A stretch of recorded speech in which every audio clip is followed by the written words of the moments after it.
The Vampire, His Kith and Kin. By Montague Summers. Introduction. In all the darkest pages of the malign supernatural there is no more terrible tradition than that of the vampire, a pariah even among demons. Foul are his ravages. Gruesome and seemingly barbaric are the ancient and approved methods by which folk must rid themselves of this hideous pest. Even today in certain quarters of the world, in remoter districts of Europe itself, Transylvania, Slavonia, the Isles and mountains of Greece, the peasant will take the law into his own bands and utterly destroy the carrion who, as it is yet firmly believed at night, will issue from his unhallowed grave to spread the infection of vampirism throughout the countryside. Assyria knew the vampire long ago, and he lurked amid the primeval forests of Mexico before Cortez came. He is feared by the Chinese, by the Indian, and the Malay alike.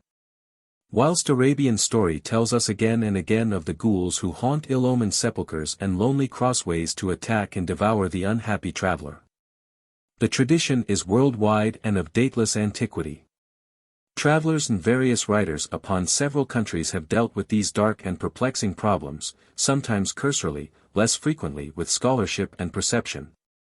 But in every case the discussion of the vampire has occupied a few paragraphs, a page or two, or at most a chapter of an extensive and divaricating study, where other circumstances and other legends claimed at least an equal if not a more important and considerable place in the narrative. It may be argued, indeed, that the writers upon Greece have paid especial attention to this tradition, and that the vampire figures prominently in their works. This is true, but on the other band the treatise of Leon Alachi, De Graecorum Hodie Corundum Opinationibus, 1645, is of considerable rarity. Nor are even such volumes as Father François Richard's Relation de Ce que est passé de plus remarquable à Santorini, 1657, The Voyage au Levant, 1705, of Paul Lucas, and Tournefort's Relation d'un Voyage du Levant, 1717. Although perhaps not altogether uncommon and certainly fairly well known by repute, generally to be met with in every library. The study of the modern Greek vampire in Mr. J. G. Lawson's Modern Greek Folklore and Ancient Greek Religion has, of course, taken its place as a classic, but save incidentally and in passing Mr. Lawson does not touch upon the tradition in other countries and at other times, for this lies outside his purview. Towards the end of the 17th century, and even more particularly during the first half of the 18th century when in Hungary, Moravia, and Galicia, there seemed to be a veritable epidemic of vampirism, the report of which was bruited far and wide, engaging the attention of curia and university, ecclesiastic and philosopher, scholar and man of letters, journalist and virtuoso in all lands.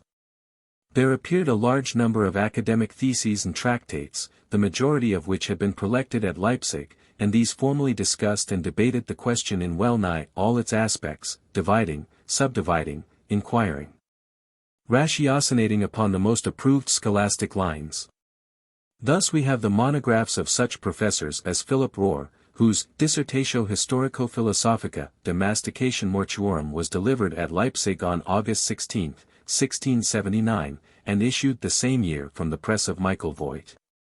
The Dissertatio de Vampiris Syriensibus of Zopfius and van Dalen, printed at Duisburg in 1733, and the De Absolution Mortuorum Excommunicatorum of Henexius, published at Helmstad in 1709. Of especial value are Michael Ranf's De Mastication Mortuorum in Tumulis Liber, Leipzig, 1728, and the Dissertatio de Cadoribus Sanguisugis, Jena, 1732, of John Christian Stock.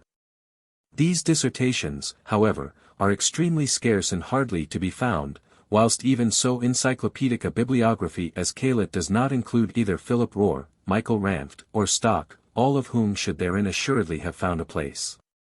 In this connection must not be omitted the De Miraculis Mortuorum, Leipzig, Kirchner, 1670, and second edition, Weidmann, 1687, a treatise by Christian Frederick Garmann, a noted physician, who was born at Merseburg about 1640 and who practiced with great repute at Chemnitz.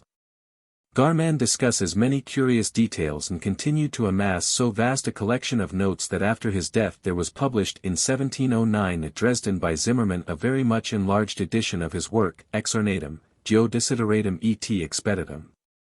Beato autoris obitu intervenient.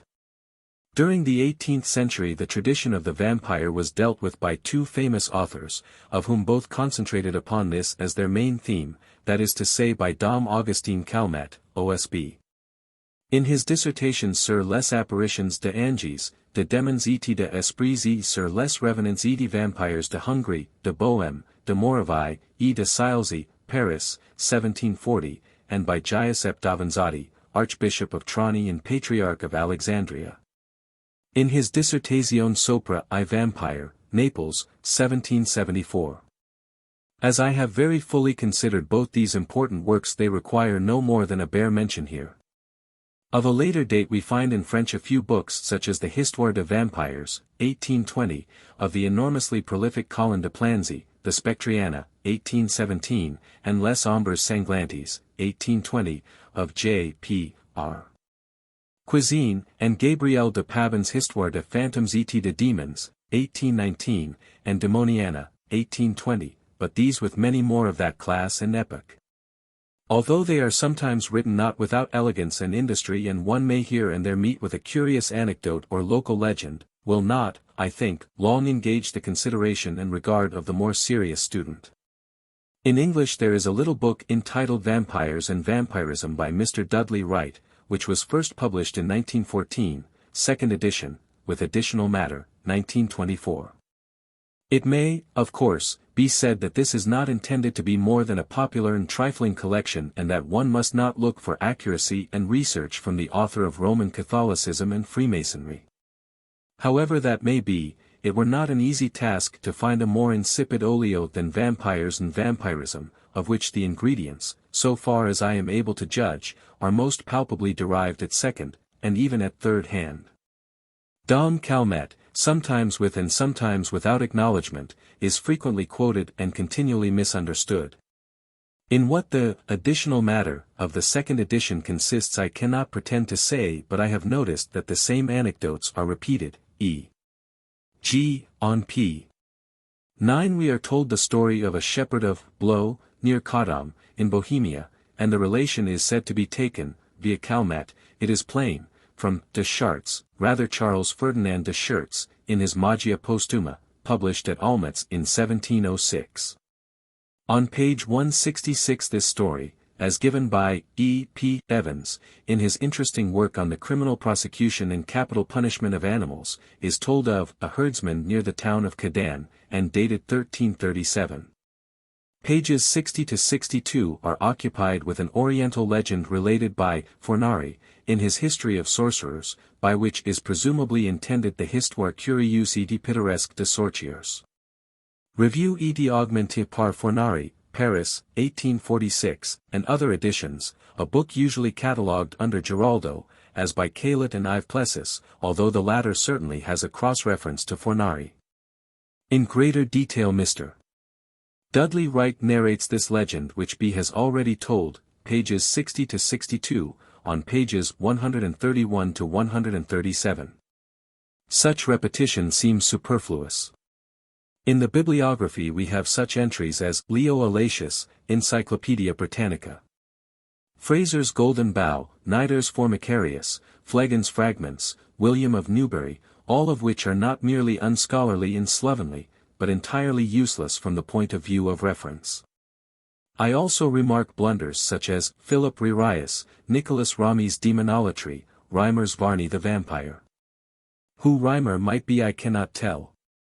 Varney the Vampire was written by Thomas Prescott Prest. It may, I think, not unfairly be claimed that the present work is the first serious study in English of the vampire, and kindred traditions from a general, as well as from a theological and philosophical point of view. I have already pointed out that it were impossible to better such a chapter as Mr. J. C. Lawson has given us in his Modern Greek Folklore and Ancient Greek Religion, a book to which as also to Bernhard Schmidt's Das Volksleben der Neugriechen und das Hellenische Altertum, I am greatly indebted. But any wider survey of the vampire tradition will soon be found to demand an examination of legend, customs, and history which extend far beyond Greece.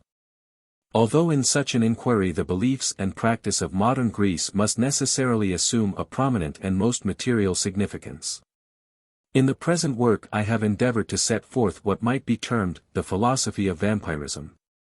And however ghastly and macabre they may appear, I have felt that here one must not tamely shrink from a careful and detailed consideration of the many cognate passions and congruous circumstances which there can be no reasonable doubt have throughout the ages played no impertinent and no trivial but a very vital and very memorable part in consolidating the vampire legend, and in perpetuating the vampire tradition among the darker and more secret mysteries of belief that prevail in the heart of man. In many countries there is thought to be a close connection between the vampire and the werewolf, and I would remark that I have touched upon this but lightly, as I am devoting a separate study to the werewolf and lycanthropy. The vampire, his kith and kin will be shortly followed by the vampire in Europe, in which work I have collected and treat of numerous instances of vampirism old and new, concretely illustrating the prevalence and phases of the tradition in England and Ireland, in ancient Greece and Rome as well as in modern Greece, in Hungary and Bohemia, in Yugoslavia, Russia, and many other lands. In this volume will be found related in detail such famous cases as that of Arnold Paul, Stanoska Savitso, Milo the Hungarian, the vampires of Temeswar, Kisilova, Buckingham, Berwick, Melrose Abbey, Crogland Grange, and many more. A survey of the vampire in literature, which I attempt in Chapter 5 of the present volume, has not, to the best of my belief, been usefully essayed by any English writer. I cannot hope that my purview is complete, for I feel confident that several pieces must inevitably have escaped me. Here too one is faced with the question what to notice and what to exclude. Vampirism is so wide a term that in some senses it might arguably be held to cover no small range of ghost stories and witch sagas where the victims peak and pine and waste away until they fall into an early grave. The choice is bound to be somewhat arbitrary, and so open to censure and objections, both on account of inclusions and omissions, and, superficially at least, these criticisms will hardly seem a little rigid and unfair. There is one vampire story, an excellent fiction and admirably discoursed, which I heard very many years ago, and which I believe is in print, but it has till now completely baffled all my recent explorations. I have no doubt that some of my readers will know the tale. The bibliography has offered its own difficulties with reference to the choice of books for inclusion, and a certain amount of selection seemed inevitable. I have, I hope, duly listed the majority of those works which deal with the vampire and the vampire tradition at any length, or which even if they devote but a few pages to the vampire have given the subject serious and scholarly consideration. The denizens of Grub Street, ever busily agog, have from time to time attempted to scribble something on sorcery, on the invisible world, on occult crafts, and of late they seem to have been especially pretentious and prolific. I am well aware that in a number of trivial and catchpenny compositions it may be found that actually more space has been devoted to the vampire than is afforded in several of the volumes I mention. Important studies which cover a fairly wide range in travel, in folklore, in demonology. Whilst, obviously enough, all the titles I include have by no means the same value, even the least remarkable owns a particular reason to justify its presence. Under fiction it seemed to me that one should cast the net a little wider, and accordingly on account of its very rarity if for no other reason I have found a place for so poor a book as Smith Upton's The Last of the Vampires. And what is more, a rampant tract such as The Vampire, 1858, is not excluded. It will be remarked that many of the books to which I refer in my chapters and whence I quote are not to be found in this bibliography as they lie something outside its scope. Moreover, to rehearse books of reference and the standard authors seemed entirely superfluous. During the course of a long and arduous task I have been much helped by the kindly and valuable suggestions of many friends, amongst whom I must particularly mention Mrs. Agnes Mergosi, the late Chevalier W. H. Grattan Flood, Dr. Havelock Ellis, Dr. Rouse, Mr. Edward Hutton, Mr. W. J. Lawrence, and Mr. N. M. Penzer. I am especially grateful to Dr. R. Campbell Thompson for generous permission to quote at length the exorcisms from his classic works upon Babylonian demonology and Semitic magic. Both Mr. G. Willoughby Mead and his publishers have put me under great obligations by allowing me so extensively to use his work Chinese Ghouls and Goblins, Constable and Company, 1928. I cordially thank my friend Mr. Lawrence Houseman for giving me leave to reproduce his drawing, Cauchemar, as also Messrs. Macmillan for a similar permission with regard to the illustration of Malay vampires, which originally appeared in Drive W. W. Skeet's Malay Magic. The little cylinder delineated upon the cover of the book is a reproduction from the Revue d'Assyriologie, Volume 7, and represents a Babylonian vampire. The original is in the Louvre collections. Infesto BMV del Divino Aiuto. 1928. How do you find this book? Any thoughts about the book or the author? Any suggestion for improvement? Please take a moment to share your thoughts in a comment. If you like it, share it with your friends who might enjoy it as well. Subscribe to keep in touch. Visit CompleteAudiobooks.com for more quality content. 1. The origins of the vampire. Throughout the whole vast shadowy world of ghosts and demons there is no figure so terrible, no figure so dreaded and abhorred, yet dight with such fearful fascination, as the vampire. Who is himself neither ghost nor demon, but yet who partakes the dark natures and possesses the mysterious and terrible qualities of both. Around the vampire have clustered the most somber superstitions, for he is a thing which belongs to no world at all, he is not a demon, for the devils have a purely spiritual nature, they are beings without any body, angels, as is said in S. Matthew 25. 41, the devil and his angels, one and although S. Gregory writes of the word angel, nomen est officii, non naturae, the designation is that of an office not of a nature. It is clear that all angels were in the beginning created good in order to act as the divine messengers, gamma gamma epsilon lambda omicron iota. And that afterwards the fallen angels lapsed from their original state. The authoritative teaching of the Fourth Lateran Council under Innocent III in 1215, dogmatically lays down, Diabolus enim eti alii demons a deo cadem natura creati sunt boni, sed ipsi per se facti sunt mali. And it is also said, Job 4. 18, Ecce que seruienti non sunt stabiles, eti in angelis sui reperit pravitatem. Behold they that serve him are not steadfast, and in his angels he found wickedness. John Heinrich Zopfius in his Dissertatio de Vampiris Seriensibus, Halle, 1733, says, Vampires issue forth from their graves in the night, attack people sleeping quietly in their beds, suck out all their blood from their bodies and destroy them. They beset men, women and children alike, sparing neither age nor sex. Those who are under the fatal malignity of their influence complain of suffocation and a total deficiency of spirits, after which they soon expire. Some who, when at the point of death, have been asked if they can tell what is causing their decease, reply that such and such persons, lately dead, have arisen from the tomb to torment and torture them. Scoffern in his Stray Leaves of Science and Folklore writes, the best definition I can give of a vampire is a living, mischievous and murderous dead body. A living dead body. The words are idle, contradictory, incomprehensible, but so are vampires.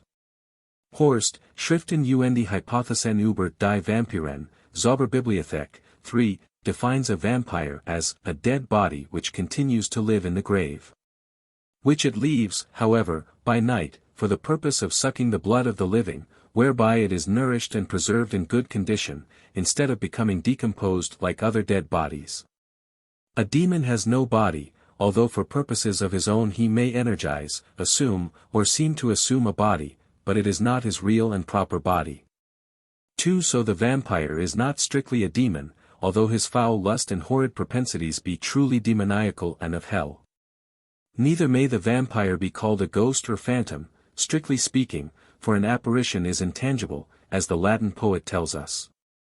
Par luibus juventus ulicrique similima somno. 3. And upon that first Easter night when Jesus stood in the midst of his disciples and they were troubled and frightened, supposing they had seen a spirit, he said, Uedit manus meis, e pedes, kia ego ipsi sum, palpate. Iti uedit, kia spiritus carnum, iti asa non habet, sicit in ueditus habira.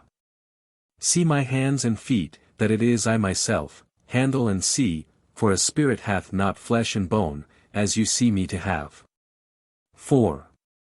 There are, it is true, upon record some few instances when persons have been able to grasp, or have been grasped by and felt the touch of, a ghost, but these phenomena must be admitted as exceptions altogether, if indeed they are not to be explained in some other way, as for example, owing to the information of a body by some spirit or familiar under very rare and abnormal conditions. In the case of the very extraordinary and horrible hauntings of the old Darlington and Stockton station, Mr. James Durham, the night watchman, when one winter evening in the porter's cellar was surprised by the entry of a stranger followed by a large black retriever.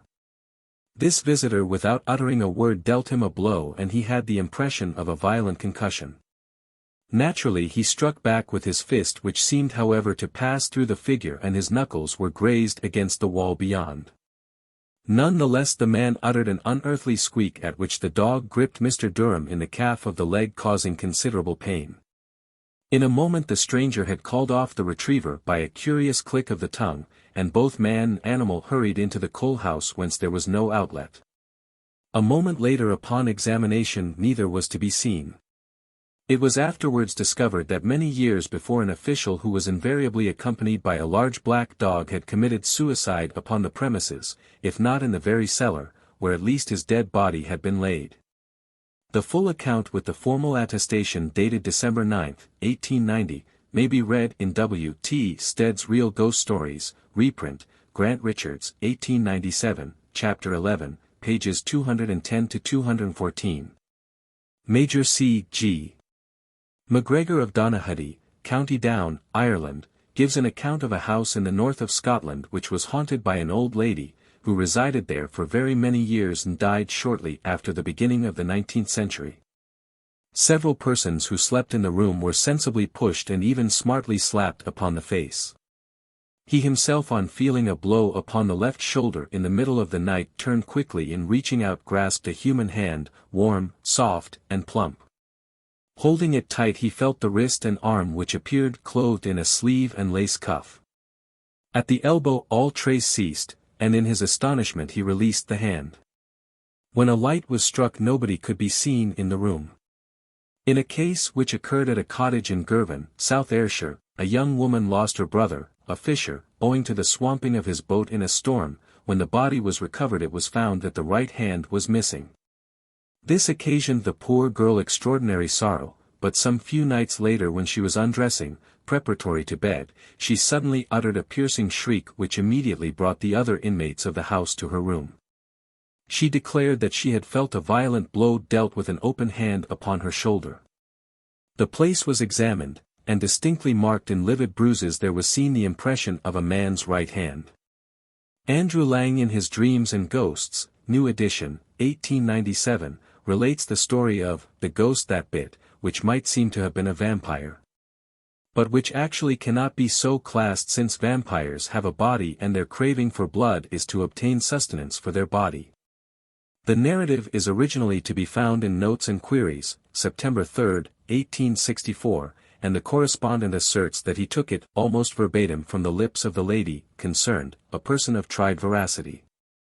Emma S. was asleep one morning in her room at a large house near Cannock Chase.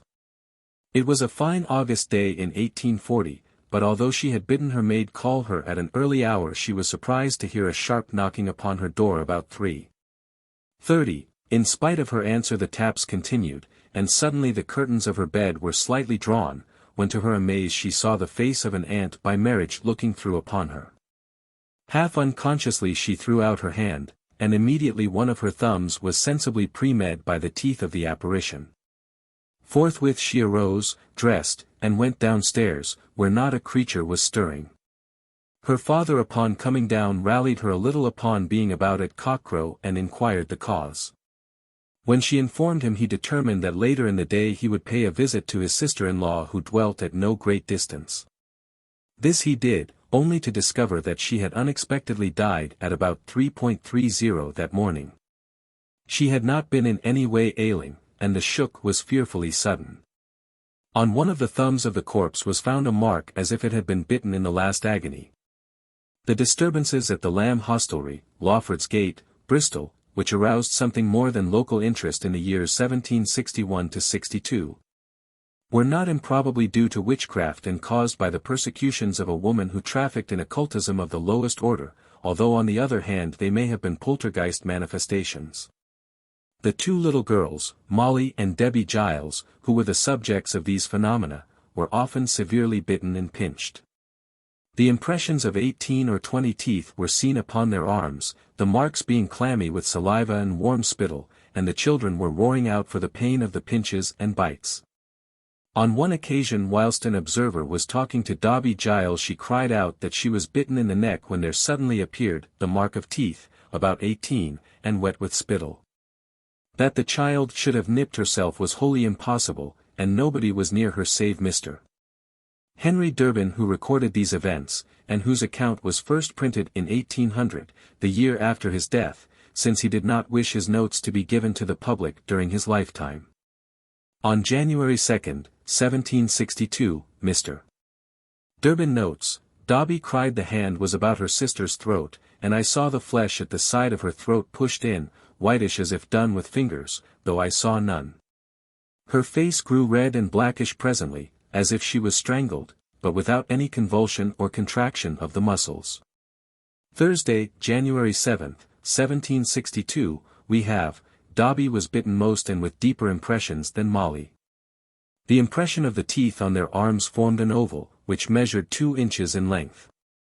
All this certainly looks as if sorcery were at work. It may be remembered that in Salem during the epidemic of witchcraft the afflicted persons were tormented by biting, pinching, strangling, etc. When Goodwife Corey was on trial, it was observed several times, that if she did but bite her under lip in time of examination, the persons afflicted were bitten on their arms and wrists, and produced the marks before the magistrates, minister, and others. In the Proceedings of the National Laboratory of Psychical Research, Volume 1, 1927, will be found an account of the phenomena connected with Eleanor Zugin, a young Romanian peasant girl, who in the autumn of 1926, when only 13 years old, was brought to London by the Countess Wasilko Sorecki. In order that the manifestations might be investigated at the National Laboratory of Psychical Research, Queensberry Place, South Kensington. The child was said to be persecuted by some invisible force or agent, which she knew as Dracu, Angliceath devil. There were many extraordinary happenings, and she was continually being scratched and bitten by this unseen intelligence. It must suffice to give but 2 or 3 instances of the very many biting phenomena. On the afternoon of Monday, October 4, 1926, Captain Neil Gowan, investigator, in his report, notes 3.20, Eleanor cried out. Showed marks on back of left hand like teeth marks which afterwards developed into deep wheals. 4.12. Eleanor was just raising a cup of tea to her lips, but suddenly gave a cry and put the cup down hastily. There was a mark on her right hand similar to that caused by a bite. Both rows of teeth were indicated. Of the same incident, Mr. Clapham Palmer, an investigator who was also present, writes, Eleanor was in the act of raising the cup to her lips when she suddenly gave a little cry of pain, put down her cup and rolled up her sleeve. On her forearm I then saw what appeared to be the marks of teeth indented deeply in the flesh, as if she or someone had fiercely bitten her arm. The marks turned from red to white and finally took the form of white raised wheals. They gradually faded but were still noticeable after an hour or so. Such bitings not infrequent occurred, and photographs have been taken of the marks. It were an interesting question to discuss the cause of these indentations, and no doubt it is sufficiently remarkable, but however that may be, such inquiry were impertinent here, for it is clearly not vampirism, nor indeed cognate thereto. The object of the vampire is to suck blood, and in these cases if blood was ever drawn it was more in the nature of a scratch or slight dental puncture, there was no effusion. Again the agent who inflicted these bites was not sufficiently material to be visible, at any rate he was able to remain unseen. The true vampire is corporeal. The vampire has a body, and it is his own body. He is neither dead nor alive, but living in death. He is an abnormality, the androgyne in the phantom world, a pariah among the fiends. Even the pagan poet taught his hearers and his readers that death was a sweet guerdon of repose, a blessed oblivion after the toil and struggle of life.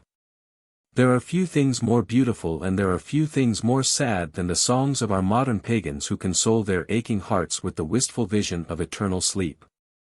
Although perhaps they themselves know it not, their delicate but despairing melancholy is an heritage from the weary yet tuneful singers of the last days of Hellas, souls for whom there was no dawn of hope in the sky. But we have a certain knowledge and a fairer surety, for now Christ is risen from the dead, the firstfruits of them that sleep. Yet Gray, half Greek, seems to promise to his rustics and his hinds as their richest reward after life of swink and toil dear forgetfulness and eternal sleep. Swinburne was glad that no life lives forever, that dead men rise up never, that even the weariest river wins somewhere safe to sea. Only the eternal sleep in an eternal night. Emily Bronte lusted for mere oblivion. Oh, for the time when I shall sleep without identity, and never care how rain may steep, or snow may cover me. Flecker in utter despair wails out, I know dead men are deaf, and cannot hear the singing of 1,000 nightingales. I know dead men are blind and cannot see the friend that shuts in horror their big eyes. And they are witless. Even more beautifully than the poets have sung, a weaver of exquisite prose has written, death must be so beautiful. To lie in the soft brown earth, with the grasses waving above one's head, and listen to silence. To have no yesterday, and no tomorrow. To forget time. Poor sorry souls. How arid, how empty are such aspirations when we think of the ardent glowing phrase of the little flower, Je veux passer mon ciel à faire du bien sur la terre. And even in the bosom of the beatific vision the angels watch over us. No, I shall never be able to take any rest until the end of the world. But when the angel shall have said time is no more, then I shall rest, then I shall be able to rejoice, since the number of the elect will be complete. So we see that even for those who take the most pagan, the most despairing, the most erroneous views, the ideal is oblivion and rest. How fearful a destiny then is that of the vampire who has no rest in the grave, but whose doom it is to come forth and prey upon the living. In the first place it may briefly be inquired how the belief in vampirism originated, and here it is not impertinent to remark that the careful investigations in connection with psychic phenomena which have been so fruitful of recent years, and even modern scientific discovery, have proved the essential truth of many an ancient record and old superstition, which were until yesterday dismissed by the level-headed as the wildest sensationalism of melodramatic romance. The origins of a belief in vampirism, although, of course, very shadowy, unformed and unrelated, may probably be said to go back to the earliest times when primitive man observed the mysterious relations between soul and body. The division of an individual into these two parts must have been suggested to man by his observation, however crude and rough, of the phenomenon of unconsciousness, as exhibited in sleep and more particularly in death. He cannot but have speculated concerning that something, the loss of which withdraws man forever from the living and waking world. He was bound to ask himself if there was any continuance in any circumstances at present veiled from, and unknown to, him of that life and that personality which had obviously passed elsewhere.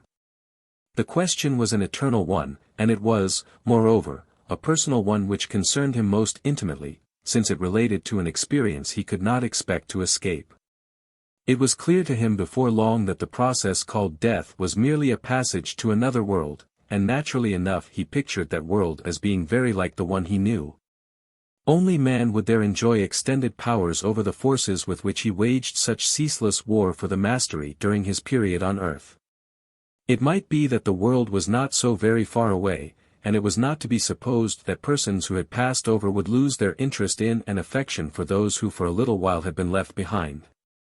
Relations must not be forgotten just because they did not happen to be visibly present, any more than today we forget one of the family who has gone on a voyage for a week or a month or a year.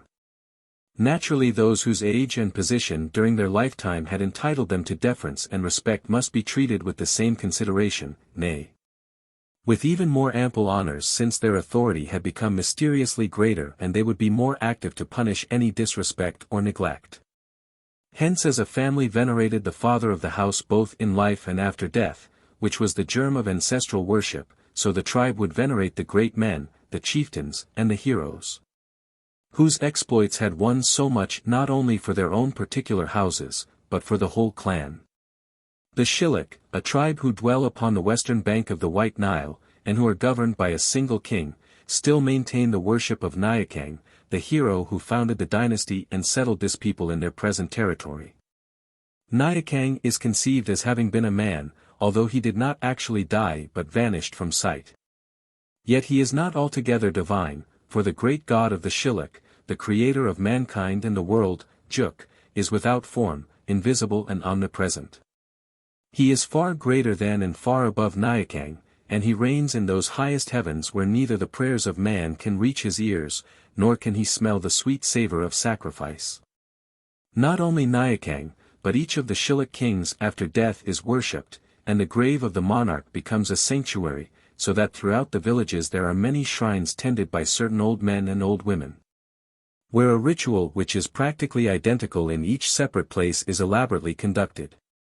Indeed, the principal element in the religion of the Shilluk may be said to be the veneration of their dead kings. 5.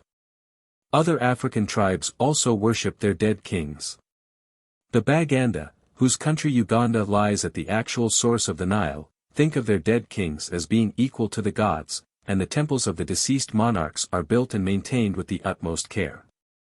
Formerly, when a king died, hundreds of men were killed so that their spirits might attend upon the spirit of their master.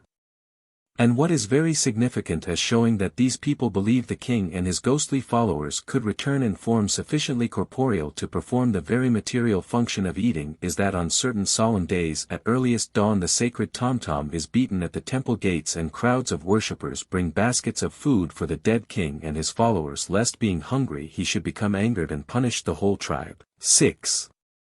In Kaziba, which lies on the western side of the Lake Victoria Nyanza, the religion of the natives consists of the worship of their dead kings, although there is a supreme god Rugeda, who created the world, man and beasts. But even their hierarchs know little about him and he receives no sacrifice, the business of the priests being to act as intermediaries between the people and the dead monarchs. 7. So the Bantu tribes of northern Rhodesia acknowledge a supreme deity, Leza, whose power is manifested in the storm, in the torrential rain clouds, in the roar of thunder and the flash of lightning, but to whom there is no direct access by prayer or by sacrifice. The gods, then, whom these tribes worship are sharply divided into two classes, the spirits of departed chiefs, who are publicly venerated by the whole tribe, and the spirits of relations who are privately honored by a family, whose head performs the sacerdotal functions upon these occasions. Among the Awemba there is no special shrine for these purely family spirits, who are worshipped inside the hut, and to whom family sacrifices of a sheep, a goat, or a fowl is made, the spirit receiving the blood spilt upon the ground, while all the members of the family partake of the flesh together.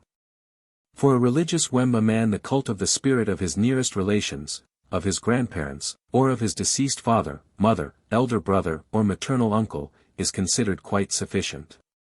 Out of these spirit relatives a man will worship one whom he considers as a special familiar, for various reasons. For instance, the diviner may have told him that his last illness was caused because he had not respected the spirit of his uncle. Accordingly he will be careful in the future to adopt his uncle as his tutelary spirit. As a mark of such respect he may devote a cow or a goat to one of the spirits of his ancestors. 8. This custom is very significant, and 2 points should be especially noted. The first is that the deceased, or the spirit of the deceased, is not merely propitiated by, but partakes of, blood, which is spilt for his benefit.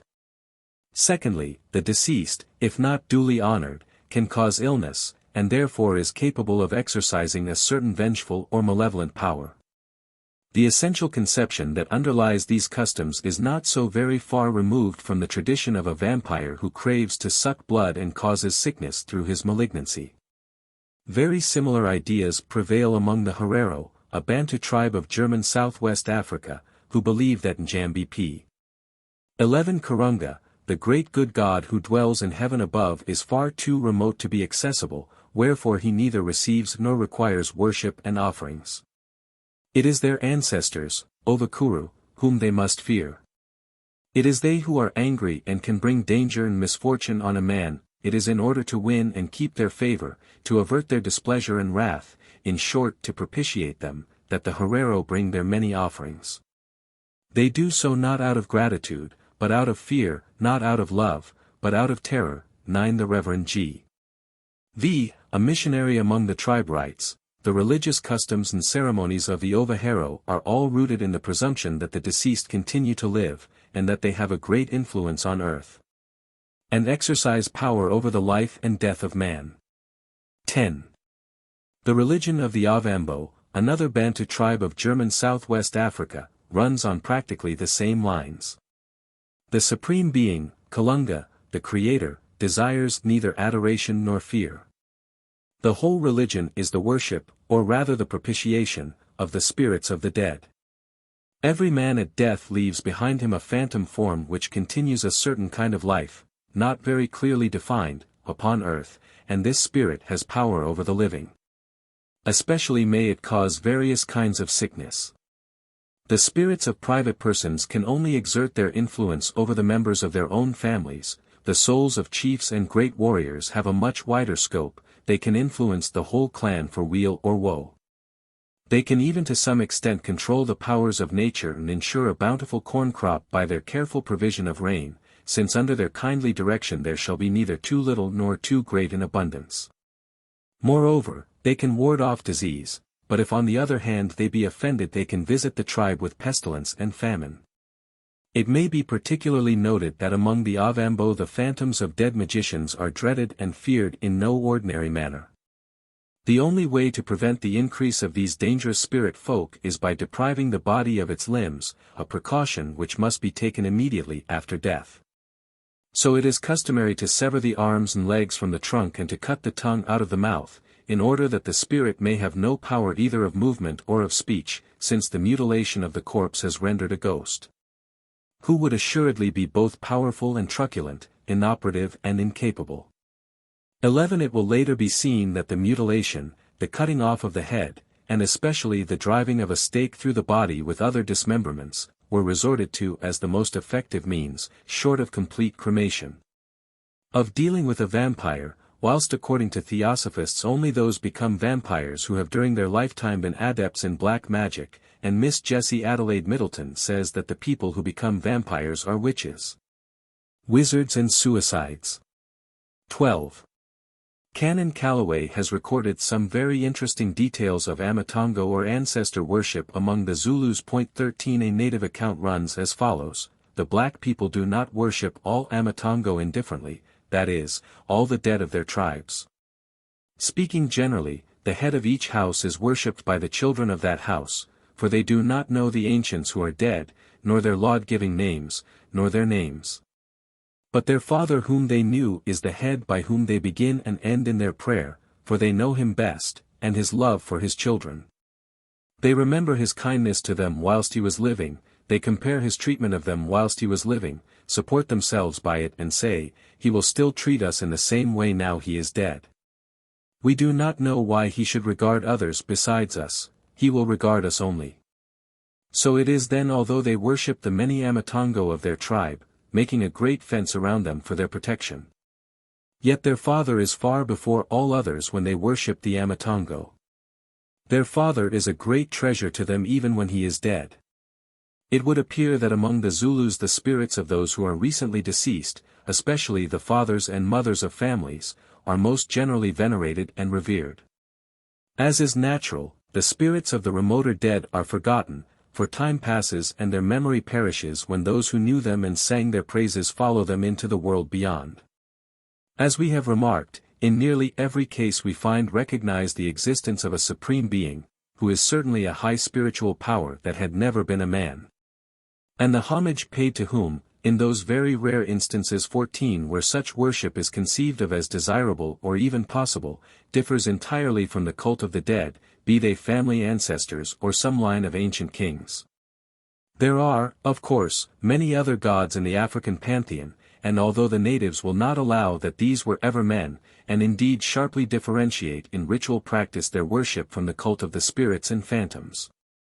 Yet in nearly all cases it is to be suspected, and in many cases it is certain, that these gods were heroes of old whose legend instead of becoming faint with years and dying away grew more and more splendid until the monarch or the warrior passed into pure deity.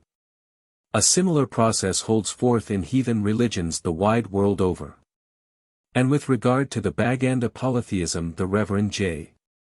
Roscoe remarks, the principal gods appear to have been at one time human beings, noted for their skill and bravery, who were afterwards deified by the people and invested with supernatural powers. 15. It is said that the Kafirs believe that men of evil life after death may return during the night in corporeal form and attack the living, often wounding and killing them. It seems that these revenants are much attracted by blood which enables them more easily to effect their purpose, and even a few red drops will help to vitalize their bodies. So a Kafir has the greatest horror of blood, and will never allow even a spot fallen from a bleeding nose or a cut to lie uncovered, but should it stain the ground it must be instantly hidden with earth. And if it splotch upon their bodies they must purify themselves from the pollution with elaborate lustral ceremonies. 16. Throughout the whole of West Africa indeed the natives are careful to stamp out any blood of theirs which happens to have fallen to the ground, and if a cloth or a piece of wood should be marked thereby these articles are most carefully burned. 17. They openly admit that the reason for this is lest a drop of blood might come into the hands of a magician who would make evil use of it, or else it might be caught up by a bad spirit and would then enable him to form a tangible body. The same fear of sorcery prevails in New Guinea, where the natives if they have been wounded will most carefully collect the bandages and destroy them by burning or casting them far into the sea. A circumstance which has not infrequently been recorded by missionaries and travelers. 18. There are, indeed, few if any peoples who have not realized the mysterious significance attached to blood, and examples of this belief are to be found in the history of every clime. It is expressed by the Chinese writers on medicine 19. It was held by the Arabs 20, and it is prominent among the traditions of the Romans. 21 Even with regard to animals the soul or life of the animal was in the blood, or rather actually was the blood. So we have the divine command, Leviticus 17. 10-14, Homo quilibet de domo Israel, edida aduenis ca peregrinanter inter eos, si commoderat sanguinem, obfirmabo facium meme contra animam ilius, eti dispertum de populo suo. Quia anima carnis in sanguine est, edi ego dedi illum ubis, ut super altar in eo expietis pro animibus uestris, sanguis pro anime piaculo sit. It circo dixi filius Israel, omnis anima ex ubis non cum det sanguinem, nec ex aduenis, ca peregrinanter apud uos. Homo quicumque ex filius Israel, edida aduenis, ca peregrinanter apud uos, si unation ac occupio separat ferrum eul cabus si licitum est, fundat sanguinem ius, ideo period illum terra. Anima enim omnis carnis in sanguine est, unde dixi filius Israel, sanguinem universi carnis non commodetis, quia anima carnis in sanguine est, quicum commoderat illum, interibit. If any man whosoever of the house of Israel, and of the strangers that sojourn among them, eat blood I will set my face against his soul. And will cut him off from among his people, because the life of the flesh is in the blood, and I have given it to you, that you may make atonement with it upon the altar for your souls, and the blood may be for an expiation for the soul. Therefore I have said to the children of Israel, no soul of you, nor of the strangers that sojourn among you, shall eat blood. Any man whatsoever of the children of Israel, and of the strangers that sojourn among you, if by hunting or by fowling, he take a wild beast or a bird, which is lawful to eat, let him pour out its blood, and cover it with earth. For the life of all flesh is in the blood, therefore I said to the children of Israel, you shall not eat the blood of any flesh at all, because the life of the flesh is in the blood, and whosoever eateth it, shall be cut off. 22 The Hebrew word which is translated life 23 in this passage and particularly in the phrase, because the life of the flesh is in the blood, also signifies soul, and the Revised Version has a marginal note, heb soul. Since then the very essence of life, and even more. The spirit or the soul in some mysterious way lies in the blood. We have a complete explanation why the vampire should seek to vitalize and rejuvenate his own dead body by draining the blood from the veins of his victims. It will be remembered that in a famous necromantic passage in the Odyssey 24, when Ulysses calls up the ghosts from the underworld, in order that they may recover the power of speech, he has to dig deep a trench and therein pour the blood of sacrifice, black rams. And it is only after they have quaffed their fill of this precious liquor that the phantoms may converse with him and enjoy something of their human powers and mortal faculties. Among the many references to funereal customs and the rites of mourning in Holy Writ there is one which has a very distinct bearing upon this belief that blood might benefit the deceased. The prophet Jeremiah in foretelling the utter ruin of the Jews and the complete desolation of their land says, Iti morienter grandes, iti perui in terra ista, non sapilienter nec plangenter, e non se incident, nec caluitium fiat pro eis. 25. Both the great and little shall die in this land, they shall not be buried nor lamented, and men shall not cut themselves, nor make themselves bald for them. And again the same prophet tells us that after the Jews had been carried away in captivity of Babylon, Yunarunt wiri de Sichem eti de Silo, eti de Samaria octoginta wiri, Rezi barba, ed sissus uestibus ed squalens, eti munera. Eti thus habebant in manu, ut offerent in domo domini. 26 The word squalens, which the Douay version renders mourning, is translated by the Authorized Version as having cut themselves, and the same rendering is given in the Revised Version. These customs of shaving part of the head and the beard which is referred to in the words, nor make themselves bald for them, and more particularly the practice of cutting or wounding the body in token of mourning were strictly forbidden as savoring of heathenish abuse. Thus in Leviticus 19:28, we read, E super mortuo non insiditis carnem uestrum, nec figuras aliquas, aut stigmata faciitis ubis. Ego dominus. You shall not make any cuttings in your flesh, for the dead, neither shall you make in yourselves any figures or marks, I am the Lord. And again, 21:5, the same command with regard to mourning is enforced, non radent capit, nec barbam, nec in carnibus sui facient incisuras. Neither shall they shave their head, nor their beard, nor make incisions in their flesh. S. Jerome, however, tells us that the custom persisted. For he says in his commentary on Jeremiah 16:6, which may be dated 415-420:27, Mos hic puta pud uatirs, eti usque hodi in quibustum permane iudiorum, ut in luctibus incident lacerdos, eti caluitium facient, quat iab facis legimus. 28 And yet these observances had been, as we saw, most sternly forbidden, nay, and that most emphatically in more than once. Thus in Deuteronomy they are sternly reprobated as smacking of the grossest superstition, non commodetis cum sanguine. Non audurabimini, nec obserobitis somnia. Nec in rotundum attondabitis comum, nec reditus barbam. E super mortuo non insiditis carnem uestrum, nec figuras aliquas, aut stigmata faciitis ubis. Ego dominus. You shall not eat with blood. You shall not divine nor observe dreams. Nor shall you cut your hair roundwise, nor shave your beard. You shall not make any cuttings in your flesh, for the dead, neither shall you make in yourselves any figures or marks, I am the Lord. Filii estot domini Dei uestri, non uos insiditus, nec faciitis, caluitium super mortual. Quoniam populus sanctus es domino deo tua, ette allegit uticis ei in populum peculiarum decunctus gentibus, quae sunt super terram. Be ye children of the Lord your God, you shall not cut yourselves, nor make any baldness for the dead, because thou art a holy people to the Lord thy God, and he chose thee to be his peculiar people of all nations that are upon the earth.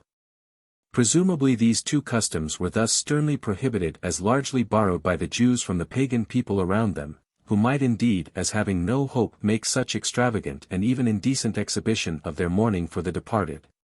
But which practices would at the least be highly unbecoming in the chosen people of Jehovah. Assuredly, even if they go no deeper, these observances are tainted with such savagery and seem so degrading that it is not surprising to find ordinances among other peoples, for instance the Code of Solon at Athens, forbidding mourners to wound and scratch their faces and persons. The laws of the 10 Tables also, which were largely based on this earlier legislation, do not permit women to tear and disfigure their faces during the funeral rites. These two customs, shaving the head and lacerating the face, are found the whole world over at all times and among all races. The former hardly concerns us here, but it is interesting to inquire into the idea which lay at the root of this, cuttings in the flesh for the dead. This practice existed in antiquity among the Assyrians, the Arabs, the Scythians, and such peoples as the Moabites, the Philistines, and the Phoenicians. 29 Jordans tells us that Attila was lamented, not with womanly wailing, empty coronet and tears, but with the blood of warriors and strong men. 30 Among many African tribes, among the Polynesians of Tahiti, the Sandwich Islands and the whole Pacific archipelago, among the Aborigines of Australia, New Zealand and Tasmania, among the Patagonians. Among the Indians of California and North America, as among very many other races, mourning for the dead is always accompanied by the laceration of the body until blood freely flows, and it is even not unknown for relatives of the deceased to inflict terrible mutilations upon themselves. And he who is most pitiless and most barbarous is esteemed to show the greater honor and respect to the departed. The important point lies in the fact, that blood must be shed, and this appears to constitute some covenant with the dead. So that by freely bestowing what he requires they prevent him from returning to deprive them of it forcibly and in the most terrifying circumstances.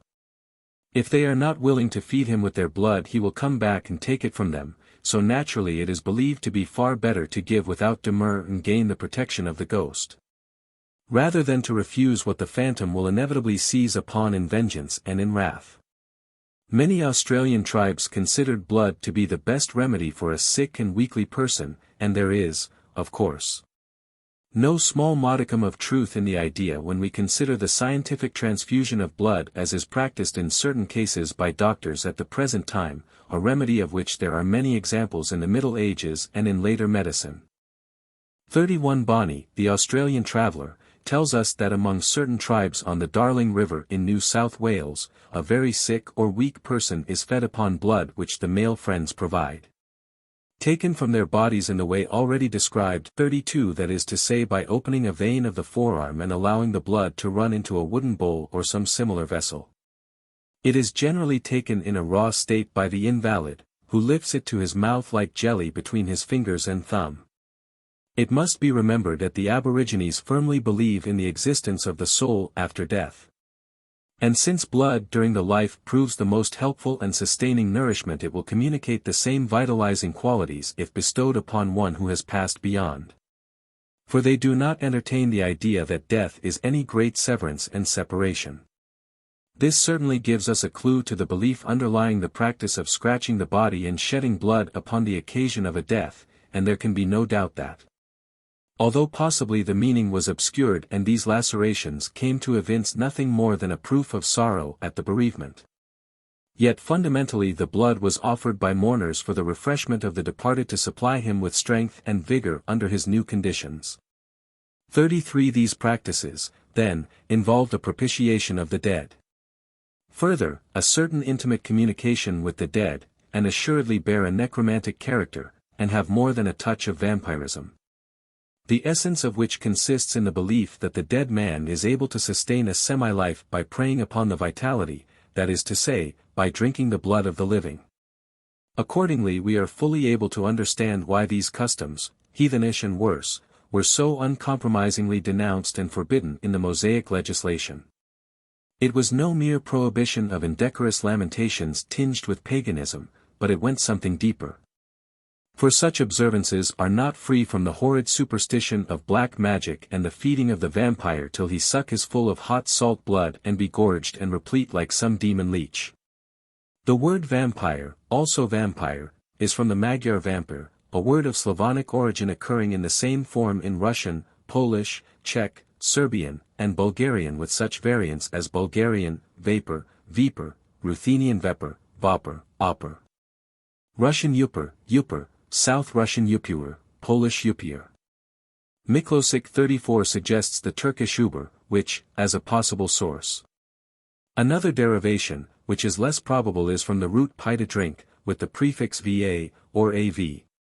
From the root pi come the Greek pinu omega I drink, some tenses of which are formed from the root pa, such as a perfect pi omega kappa alpha 35, a future passive pi omicron theta sigma omicron mu alpha iota 36, to which must be added the perfect infinitive pi epsilon pi sigma theta alpha iota which occurs in theognis. Hence we have the Aeolic pi nu omega, and also probably pi omicron tau alpha mu, properly perhaps of fresh, drinkable water pi tau iota mu omicron nu delta omega rho. 37. The Sanskrit is pa, pi, bami, bibo, panam, potus, patra, poculum, Latin patus, patu, peculum, etc. With which are connected bibo and its many forms and compounds, root bi, Slavonic, pitii, bibera, Lithuanian, pata, Ebriacitas, and a vast number of other variants. Ralston must certainly be quoted in this connection, although it should be borne in mind that he is a little out of date in some details. The Songs of the Russian People, from which, page 410, I cite the following passage, was published early in 1872. Of vampires he writes, the name itself has never been satisfactorily explained. In its form of vampir, South Russian Yupur, anciently Yupur, it has been compared with the Lithuanian wempty equals to drink, and wempty, wampety equals to growl, to mutter, and it has been derived from a root pi, to drink, with the prefix u equals av, va. If this derivation is correct, the characteristic of the vampire is a kind of blood drunkenness. In accordance with this idea the Croatians called the vampire pijaka. The Servians say of a man whose face is colored by constant drinking, that he is blood red as a vampire, and both the Servians and the Slovaks term a hard drinker of vodkodlak. The Slovenes and Kashubs call the vampire visi, a name akin to that borne by the witch in our own language as well as in Russian. The Poles name him Yupir or Yupur, the latter being his designation among the Czechs also. The Istrian vampire is Strigan, and among the Wallachians there is a vampire called Murani. In Greece there are some local names for the vampire: Cyprus, Sigma Alpha Rho Kappa Omega Mu Nu Omicron, the one who has put on flesh. Tinos, Nu Alpha Iota Kappa Alpha Theta Omicron Mu Epsilon Nu Omicron, he who sits up in his grave, in Sithnos, Lambda Upsilon Tau Omicron, incorrupt. In Cythera, Nu Rho Rho Alpha Chi Omicron, Lambda Mu Pi Alpha Sigma Mu Alpha, and Lambda Mu Pi Alpha Sigma Tau Rho Omicron, 3 words of which I can suggest no satisfactory explanation and which ever so great an authority on Greece as Mr. J. C. Lawson finds unintelligible. Newton, Travels and Discoveries in the Levant, page 212, and more particularly Pashley, Travels in Crete, 2, page 207, mention a term used in Rhodes and generally in Crete, Kappa Alpha Tau Alpha Chi Alpha Nu Omicron, the derivation of which is uncertain. Pashley thinks it may have meant a destroyer, but Mr. Lawson connects it with Kara and the root Chi Alpha Nu dash, I gape or yawn, in allusion to the gaping mouth of the vampire, Os Hyans, Dentes Candidi, says Leon Alachi. St. Clare and Brophy in their 12 years study of the Eastern question in Bulgaria, 1877, have a note, page 29, n. 1. The pure Bulgarians call this being, the vampire, by the genuine Slavonic name of Yupir, the Gagos, or Bulgarians of mixed race, by that of Obur, which is Turkish. In Dalmatia it is known as Rikadlaki, which appears to be merely a corruption of the Romaic beta rho upsilon kapalanda alpha xi. The word vampire, is apparently unknown in Greece proper, and the general modem term is beta rho upsilon kapalanda alpha kappa alpha, which may be transliterated as vrikalakas, plural vrikalakes.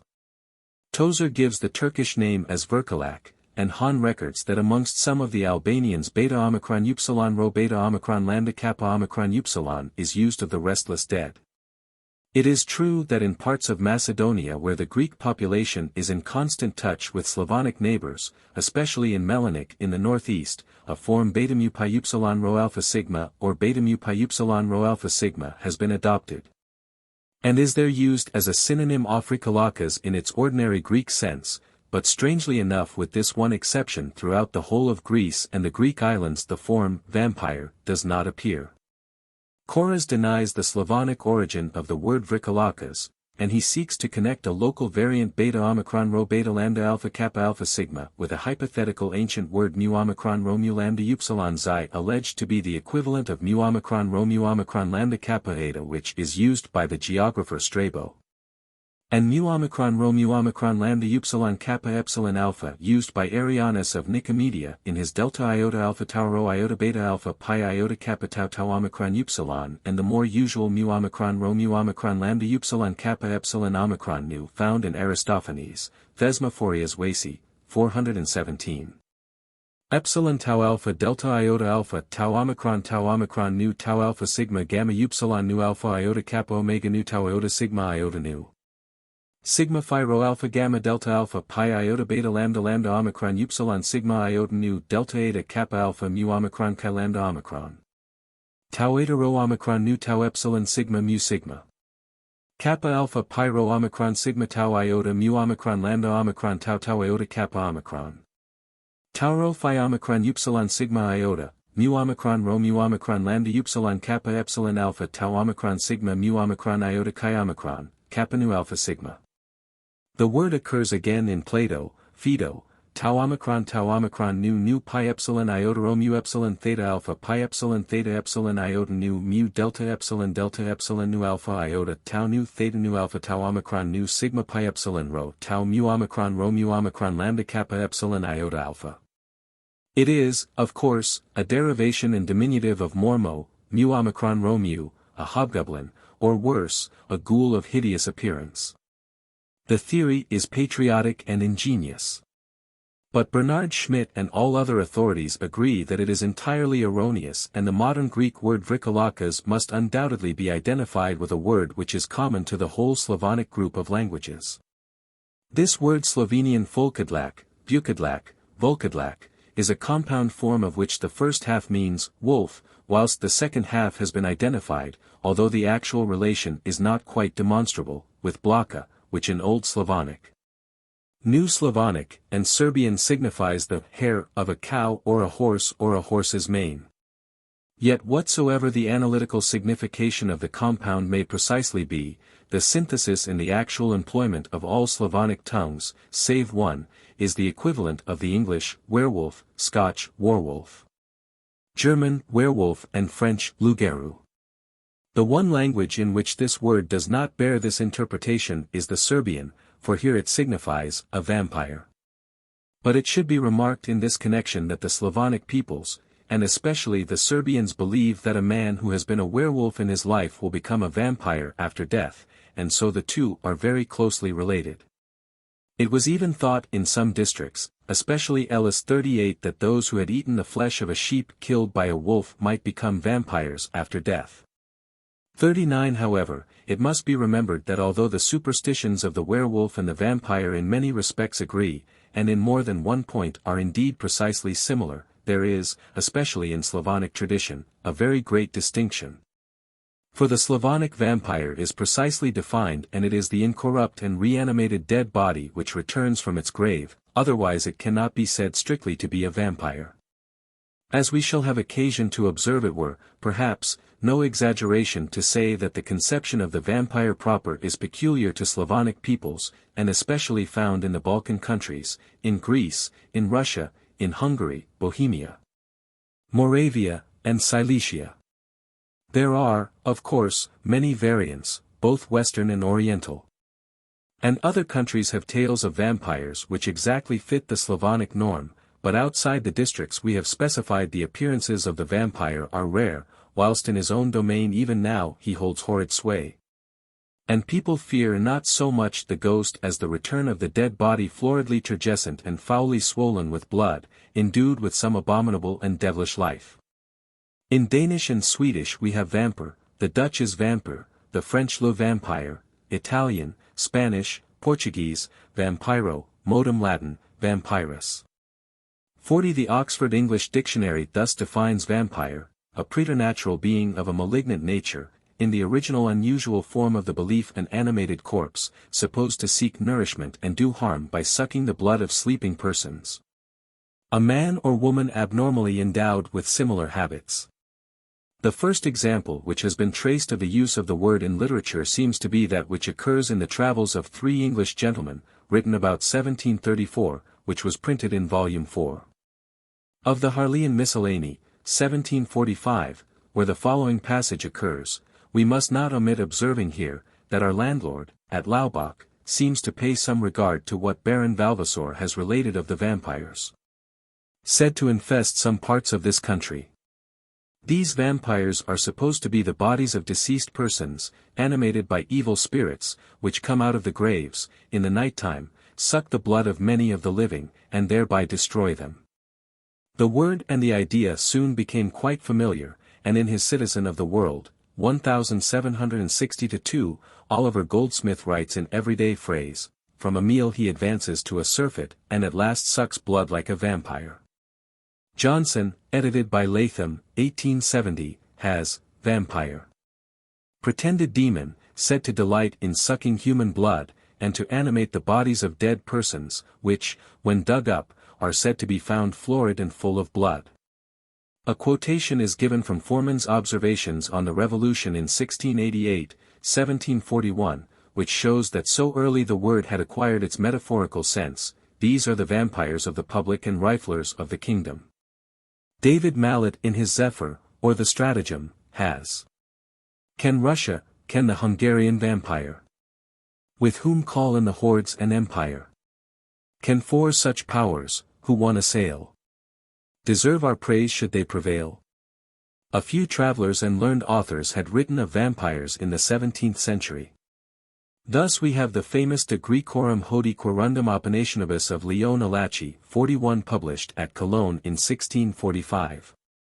There are some detailed accounts in the Relation de ce que est passé à Santorini al de l'Archipel by Father François Richard, a Jesuit priest of the island of Santorini, Thera, whose work was published at Paris in 1657. Paul Ricaud, sometime English consul at Smyrna in his The Present State of the Greek and Armenian Churches Anno Christi, 1678, 8 vo, London, 1679, mentions the tradition with a very striking example, but he does not actually use the word vampire. In 1679 Philip Rohr 42 published at Leipzig his thesis De Mastication Mortuorum, which in the 18th century was followed by a number of academic treatises, such as the Dissertatio de Hominibus Post Mortem Sanguisugis, Julgo Dictus Vampirum, by John Christopher Roll and John Hertel, Leipzig, 1732. The Dissertatio de Cadoribus Sanguisugis of John Christian Stock, published at Jena in the same year, the Dissertatio de Vampirus Syriensibus of John Heinrich Zopfius and Charles Francis van Dalen, which appeared in the following year. All of which in some sense paved the way for John Christian Herrenberg's Von Vampiren. In 1744 was published at Naples, Presso I Fratelli Raimondi, the famous Dissertazione sopra I Vampiri of Giuseppe Davanzati, Archbishop of Trani. This book had already widely circulated in manuscript. La sua Dissertazione sopra I Vampiri era sparsa per tutta l'Italia bench manuscritta, says the anonymous biographer, and a copy had even been presented to the Holy Father. The learned Benedict XIV, who in a letter of January 12, 1743, graciously thanked the author with generous compliment upon his work. L'abbiamo subito letta con piacere, e nel medesimo tempo ammirata assai per la dottrina, che per la vasta erudizione, di cui ella è fornita, wrote the Pope. It will not then be unfitting here to supply some brief notice of the Dissertazione sopra I Vampiri, which although it ran into a second edition, Napoli. M.DCC.89. Presso Filippo Raimondi, in England seems almost entirely unknown since strangely enough even the British Museum Library lacks a copy.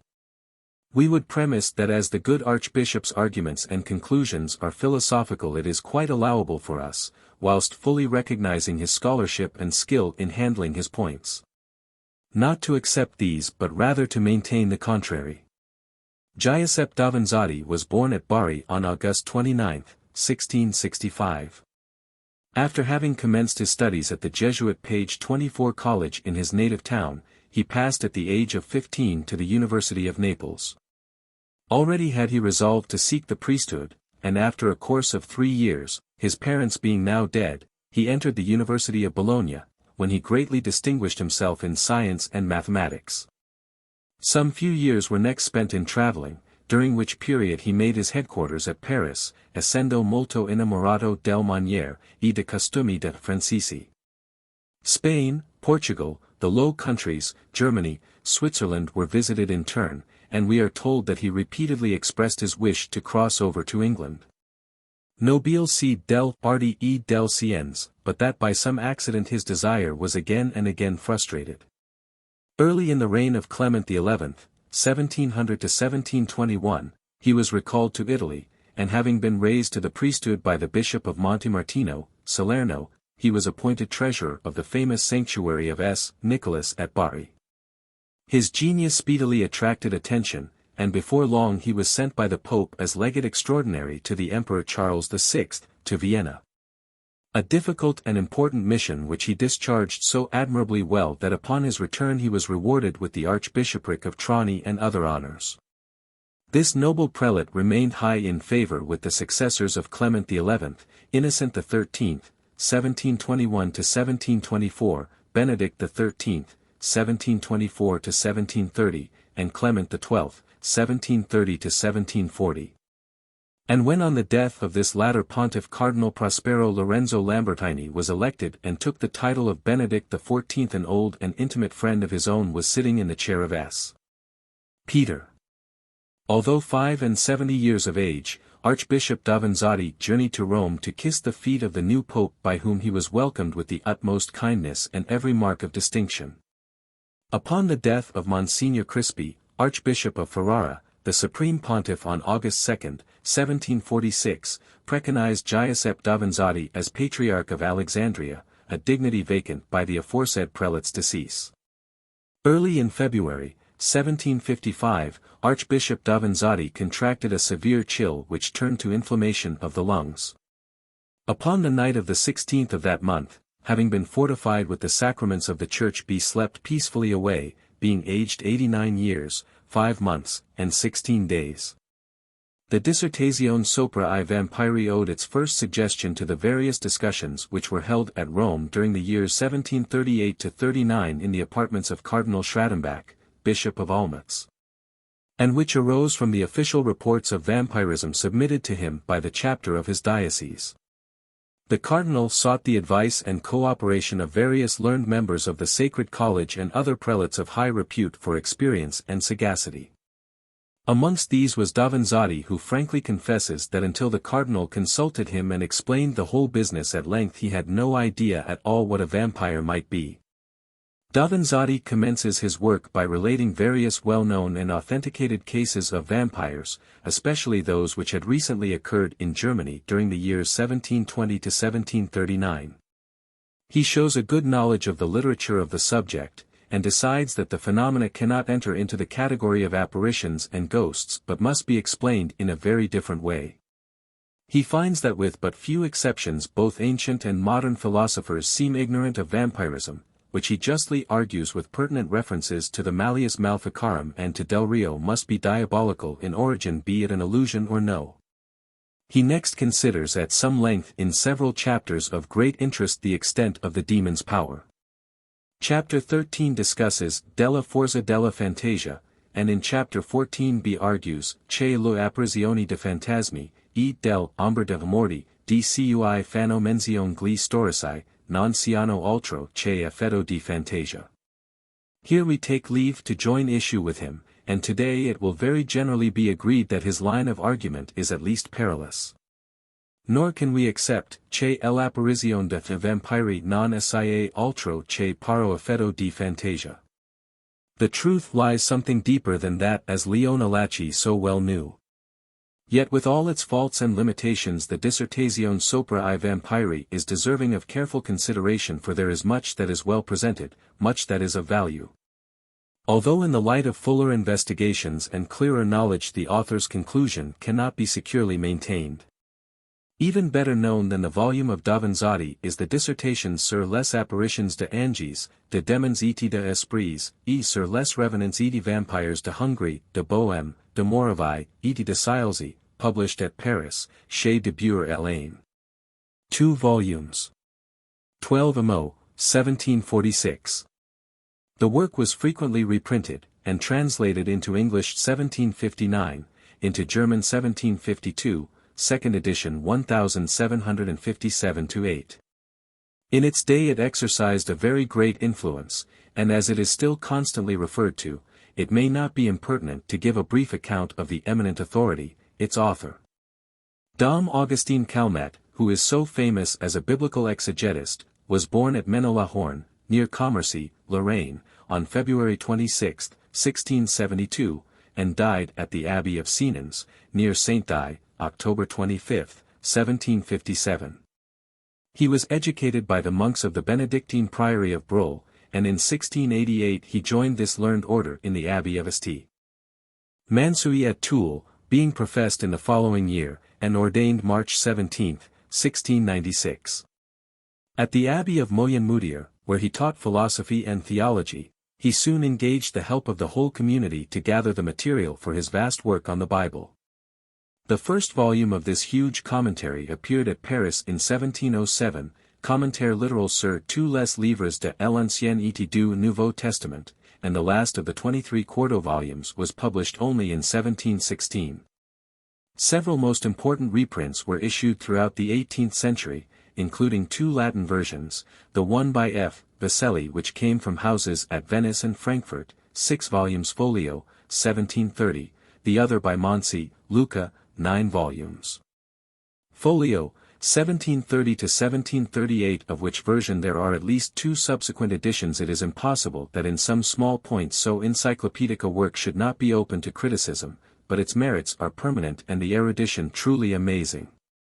Yet this was only one of many learned treatises which Dom Calmet published on biblical subjects, and so greatly was their value esteemed that his dissertations were rapidly translated into Latin and the principal modern European languages. When we add to these his historical and philosophical writings, the output of this great scholar is well nigh incredible. So remarkable a man could not fail to hold high honors in his own congregation, and it was only at his earnest prayer that Pope Benedict XIII refrained from compelling him to accept a mitre. Since this pontiff on more than one occasion expressed himself anxious to reward the merits and the learning of the abbot of Senans. Today, perhaps the best known of Dom Calmet's works in his traits sur les apparitions d'esprits, et sur les vampires, and in his preface he tells us the reasons which induced him to undertake this examination. One point which Lai emphasizes must carefully be borne in mind and merits detailed consideration. Vampires, as we have seen, particularly infest Slavonic countries, and it does not appear that this species of apparition was well known in Western Europe until towards the end of the 17th century. There undoubtedly were cases of vampirism, as will be recorded in their due order, and certain aspects of witchcraft have much in common with the vampire tradition. Especially the exercise of that malign power whereby the witch caused her enemies to dwindle, peak and pine, draining them dry as hay. But this is not vampirism proper. The fuller knowledge of these horrors reached Western Europe in detail during the 18th century, and it at once threw very considerable light upon unrelated cases that had been recorded from time to time, but which appeared isolated and belonging to no particular category. Writing in 1746, Dom Calmet, who had long studied the subject, remarks that certain events, certain movements, certain fanaticisms, certain phenomena, it may be in the physical or in the supernatural order. Distinguish and characterize certain several centuries. He continues, in this present age and for about 60 years past, we have been the hearers and the witnesses of a new series of extraordinary incidents and occurrences. Hungary, Moravia, Silesia, Poland, are the principal theater of these happenings.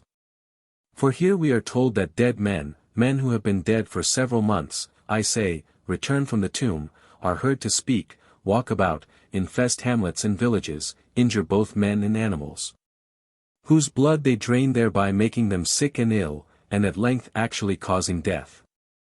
Nor can men deliver themselves from these terrible visitations, nor secure themselves from these horrid attacks, unless they dig the corpses up from the graves, drive a sharp stake through these bodies, cut off the heads, tear out the hearts. Or else they burn the bodies to ashes.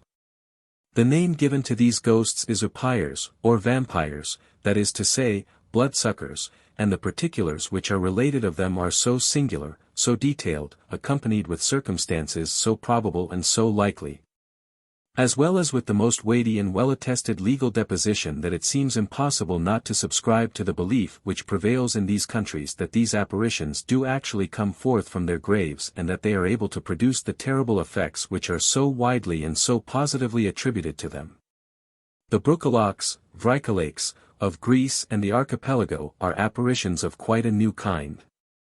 The author then says that he has solid reasons for treating the subject of vampires, and especially for dealing with those who infest Hungary, Moravia, Silesia and Poland. Although he well knows that he is laying himself open to damaging criticism on both sides. Many persons will accuse him of temerity and presumption for having dared to cast doubts upon certain details in these well-authenticated accounts, whilst others will attack him for having wasted his time in writing seriously on a subject which appears to them frivolous and inept. Howbeit, he continues, whatever line anyone may choose to adopt, it is to my mind useful and indeed necessary to investigate a question which seems to have an important bearing upon religion. For if it be a truth that vampires may actually thus return from their graves, then it becomes necessary to write in defense of, and to prove, this truth. If it be an error and an illusion, it follows in the interests of religion that those who credit it must be undeceived, and that we should expose a groundless superstition, a fallacy, which may easily have very serious and very dangerous consequences. In the first chapter of his second volume, which section directly discusses vampires, the first volume being preliminary and generally concerned with apparitions of various kinds, Don Calmet again defines a vampire. And at the risk of a certain amount of repetition his words must once again be quoted, the apparitions, revenants, of Hungary, or vampires, are men who have been dead for some considerable time, it may be for a long period or it may be for a shorter period, and these issue forth from their graves and come to disturb the living, whose blood they suck and drain. These vampires visibly appear to men, they knock loudly at their doors and cause the sound to re-echo throughout the whole house, and once they have gained a foothold death generally follows. To this sort of apparition is given the name vampire or upire, which in the Slavonic tongues means a bloodsucker. The only way to obtain deliverance from their molestations is by disinterring the dead body, by cutting off the head, by driving a stake through the breast, by transfixing the heart, or by burning the corpse to ashes. It may be remarked here that although in the course of this book there will be occasion to deal with many ghosts of the vampire family and to treat of cognate superstitions and traditions, the essential feature of the vampire proper lies in the fact that he is a dead body reanimated with an awful life, who issues from his tomb to prey upon the living by sticking their blood, which lends him new vitality and fresh energies. Since he is particularly found in Greece, it is to a Greek writer we may go for a description of this pest. One of the earliest, if indeed he were not actually the first of the writers of the 17th century who deals with vampires, is Leon Alachi, more commonly known as Leo Alatius. This learned scholar and theologian was born on the island of Chios in 1586, and died at Rome January 19, 1669. At the age of 14 he entered the Greek college in Rome, and when he had finished his academic course with most honorable distinction, returned to Chios, where he proved of the greatest assistance to the Latin bishop Marco Giustiniani. In 1616 Alachi received the degree Doctor of Medicine from the Sapienza, and a little later, after having been attached to the Vatican Library, professed rhetoric at the Greek College. In 1622 Pope Gregory XV sent him to Germany to superintend the transportation to Rome of the Palatinate Library of Heidelberg, which Maximilian I had presented to the Pope in return for large subsidies that enabled the war to be carried on against the Federation of Protestant Princes. This important task, which owing to a disturbed state of the country was one of immense difficulty, Alachi accomplished most successfully, and during the reigns of Urban VIII and Innocent X he continued his work in the Vatican Library, especially concentrating upon the Palatinate manuscripts. In 1661 Alexander VI, as a recognition of his vast researches and eminent scholarship, appointed him custodian of the library. He was an earnest laborer for reunion, in which cause he wrote his great work De Ecclesiae Occidentalis et Orientalis Perpetua Consentium, published at Cologne in 1648, a dissertation wherein all points of agreement are emphasized, whilst the differences are treated as lightly as possible. Alachi, in his treatise De Graecorum Hodie Quorundum Opinationibus, Cologne, 1645, discusses many traditions, and amongst others he deals at some length with the vampire, concerning whom he says, the Vrikalakas is the body of a man of wicked and debauched life, very often of one who has been excommunicated by his bishop. Such bodies do not like other corpses suffer decomposition after burial nor fall to dust, but having, so it seems, a skin of extreme toughness become swollen and distended all over, so that the joints can scarcely be bent. The skin becomes stretched like the parchment of a drum, and when struck gives out the same sound, from which circumstance the Vrikalakas has received the name tau upsilon mu pi alpha nu iota alpha omicron, drum-like. According to this author a demon takes possession of such a body, which issues from the tomb, and, generally at night, goes about the streets of a village, knocking sharply upon doors, and summoning one of the household by name. But if the person called unwittingly answers he is sure to die on the following day. Yet a Vrikalakas never cries out a name twice, and so the people of Chios, at all events, always wait to hear the summons repeated before they reply to anyone who raps at their door of a night.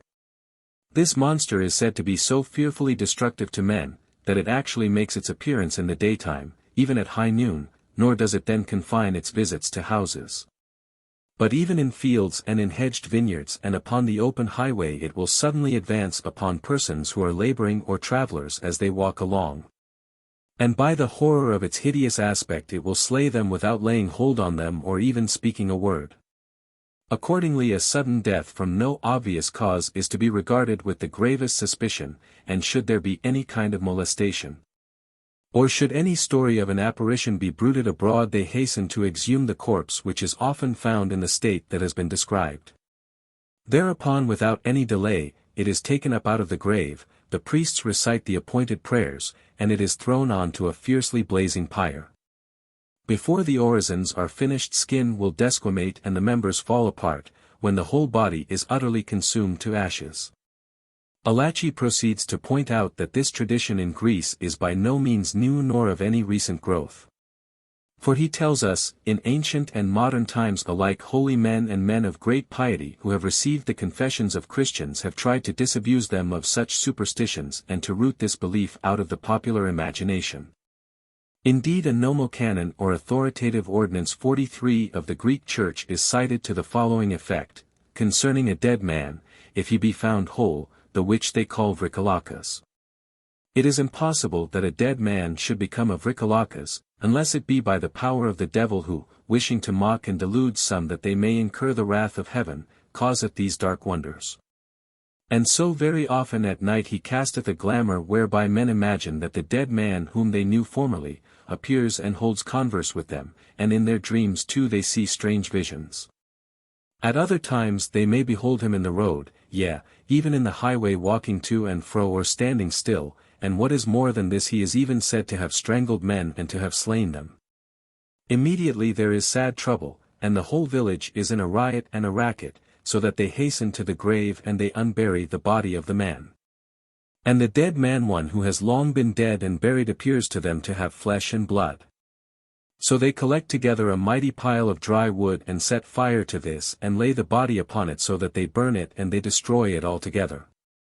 What is exceedingly curious is that after so emphatically declaring these phenomena to be a superstition and an idle fantasy, the Nomo Canon continueth as follows: Be it known unto you, however, that when such an incorrupt body shall be discovered, the which, as we have said, is the work of the devil, ye must without delay summon the priests to chant an invocation to the all-holy Mother of God, and solemnly to perform memorial services for the dead with funeral meats. 44. This provision is at any rate pretty clear evidence that the author or authors of this ordinance must have had some belief in the Vrikalakas. And it appears to me that they would not have added so significant a caudle unless they had deemed it absolutely necessary, and having salved their consciences by speaking with rigid officialism, they felt it incumbent upon them to suggest precautions in case of the expected happening and the consequence of difficulties and mistrust. In fact, they were most obviously safeguarding themselves.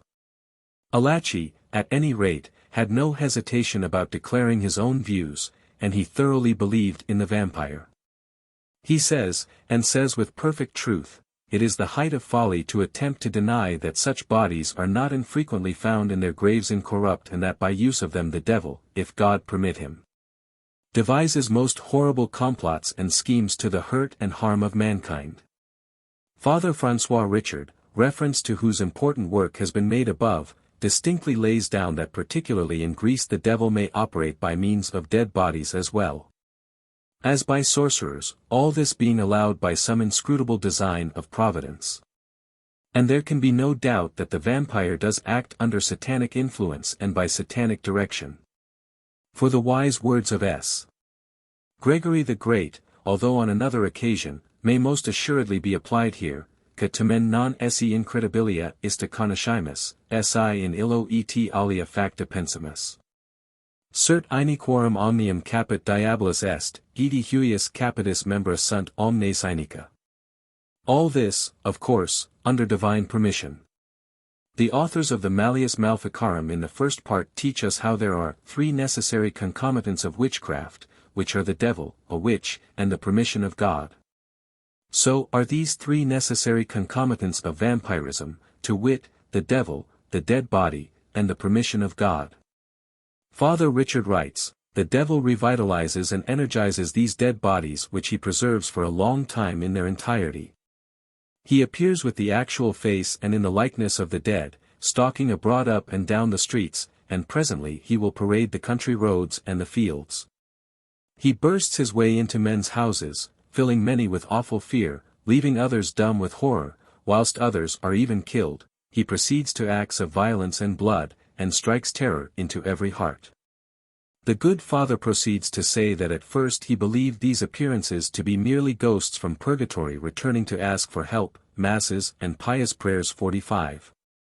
But on learning the details of the case he soon found that he had to deal with something very other, for such ghosts never commit excesses, violent assaults, wreaking the destruction of cattle and goods, and even causing death. These appearances then are clearly diabolical, and the matter is taken in hand by the priests who assemble on a Saturday, that being the only day of the week on which a Vrikalakas rests in his grave and cannot walk abroad. It may be remembered that Saturday was the one day of the week which was particularly avoided by witches for their assemblies, and that no Sabbath was held on this day. For Saturday is sacred to the Immaculate Mother of God. It is well known, says that great Doctoress, Alphonsus, that Saturday is dedicated by Holy Church to Mary, because, as S. Bernard tells us, on that day, the day after the death of her son, she remained constant in faith. Per illa triste sabatum stedet in fide, e saluata fut ecclesia in ipsa sola, propter quat, aptisime tota ecclesia, in laudem edi gloriam iusdem virginis, diem sabati per totius anni circulum celebrare consuit. In England this excellent practice of devotion was known as early as Anglo-Saxon times, since in the Leofric Missal a special Mass is assigned to Saturdays in honor of Our Lady. Mr. G. F. Abbott, in his Macedonian folklore, relates that in northern Greece people born on a Saturday, hence called sigma alpha beta beta alpha tau iota alpha nu omicron or Sabbatarians, are believed to enjoy the doubtful privilege of seeing ghosts and phantasms, and of possessing great influence over vampires. A native of Socho assured the writer that such a one was known to have lured Avricalakas into a barn and to have set him to count the grains of a heap of millet. While the demon was thus engaged, the Sabbatarian attacked him and succeeded in nailing him to the wall. At Lyakavikia it is held that the Sabbatarian owes his power to a little dog, which follows him every evening and drives away the Vrikalakas. It is further said that the Sabbatarian on these occasions is invisible to all but the little dog. The priests then on a Saturday go in procession to the grave where lies the body which is suspect.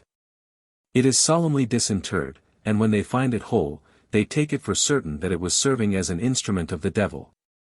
This abnormal condition of the dead is held to be a sure mark of the vampire, and is essential to vampirism proper.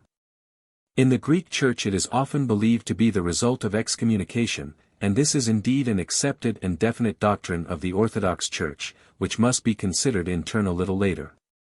It is not impossible, I think, that cases of catalepsy, or suspended animation which resulted in premature burial may have helped to reinforce the tradition of the vampire and the phenomenon of vampirism. Some authorities consider catalepsy as almost entirely, if not wholly, psychic, and certainly not a disease in any correct sense of the word, although it may be a symptom of obscure diseases arising from nervous disorders. A celebrated medical authority has pronounced that, in itself catalepsy is never fatal. It belongs to the domain of hypnotism, and is said to be refreshing to the subject, especially when he is exhausted by long mental exertion or physical toil. Very often it arises from conscious or subconscious autosuggestion, and it has been described as the supreme effort of nature to give the tired nerves their needed repose. No doubt the fatal mistake so often made in the past was that of endeavoring by drastic measures to hasten restoration to consciousness, instead of allowing nature to recuperate at will. If the attempt is successful it comes as a fearful shock to the nerves which are craving for rest. If the effort is seemingly without result the patient is in imminent danger of an autopsy or of being buried alive, a tragedy which, it is to be feared, has happened to very many. It is clear that as yet serious attention has not been adequately given to this terrible accident. A quarter of a century ago it was computed that in the United States an average of not less than one case a week of premature burial was discovered and reported. This means that the possibility of such danger is appalling. In past centuries when knowledge was less common, when adequate precautions were seldom, if ever, employed, the cases of premature burial, especially at such times as the visitation of the plague and other pestilences, must have been far from uncommon. 2 or 3 examples of recent date, that is to say occurring at the end of the last century, may profitably be quoted as proving extremely significant in this connection. A young lady, who resided near Indianapolis, came to life after 14 days of suspended animation.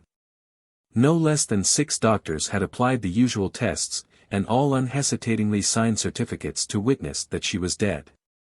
Her little brother against this consensus of opinion clung to her and declared that she had not died. The parents were in bitter agony, but at length it was necessary to remove the body. The boy endeavored to prevent this, and in the excitement the bandage which tied up the jaw was loosened and pushed out of place, when it appeared that her lips were quivering and the tongue gently moving. "What do you want? What do you want?" cried the child. "Water," distinctly, if faintly, came the answer from the supposed corpse. Water was administered, the patient revived, and lived her full span of years, healthy and normal until she was an old woman. A lady who is now the head matron of one of the largest orphan asylums in the United States has been given over as dead no less than twice by the physicians in attendance. Her body has twice been shrouded in the decent cerements of the grave. And twice has she been resuscitated by her friends. On the second occasion, in view of the former experience, extraordinary precautions were taken. All known tests were applied by the physicians, and humanly speaking all possible doubt was set at rest. The doctors had actually left the house, and the undertaker was at his sad business. It chanced that the body was pierced by a pin, and to the joy of her friends it was noted that a small drop of blood shortly afterwards oozed from the puncture. The family insisted upon the preparations being stayed. Vigorous treatment was unremittingly applied, and the patient returned to life. Today she is an exceptionally active and energetic administratrix. It should be remarked that the lady declared that she had never for a moment lost consciousness, that she was fully cognizant of all that went on around her. That she perfectly understood the meaning of all the tests which were so assiduously employed, but that all the while she felt the utmost indifference with regard to the result. The verdict of the physicians that she was dead did not cause her either the slightest surprise or the smallest alarm. A very similar accident occurred to a gentleman of good estate, one of the most prominent citizens of Harrisburg, in Pennsylvania. After a long illness he apparently died from inflammatory rheumatism, which was complicated with heart trouble.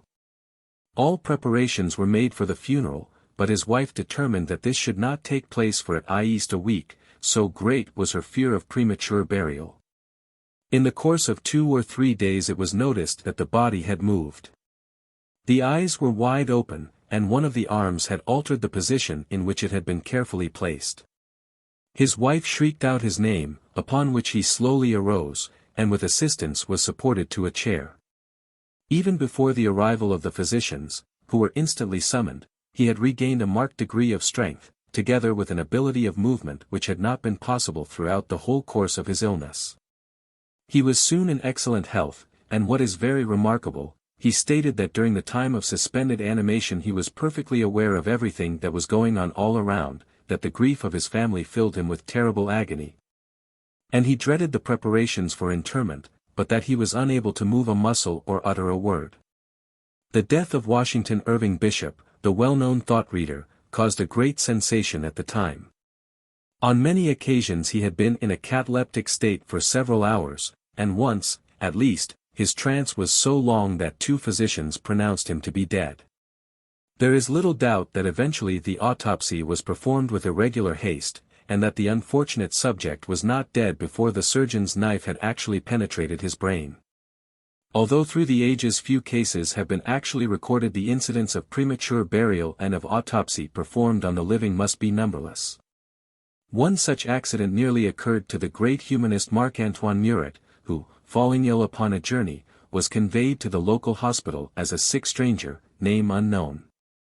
Whilst he lay, not even unconscious, upon the rough pallet, the physicians, who had been lecturing upon anatomy and were anxious to find a subject to illustrate their theories, gathered round in full force. They eagerly discussed the points to be argued, and deeming the patient dead, the senior physician gravely pronounced, pointing to the patient, faciamus experimentum in anima vili. The eyes of the supposed corpse opened widely, and a low, but distinct voice answered, Iulum animum appellas pro qua Christus non dedignatus est mori. As was customary in the case of prelates, when Cardinal Diego de Espinosa, Bishop of Siguenza and Grand Inquisitor of Spain under Philip II died after a short illness, the body was embalmed before it lay in state. Accordingly, in the presence of several physicians, the surgeon proceeded to operate for that purpose. He had made a deep incision, and it is said that the heart had actually been brought into view and was observed to beat. The cardinal recovered consciousness at the fatal moment, and even then had sufficient strength to grasp with his hand the scalpel of the anatomist. In the earlier years of the 19th century, both Cardinal Spinola and the octogenarian Cardinal della Somalia were prepared for embalmment before life was extinct. In the 7th book of the Historia Naturalis, 53, 52, ed. Brotier, Barbu, 1779, Pliny relates many instances of persons who, being deemed dead, revived. Aeola consularis in rogo revixit, e quonium subuiniri non poturat pre uolenti flamma, uius crematus est similis causa in L. Lamia praetorio viro traditor. Nam si thalium tuberonum praetura functum a rogo relatum, missala rufus, eti plurique tradent. Haec est conditio mortalium, ad has, etiias modi occasions fortunae gignomer, uti de hominiini morti cadem debit credi. Reparamus inter exempla, permitini clasiminii animum relicto corpori errare solidum, vagamque longinquo multa anunitiare, quae nisi appresent nasi non passant. Corpori interim semianimi, donec cremato eo inimici, ca cantharidi eucabanter, remianti animi ulit vaginum ademerant. Aristii etium usum ulantem ex or in procanizo, corui effigy, magna quae sequitur fabulositate. Quam equidem et in natio epimenide simili modo excipio, purum est to et idenir fessum in specius septem et quinquaginta dormis annis, rerum facium mutationem morantum ulit postero experectum die, hinc peri numero dirum senio ingruent. Ut tamen in septimum et quinquagesimum ac centesimum uti duraret annum. Feminarum sexus huic malo uidator maxime opportunis, conertium Iului, quae si corrigator, spiritus restitutor. Hu pertinet nobile apud Grecos eulumen Heraclitus, septem dibus femini ex animis ad utum reucati. Varo quoque octor est, XX. Viro se agros diuidenti capui, quendam ca efferiter, foro domum remas pedibus. Hoc idem aquini accidis. Romi quoque corsidium maturturi sui maritum sumra locato revixis, locatorum funeris ab eo elatum. Adiacit miracula, quae tota indicas canuineat. Duobus fratribus equestris ordinis, corsidio maiori accidis, ut uteriter expiras, apertoque testamento recitatum hirdem minorem funerae instaitis. Interim cum, cautabator extinctus, pladendo consevis ministeria, eaten eras, a fratre se unis, commendatum sibi filium ab eo. Demonstratum praeterea, quo in loco defodicit orum nullo conscio, eti rogas utiis funebribus, quae comparicit, efferiter. Hoc eo nerant, fratris domestici proper annuntior exinimitum illum, eti orum, ubi dixerat, repertum est. Plena praeterea iuta est his iudicinius, sed non conferenda, cum sepius falsa sint, sicit ingenti exemplo docebimus. Bello siculo Gabienus Caesaris classieris fortissimus captus a sex. Pompeo, usu ius incisa serus, vix coherent, iacut in litor toto die. Deigned cum adu espericet, cum gemita pressibus congregata multitudine petiet, uti Pompeius ad se uneret, aut alicum ex arcanis mitterit, se enim ab inferis remissum, habira quae nuntiaret. Misit plures Pompeius ex amicis, cabus Gabienus dixit, inferis dies placera Pompei causas eti partis pius, proinduentum futurum, quem opteret, hoc se nuntiariusum, argumentum for uritatis, quod per actus mandatus. Prodinus expirituris esset, id ida uinit. Post sepulchrum quoque usorum exempla, sunt, nisi quod naturi opera, non prodigia consectumur. It was truly said by Pliny that, such is the condition of humanity, and so uncertain is men's judgment that they cannot determine even death itself. The words of the wise old Roman have been re-echoed by many a modern authority. Sabetti in his Tractatus 16, De Extrema Unction, Compendium Theologiae Moralis, edition recognita T. Barrett, Pastet, 1916, p. 776, asks, quid sacerdoti agendum sit, si ad egrodum accidat, iunc modo mortuum, ut iulgo dissiter, inveniat? In the course of resolving this, he lays down, I am age ex sententia plurimorum medicorum doctissimorum probable est homines in omnibus firm casibus post instans mortis, ut iulgo dissiter, seu post ultimum respirationem, intus aliquam diu viura. Bruius Iul diucius, iuxta naturam causi quae mortem induxit. In casibus mortis ex morbis lenti progressus probable est utarn intern perduror aliquat momenta, sex surciter, Iul, iuxta quastem peritos, unam dimidium horum, in casibus vero mortis repentini iuta, interna perdurat longius. Forte non improbabiliter, usque ad putrefactionem. Professor Huxley wrote, the evidence of ordinary observers on such a point as this, that a person is really dead, is absolutely worthless. And, even medical evidence, unless the physician is a person of unusual knowledge and skill, may have little more value. The British Medical Journal remarks, it is true that hardly any one sign of death, short of putrefaction, can be relied upon as infallible. Sir Henry Thompson wrote, "It should never be forgotten that there is but one really trustworthy proof that death has occurred in any given instance, viz., the presence of a manifest sign of commencing decomposition." And Professor P. Brouardel emphatically declares, "We are obliged to acknowledge that we have no sign or group of signs sufficient to determine the moment of death with scientific certainty in all cases." Colonel E. P. Vallam, M.D. Medical Inspector of the United States Army, and corresponding member of the New York Academy of Sciences, who himself was upon one occasion almost buried alive, most emphatically declared that even stoppage of the beating of the heart and breathing, for a considerable time, with all other appearances of death, excepting decomposition, do not make it certain that a person is dead. And he also added the terrible warning that the suspended activity of life may return after the body has been interred. It is unnecessary to enter into these partial cases of premature burial, but there is overwhelming evidence that such accidents were far from uncommon. Dr. Thouret, who was present at the destruction of the famous vaults of Les Innocents, told Mons. Desgenets that there could be no doubt many of the persons must have been interred alive, since the skeletons were found in positions which showed the dead must have turned in their coffins. Kempner supplies similar particulars when describing disinterments which have taken place in New York and other districts of the United States, also in Holland and elsewhere. The celebrated investigator, Dr. Franz Hartmann, collected particulars of more than 700 cases of premature burial and of narrow escapes from it, some of which occurred in his own neighborhood. In his great work Premature Burial he tells us of the terrible incident which happened to the famous French tragedienne, Mile.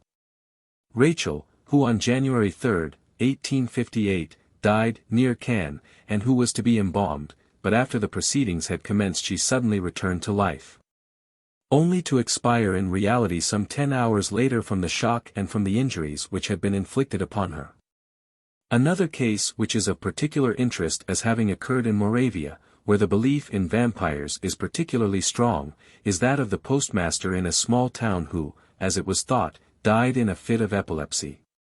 About a year afterwards it became necessary to disinter some of the bodies from the graveyard in order to enlarge one of the transepts of the parish church. And the dreadful fact was revealed that the unfortunate postmaster must have been buried whilst still alive, a discovery which so horrified the physician who had signed the death certificate that he lost his reason. In the chancel of S. Giles, Cripplegate, there is still to be seen a monument sacred to the memory of Constance Whitney, whose many virtues are described in somewhat rhetorical fashion upon a marble tablet. A figure above this scroll represents the lady in the act of rising from her coffin. This might be taken to be a beautiful symbolism, but such is not the case, for it represents an actual circumstance. The unfortunate lady had been buried while in a condition of suspended animation, and consciousness returned to her when the sexton opened the coffin and desecrated the body in order to steal a valuable ring which had been left upon one of her fingers. In former years when the rifling of tombs and body snatching were by no means an infrequent practice, many similar cases came to light. And there can be no doubt that no inconsiderable proportion of persons were buried in a state of trance or catalepsy. The story of Gabrielle Delaunay, a lady whose cause was tried before the High Court of Paris, about 1760, caused a profound sensation throughout the whole of France. When 18 years of age Gabrielle, the daughter of M. Delaunay, the president of the Civil Tribunal of Toulouse, was betrothed to Captain Maurice de Serres. Unhappily the latter was suddenly ordered abroad to the Indies on active service. The president, fearing that his child might die in a foreign land, refused to allow the marriage to be celebrated immediately so that she might accompany her husband under his protection. The lovers parted heartbroken, and in about 2 years' time news reached France of the gallant young soldier's death. This, however, proved to be false, although his safety was not known until, after an absence of well-nigh 5 years, he presented himself once more in Paris. Here he happened to pass the church of S. Rock, the entire facade of which was heavily draped with black and shrouded for the funeral of some person of distinction. Upon inquiry, he learned that the mourning was on account of a young and beautiful lady who had died suddenly after 2 days' illness, the wife of the President Dubourg, who before her marriage had been Mlle Gabrielle Delaunay. It appeared that, owing to the report of the death of Maurice de Serres, M. Delaunay had compelled his daughter to marry this gentleman, who although nearly 30 years her senior was a figure of great wealth and importance. As may be imagined, the young captain was distracted with grief, but that night, taking a considerable sum in gold, he visited the sexton of the cemetery of S. Rock and with great difficulty bribed him to exhume the corpse of Madame Dubourg in order that he might once more look upon the features of the woman whom he had so passionately loved. With every precaution, under the pale light of a waning moon, the terrible task was completed, the coffin was silently unscrewed, and the unhappy lover threw himself upon his knees in an agony of grief. At last the grave-digger suggested that everything must be replaced in order, when with a terrible cry the young officer suddenly seized the cold, clay body and, before the bewildered sexton could prevent him, threading his rapid course among the tombs, with lightning speed he disappeared into the darkness. Pursuit was useless, and nothing remained but for the poor man to replace the empty shell in the grave, to shovel back the earth and arrange the spot so that there might be no trace of any disturbance. He felt sure, at least, that his accomplice in so terrible a crime, a sacrilege which would inevitably bring the severest punishment upon those concerned in it, must maintain silence, if only for his own sake. Nearly 5 years had passed when M. Dubourg, who upon the anniversary of his wife's death each June attended a solemn requiem. As he was passing through a somewhat unfrequented street in the suburbs of Paris, came face to face with a lady in whom he recognized none other than the wife whose death he had mourned so tenderly and so long. As he attempted to speak, she with averted looks swept past him as swiftly as the wind and, leaping into a carriage with emblazoned panels, was driven quickly away before he could reach the spot. However, M. Dubourg had noticed the arms of the noble house of de Serres, and he determined that inquiry should at once be made. It was no difficult task for a man of his position to obtain an order that the grave of his wife might be examined, and when this was done the empty broken coffin turned suspicion into certainty. The fact that the sexton had resigned his post and had gone no one knew where, but seemingly in comfortable circumstances shortly after the funeral of Madame Dubourg lent its weight to the investigations which were now taken in hand. Experienced lawyer that he was, M. Dubourg accumulated evidence of the first importance. He found that it was said that Captain Maurice de Serres had married his young and lovely wife, Madame Julie de Serres, some 5 years previously and, as it was supposed, then brought her back with him from some foreign country, to Paris. The whole city was astounded when the President Dubourg demanded from the High Court the dissolution of the illegal marriage between Captain Maurice de Serres and the pretended Julie de Serres, who, as the plaintiff steadfastly declared, was Gabrielle Dubourg, his lawful wife. The novelty of the circumstances caused the profoundest sensation, and vast numbers of pamphlets were exchanged by the faculty, many of whom maintained that a prolonged trance had given rise to the apparent death of Madame Dubourg. And it was stated that although she had continued to exist for a great number of hours in her grave, cases of similar lethargies had been recorded, and even if such fits were of the rarest, yet the circumstance was possible. Madame Julie de Serres was summoned to appear in court and answer the questions of the judges. She stated that she was an orphan born in South America, and had never left her native country until her marriage. Certificates were produced, and on every side lengthy arguments were heard, which it is unnecessary to detail. Many romantic incidents ensued, but these, however interesting, must be passed over, for it shall suffice to say that eventually, mainly through the sudden introduction of her little daughter, amid a pathetic scene, the identity of Julie de Serres with Gabrielle Dubourg, née Launay, was established and acknowledged. In vain did her advocate plead that her marriage to M. Dubourg had been dissolved by death, although this fact most certainly ought to have been accepted as consonant with sound theology. None the less the result was that, in spite of her prayer to be allowed to enter a cloister, she was ordered to return to her first husband. 2 days after, the President Dubourg awaited her arrival in the great hall of his mansion. She appeared, but could scarcely totter through the gates, for she had but a few moments previously drained a swift poison. Crying, "I restore to you what you have lost," she fell a corpse at his feet. At the same moment Captain de Serres died by his own hands. It cannot escape notice that these events very closely resemble that novella of Bondello, 2:9, which relates the true history of Elena and Gerardo, adventures nearly resembling the tragic tale of Romeo and Juliet. Elena and Gerardo are the children of two nobles of Venice, Messer Pietro and Messer Paolo, whose palaces fronted each other on the Grand Canal. Gerardo chances to see Elena at her window, and from that hour he knows neither happiness nor sleep until he has declared his consuming passion. A kindly nurse brings them together, and in her presence they exchange rings and vows of tenderest love before the statue of Madonna the Virgin, spending long nights in amorous ecstasy and bliss. For these unions were fast-binding, although not a sacrament, indeed, until then had received the benison of Holy Church. It is a common saying to apply to any man, see, e amogliato, ma il matrimonio non è stato benedetto. Wherefore the spousals of the lovers remained a secret.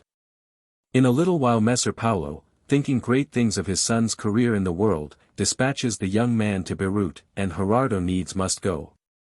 But when he had been absent some 6 months Messer Pietro informs his daughter that he has appointed a day for her marriage with a young man of ancient house and fair estate, and not daring to tell her father what had passed. She sunk under her silent grief, and upon the evening before her new nuptials she fell into a swoon across her bed, so that in the morning she was found cold and stark as a stiffening corpse. The physicians assembled in numbers and talked learnedly, remedies of every sort were applied without avail, and no one doubted she was dead. So they carried her to church for burial and not for marriage. That night they bore in sombre and silent procession upon a black gondola to the Campo which is hard by San Pietro in Castello, where lies the sacred body of Venice's great patriarch, San Lorenzo Giustiniani. They left her there in a marble sarcophagus outside the church, with torches blazing around. Now it happened that Gerardo's galley bad return from Syria, and was newly anchored at the port of Lido. Many friends came to greet him, and as they talked, marking the funeral cortege, he idly asked who was gone. When he learned it was Elena, grief fell upon him like a cloud of night. But he dissembled until all had departed, when, calling his friend the captain of the galley, he told him the whole story of his love, and swore he would once again kiss his wife, even if he had to break open her monument. The captain tried in vain to dissuade him, but seeing it was of no avail the two men took a boat and rowed together to San Pietro. It was long after midnight when they landed and made their way to the place of sepulture. Pushing back the massive lid, Gerardo flung himself upon the body of his Elena. At length the good captain, who feared the seniors of the night would visit the spot and put them under arrest, compelled the hapless lover to return to the boat, but he could no whit persuade him to leave Elena's body. And this Gerardo bore in his arms and reverently laid it in the boat, himself clasping it in his arms with many a sad kiss and bitter sigh. The captain, much alarmed, scarce dared to make for the galley, but rowed up and down and out to the open lagoon, the dying husband yet laid by his dead wife. However, the sea breezes freshened with their salt tang, and far over the waters the horizon lightened towards dawn. It was then that the spark of life awoke in Elena's face. She moved gently, and Gerardo, starting from his grief, began to chafe her hands and feet. They carried her secretly to the house of the captain's mother. Here she was put in a warm bed, possets and food were administered. Presently she opened her eyes, and lived. A gracious and lordly feast was made by Messer Paolo for his son's return, and when all the company were assembled Gerardo entered, leading Elena in bridal array, and kneeling at his father's feet he said, "Lo, my father! I bring you my wedded wife whom I have this day saved from death." Great were the rejoicings, and Messer Pietro was summoned from his house of mourning to a home of gladness. So when the whole truth had been told him and he welcomed back not only his dead daughter but her husband also with a joyful heart and with thanksgiving, he blessed the young couple. And on the morrow morn Holy Church with solemn rite hallowed the bond of matrimony whose joys had already been sweetly consummated. The parallels between the two adventures are very striking. Our main interest in the sad story of de Serres and his love, which assuredly might have ended far otherwise, lies in the fact that the unfortunate Gabrielle Dubourg was actually buried as dead in her coffin, and only restored to life after several days had passed. Occasionally epitaphs may be seen both abroad and in England, which record some premature burial. Such a one was placed over the tomb of a Mrs. Blunden in the cemetery of Basingstoke, Hampshire, and this tells how the unfortunate lady was prematurely interred, but the original inscription is to a large extent obliterated. Unfortunately, overwhelming evidence proves that such terrible accidents are far from rare, for Mr. William Tebb, in his authoritative work Premature Burial, had collected of recent years from medical sources alone 219 narrow escapes from being buried alive. 149 premature interments that actually took place, 10 cases of bodies being dissected before life was extinct, 3 cases in which this shocking error was very nearly made, and 2 cases where the work of embalmment had already begun when consciousness returned. There is no greater mistake than to suppose that most cases of premature burial, and of escape from premature burial, happened long ago, and that even then the majority of these took place under exceptional conditions, and for the most part in small towns or remoter villages on the continent. Amazing as it may appear in these days of enlightenment, the number of instances of narrowest escapes from premature burial, and also of this terrible fate itself, has not decreased of recent years, but it has, on the contrary, increased. In a letter on page 1104 of the Lancet, June 14, 1884, the witness describes in detail the appearance presented by 2 bodies which he saw in the crypt of the Cathedral of Bordeaux, when part of the cemetery there had been dug up and many graves disinterred. In La Presse Médicale, Paris, August 17, 1904, there is an article, The Danger of Apparent Death, by Dr. Eichert of Marseilles, whose study La Mort Réelle et la Mort Apparente when published in 1897 attracted great attention. The writer, an eminent figure in the medical world, describes in detail some 12 cases of the revival of persons who had been certified as dead by their doctors, the body in one instance recovering consciousness when several physicians were present and the funeral ceremonies had actually commenced. It should be remarked that Dr. M. K. Bousakis, professor of physiology at the Faculty of Medicine of Athens, was one of the eyewitnesses upon that occasion, and a similar case is mentioned on the authority of Dr. Secundus Lusitanus, who was also present. It should be remembered that Greece is the country where belief in the vampire still most strongly survives.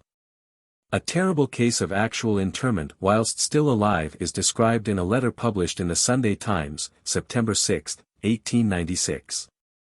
Some years ago the Paris Figaro, in an article of some length, considered the terrible possibilities of being buried alive, and within 15 days the editor received over 400 letters from different parts of France. And all these were from persons who had either themselves been buried alive, or been on the point of being so interred, or who had escaped a premature grave through some fortunate accident. In September, 1895, a boy named Ernest Wicks was found lying on the grass in Regent's Park, apparently dead, and after being laid out in the S. Marylebone mortuary was brought back to life by the keeper, Mr. Ellis. When the doctor arrived the lad was breathing freely though still insensible, and a little later he was removed to the Middlesex Hospital. Here the surgeon pronounced him to be recovering from a fit. At an inquest held at Wigan, December 21, 1902, Mr. Brighouse, one of the county coroners for Lancashire, remarked with great emphasis upon the extraordinary circumstances, for he informed the jury that the child upon whom they sat had died 4 times. And the mother had obtained no less than 3 medical certificates of death, any one of which would have been sufficient for the subject to have been buried. In 1905, a Mrs. Holden, aged 28, living at Hapton, near Accrington, died, and the doctor did not hesitate to give a certificate of death, when all the arrangements for the funeral were made. Fortunately, the undertaker noticed a slight twitch of the eyelids, and eventually the woman's life was saved, and she lived well and strong under perfectly normal conditions. On January 7, 1907, the Midland Daily Telegraph reported the case of a child who, to all intents and purposes, died, whilst an operation was being performed upon it. However, the patient who had been certified dead more than half an hour before recovered. On September 14, 1908, the papers published the details of an extraordinary trance of a Mrs. Rees, Norah Street, Cardiff, who appeared to have had a very narrow escape from premature burial. To go back some 40 years, there may be found fully reported in the British Medical Journal, October 31, 1885, the famous case of a child at Stamford Hill who fell into convulsions and passing into a trance was supposed to have died, recovering consciousness only after 5 days. Hufeland, dealing with these instances of trance, remarks that 6 or 7 days are often required to restore such cases. Dr. Charles Lond says that fits of this kind last for days and days together, and that it seems not improbable that people may have been buried in this state in mistake for death. A case of exceptional interest is described as occurring in 1883 by the professor of medicine in the University of Glasgow, Drive W. T. Gardner. The person whom he was treating remained in a trance which lasted 23 consecutive weeks, and so remarkable a circumstance attracted very considerable attention at the time, giving rise to a lengthy controversy. It should be more widely known that the ordinary simulacra of death are utterly deceptive and Dr. John Oswald remarks in his profound work Suspended Animal Life, in consequence of an ignorant confidence placed in them, the signs of death, persons who might have been restored to life, have been consigned to the grave. In September, 1903, Dr. Forbes Winslow emphasized the fact that all the appearances of death may be so strikingly displayed in a person in a cataleptic condition that it is quite possible for burial to take place while life is not extinct. And he added, I do not consider that the ordinary tests employed to ascertain that life is extinct are sufficient. I maintain that the only satisfactory proof of death is decomposition. Even from this very hasty review, and examples might be multiplied, indeed are multiplying in every direction almost daily, terrible truth though it may be, it is obvious that premature burial is by no means an uncommon thing. Whilst recovery from catalepsy or deep trances, sometimes lasting very many days, is even more frequent, and such cases have been recorded in all ages, times without number. It is, I think, exceedingly probable that extraordinary accidents of this kind, which would have been gossiped and prattled throughout large districts, and, passing from old to young, whispered round many a winter's fireside, were bound soon to have assumed the proportions of a legend which must, consciously or unconsciously, have continually gathered fresh accretions of horror and wonder in its train. It is possible, I say, that hence may have been evolved some few details which notably help to swell the vampire tradition. I do not for a moment wish to imply that these circumstances, which we have just considered at some length, however striking and ghastly, were in any way the foundation of the belief in vampires. I would rather emphasize that the tradition goes far deeper and contains far more dark and scatful reality than this. I would not even suggest that premature burial and resuscitation from apparent death added anything essentially material to the vampire legend, but I do conceive it probable that these macabre happenings, ill understood and unexplained, did serve to fix the vampire tradition more firmly in the minds of those who had been actual witnesses of, or who by reliable report knew of similar occurrences, and were fearful and amazed. There are to be read examples of persons who, after death, have given evident signs of life by their movements. One such case is related by Tertullian, who tells us that he himself witnessed it, de meo didaci. A young woman, who had once been in slavery, a Christian, after she had been married but a few months died suddenly in the very flower of her age and happiness. The body was carried to the church, and before it was entrusted to the earth, a service was held. When the priest, who was saying the requiem, present cador, raised his hands in prayer, to the astonishment of all the young girl who was lying upon her bier with her hands laid in repose at her side, also lifted her hands and gently clasped them as if she too were taking part in the supplication of the Mass, and then toward the end she refolded them in the original position. Tertullian also says that on one occasion, when a body was about to be interred, a body which was already in the grave seemed to draw to one side as though to make place for the newcomer. In the life of S. John the Almsgiver, Patriarch of Alexandria, written by Leontius Archbishop of Cyprus, we are told that when the saint who was aged 64, died at Amandas in Cyprus, November 11, 616. 46 his body was brought with great veneration and holy observance to the principal church of that place. Here was opened a magnificent tomb in which 2 bishops had already been buried. It is said that out of respect the 2 bodies drew one to the right and one to the left, and that this took place in the sight of all who were present, non unis, nec decem, nec centum uterunt, sed omnis tuba. Quae connuenit ad ius sepulchrum. It must be remembered that Archbishop Leontius had his facts from those who had actually been present at the interment, and the same account may be found in the Monology of Simeon Metaphrasts. Evagrius Ponticus relates 47 the legend of a certain anchorite named Thomas, who died in the Nosocomion at Daphne, a suburb of Antioch, where was the shrine of the martyr S. Babylos. 48 The hermit, a stranger, was buried in that part of the cemetery used for beggars and the very poor. In the morning, however, the body was found to be lying by a rich mausoleum in the most honorable part of the grounds. It was again interred, but when on the following day it was found by the sexton that the same thing had happened a second time, the people hastened to the patriarch Ephraim 49 and told him of the marvel. Thereupon the body was borne with great rejoicing with an attendance of wax flambeaux and fuming frankincense into the town, and honorably enshrined with worship meet in one of the churches. And for many years the city annually observed the festival of the translation of S. Thomas Eremita. The same story is related by the ascetical writer, the monk Johannes Moschus, in his very beautiful treatise Delta Epsilon Iota Mu Pratum Spirituale, the Spiritual Meadow. 50 But Moschus says that the remains of the hermit rested in his grave whilst in veneration for his sanctity the bodies of those who were buried near had been found to have issued forth and modestly lay at some considerable distance. In hagiology there are many instances of the dead hearing, speaking and moving. Thus in the life of S. Donatus, the patron of Arezzo, who succeeded the first bishop S.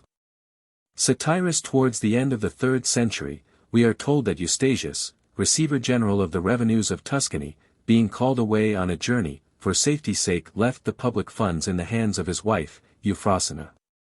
This lady, being afraid that her house might be robbed, secretly buried the chests in the earth.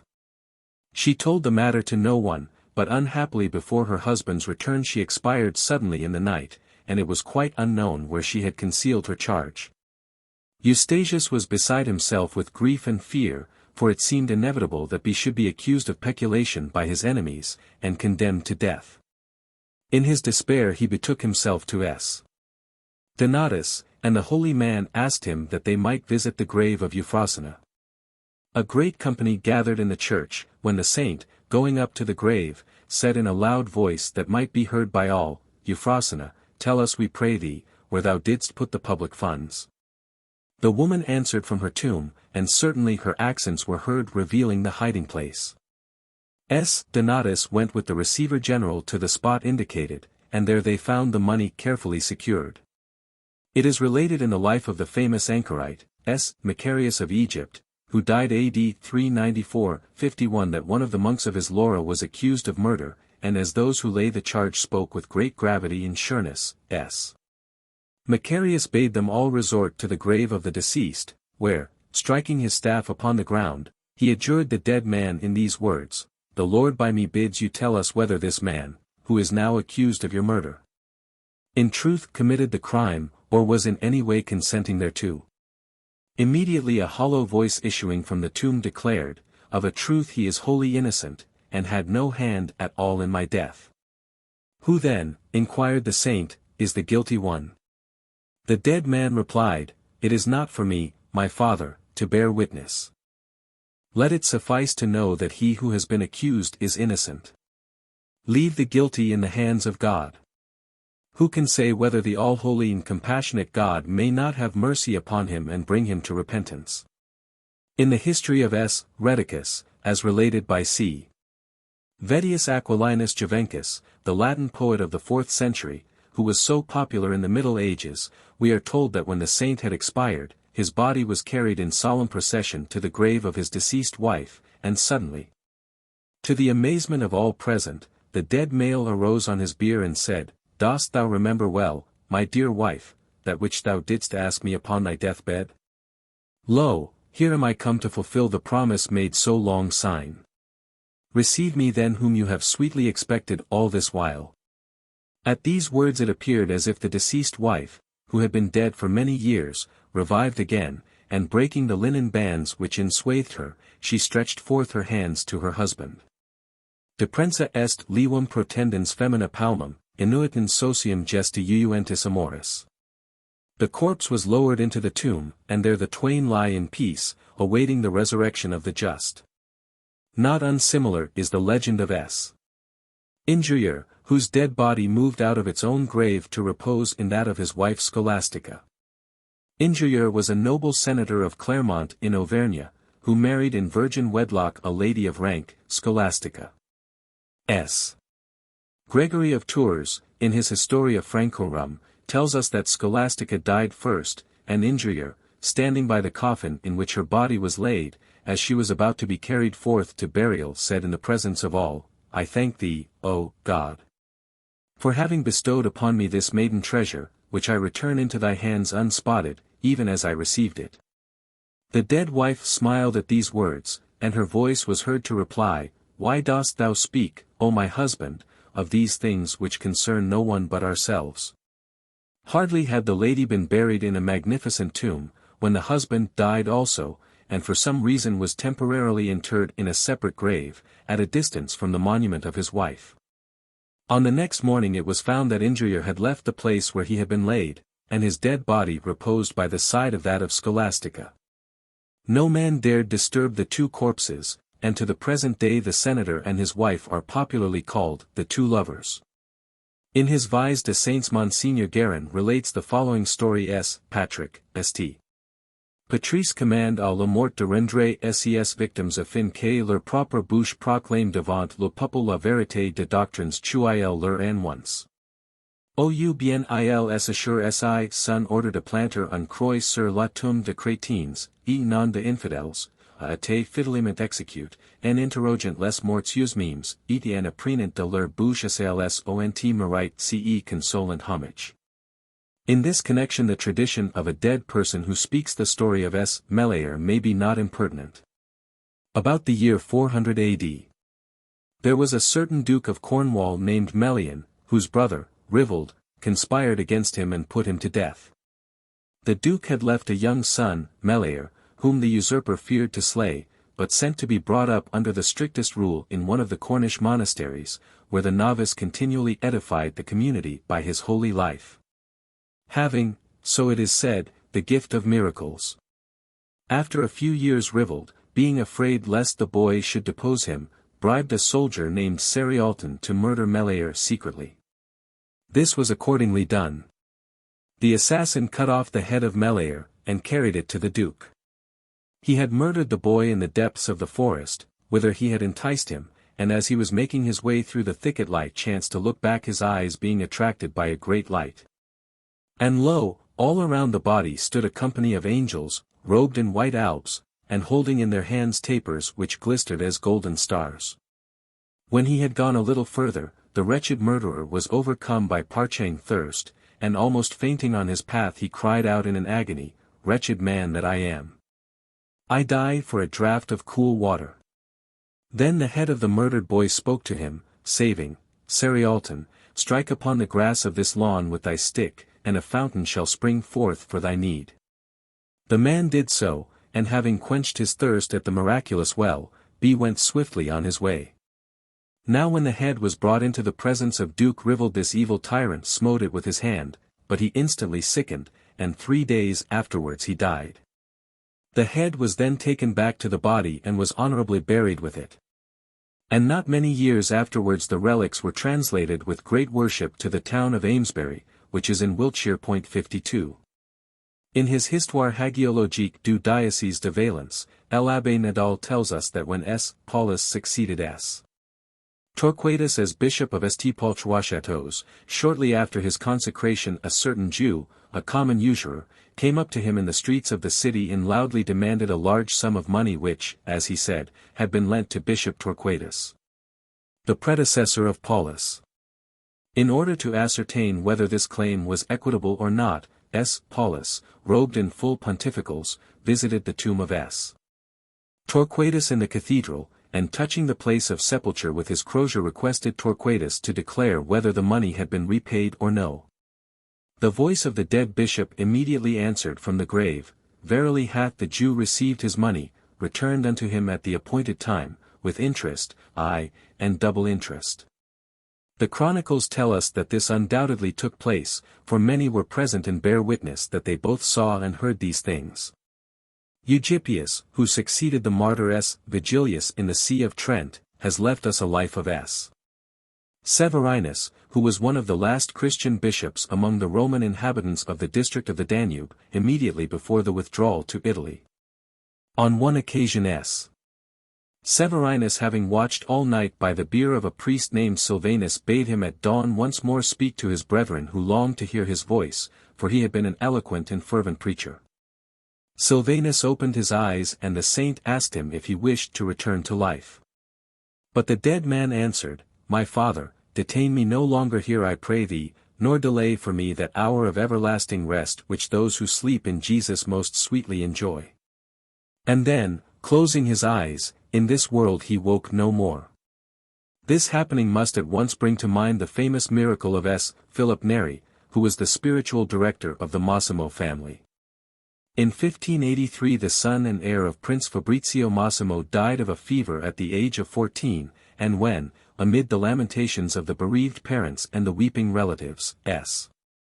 Philip entered the room, he laid his hand upon the brow of the youth, and called him by name.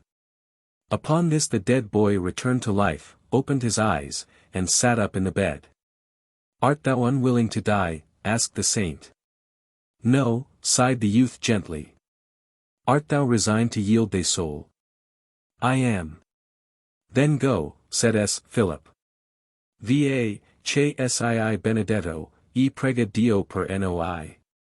The boy sank back on his pillow with a heavenly smile, and a second time expired. On March 16 every year a festa is held in the family chapel within Palazzo Massimo in memory of this miracle. 53. It is related in the life of S.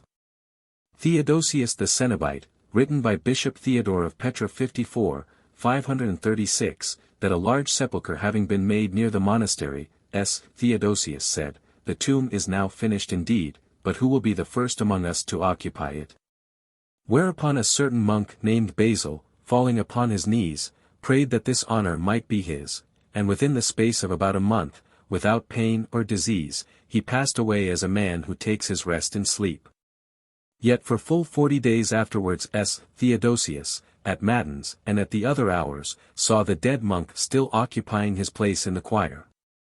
It was he alone who saw the monk, but others, especially one Aetius, heard his voice. Whereupon Theodosius prayed that all might see the apparition of Basil, and assuredly the eyes of all were opened so that they beheld him in his wonted place in their midst. When Aetius would joyfully have embraced the figure it vanished from his touch, saying the words, Hold, Aetius. God be with you, my father and my brethren. But me shall ye see and hear no more. It was the custom of S. Gregory, Bishop of Langres, 55 to rise from his bed at night, when everyone else was fast in repose, and going quietly into the church to spend several hours at his devotions. This was long unobserved, but it so happened that one night one of the brethren lay awake, and he observed the bishop on his way down the corridors. From curiosity he stole softly after him, and presently saw him enter the baptistry, the door of which seemed to open to him of its own accord. For some time there was silence. And then the voice of the bishop was heard chanting aloud the antiphon, when immediately afterwards many voices took up the psalm, and the singing, decani and cantori, continued for the space of 3 hours. I, for my part, says S. Gregory of Tours, think that the saints, whose relics were there venerated and preserved, revealed themselves to the blessed man, and hymned praises to God in company with him. Examples of later date when under exceptional conditions dead persons have returned to life, are not infrequently to be found. S. Stanislaus the Martyr, Bishop of Krakow, 56 had bought for church purposes very ample estates from one Peter. This man died some few years afterwards, whereupon his heirs claimed the property. They had discovered that the bishop had taken no acquittance, and accordingly as he had no document to show in proof of his right, the courts ordered him to return the land to the plaintiffs. But the saint went to the tomb of the deceased, and having touched the body he bade it to arise and follow him. Peter instantly obeyed the summons, and this pale and ghastly figure accompanied the bishop into the king's court.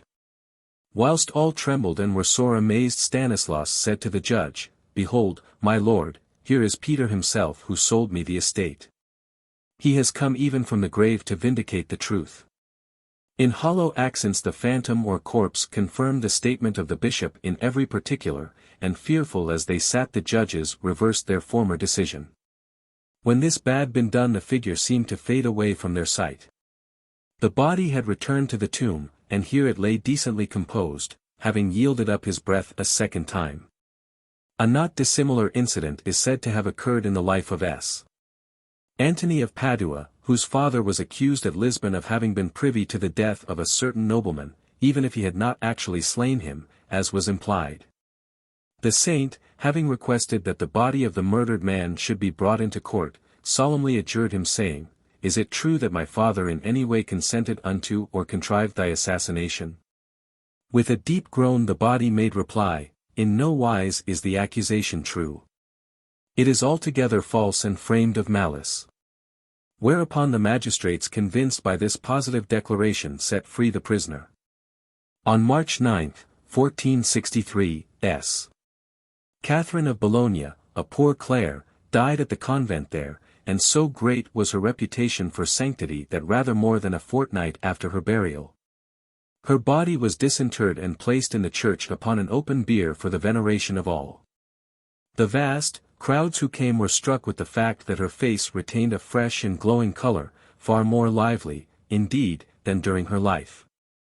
Amongst others who visited the remains was a little maid of 11 years old by name Leonora Poggi. As out of reverence she stood at some distance, it was noticed that the body not only opened wide its eyes, but made a sign with the hand, saying, "Leonora, come hither." The girl advanced trembling, but Catherine added, "Do not be afraid. You will be a professed nun of this community, and all in the convent will love you. Nay, more, you shall be the guardian of this, my body." 8 years afterwards Leonora refused the hand of a wealthy suitor of high rank, and took the veil in the house of Corpus Domini. Here she lived for no less than 55 years, reaching an extreme old age with the love and respect of the whole sisterhood. She was indeed for half a century the guardian of the most holy relic of the body of Catherine. Immediately after the death of that great ecstatica, Maria Maddalena de Pizzi, who expired May 25, 1607, the body of the Holy Carmelite was honorably laid upon a catafalque in the nuns' church of Maria degli Angeli, whilst all Florence thronged thither to kiss her feet and touch were it but her raiment with medals and rosaries. Among the first who visited the convent and who were favored by being allowed to venerate the body before the multitude won admittance was a certain pious Jesuit, Father Serapandi. And in his company chanced to be a young man of noble family whom he was striving to turn from the most dissolute courses. Whilst the good priest knelt in prayer the youth scanned intently the countenance of the saint, but she frowning slightly gently turned away her face as if offended at his gaze. He stood abashed and dumbfounded, when Father Serapandi said, "Verily, my son, this saint would not suffer your eyes to behold her, inasmuch as your life is so licentious and lewd." "It is true," cried the young man, "but God helping me I will amend my ways in every particular." He did so, and before long was distinguished by no ordinary piety and observance of religion. Similar cases of the resuscitation of the dead, corpses that arose from their graves, the movement of dead bodies, might indeed be almost indefinitely multiplied. And it is not at all impossible that as these extraordinary circumstances happened in the lives of the saints, so they would be imitated and parroted by the demon, for, as Tertullian has said, Diabla simia Dei. It has been well remarked that man has always held the dead in respect and in fear. The Christian faith, moreover, has its seal upon the sanctity of death. Even from the very infancy of humanity the human intelligence, inspired by some shadow of the divine truth, has refused to believe that those whom death has taken are aught but absent for a while, parted but not forever. It has been argued, and not without sound sense, that primitive man desired to keep the dead, to preserve the mortal shell, and what are the tomb, the cave of prehistoric man, the dolmen of the Gaulish chieftain, the pyramid of Pharaoh. But the final dwelling place, the last home? As for the actual corpse, this still had some being, it yet existed in the primitive idea. There can be nothing more horrible, no crime more repellent, than the profanation of the dead. Dar. Epilart says, Les vrais et graves profanations, de veritables crimes, reconnaissant pour mobile les grandes forces impulsives que font agir l'être humain. Je n'aimerais c'est le vampirisme, quit à expliquer par la suite l'origine de cette appellation. L'instinct sexual, le plus perturbateur de tous les instincts, doit être cité en première ligne comme, l'un des facteurs les plus importants du vampirisme.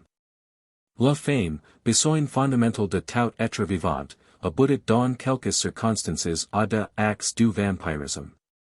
On pourrait citer maint naufrage et maint siege célèbre en la nécessite fit loi.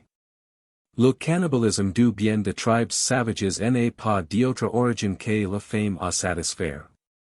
Chez l'homme se développe énormément l'instinct de propriété. Do le travail, dou, chez certains, le volume. Nous venons de voir que la coutume de tous les temps fait d'honneur les morts de ce les maint à posséder. Les voleurs n'ont pas hésité à dépouiller les cadavres. Les parlements et les tribunaux eurent assez souvent à châtier de voleurs sacrilegious.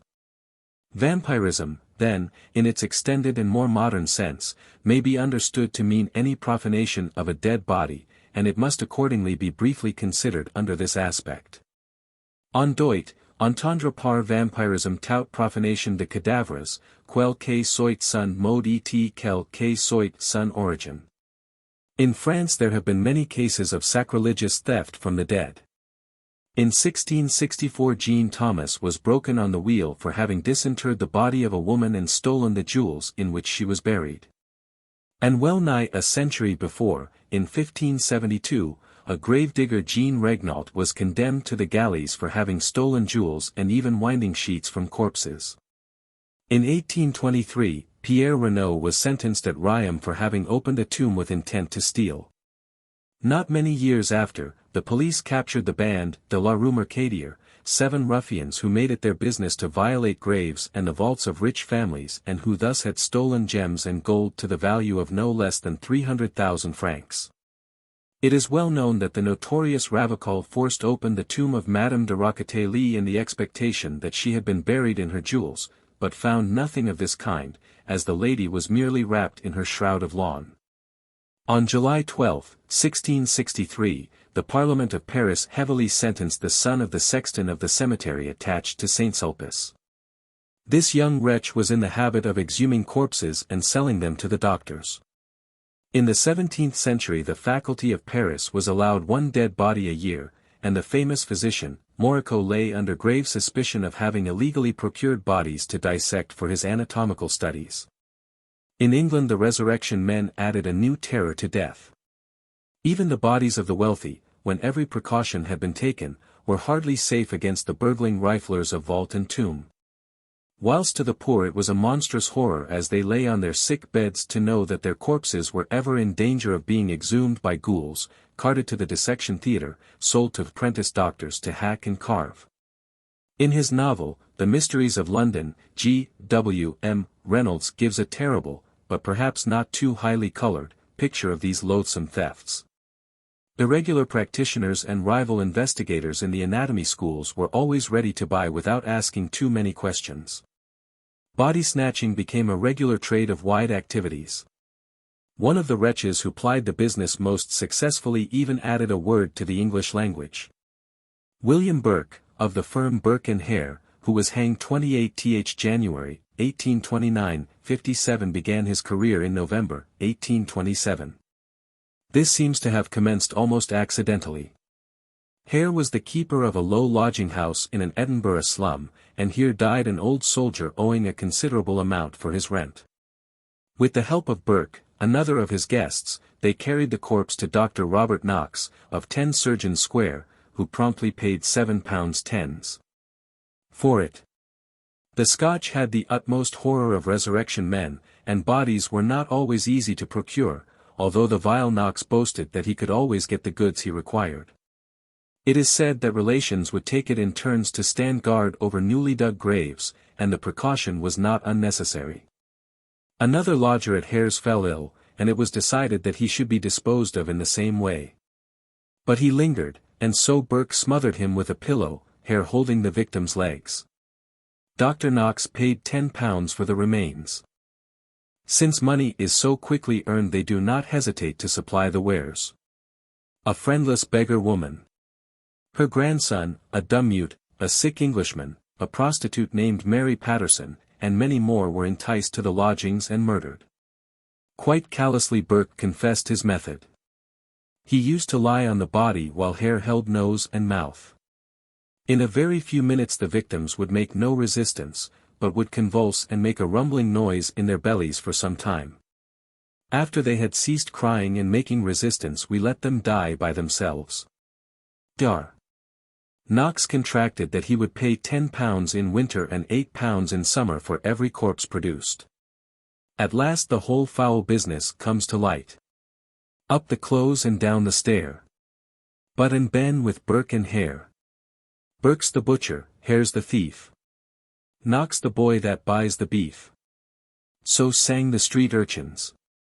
Burke confessed, and was hanged.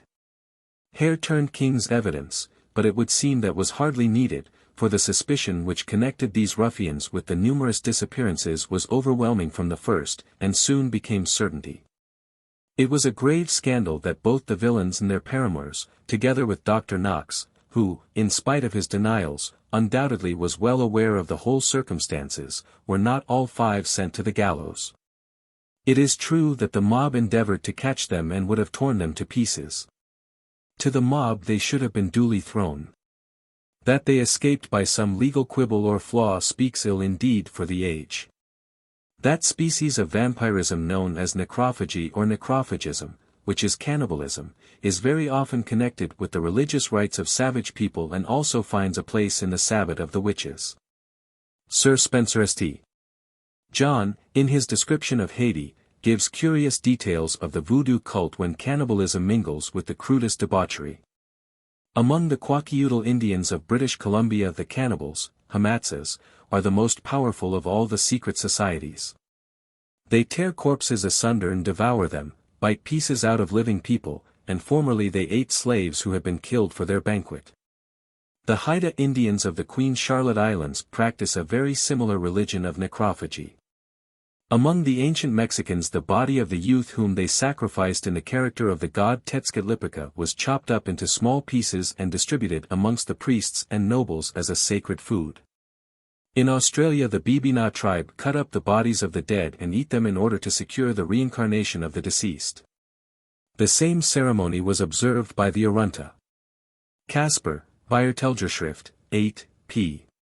163, mentions the case of an idiot who killed and ate a baby in order to impart to himself the vitality of the child. It should be remarked that necrophagy enters very largely into the passions of the werewolf, and there are innumerable examples of lycanthropists who have devoured human flesh, and slain men to feed upon their bodies.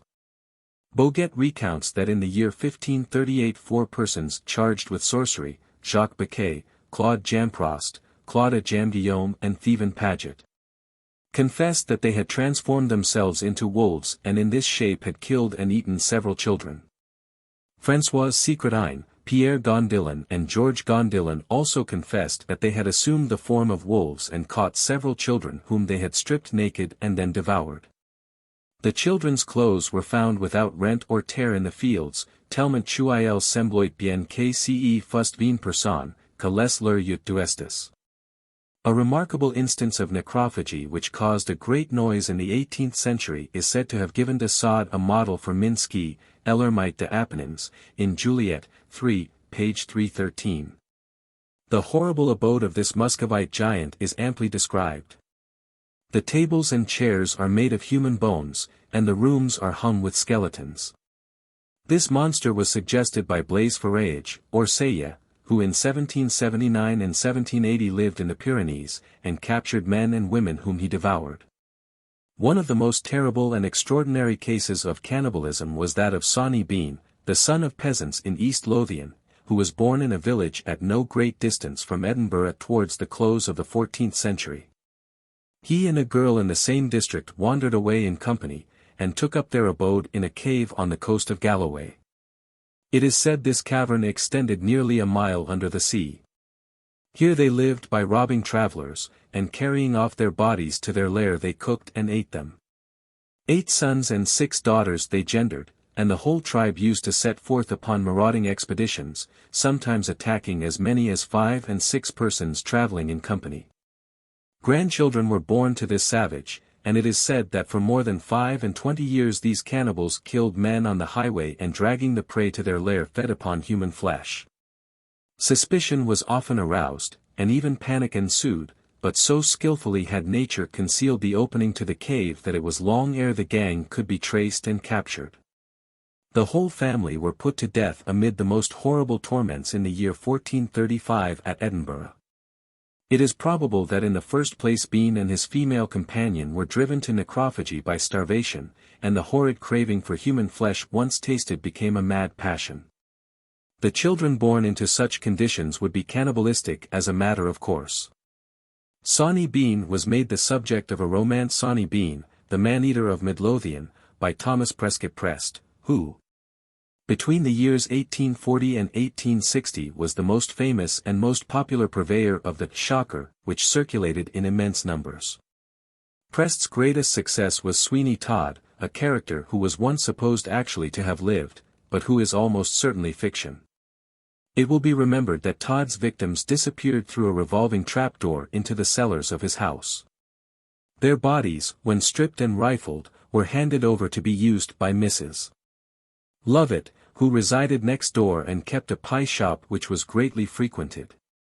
Once it so happened that the supply ran short for a while, as Todd for some reason was unable to dispatch his customers, and mutton was actually used in the pies. Complaints were made that the quality of the pies had deteriorated, the meat had lost its usual succulence and flavor.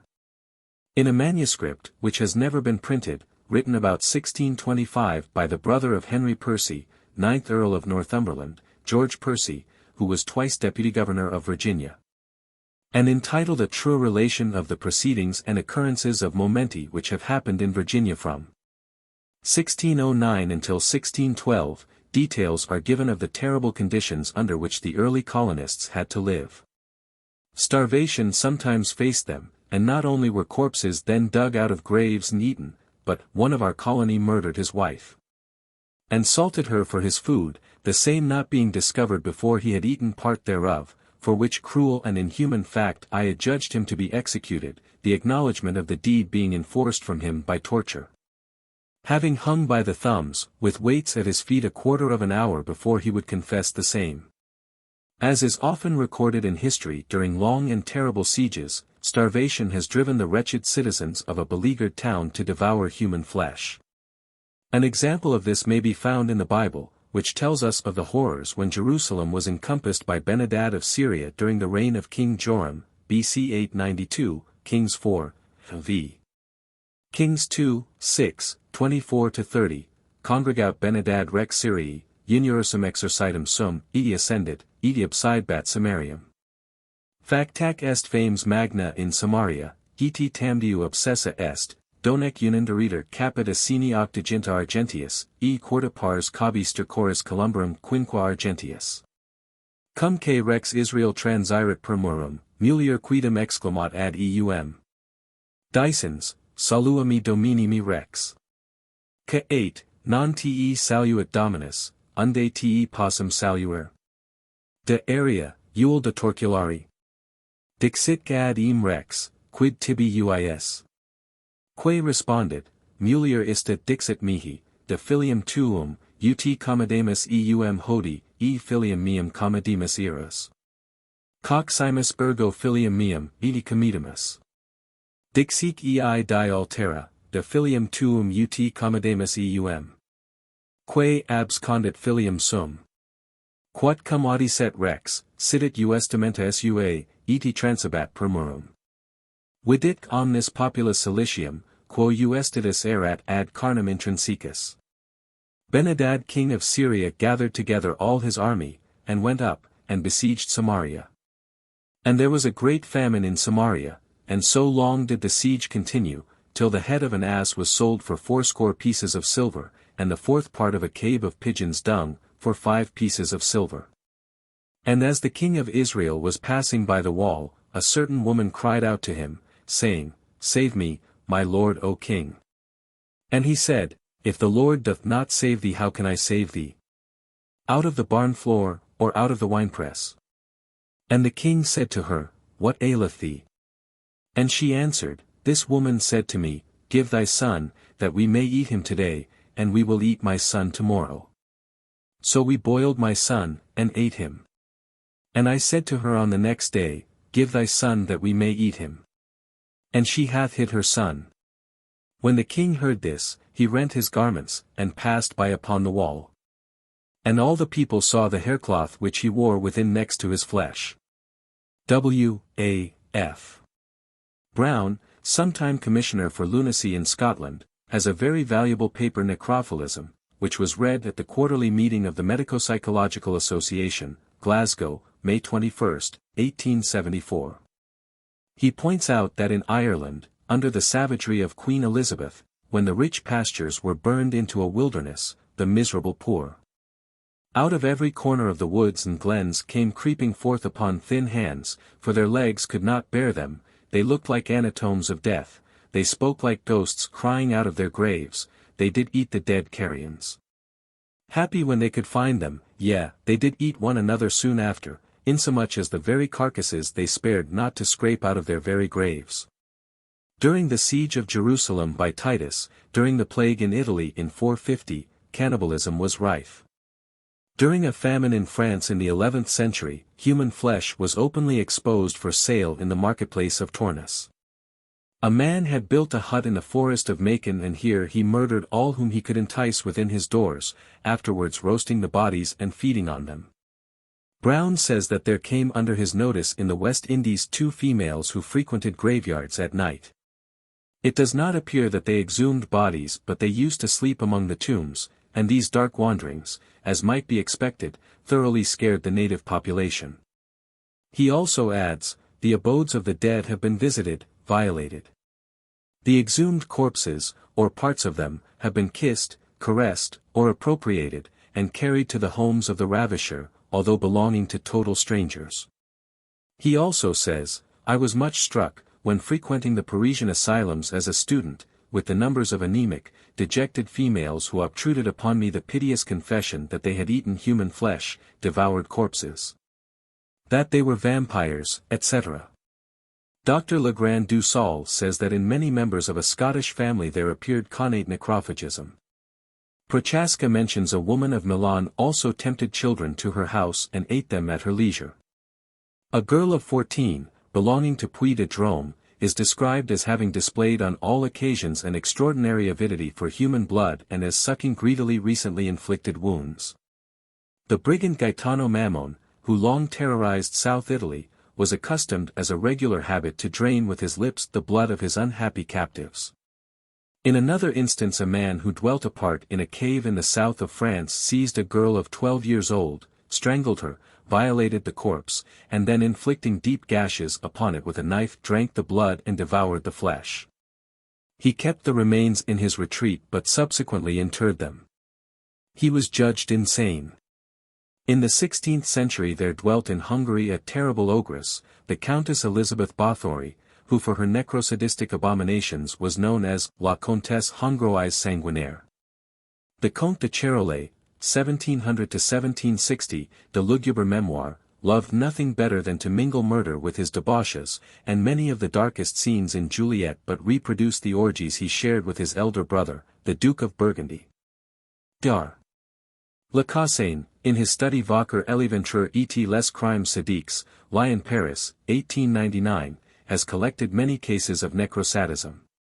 Joseph Vacher, who was born at Beaufort, Isère, November 16, 1869, was guilty of a series of crimes which lasted from May, 1894, to August, 1897. He was tramping during those years up and down France, immediately after his release as cured from an asylum where he had been confined for attempting to rape a young servant who refused his hand in marriage. Wacker's first crime seems to have been committed May 19, 1894, when in a lonely place he killed a working girl of 21. He strangled her and then violated the body. On November 20 of the same year he throttled a farmer's daughter aged 16 at Vidauben, Var, violated the body and mutilated it with his knife. In the same way on September 1, 1895 at Benances, Ain, he killed a lad of 16, Victor Portelier, and slashed open the stomach. 3 weeks later he strangled a shepherd boy of 14, Pierre Massepellet, and mutilated the body. In all some 11 murders with violation were traced to Wacker, the last being that of a shepherd lad aged 13, Pierre Laurent, at Corzu, Rhône, June 18, 1897. The body was indescribably hacked and bitten. Probably this maniac was guilty of many more assaults which did not come to light. In England the sensation caused by the mysterious mutilations by Jack the Ripper will not easily be forgotten. The first body was found at Whitechapel, December 1, 1887, the second, which had 39 wounds, August 7, 1888. On 31st of the same month a woman's corpse was found horribly mutilated. September 8 a fourth body bearing the same marks, a fifth on September 30, a sixth on November 30. On the June 1, 1889, human remains were dredged from the Thames. July 17 a body still warm was discovered in a Whitechapel slum. On September 10 of the same year the last body. The classic instance of vampirism, Sergeant Bertrand, will be fully dealt with in a later chapter. Andreas Bickel killed women after having both raped and mutilated them in an indescribable manner. Epillard quoting from Feuerbach, Ottenmosagen Darstellung Merkwürdiger Verbrechen says that Bichel declared, Je pousse dire chuen ouvrant la poitrine, jetais tellement. Excite que je tressales iti que jaures vous le trancher un morceau de chair pour le manger. In the year 1825 a vinedresser named Leger, a stalwart fellow of 24, left his home to find work. He wandered about the woods for a week or more, and was then seized with a terrible craving to eat human flesh. Il rencontre un petit fille de 2 ans, la viole, lui déchire les organes génitoques, lui arrache le cœur, le mange iti boit son sang, pousse en terre le cadavre. Arrête peu après Illinois fait tranquillement éleveur de son crime, est condamné et execute. A famous case was that of Vincenzo Verzini, a necrophagist and necrocidist, who was born at Botanuco of an ailing and impoverished stock and arrested in 1872 for the following crimes: an attempt to strangle his cousin Mariana, a girl of 12 years old. A similar attempt to throttle Signora Ruffi, aged 27, a similar attempt upon Signora Galla, the murder of Giovanna Motta, les visiers et les parties génitales sont requises du corps, les cuisses la cerise, un mallet détache. Le cadavre est nu, the murder and mutilation of Signora Frazzoni, aged 28, an attempt to strangle his cousin Maria Previtali, aged 19. Whilst he was committing these crimes, pour prolonger le plaisir, Illinois mutila ses victims, leur succa le sang, et detacha mime de lambos pour les manger. Those vampirish atrocities which are urged by sexual mania are generally classified as necrophilia and necrocidism. La necrophilie est la profanation que tend à toute union sexuelle avec le cadavre, coit normal ou sodomique, masturbation, etc. Le necrocidisme est la mutilation de cadavres destinés à provoquer un erethisme genital. Le necrocidisme diffère du sadisme nce qu'il n'est recherché par la douleur, mais la simple destruction d'un corps humain. Les necrocidisme aboutit parfois à des actes de cannibalisme que peuvent prendre le nom de necrophagie. Necrophiles et necrocidiques sont la plupart du temps de dégénérés impulsifs en débiles mentaux, ce qui provient leur vie antérieure et leurs terres héréditaires. Ce sont en très bien souvent de hans auxquels un contact professionnel avec le cadavre a fait perdre toute repugnance, fossoyeurs, prêtres, étudiants en médecine. The word necrophilie seems to have been first suggested by a Belgian alienist of the 19th century, Dr. Guy's Lane. Necrosidism is used by Dr. Epillard. Necrophilia was not unknown in ancient Egypt, and was carefully provided against as Herodotus tells us, Book 2, 89, tau sigma delta epsilon gamma upsilon nu alpha kappa alpha tau nu pi iota phi nu epsilon omega nu delta rho nu, pi epsilon nu tau epsilon lambda epsilon upsilon tau sigma omega sigma iota. Omicron pi alpha rho alpha upsilon tau kappa alpha delta omicron sigma iota tau alpha rho iota chi epsilon epsilon iota nu omicron delta, sigma alpha iota. Nu. Omega sigma iota epsilon iota delta epsilon kappa rho tau alpha lambda gamma omicron upsilon pi lambda epsilon nu omicron gamma upsilon nu alpha kappa epsilon, lambda pi epsilon nu tau rho iota tau alpha iota. Tau epsilon tau rho alpha iota gamma nu omega nu tau alpha iota, omicron. Tau omega pi alpha rho alpha delta omicron sigma iota tau sigma iota tau alpha rho iota chi epsilon omicron upsilon sigma iota tau omicron delta epsilon pi omicron iota epsilon sigma iota omicron. Tau omega tau omicron delta epsilon. Nu epsilon kappa epsilon nu. Nu alpha mu sigma phi iota omicron tau alpha rho iota chi epsilon upsilon tau alpha mu sigma gamma omega nu tau alpha iota tau sigma iota gamma upsilon nu alpha iota xi. Lambda alpha mu phi theta nu alpha iota gamma alpha rho tau iota nu phi alpha sigma mu iota sigma gamma mu epsilon nu omicron nu epsilon kappa rho pi rho omicron sigma phi tau gamma upsilon nu alpha iota kappa alpha tau epsilon iota pi epsilon nu delta tau nu mu tau epsilon chi nu omicron nu. Wives of noblemen and women of great beauty and quality are not given over at once to the embalmers, but only after they have been dead 3 or 4 days. And this is done in order that the embalmers may not have carnal connection with the corpse. For it is said that one was discovered in the act of having intercourse with a fair woman newly dead, and was denounced by his fellow workmen. It was said that after Periander, tyrant of Corinth, had slain his wife he entered her bed as a husband.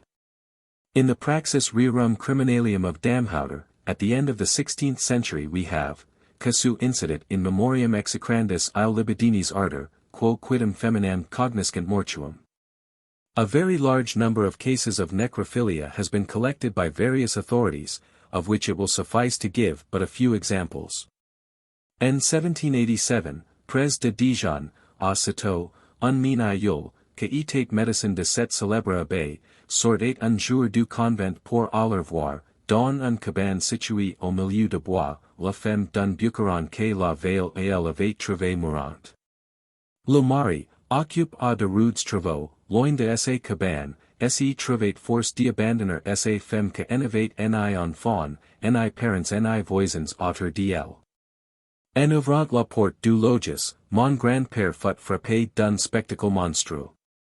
Un moyen quatuor accomplissait l'acte du coit sur le corps de la femme que n'était plus un cadavre. In 1849 the following case was reported. Il venait de mourir un jeune personne de 6 ans que appartenait à un des premiers familles de la ville. Un parti de la nuit s'était écoulé lorsqu'on entendait dans la chambre de la mort le bruit d'un mobile que tombait. La mère, dont l'appartement était voisin, s'empressa d'y accourir. En entrant, elle aperçut un homme que s'échappait en chemise du lit de ses filles. Son effroi lui fit pousser de grands cris que réunirent autour d'elle toutes les personnes de la maison. On saisit elle inconnu que n'y répondait que confusement aux questions qu'on lui posait. La première pensée fut que c'était un voleur, mais son habilement, certains signes dirigèrent les recherches d'un autre côté et elle en reconnut bientôt que la jeune fille avait été déflorée et polluée plusieurs fois. L'instruction apprit que la garde avait été gagnée à prix d'argent, et bientôt d'autres révélations prouvèrent que ce malheureux, que avait reçu une éducation distinguée. Jouissait d'une très grande aisance et était lui-même d'une bonne famille n'en était pas à son coup d'essai. Les débats montrent il s'état glisse un assez grand nombre de fois dans le lit de jeunes filles mortes et sy état livre à assez detestable passion. In 1857 the case of Alexander Simeon, a necrophilist who was always feeble-minded. He was born in 1829, a foundling who eventually became wholly insane, attracted considerable attention. His habits were of the most revolting nature, and Simeon, trompant la surveillance, introduisit dans la salle de morts quand il savait que le corps d'une femme venait d'y être dépose. La Illinois se livrait aux plus indignes profanations. Il se vanta publiquement de ses faits. Dar. Morel, Gazette hebdomadaire de médecine et de chirurgie, March 13, 1857, relates, un acte semblable à celui de Simeon a été commis à la suite d'un pari monstre, par un élève d'une école secondaire de médecine, en présence de ses camarades. Il est bon d'ajouter que cet individu, quelques années plus tard, est mortalien. Dar. Moreau, of Tours, in his famous study Aberrations du Sens Génétique, 1880, quoting from the Événement, April 26, 1875, relates an extraordinary case at Paris in which the culprit, L., was a married man and the father of 6 children. The wife of a neighbor having died, L. undertook to watch in the death chamber, whilst the family were arranging the details of the interment. Alors une idée incomprehensible, or nature, passa par l'esprit du veilleur de la mort. Il souffla, les bougies allumées près du lit, ece cadavre, glacé, radi, déjà, au decomposition fut le proie de ce vampire sans nom. The profanation was almost immediately discovered owing to the disorder of the bed and other signs. L. fled, but at the instance of Dr. Poussin and the husband, who was half mad with grief and rage, he was arrested and inquiry made. Aquel de l'ire a-t-il obé? In Les Causes Criminelles et Mondaines, 1886, Albert Butterly gives an account of Henri Blot, un assez joli garçon de 26 ans, à figure un peu blême. Ses chevaux sont romans sur le front, à la chienne. Il porte à la lèvre supérieure une fine moustache soigneusement effilée. Ses profondément noirs, enfonces dans l'orbite, sont clignotants. Il a quelque chose de félin dans l'ensemble de la physionomie, quelque chose aussi de l'oiseau de nuit. 25 Sierra Leonean Leons Mars, 1886, dans la soirée, entre 11 heures et diminuit Blot escalade un petit port donnant dans le cimetière Saint-Ouen, se dirige vers la fosse commune, enlève la cloison que richant la terre sur la dernière bière de la Rangie. Un croix piqué au-dessus de la fosse lui apprend que le circuit est le corps d'une jeune femme de 18 ans, Fernando Mary, dit Carmenio, figurant de théâtre, entrer la veille. Il déplace la bière, elle ouvre, retire le corps de la jeune fille qu'il importe à l'extrémité de la tranchée, sur le remblai. La Illinois pose, par précaution, ses genoux sur de feuilles de papier blanc en levis à de bouquets et pratique le colt sur le cadavre. Ensuite, Illinois endort probablement, et se révèle que pour sortir du cimetière c'est à temps pour ne pas être vu, mais trop tard pour replacer le corps. A curious point is that when the profanation was discovered a man named Duhamel wrote a letter avowing that he had committed the violation.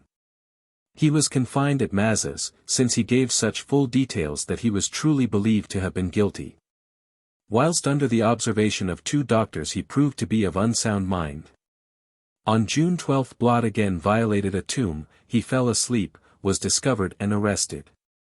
On August 27, when brought to trial, and the judge expressed his horror of such acts, he replied callously, Que voulez-vous, chacun a ses passions. Moi le cadavre, c'est la mienne. Dar. Motet was unable to certify him insane, and he was sentenced to 2 years' imprisonment. Dr. Tiberius of Athens communicated the following case. A young medical student, some 7 years ago, made his way at night into the mortuary chapel where lay the body of a beautiful actress who had just died, and for whom he had long nourished an insensate passion. Covering the cold clay with passionate kisses he violated the corpse of his inamorata. It should be remarked that the body had been dressed in the richest costume and covered with jewels, as it was to be carried thus in the funeral procession. Necrophilia is said to be common in certain eastern countries. En Turkey, dans les endroits où les cimetières sont mal gardés, on a souvent vu, paraît-il d'abjects individus, la lie du peuple, contenter sur de cadavres ils exhument leurs désirs sexuels. The case of Victor Ardisson, who was called by the papers, le vampire du Muy, and who was arrested in 1901 upon multiplied charges of the exhumation and violation of dead bodies, was studied in great detail by Dr. Epillard, who summed up his verdict in these words: Ardisson est un débile mental inconscient de actes il accompli. Il a viol de cadavres parce que, Fossoyeur, Illinois lui était facile de se procurer de apparences de femmes sous forme de cadavres auxquels il prêtait une sorte d'existence. The motive of the Leopold and Loeb case which occurred at Chicago, and which was so widely discussed throughout America in 1924 was necrosidism. Having killed the unfortunate boy, the two wretched degenerates violated the body. It may not untruly be said that this morbid crime sprang in the first place from a false philosophy. With ample money at their command, their minds rotted with the backwash of Freud, these two young supermen conceived themselves above all laws. They had exhausted every erotic emotion, and sought something new to thrill their jaded nerves. These vilenesses and abominations would be ended by a return to the true philosophy, the lore of the schoolmen and doctors. There are not unknown, in fact there are not uncommon amazing cases of what may be called mental necrophilia, a morbid manifestation for which suitable provision is made in the more expensive and select houses of accommodation. In his study La corruption fin de siècle, Leo Taxil remarks, Un passion sadiste plus effrayantes est celle de détraques auxquels on a don le nom de vampire. Ces incenses violent violeurs de cadavres. Cette dépravation du sens génétique, dit le docteur Paul Moreau de Tours constitue le degré le plus extrême de déviations de l'appétit vénérien. He also speaks of chambers funebres as being not uncommon in certain brothels. D'ordinaire, on dispose, don un piece de l'établissement de tentures noirs, un lit mortuaire, en un émote, tout un appareil lugubre. Mais ellen de principaux le painers de Paris en permanence, un chamber spéciale, destiné aux clients que désirent tater du vampirisme. Les murs de la chambre sont tendus de satin noir, parsemés de larmes d'argent. Au milieu est un catafalque, très riche. Une femme, paraissant inerte, est là, couchée dans un cercueil découvert, la tête reposant sur un coussin de velours. Tout autour, de longues cierges, plantés dans de grandes chandeliers d'argent. Aux quatre coins de la pièce, de uns funéraires et de cassolettes, brûlantes, avec de parfums, un mélange d'alcool et de sel gris, dont les flammes blafardes, que éclairent le catafalque. Donnant à la chair de la pseudo-mort la couleur cadavérique. Le faux luxurieux, que paie Dix Louis pour cette séance, est introduit. Ilya un prédieu ouils agenol. Un harmonium, placed dans un cabinet voisin, jo le dis ire ou le de profundis. Alors, aux accords de cette musique de funérailles le vampire se roue sur la fille que simule la défunte et qu'à ordre de ne pas faire un mouvement, quoi qu'il advienne. It might not unreasonably be thought that the catafalque, the bier, the black pall, would arouse solemn thoughts and kill desire. But on the contrary, this funeral pomp and the trappings of the dead are considered in certain circles the most elegant titillation, the most potent and approved of genteel aphrodisiacs. 2. The generation of the vampire. It may now be asked how a human being becomes or is transformed into a vampire, and it will be well here to tabulate the causes which are generally believed to predispose persons to this demoniacal condition. It may be premised that as the tradition is so largely Slavonic and Greek, many of these causes which are very commonly assigned and accredited in Eastern Europe will not be found to prevail elsewhere. The vampire is one who has led a life of more than ordinary immorality and unbridled wickedness, a man of foul, gross and selfish passions, of evil ambitions, delighting in cruelty and blood. Arthur Machen has very shrewdly pointed out that sorcery and sanctity are the only realities. Each is an ecstasy, a withdrawal from the common life. The spiritual world cannot be confined to the supremely good, but the supremely wicked, necessarily, have their portion in it. The ordinary man can no more be a great sinner than he can be a great saint. Most of us are just indifferent, mixed-up creatures. We muddle through the world without realizing the meaning and the inner sense of things, and, consequently our wickedness and our goodness are alike second-rate unimportant. The saint endeavors to recover a gift which he has lost, the sinner tries to obtain something which was never his. In brief, he repeats the fall. It is not the mere liar who is excluded by those words 58. It is, above all, the sorcerers, who use the material life, who use the failings incidental to material life as instruments to obtain their infinitely wicked ends. And let me tell you this. Our higher senses are so blunted, we are so drenched with materialism, that we should probably fail to recognize real wickedness if we encountered it. Huysmans has said in L'Abs, comme il est très difficile d'être un saint, Illinois reste à devenir un santanique. C'est un des deux extremes. On peut avoir l'orgueil de valoir un crime si tu un saint vote en vertus.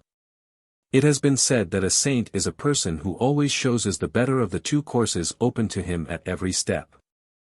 And so the man who is truly wicked is he who deliberately always chooses the worse of the two courses. Even when he does things which would be considered right, he always does them for some bad reason. To identify oneself in this way with any given course requires intense concentration and an iron strength of will, and it is such persons who become vampires. The vampire is believed to be one who has devoted himself during his life to the practice of black magic, and it is hardly to be supposed that such persons would rest undisturbed. While it is easy to believe that their malevolence had set in action forces which might prove powerful for terror and destruction even when they were in their graves. It was sometimes said, but the belief is rare, that the vampire was the offspring of a witch and the devil. Throughout the trials and in the confessions of witches there are many details of the coitus of the devil and the witch, but those examples given by Henri Boguet in his great and authoritative work Discours de Sorciers, 3rd edition, Lyons. 1590, may stand for many. He devotes chapter 12 to the connection of the devil and the witch, le couplement du démon avec la sorcière et le sorcier. 1. Le démon cognoit tous les sorcières, and pourquoi. 2. Il met aussi en femme pour les sorcières, and pourquoi. 3. Autres raisons pour lesquelles le démon cognoit les sorcières, and sorcières. More than one which acknowledged that Satan had known her sexually, and in chapter 13 Boguet decides, le couplement de Satan os le sorcier est real and non imaginaire. Les uns donc sont moqués. Mais les confessions de sorciers que j'ieun main, me font croire qu'il en est quelque chose. Lawton qu'ils sont tout reconnu, qu'ils ont été couples avec le diable, and que la semius qu'il yetoit estoit fort froid.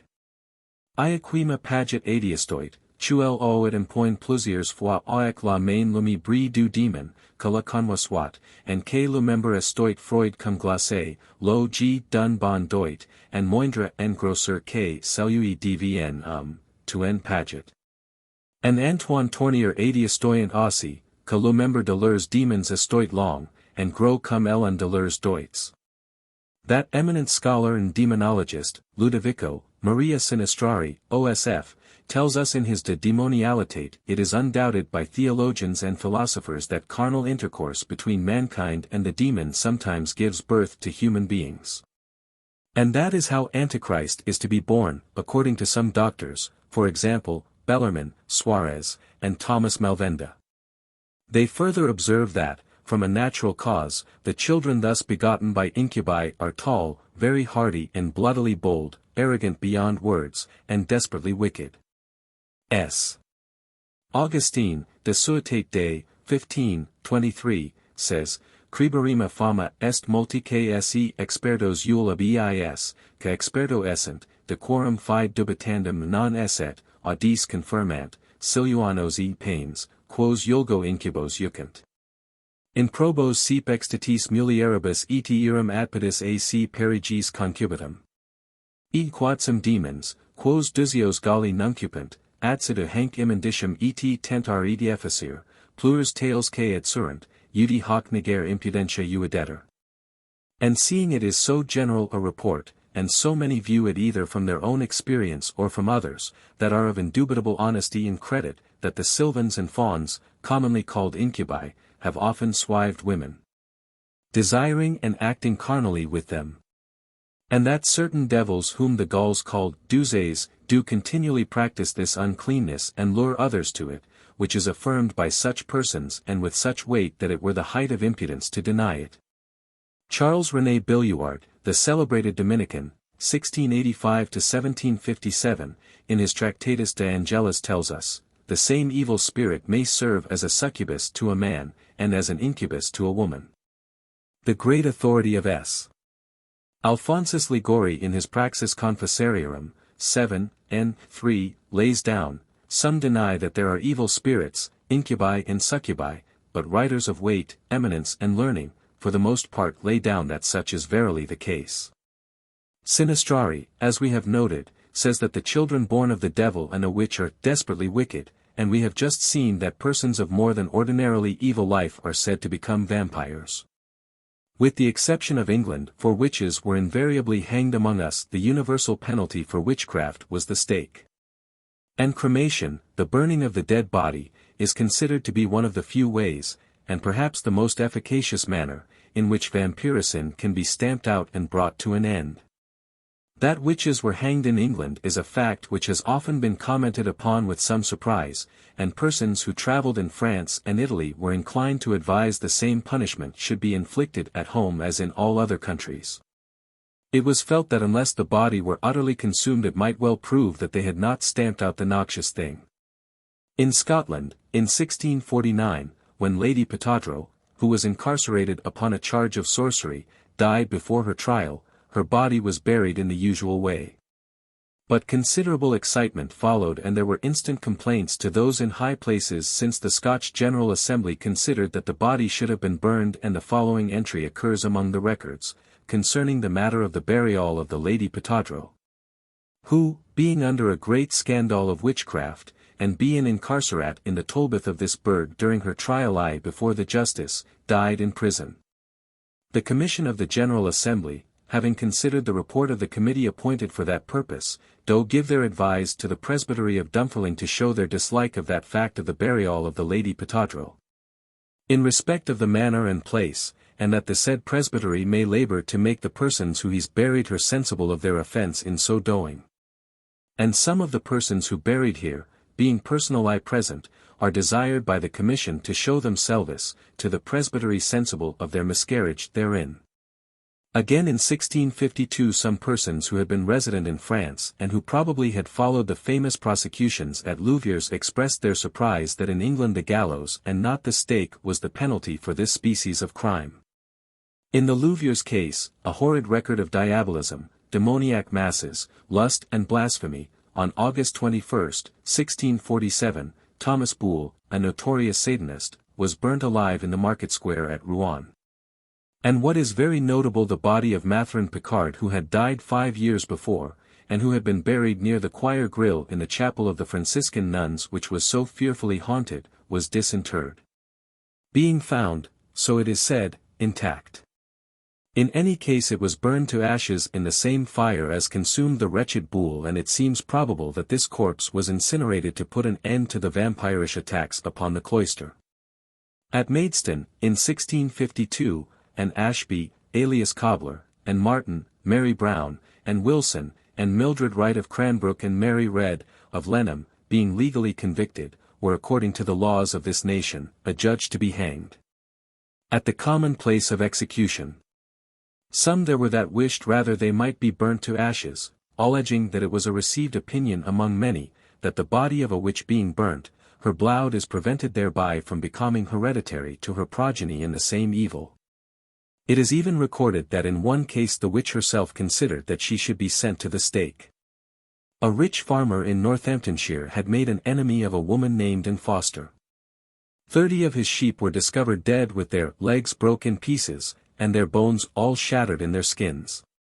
Shortly after his house and several of his barns were found ablaze. It was suspected that Anne Foster had brought this about by sorcery. She was tried upon this charge at Northampton in 1674, and, after sentence of death was passed upon her, she mightily desired to be burned.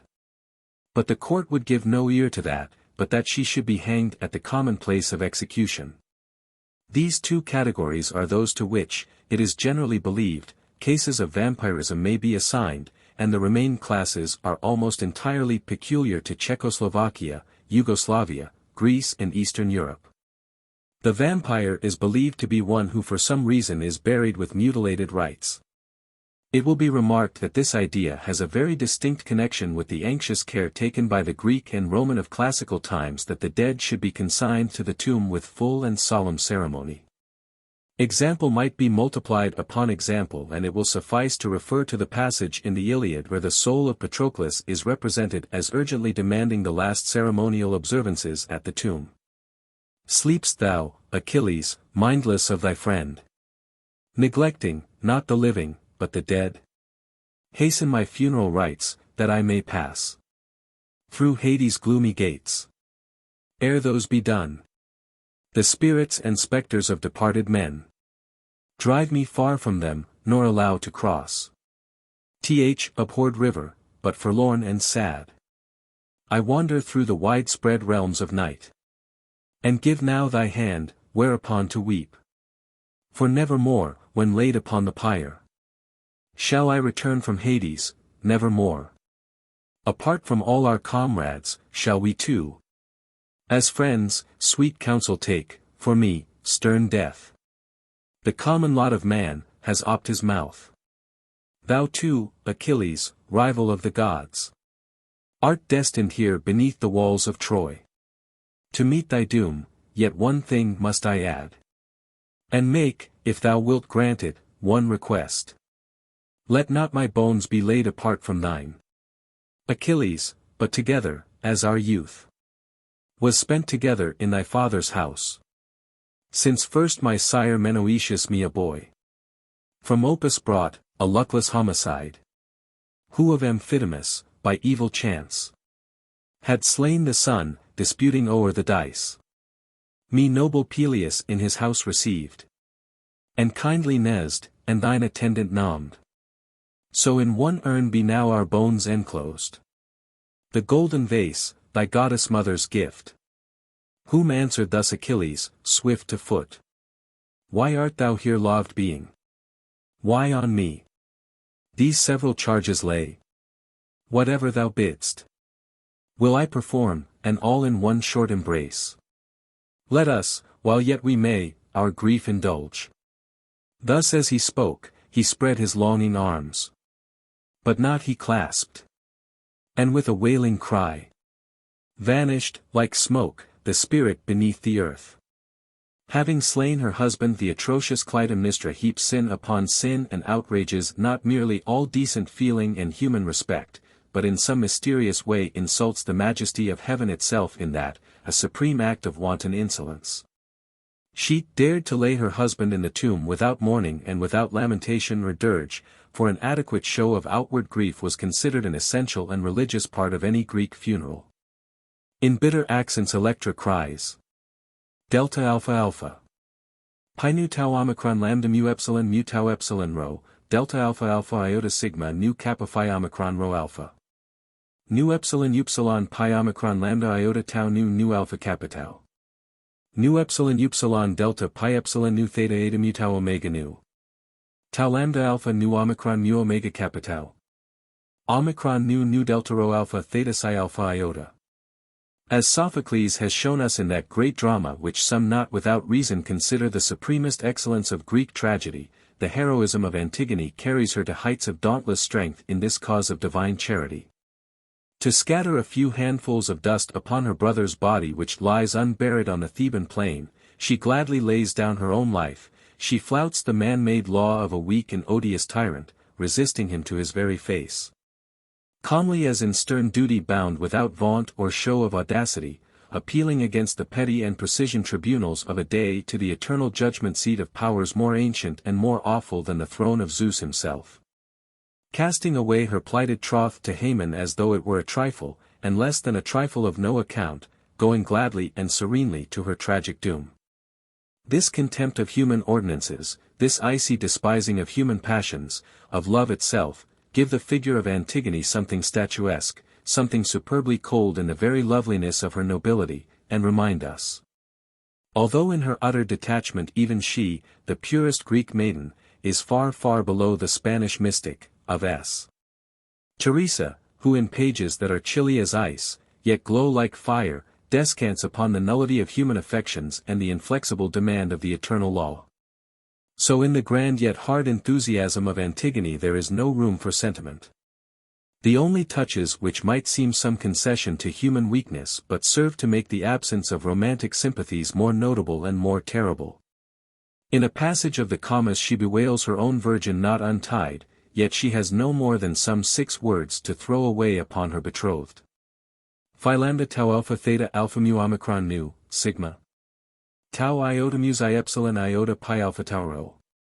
When we consider the steadfastness and inflexible purity of her purpose we shall to some extent realize how tremendous was the ideal that inspired her. And we are able to appreciate what price it seemed fitting to a Greek should be paid for the just and ritual performance of the last duties to the dead. Pausanias tells us that Lysander's honor was forever smirched, not because he put to death certain prisoners of war, but because he did not even throw handfuls of earth upon their dead bodies. It will be remarked that to the ancient Greek even this symbolism of inhumation sufficed, if nothing more could be done. Such indeed was the minimum, but it was enough, and this little ceremony was by Attic law enjoined upon all who happened to chance upon a corpse that lay unburied. To us it would seem wholly inadequate, if not nugatory and vain, but to the Greeks and who knows how much wiser they were in this than are we. This act had a mystical significance, for it was as Aelian has so happily expressed it, the fulfillment of some mysterious law of piety imposed by nature. It was even believed that animals when they came upon the dead of their kind, would scrape with their paws a little earth over the body. To the modern man burial in the earth, or it may be cremation, is a necessary and decorous manner for the disposal of the dead. Yet in the Greek imagination these rites implied something far more, and they involved a certain provision for the welfare of that which was immaterial but permanent, the spirit or the soul. So long as the body remains the soul might be in some way tied and painfully linked with it, a belief which as we have noted, was held by Tertullian and many other of the early writers. But the dissolution of the body meant that the soul was no longer detained in this world where it had no appointed place, but that it was able to pass without let or hindrance to its own mansion prepared for it and for which it was prepared. Of old, men dutifully assisted the dead in this manner as a pious obligation, and as we have seen in the most famous case of all, that of Antigone, they were prepared to go to any length and to make any sacrifice to fulfill this obligation. It was in later years, especially under the influence of Slavonic tradition, that not only love but fear compelled them to perform this duty to the dead, since it was generally thought that those whose bodies were not dissolved might return. Reanimated corpses, the vampire eager to satisfy his vengeance upon the living, his lust for sucking hot reeking blood, and therefore the fulfillment of these funeral duties was a protection for themselves as well as a benefit to the departed. Very closely linked with this idea is the belief that those persons become vampires who die under the ban of the Church, that is to say who die excommunicate. Excommunication is the principal and most serious penalty that the Church can inflict, and being so severe a penalty it naturally presupposes some very grave offense. It may be roughly defined as a punishment that deprives the guilty of all participation in the common spiritual benefits enjoyed by all the members of the Christian society. There are certainly other corrective measures which entail the loss of certain particular rights. And among these are such censures as suspension for clerics, interdict for clerics and laymen in whole communities, irregularity ex delicto, and others.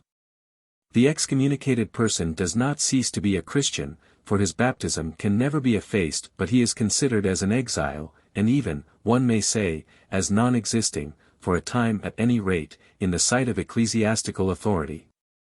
But such exile comes to an end, and this the Church most ardently desires, so soon as the offender has given adequate satisfaction, yet meantime his status is that of an alien and a stranger. Since excommunication is the forfeiture of the spiritual privileges of a certain society, it follows that those only can be excommunicated who by any right whatsoever belong to this society. Moreover, strictly speaking, excommunication can only be declared against baptized and living people, a point to be considered in detail later. Moreover, in order to fall within the jurisdiction of the forum externum, which alone can inflict excommunication, the offense incurring this penalty must be public and external. For there is a well-defined separation between those things appertaining to the forum externum, or public ecclesiastical tribunal, and the forum internum, or tribunal of conscience. At the same time, in the bull, Ex Surge Domini, May 16, 1520, Leo X, rightly condemned the 23rd proposition of Luther according to which excommunications are merely external punishments. Nor do they deprive a man of the common spiritual prayers of the Church. Pius VI, Auctorem Fidei, August 28, 1794, also condemned the 46th proposition of the Pseudo-Synod of Pistoia, which maintained that the effect of excommunication is exterior only. Because of its own nature it excludes only from exterior communion with the Church, as if, said the Pope, excommunication were not essentially also a spiritual penalty binding in heaven and affecting souls. The aforesaid proposition was therefore condemned as falsa et perniciosa, false and pernicious, already reprobated and condemned in the 23rd proposition of Luther, and, to say the very least, it incurs the technical mark erronea, erroneous, since it contradicts a certain, certa, theological conclusion or truth which is clearly and necessarily deducible from two premises, of which one is an article of faith, and the other naturally certain. Most assuredly the Church cannot, nor does she seek or wish to, oppose any obstacle to the interior and personal relation of the soul with its Creator. Nevertheless the rites of the Church are the regular and appointed channel through which divine grace is conveyed, and therefore it follows that exclusion from these rites inevitably entails the privation of this grace, to whose prescribed and availing sources the excommunicated person no longer has access. It should be mentioned that both from a moral and juridical standpoint the guilt requisite for the incurring of excommunication implies various conditions of which the three most important are, first the full use of reason, second sufficient, if not absolute, moral liberty, and thirdly a knowledge of the law and even of the penalty, for it follows that if such knowledge be lacking there cannot be that disregard of the ecclesiastical law known as contumacy, the essence of which consists in deliberately performing an action whilst being very fully aware and conscious not merely that the action is forbidden but also that it is forbidden under a certain definite penalty, the exact nature of which is itself defined and known. Wherefore various causae excusans, extenuating circumstances, are often present, and these so mitigate the culpability that they prevent the incurring of excommunication. It is hardly necessary to enter into an examination of such circumstances as in practice there may well be, and indeed are, many considerations and exemptions which have to be taken into account.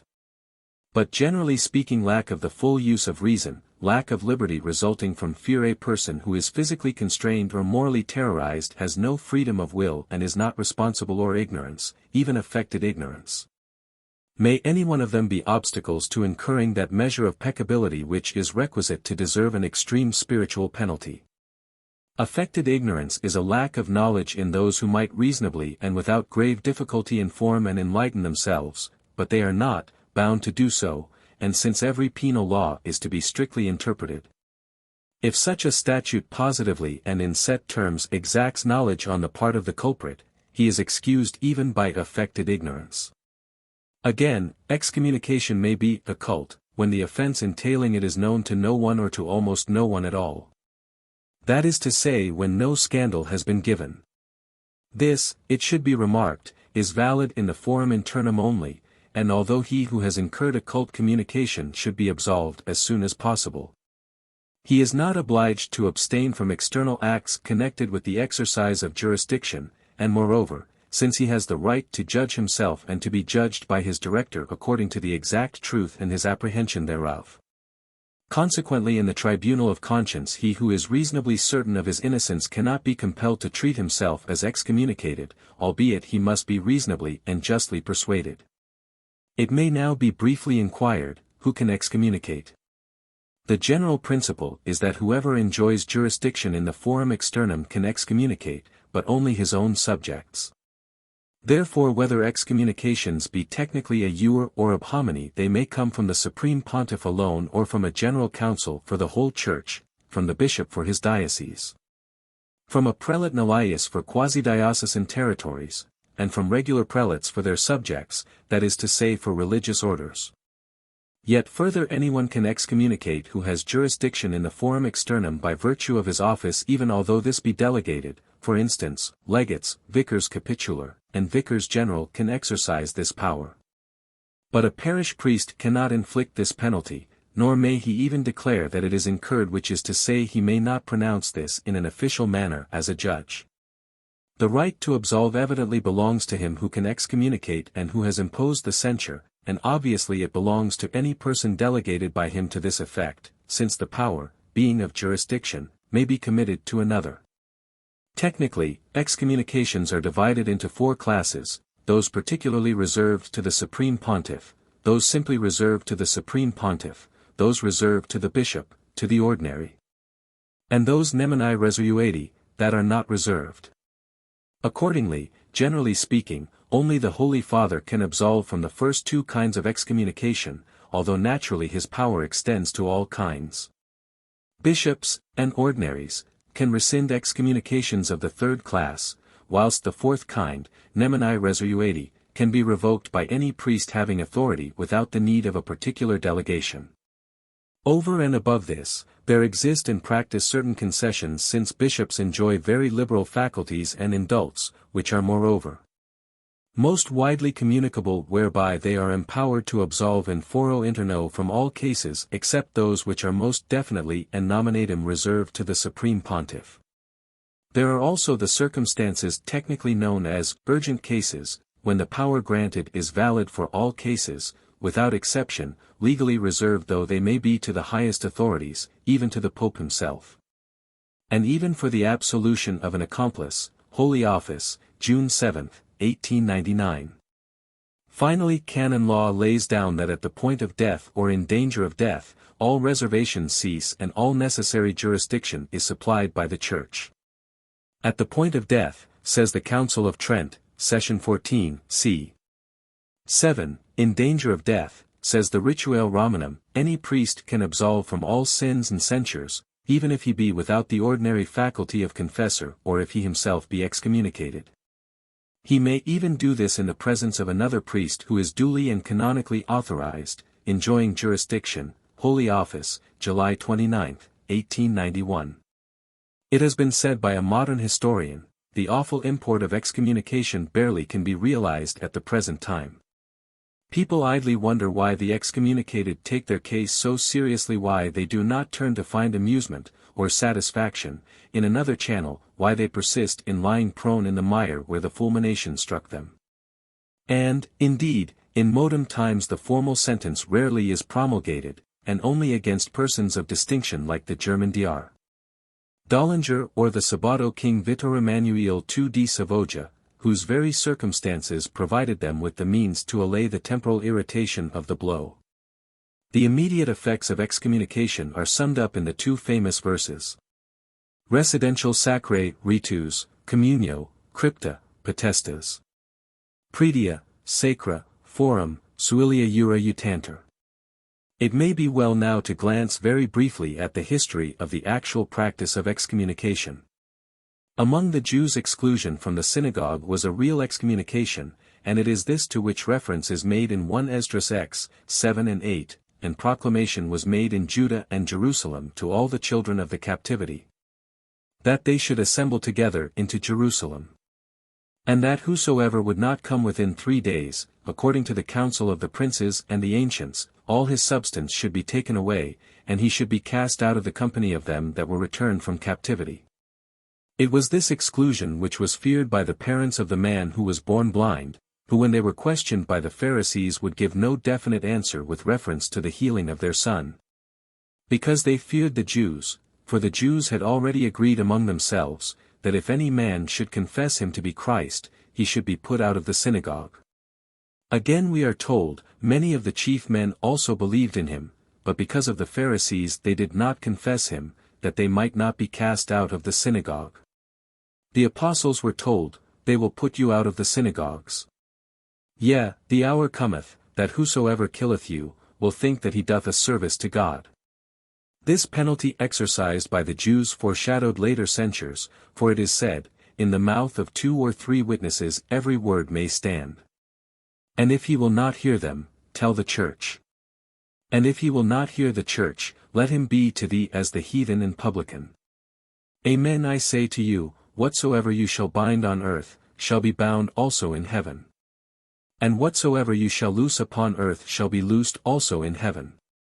According to the Orthodox Church, this power was transmitted to the successors of the apostles, that is to say the bishops, so that they too had the faculty of binding and loosing. But something very definite was further implied. This faculty had actual physical consequences, and the Greeks held that excommunication arrested the decomposition of a body after death. In fact, the incorruptibility of the body of any person bound by a curse was made a definite doctrine of the Orthodox Church. The very wording of the text certainly admitted of such an interpretation. Mu nu lambda gamma omega mu nu, sigma alpha nu delta sigma eta tau epsilon pi tau gamma sigma tau alpha iota delta epsilon mu nu alpha nu tau omicron rho alpha nu kappa alpha sigma nu lambda sigma eta tau epsilon pi tau gamma, sigma tau alpha iota lambda upsilon mu nu alpha nu tau omicron rho alpha nu. The word lambda omega, loose, expresses equally the ideas of dissolution and of absolution. While delta omega, bind, signifies their respective and several opposites. Accordingly, forms of absolution had to be provided which might be read over bodies found in such a condition, for it was thought that this might be brought about by well-nigh any curse. Although an episcopal anathema was considered the most weighty and the most terrible, nevertheless it might be that these conditions resulted from the curse of a parent, even from an imprecation uttered by a man against himself, or from the ban of a priest. For in the Orthodox Church the power of excommunicating belonged to priests as well as to bishops, but they should not exercise it without episcopal sanction. One such absolution runs thus: Yea, O Lord our God, let thy great mercy and marvelous compassion prevail. And, whether this thy servant lieth under curse of father or mother, or under his own imprecation, or did provoke one of thy holy ministers and sustained at his hands a bond that hath not been loosed, or did incur the most grievous ban of excommunication by a bishop, and through heedlessness and sloth obtained not pardon, pardon thou him by the hand of thy sinful and unworthy servant. Resolve thou his body into that from which it was made, and stablish his soul in the tabernacle of saints. So in the burial service an orison is made that the body may be dissolved into the dust of which it was made, delta iota lambda, y sigma omicron nu epsilon sigma tau xi.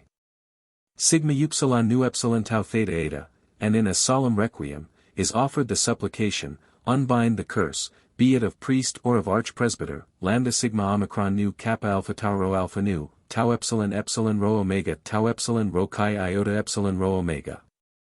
Naturally, as is clearly expressed, the curse which the Orthodox Church regarded as most weighty and most effective was the ban of excommunication by a bishop. And therefore the formula of excommunication doomed the offender to remain whole after death, and the body was not freed until absolution had been read over it and the excommunication formally revoked. However, a considerable difficulty arose. It was discovered that excommunication sometimes failed to produce the expected physical result, and the body crumbled to dust in the ordinary way. Accordingly this had to be reckoned with and explained, and Leon Alachi in his De Quorundum Graecorum Opinationibus cites a nomo canon de excommunicatis which sets out to explain how it is that sometimes excommunication can fail of its result. Concerning persons excommunicate the which sadly incur episcopal excommunication and after death are found with their bodies not loosed, lambda upsilon tau alpha.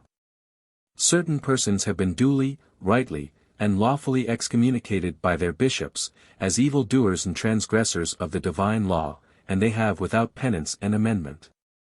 or without receiving absolution died in the state of excommunication, and so have been buried, and in a short time after their bodies have been found loosed, lambda epsilon mu alpha, and shredded joint from joint, bone from bone. Exceeding strange and marvelous is this, that he who hath been lawfully excommunicated should after his death be found with his body loosed, lambda epsilon mu omicron tau sigma mu alpha, and the joints of the body separate. So extraordinary a circumstance was immediately submitted to a conclave of expert theologians, who after long debate decided that any excommunicated person whose body did not remain whole had no more hope of salvation, because he was no longer in a state to be loosed and absolved by the bishop who had excommunicated him, but that he was already damned in hell. If not absolutely essential, the removal of the ban was if possible to be effected by the same person who had pronounced it, and this provides against an excommunicated person obtaining absolution too easily. Of course a superior might rescind the anathema pronounced by one of his subjects, a bishop could always remove an excommunication pronounced by a simple priest, but under certain conditions this regulation must certainly prove excessively awkward. There is, for example, the well-known instance told by Christophorus Angelus in his gamma chi epsilon iota rho delta iota omicron nu pi epsilon rho tau sigma kappa tau alpha sigma tau sigma epsilon omega tau nu sigma mu epsilon rho omicron nu epsilon rho iota sigma kappa omicron mu nu omega nu lambda nu omega nu, who relates that a bishop was excommunicated by a council of his peers, and his body remained bound, as it were iron, for the space of 100 years, after which time a second council of bishops at the same place pronounced absolution, and immediately as they spoke the words the body crumbled to dust. The Nomo Canon de Excommunicatis goes on to say that those that are found excommunicate, namely with their bodies whole and not loosed, lambda upsilon tau alpha, these require absolution, in order that the body also may attain freedom from the bond, delta sigma mu omicron nu, of excommunication. For even as the body is found bound, delta mu epsilon nu omicron nu, in the earth, so is the soul bound, delta epsilon mu nu eta, and tormented by Satan. And whensoever the body receives absolution and is loosed, lambda upsilon theta, from excommunication, by the power of God the soul likewise is set free from the bondage of the devil, and receiveth the life eternal, the light that hath no evening, and the joy ineffable. Leon Alachi considered this orthodox dogma of the physical results of excommunication and a subsequent absolution to be certain beyond any matter of dispute, and he mentions several cases, which he says were well known and proved, which demonstrate the truth of this belief. Athanasius, Metropolitan of Imbros, recorded that at the request of the citizens of Thassos he read a solemn absolution over several bodies, and before the holy words were even finished all had dissolved into dust. Very similar was the example of a converted Turk who was subsequently excommunicated at Naples, and who had been dead some years before he obtained absolution from 2 patriarchs, and his body dissolved, so that he was at rest. An even more remarkable instance is that of a priest who had pronounced a sentence of excommunication, and who afterwards turned Mohammedan. This did not affect the victim of his curse, who though he had died in the Christian faith, yet remained bound. This circumstance which caused the greatest alarm was reported to the Metropolitan Raphael, and at his earnest request the Mohammedan, though after much delay and hesitation consented to read the absolution over the body of the dead Christian. As he was pronouncing the final words the body fell completely to dust, the Mohammedan thereupon returned to his former faith and was put to death for so doing. I do not know whether this is the same tradition as is recorded by Mr. Abbott in his Macedonian folklore, page 211, but I gather that the examples are not identical, although they have various points of similarity. I quote Mr. Abbott's most striking account at length. How great is the dread of an ecclesiastic's wrath can be realized from the following anecdote related to the writer as a true story, by a person who entertained no doubts as to its authenticity. Many years ago there was an archbishop of Salonika who once in a moment of anger cursed a man of his diocese, "May the earth refuse to receive thee. Gamma sigma nu mu sigma epsilon delta epsilon chi tau." Years went by, and the archbishop embraced Islam. Owing to his erudition and general ability, he was raised by the Mohammedans to the office of head mullah. Meanwhile, the individual who had incurred the prelate's wrath died, and was buried in the usual fashion. Now it came to pass that when, at the expiration of 3 years, the tomb was opened, the inmate was found intact, just as if he had been buried the day before. Neither prayers nor offerings availed to bring about the desired dissolution. He was inhumed once more, but 3 years later he was still found in the same condition. It was then recalled to mind by the widow that her late husband had been anathematized by the apostate archbishop. She forthwith went to the ex-prelate and implored him to revoke the sentence. This dignitary promised to exert his influence, which it appears had not been diminished a whit by his apostasy, for once a bishop always a bishop. Having obtained the pasha's permission, he repaired to the open tomb, knelt beside it, lifted up his hands and prayed for a few minutes. He had hardly risen to his feet when, wondrous to relate, the flesh of the corpse crumbled away from the bones, and the skeleton remained bare and clean as if it had never known pollution. It will not be impertinent here to give c. 13, of the power of excommunication, and upon what frivolous occasions it is made use of, from Ricaud's The Present Stale of the Greek and Armenian Churches, 8 vo. 1679. The third command of the Church is obedience towards their spiritual pastors and teachers, 1 Cor. 4:1, Let a man so account of us as of the ministers of Christ, and stewards of the mysteries of God, which is text that they often repeat in their churches. And raise consequences from thence of the sublimity of their office, and of the reverence and honor due from the people toward their clergy. So that though they want the advantages of riches and ornament to render them respected in the eyes of the vulgar, yet their people being affected with their divine and separated qualifications, do not submit only in spiritual matters, but even in temporals refer themselves to the determination of their bishop, or metropolite, according to that of S. Paul, 1 Cor 6. 1. Dare any of you having a matter against another, go to law before the unjust and not before the saints? But that which most enforces this duty of obedience, is a sense of the power of excommunication, which rests in the Church, of which they so generally stand in fear.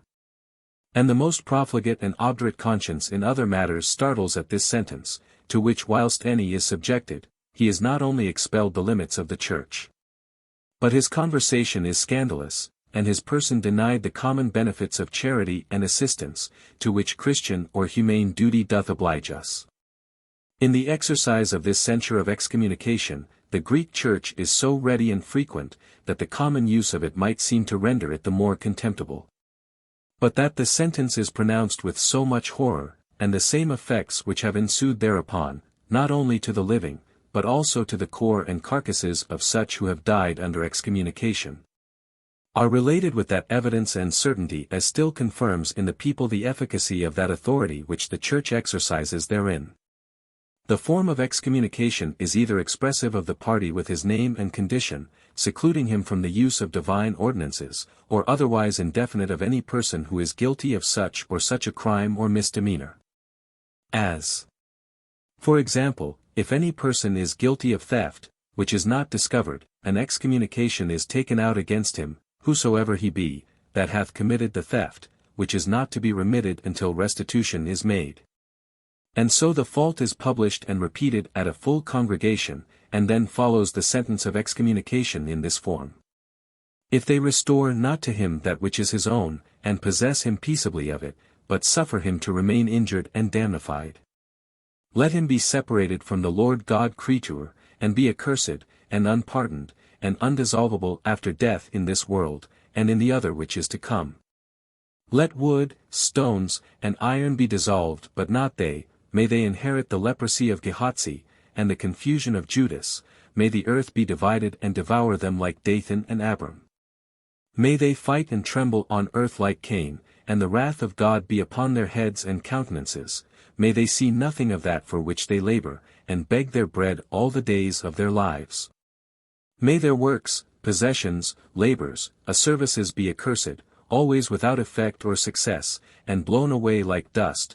May they have the curses of the holy and righteous patriarchs Abram, Isaac and Jacob. Of the 318 saints who were the divine fathers of the Synod of Nice, and of all other holy synods. And being without the church of Christ, let no man administer unto them the things of the church, or bless them, or offer sacrifice for them, or give them the new tau delta omega rho omicron nu, or the blessed bread, or eat, or drink, or work with them, or converse with them. And after death, let no man bury them, in penalty of being under the same state of excommunication, for so let them remain until they have performed what is here written. The effect of this dreadful sentence is reported by the Greek priests to have been in several instances so evident, that none doubts or disbelieves the consequences of all those maledictions repeated therein. And particularly, that the body of an excommunicated person is not capable of returning to its first principles until the sentence of excommunication is taken off. It would be esteemed no curse amongst us to have our bodies remain uncorrupted and entire in the grave, who endeavor by art and aromatic spices, and gums, to preserve them from corruption, and it is also accounted, amongst the Greeks themselves, as a miracle and particular grace and favor of God to the bodies of such whom they have canonized for saints to continue unconsumed, and in the moist damps of a vault, to dry and desiccate like the mummies in Egypt, or in the hot sands of Arabia. But they believe that the bodies of the excommunicated are possessed in the grave by some evil spirit, which actuates and preserves them from corruption, in the same manner as the soul informs and animates the living body. And that they feed in the night, walk, digest, and are nourished, and have been found ruddy in complexion, and their veins, after 40 days' burial, extended with blood, which, being opened with a lancet, have yielded a gore as plentiful, fresh, and quick, as that which issues from the vessels of young and sanguine persons. This is so generally believed and discoursed of amongst the Greeks, that there is scarce one of their country villages, but what can witness and recount several instances of this nature, both by the relation of their parents and nurses, as well as of their own knowledge, which they tell with as much variety as we do the tales of witches and enchantments, of which it is observed in conversation, that scarce one story is ended before another begins of like wonder. But to let pass the common and various reports of the vulgar, this one may suffice for all, which was recounted to me with many asseverations of its truth, by a grave Candiate Kowar, called Sophroino, a preacher, and a person of no mean repute and learning at Smyrna. I knew, said he, a certain person, who for some misdemeanors committed in the Morea, fled to the Isle of Milo, where though he avoided the hand of justice, yet could not avoid the sentence of excommunication, from which he could no more fly than from the conviction of his own conscience, or the guilt which ever attended him. For the fatal hour of his death being come, and the sentence of the church not being revoked, the body was carelessly and without solemnity interred in some retired and unfrequented place. In the meantime the relations of the deceased were much afflicted, and anxious for the sad estate of their dead friend, whilst the pious ants and islanders were every night affrighted and disturbed with strange and unusual apparitions, which they immediately conclude arose from the grave of the accursed excommunicant, which, according to their custom, they immediately opened, and therein found the body uncorrupted, ruddy, and the veins replete with blood. The coffin was furnished with grapes, apples, and nuts, and such fruit as the season afforded, whereupon consultation being made, the Kowars resolved to make use of the common remedy in those cases, which was to cut and dismember the body into several parts, and to boil it in wine, as the approved means to dislodge the evil spirit and dispose the body to a dissolution. But the friends of the deceased, being willing and desirous that the corps should rest in peace, and some ease given to the departed soul, obtained a reprieve from the clergy, and hopes that for a sum of money, they being persons of a competent estate, a release might be purchased from the excommunication under the hand of the patriarch. In this manner the corps were for a while freed from dissection, and letters thereupon sent to Constantinople, with this direction, that in case the patriarch should condescend to take off the excommunication, that the day, hour and minute that he signed the remission should be inserted in the date. And now the corps were taken into the church, the country people not being willing they should remain in the field, and prayers and masses daily said for its dissolution, and pardon of the offender, when one day after many prayers, supplications and offerings, as this Sophronio tested to me with many protestations, and whilst he himself was performing divine service, of a sudden was heard a rumbling noise in the coffin of the dead party. To the fear and astonishment of all persons then present. Which when they had opened, they found the body consumed and dissolved as far into its first principles of earth, as if it had been 7 years interred. The hour and minute of this dissolution was immediately noted and precisely observed, which being compared with the date of the Patriarch's release, when it was signed at Constantinople, it was found exactly to agree with that moment in which the body returned to its ashes. This story I should not have judged worth relating, but I heard it from the mouth of a grave person, who says, that his own eyes were witnesses thereof. And though notwithstanding I esteem it a matter not assured enough to be believed by me, yet let it serve to evidence the esteem they entertain of the validity and force of excommunication. I had once the curiosity to be present at the opening of a grave of one lately dead, who, as the people of the village reported, walked in the night and affrighted them with strange phantasms. But it was not my fortune to see the core in that nature, nor to find the provisions with which the spirit nourishes it, but only such a spectacle as is usual after 6 or 7 days' burial in the grave. Howsoever, Turks as well as Christians discourse of these matters with much confidence. This high esteem and efficacy being put on excommunication, one would believe that the priests should endeavor to conserve the reverence thereof, being the basis and main support of their authority. And that therefore they should not so easily make use thereof on every frivolous occasion. That so familiarity might not render it contemptible and the salvation of men's souls not seem to be played with on every slight and trivial affair, but such is the much to be lamented poverty in this church, that they are not only forced to sell excommunications, but the very sacraments, and to expose the most reverend and mysterious offices of religion unto sale for maintenance and support of priesthood. The taking off excommunications after death hath been usual, but the excommunicating after death may seem a strange kind of severity, for so we read that Theodosius, Bishop of Alexandria, excommunicated Origen 200 years after his decease. On the same authority of excommunication depends the power of readmission again into the Church, which according to the Greek canon is not to be obtained easily, or at every cold request of the penitent, but after proof of trial first made of a hearty and serious conversion, evidenced by the constant and repeated actions of a holy life, and the patient and obedient performance of penance imposed and enjoined by the Church. Such as have apostatized from the faith, by becoming Turks, under the age of 14 years, upon their repentance, and desire of return to the Church, sought earnestly with tears, signified and attested by 40 days fasting with bread and water, accompanied with continual prayer day and night, are afterwards received solemnly into the church in presence of the congregation, the priest making a cross on the forehead of the penitent with the oil of chrism, or the Muro Omicron Nu Chi Sigma Mu Alpha Tau Omicron usually administered to such who return from the ways of darkness and mortal sins.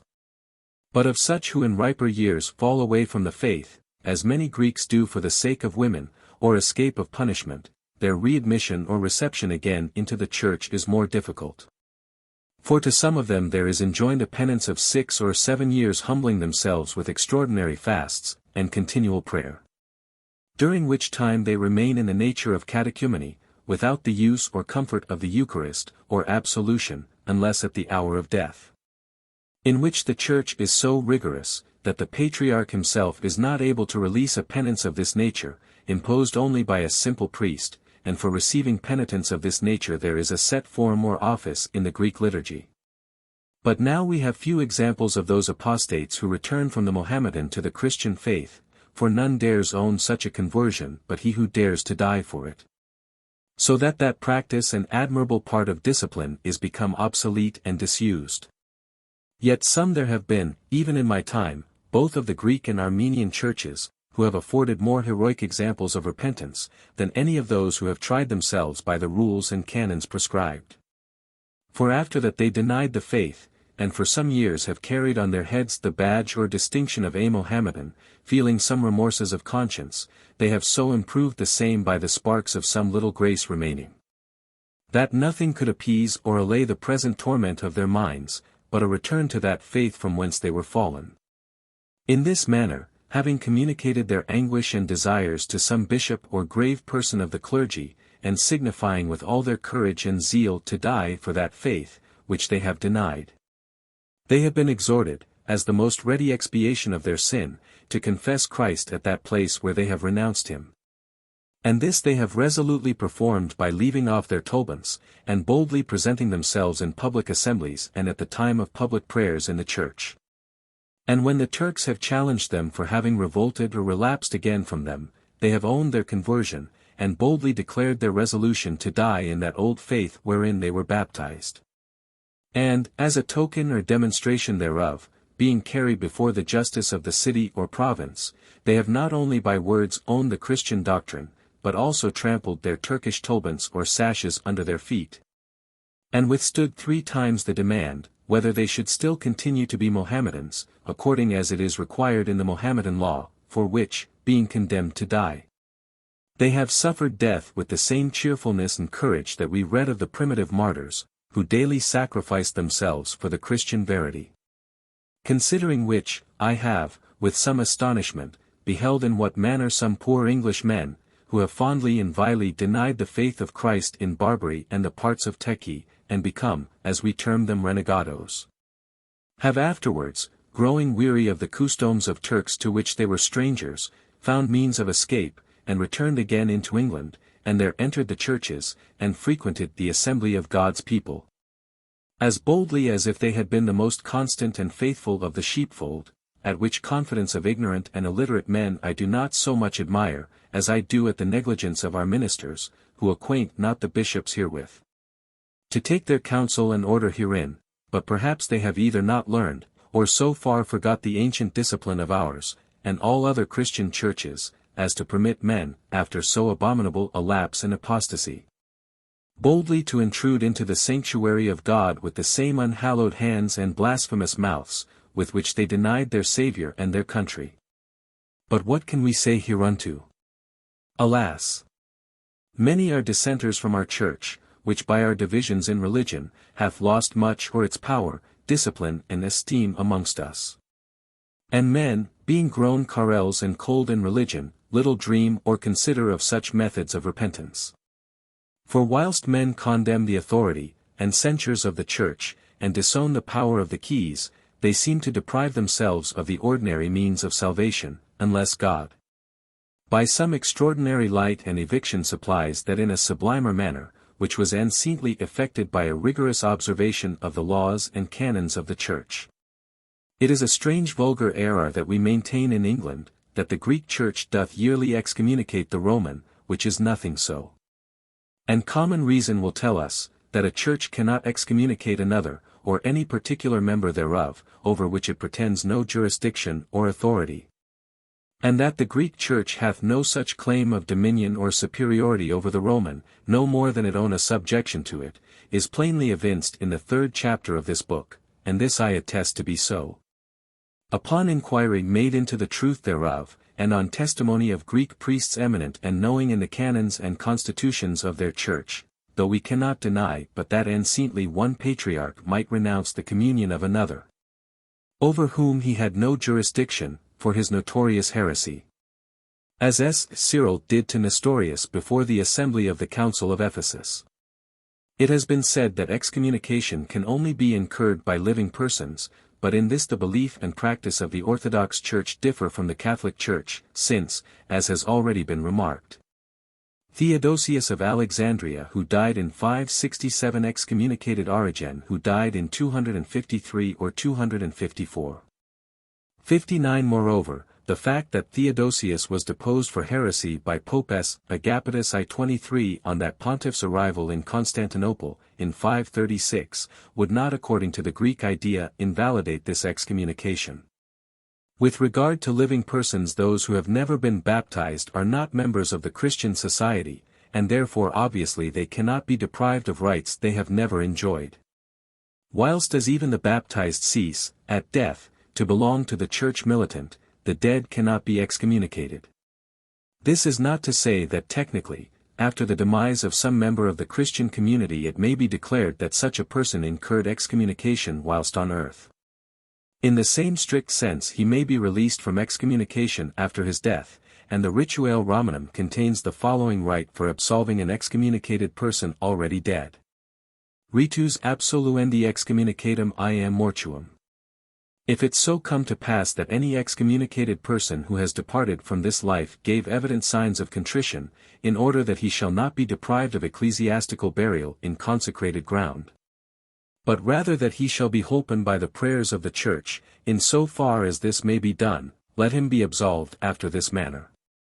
If the body be not yet buried, let it be lightly beaten with a rod or small cords, after which it shall be absolved as followeth, and then having been absolved let it be buried in consecrated ground.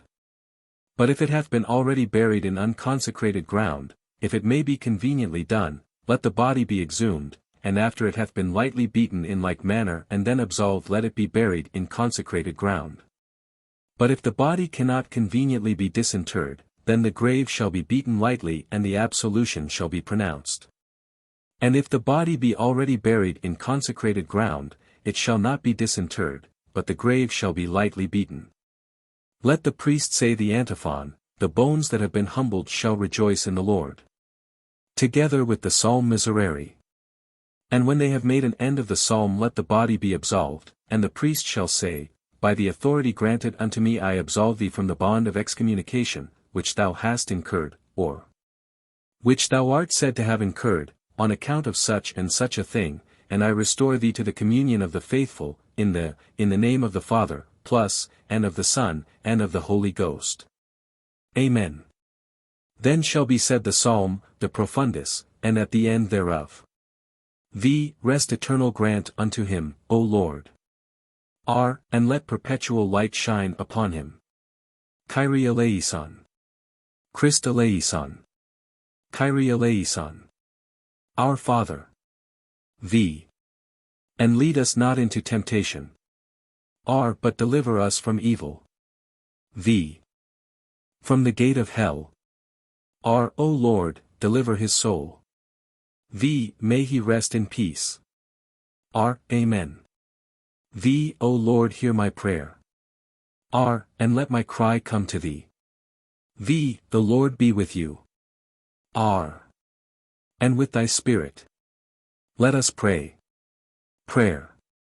Grant, we beseech thee, O Lord, to the soul of thy servant, who hath been held in the bond of excommunication, a place of refreshment, rest and repose, and the brightness of thy eternal light. Through Christ our Lord. Amen. It is now necessary to inquire into certain extraordinary cases which are recorded and which are true beyond all manner of doubt of persons who died excommunicated and whose bodies were seen to rise from the tomb and leave the sacred precincts where they were buried. In the first place we have the very famous account given by S. Gregory the Great of the two dead nuns, generally called the Swarre Morte. Two ladies of an illustrious family had been admitted to the sisterhood of S. Scholastica. Although in most respects exemplary and faithful to their vows, they could not refrain from scandal, gossip, and vain talk. Now S. Benedict was the first to lay down the strictest and most definite laws concerning the observance of silence. In all monasteries and convents, or every order, there are particular places, called the regular places, the church, refectory, dormitory, etc. And special times, above all the night hours, termed the Great Silence, wherein speaking is unconditionally prohibited. Outside these places and times there are usually accorded recreations, during which conversation is not only permitted but encouraged, though it must be governed by rules of charity and moderation. Useless and idle prattling is universally forbidden at all times and in all places. Accordingly, when it was reported to S. Benedict that the two nuns were greatly given to brabble indiscreetly, the holy abbot was sore displeased, and sent them the message to the effect that if they did not learn to refrain their tongues and give a better example to the community he must excommunicate them. At first the sisters were alarmed and penitent, and promised to amend their idle ways, but the treacherous habit was too strong for their good resolves. They continued to give offense by their naughty chatter, and in the midst of their folly they suddenly died.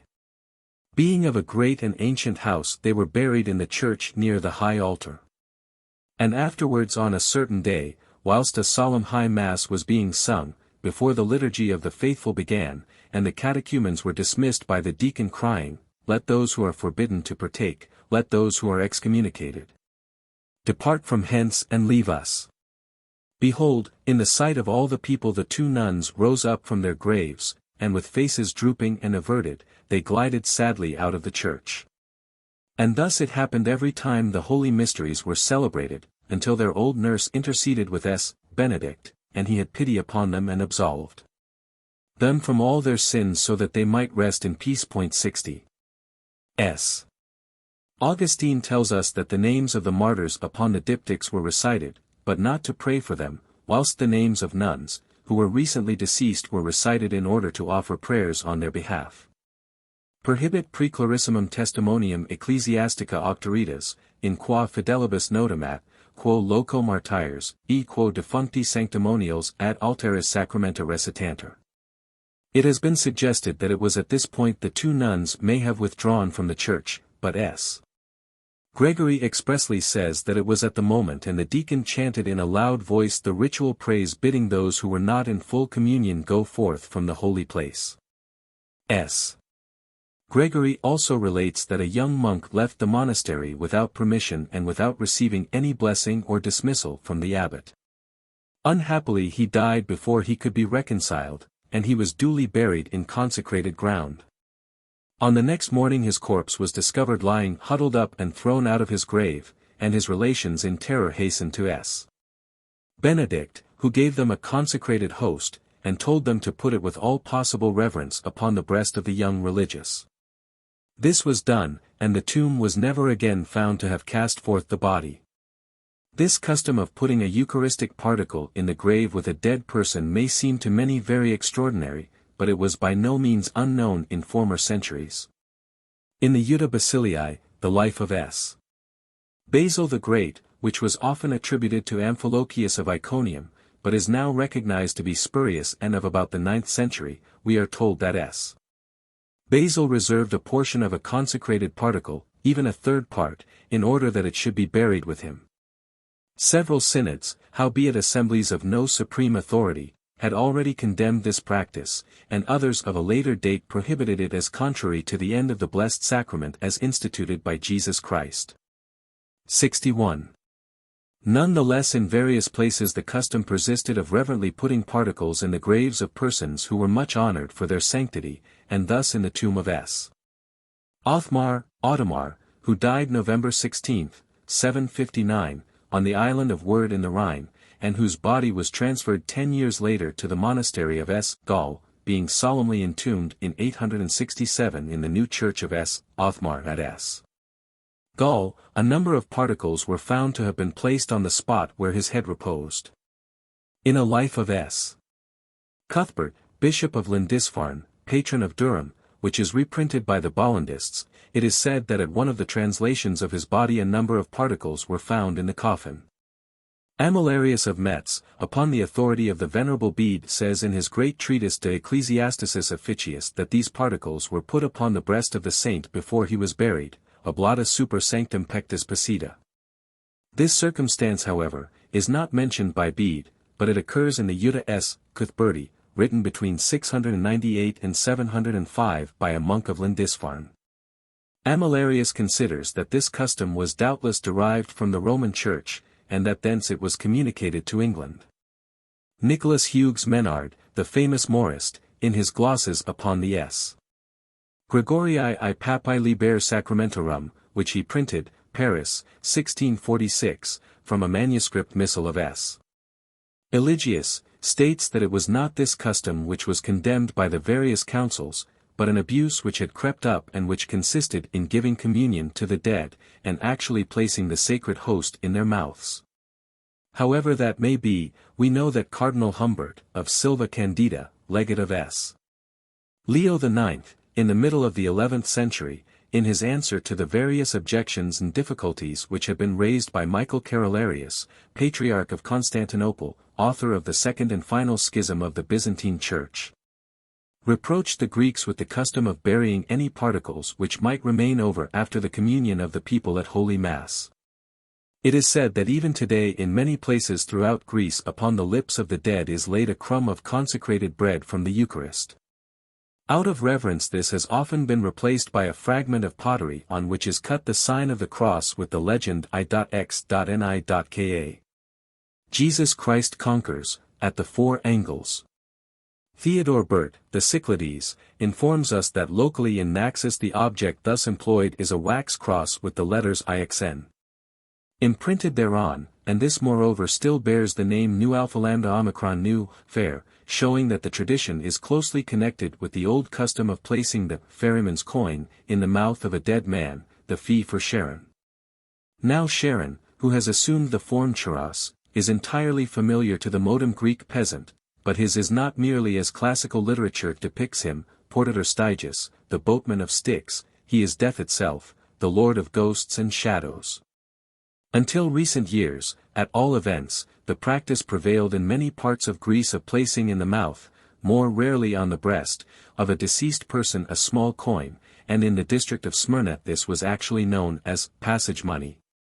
Tau pi epsilon rho alpha tau kappa iota omicron Nu. Yet strangely enough, although both custom and name survived, the reason for the coin had been forgotten, and for a century or more, save it might be obscurely in some very remote spot, 62 it was not associated in any way with Charas. Possibly the original meaning of the coin has vanished in the mists of dateless antiquity, and even in classical days the original significance was lost, so it came then to be explained that the obol was Charon's fee. Whereas this is but a late and incorrect interpretation of a custom whose meaning went deeper than that, which had existed before mythology knew of a ferryman of hell. The soul was supposed to escape by the mouth, which as it is an exit from the body is also the entrance to the body, and naturally it is by this path that the soul, if it were to return to the body, would re-enter. Or by which an evil spirit or demon would make its way into the body. The coin, then, or charm seems most likely to have been a safeguard against any happening of this kind. In Christian days the Holy Eucharist or a fragment inscribed with sacred names will be the best preventative. Moreover, not infrequently the piece of pottery placed in the mouth of the dead has scratched upon it the pentacle of magic lore. It is extremely significant that in Mykonos this sign is often carved on house doors to preserve the inmates from the vampire, Vrykolakas.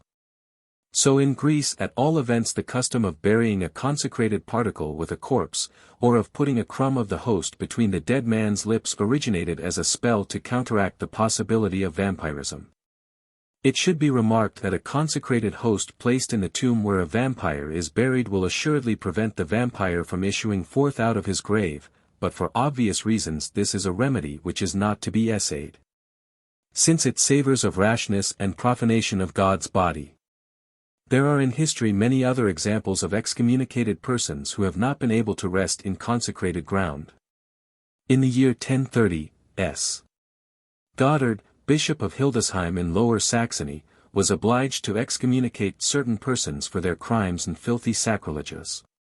Nevertheless, so powerful were the barons and overlords, their protectors, that they buried the bodies of their followers in the cathedral itself, in the very sanctuary.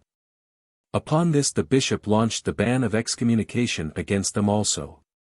But, nonetheless, utterly disregarding the censures they forced their way into the various churches. Upon the next high festival in truth, the rebellious nobles were present with a throng of armed attendants in the cathedral itself. The aisles were packed with worshippers, and afar off spanned by the vaulted roof the high altar blazed with a myriad tapers whose glow was reflected in the mirror of polished gold and the crystal heart of great reliquaries. The bishop, his canons around him, pontificated the Massachusetts. But after the gospel, S. Goddard turned from the altar, and in ringing tones of command bade all those who were under any censure or ban to leave the sacred building.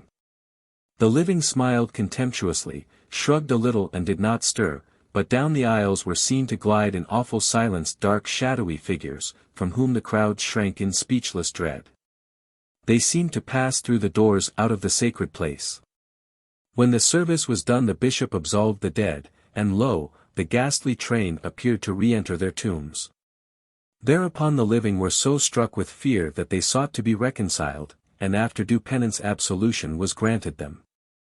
At the instigation of Abbot Odalric of Conques the Council of Limoges held in 1031 proclaimed the truce of God, that is to say a temporary suspension of hostilities. And the fathers threatened with general excommunication those feudal lords who would not swear to maintain it. There thence arose a consideration of the effects of excommunication, and it was agreed by all that although so severe a sentence must not be lightly denounced, once delivered the utmost respect must be paid to its provisions. In order to illustrate this, the Bishop of Caen related a recent event which was known to his whole diocese and which could be proved by a number of independent witnesses. For his ceaseless rapine and unrepented murders, his evil examples of a lewd and licentious life, his blasphemies and infidelity, a certain nobleman whose castle was hard by the city had been excommunicated. And not long afterwards he had fallen in some midnight foray. The friends of the deceased never doubted that the bishop would give absolution, and they made great instance that he should do so, in order that the dead man might be buried with solemn dirge and requiem, with meed of trentals hereafter sung. In the vault of his ancestors, which was one of the most striking monuments in S. Peter's Church. However, the whole territory had for so long been harried by marauding violence that the bishop considered an example must be made in order to teach the rest of the plundering nobles a lesson. And he refused either to raise the ban or to permit the wonted ceremonies at the funeral. Nonetheless, in defiance of his orders, an armed band of soldiers marched into the town, and buried the dead body in the tomb, carefully closing it and mortarizing it after them. However, on the following morning the body was discovered naked, bruised and banged in the market square as though it had been violently thrown out of the church. Although there was no mark or sign that the tomb had been in any way tampered with or touched. The soldiers, who had buried their leader, having opened the monument, found only the cerements in which the corpse had been erstwhile wound, and so they buried it there a second time, placing seals and bars upon the church door inasmuch as it was impossible for anyone to enter. On the following morning, however, the body was discovered to have been thrown forth with even more contumely than before. Nevertheless they interred it a third time, but with the same result. This was repeated no less than 5 times in all, and at last they huddled the poor rotting carrion as best they might into a deep hole dug in some lonely spot far from consecrated ground. These terrible circumstances filled the hearts of all with such amaze that the neighboring barons one and all, very humbly betook themselves to the bishop. And under most solemn promises made a treaty binding themselves to respect all the privileges of the church and amend their lives in every particular. A very remarkable incident is related in the Greek Menaion 63, that is to say the collection of the 12 books, one for every month, that contain the offices for immovable feasts in the Byzantine rite, and which in some wise correspond to the Proprium Sanctorum in the Roman breviary. The legend, it is true, offers certain difficulties which will be considered later, but it is certainly worth repeating as showing the extreme, and indeed exaggerated views the Greeks attached to excommunication. A certain Cenobite of the desert near Alexandria had been excommunicated by the archimandrite for some act of disobedience, whereupon he forsook his monastery, left the desert and came to the city. No sooner, however, had he arrived here than he was arrested by the orders of the governor, stripped of his habit, and ordered to offer sacrifice in the temple to idols. The Cenobite refused, and after having been long tortured in vain, at length he was put to death, his head being struck off, and the trunk thrown out beyond the town walls to be devoured by the wild beasts.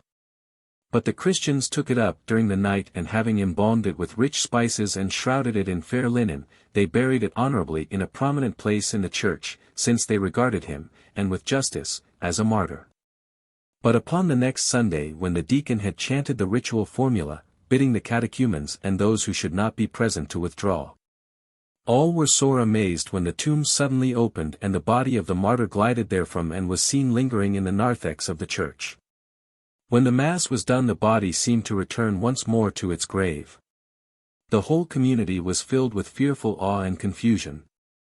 And a Basilian nun of great piety, having fasted and prayed for the space of 3 days, received a revelation from an angel who informed her that the Cenobite was still excommunicate since he had disobeyed his superior, and that he would remain under the ban until the superior himself granted him absolution. Thereupon a company of honorable persons journeyed to the monastery, and besought the archimandrite to pronounce the words. In all haste the holy old man accompanied them to the church. Here they opened the tomb of the martyr and a full absolution was pronounced. Thereafter he lay at rest in his appointed place. There are several details in this account which appear very suspicious. In the first place, at the period that the desert was the resort of Cenobites, the days of persecution, so far as Alexandria was concerned, at any rate, were a thing of the past.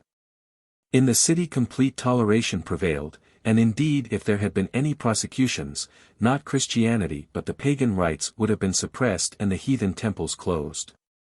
Christianity in this century was honored throughout the whole of Egypt, and Alexandria was one of the strongholds. In the second place, the monks of the desert were not Cenobites, that is to say members of a definite religious community having a superior, but they were rather solitary hermits, belonging to no religious family, each being independent. And no hermit would have had the power to excommunicate one of his fellows.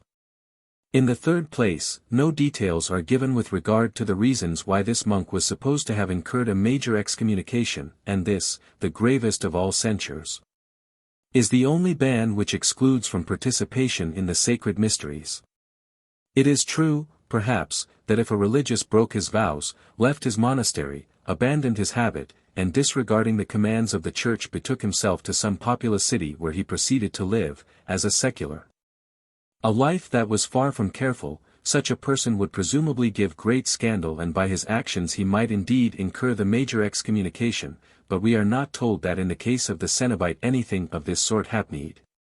We are not informed of aggravating circumstances, and further it must be borne in mind that at the period these events were said to take place the hermits of the desert were not, as are religious today, bound by vows of stability 64 and of obedience to their superiors, who had not the right to pronounce a sentence of major excommunication. It should perhaps be explained that until recently excommunication was of two kinds, major and minor. Sabetti thus concisely explains, excommunicatio est censura, per quam cas praevator communion ecclesiae. Seu censura, qua Christianus bonus spiritualibus ecclesiae communibus, quorum distributio ad ipsum pertinet, uel omninio uel ex parte praevator. Separat igiter excommunicatum a societate seu communion uisibulae fidelium et bonus quae eam, ut talus est, consequenter. Distinguiter excommunicatio in maiorem, quae praeuit omnibus bonus ecclesiae communibus, et minorem, quae bonus aliquibus tantum praeuit. Mairenior non nunquam anathema ucator. Atque tunc praesertim, quando propter hersum uel heresis suspicionem infligitor, and peculiaribus quibustum adhabitus ceremoniis solemnius denunciator. In super excommunicati excommunication maiori, aliae dicunter tolerati, quos fideles non tenenter uter, aliae non tolerati seu utandi, quos uter debent. Briefly, this is to say that minor excommunication is a prohibition from receiving the sacraments, what we call in theology the passive use of the sacraments. Major excommunication is that which we have already defined, and which now practically remains in force. Whilst the technical anathema does not differ essentially from excommunication but is emphasized with special ceremonies and the most solemn promulgation of this terrible sentence. In a life of S. Augustine the Apostle of England, which has been printed by the Bollandists, John Brompton relates the following history. S. Augustine had long been endeavoring to persuade a certain nobleman of great wealth to pay the appointed tithes, but out of obstinacy these were constantly refused, which did great mischief and caused others to become discontented and impudently follow so bad an example. On a certain great feast day whilst high mass was being solemnly sung, Augustine was inspired to pronounce to the people that all who had been excommunicated must leave the sacred edifice. To the horror and amaze of the assistants an ancient tomb was seen to open, and there issued forth the desiccated yet incorrupt body of a man who had been buried a century and a half before. When the service was done, Augustine in solemn procession went to the tomb whither the dead man had been seen to glide back as "Ite missa est" was chanted, and here he solemnly adjured him, bidding him say why he had appeared. The dead man replied that he was excommunicate. The saint asked where was buried the priest who had pronounced the sentence. It appeared that the tomb was in the cathedral at no great distance. Going thither, the archbishop bade the priest declare why he had excommunicated the dead man. A dark shadowy figure was seen to hover among the pillars of the nave, and a low far-off voice answered, I excommunicated him for his misdeeds, and particularly because he robbed the church of her due, refusing to pay his tithes. Let it suffice, brother, returned the saint, and do you now at our bidding and at our request absolve him and free him from the censure. The shadowy figure repeated the loosening words, and faded from sight. They then returned to the tomb of the dead man, who said in a gentle whisper, I thank you, O my father, for now at last may I find rest and repose. Certain authorities have cast very grave doubts upon this story, for they point out that firstly, even in the time of S. Augustine himself there was no obligation in Britain to pay tithes, and these were most assuredly not required under pain of excommunication. This is very true, but there is no reason at all why the legend should not be correct in detail although very considerably antedated. It is more than probable that the incident occurred in a far later century, and that the chronicler of Canterbury attributed it, perhaps in genuine error, for the tale had come down by word of mouth, or perhaps with pardonable inexactitude, to the days of S. Augustine, around whose great and glorious figure had clustered so many reverend legends, so many ancient traditions. Melchior, abbot of the Cistercian house of Zwettl, in his work De Stata Mortuorum relates that a young scholar of the town of St. Pons, having unfortunately incurred the penalty of excommunication, was killed. And shortly afterwards he appeared to one of his friends begging him to betake himself to the Bishop of Rhodes and from him to seek absolution. The friend did not hesitate to do as he was asked, and although it was midwinter with the snow lying deep upon the ground, for it was a season of exceptional severity, he at once set out upon the journey. When he had gone some little distance the road branched, and he was undecided which path to take. With much hesitancy he proceeded towards the left, when he felt, as he thought, his cloak gently pulled, but at first he took no notice, deeming it merely the wind and the storm. A moment after his cloak was caught again and there could be no mistaking the tug. He turned and found himself gently guided into the other road. Eventually he reached the town, and obtained audience of the bishop, who upon hearing his tale at once raised the ban with a full and plenary absolution. The young man discovered that had he continued the path to the left he must have wandered far among the snowdrifts where he would inevitably have perished of cold and exposure. That night his friend appeared to him with a glad and smiling countenance and thanking him for the pains he had been at assured him that he should by no means lose his reward. Dom Augustine Calmet records at length a letter, dated April 5, 1745, which he received from a correspondent who had read with great interest the manuscript of this learned writer's dissertation sur les apparitions de anges. De démons de esprits. The writer says, a man living at Lettre, a village which is not very many leagues from the town of Remiremont, Vosges, 65 lost his wife at the beginning of last page 113 February, but married again in the week before Lent. At 11 o'clock in the evening on his marriage day, the late wife appeared and spoke to the new bride, and the result of this was that the bride declared that she must on behalf of the dead woman undertake to perform 7 pilgrimages. 66 since that day, and always at the very same hour the ghost has appeared, and it was distinctly heard to speak by the parish priest as well as by a number of other persons. On the March 15, at the very moment when the woman was about to proceed to the church of S. Nicholas to which the pilgrimage was to be made, the ghost suddenly stood in her path and bade her hasten, adding that she must not allow herself to be alarmed, or in any way deterred by any accident or sickness that might befall her on the way. Accordingly the woman set out with her husband, her brother-in-law and her sister-in-law, and she is very certain that the dead wife remained by her side until she actually came to the door of the church of S. Nicholas. When these good people arrived at a distance of some 2 leagues from the place, S. Nicholas Church, they were obliged to halt at an inn by the wayside which is known as the Shelter, Les Baroques. Here the woman suddenly became so ill that the 2 men were compelled to carry her right up to the church, but no sooner had she arrived at the door than she was able to walk without any difficulty and her pain vanished in a moment.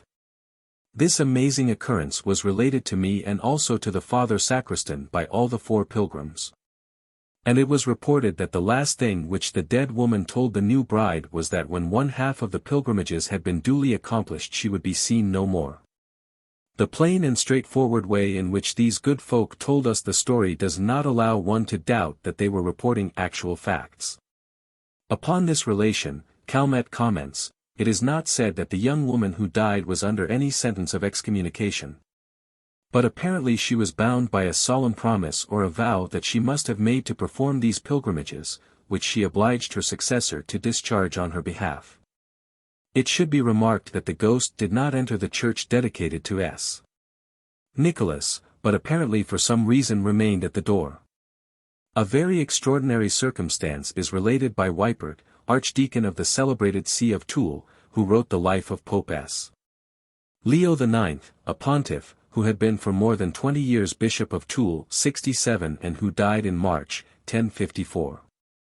The historian tells us that some years before the death of S. Leo IX, the citizens of Narni, a little burg which is picturesquely situated on a lofty rock at the point where the river Nera forces its way through a narrow ravine to join the Tiber, were one day greatly surprised and indeed alarmed to see a mysterious company of persons who appeared to be advancing towards the town. The magistrates, fearing some surprise, gave orders that the gates should be fast closed, whilst the inhabitants incontinently betook themselves to the walls. The procession, however, which was clothed in white and seemed from time to time to vanish among the morning mists and then once again to reappear, was obviously no inimical band. They passed on their way without turning to right or to left, and it is said they seemed to be defiling with measured pace almost until eventide. All wondered who these persons could be, and at last one of the most prominent citizens, a man of great resolution and courage, resolved to address them. To his amazement he saw among them a certain person who had been his host many years before Ascoli, and of whose death he had been not recently informed. Calling upon him loudly by his name he asked, "Who are you, and whence cometh this throng?" "I am your old friend," was the reply, "and this multitude is phantom. We have not yet atoned for the sins we committed whilst on earth, and we are not yet deemed worthy to enter the kingdom of heaven. Therefore are we sent forth as humble penitents, lowly palmers, whose lot it is with pains and with much moil to visit the holy sanctuaries of the world, such as are appointed unto us in order. At this hour we come from the shrine of S. Martin, and we are on our way to the sanctuary of Our Lady of Farfa. 68 The goodman was so terrified at these words that he fell as in a fit, and he remained ill for a full 12-month. It was he who related this extraordinary event to Pope S. Leo IX. With regard to the company there could be no mistake, it was seen not by one person or even by a few, but by the whole town. Although naturally enough the appearance of so vast a number would give rise to no little alarm since hostile designs would be suspected, so crowded a pilgrimage in the 11th century would not by any means be a unique, even if it were an exceptional event. Whole armies of pious persons were traversing Europe from shrine to shrine, whilst the enthusiasm for the pilgrimage to Jerusalem was greatly on the increase and was, before many years had passed, to culminate in the Crusades. Even by the end of the 10th century hospices had been built throughout the whole valley of the Danube, the favored route to the Holy Land, where pilgrims could replenish their provisions. In 1026, Richard, abbot of Saint-Ven, led 700 pilgrims into Palestine, all expenses being discharged by Richard II, Duke of Normandy. In 1065, over 12,000 Germans, who had crossed Europe, under the command of Gunther, Bishop of Bamberg, while on their way through Palestine had to seek shelter in a ruined fortress where they defended themselves against troops of marauding Bedouins. Gunther actually died in this year at Odenburg, Sopron, in Hungary while engaged on a crusade. In 1073, Pope S. Gregory VII was seriously contemplating the leading of a force of 50,000 men to the east, military pilgrims who would repulse the Turks, rescue the Holy Sepulchre, and re-establish Christian unity. Therefore in itself the appearance of this company of pilgrims outside the walls of Narni, if remarkable, would be a very possible and understandable circumstance. In his Antidote Against Atheism, 3:12, Dr. Henry Moore relates some remarkable instances of multitudinous phantoms. He says, "Our English chronicles also tell us of apparitions, armed men, foot and horse, fighting upon the ground in the north part of England, and in Ireland, for many evenings together, seen by many hundreds of men at once. And that the grass was trodden down in the places where they were seen to fight their battles, which agreeth with Nicolia Langbernhardt her relation of the cloven-footed dancers. That left the print of their hoofs in the ring they trod down for a long time after. But this skirmishing upon the earth, puts me in mind of the last part of this argument, and bids me look up into the air. Where, omitting all other prodigies, I shall only take notice of what is most notorious, and of which there can by no means be given any other account, than that it is the effect of the spirits. And this is the appearance of armed men fighting and encountering one another in the sky. There are so many examples of these prodigies in historians, that it were superfluous to instance in any. That before the great slaughter of no less than 80,000 made by Antiochus in Jerusalem, recorded in the 2nd of Maccabees chapter 5, is famous. The historian there writes, that through all the city, for the space almost of 40 days, there were seen horsemen running in the air in cloth of gold, and armed with lances, like a band of soldiers, and troops of horsemen in array. Encountering and running one against another, with shaking of shields, and multitude of pikes, and drawing of swords, and casting of darts, and glittering of golden ornaments, and harness of all sorts. And Josephus writes also concerning the like prodigies that happened before the destruction of the city by Titus, prefacing first, that they were incredible, were it not that they were recorded by those that were witnesses of them. The like apparitions were seen before the civil wars of Marius and Sylla.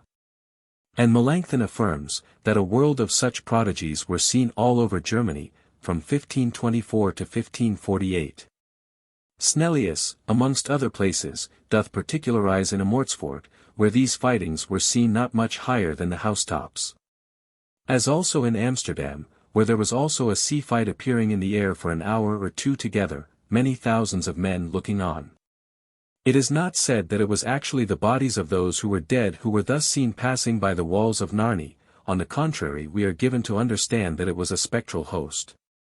But with regard to those persons who were excommunicated we are to believe that physically they are bound by the ban, and that in the cases of resuscitation it is the actual body which appears.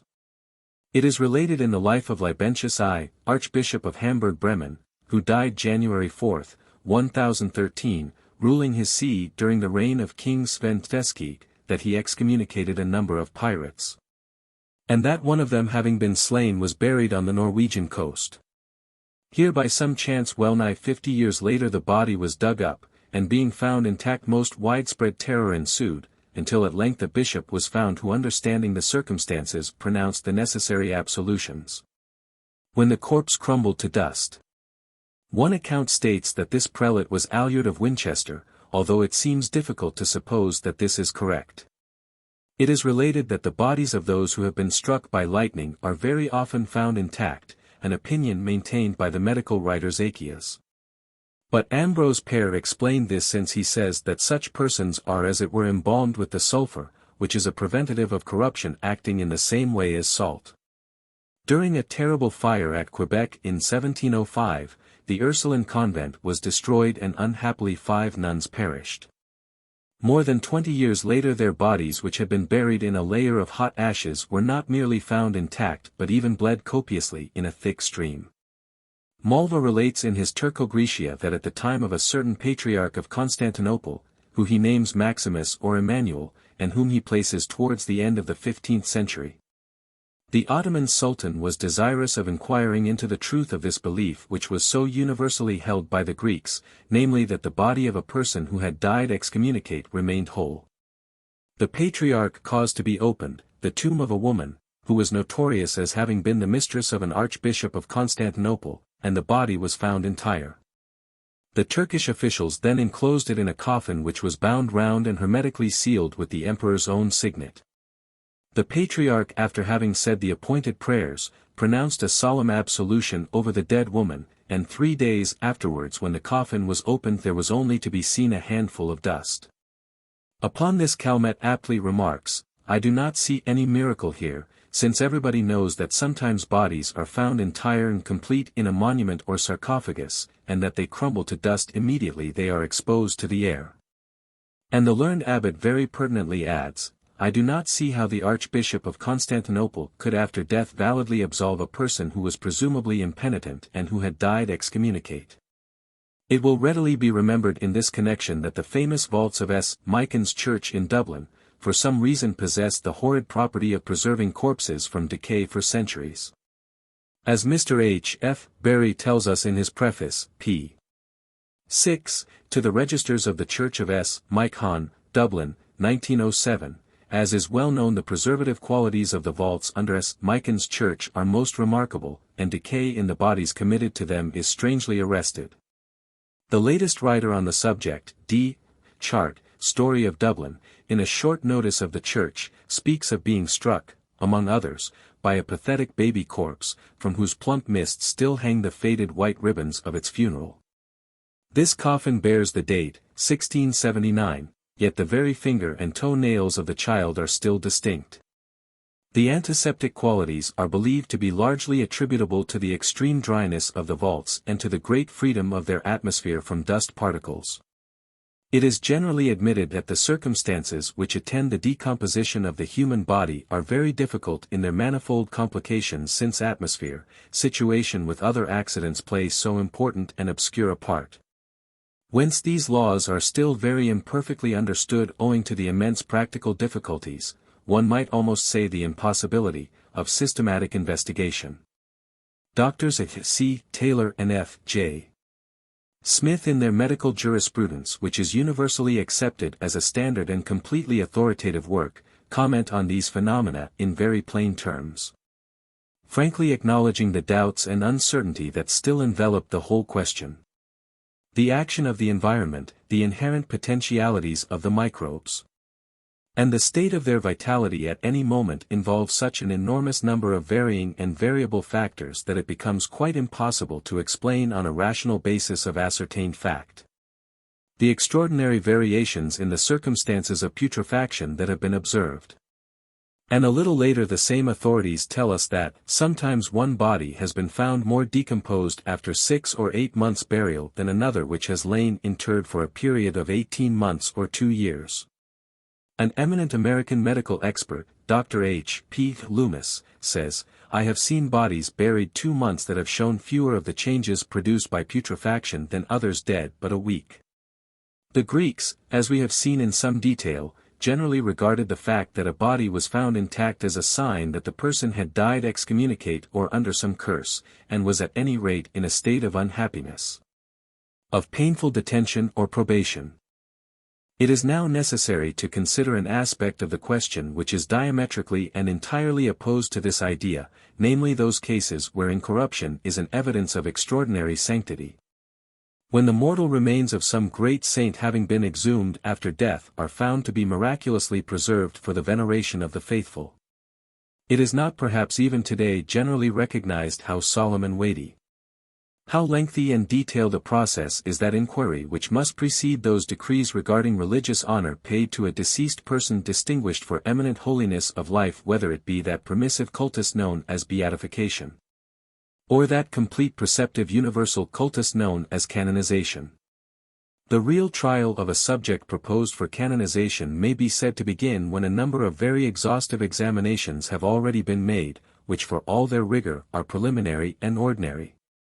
And the apostolic process commences, which investigates the virtues and miracles of the person. S. Thomas defines a miracle as an effect which is beyond the order of the whole of created nature. And he explains this by telling us that, if a man throws a stone up into the air, such a motion is no wise miraculous, for though it exceed the powers in a nature of a stone, it is produced by the natural power of man. And therefore it does not exceed the power of the whole of created nature. Besides genuine miracles, a number of marvelous phenomena may be and indeed are exhibited, many of which are due to natural powers, as yet imperfectly known or entirely unknown, to hallucination, or to fraud. Therefore miracles do not constitute sanctity of themselves, and Benedict XIV discusses in his great work De Serurum de Beatification et Beatorum Canonization, 4th pars. I. C. 4. Define miraculorum, et de differenties inter vera et falsa miracula. The same great authority lays down that heroic virtues are the first and most decisive witness to sanctity. Visions, prophecies and miracles are only of secondary importance, and they are absolutely ignored if proof of heroic virtues is not forthcoming. This is further insisted upon by Scacus, and Castellinus prudently says, "Not all the just are to be canonized by the Church, but those who have shone forth with heroic virtues." However, the value of miracles must not be underestimated, and unfortunately in many directions there seems a tendency to fall into this grave error. Benedict XIV has a very important and weighty chapter, De Miraculorum Necessitate in Causis Beatificationis et Canonizationis, which might be studied with profit and instruction.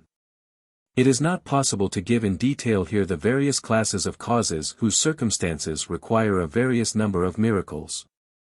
But it may suffice to say that if the virtues or the martyrdom of the subject are proved by eyewitnesses, 2 miracles are required for beatification and 2 for canonization.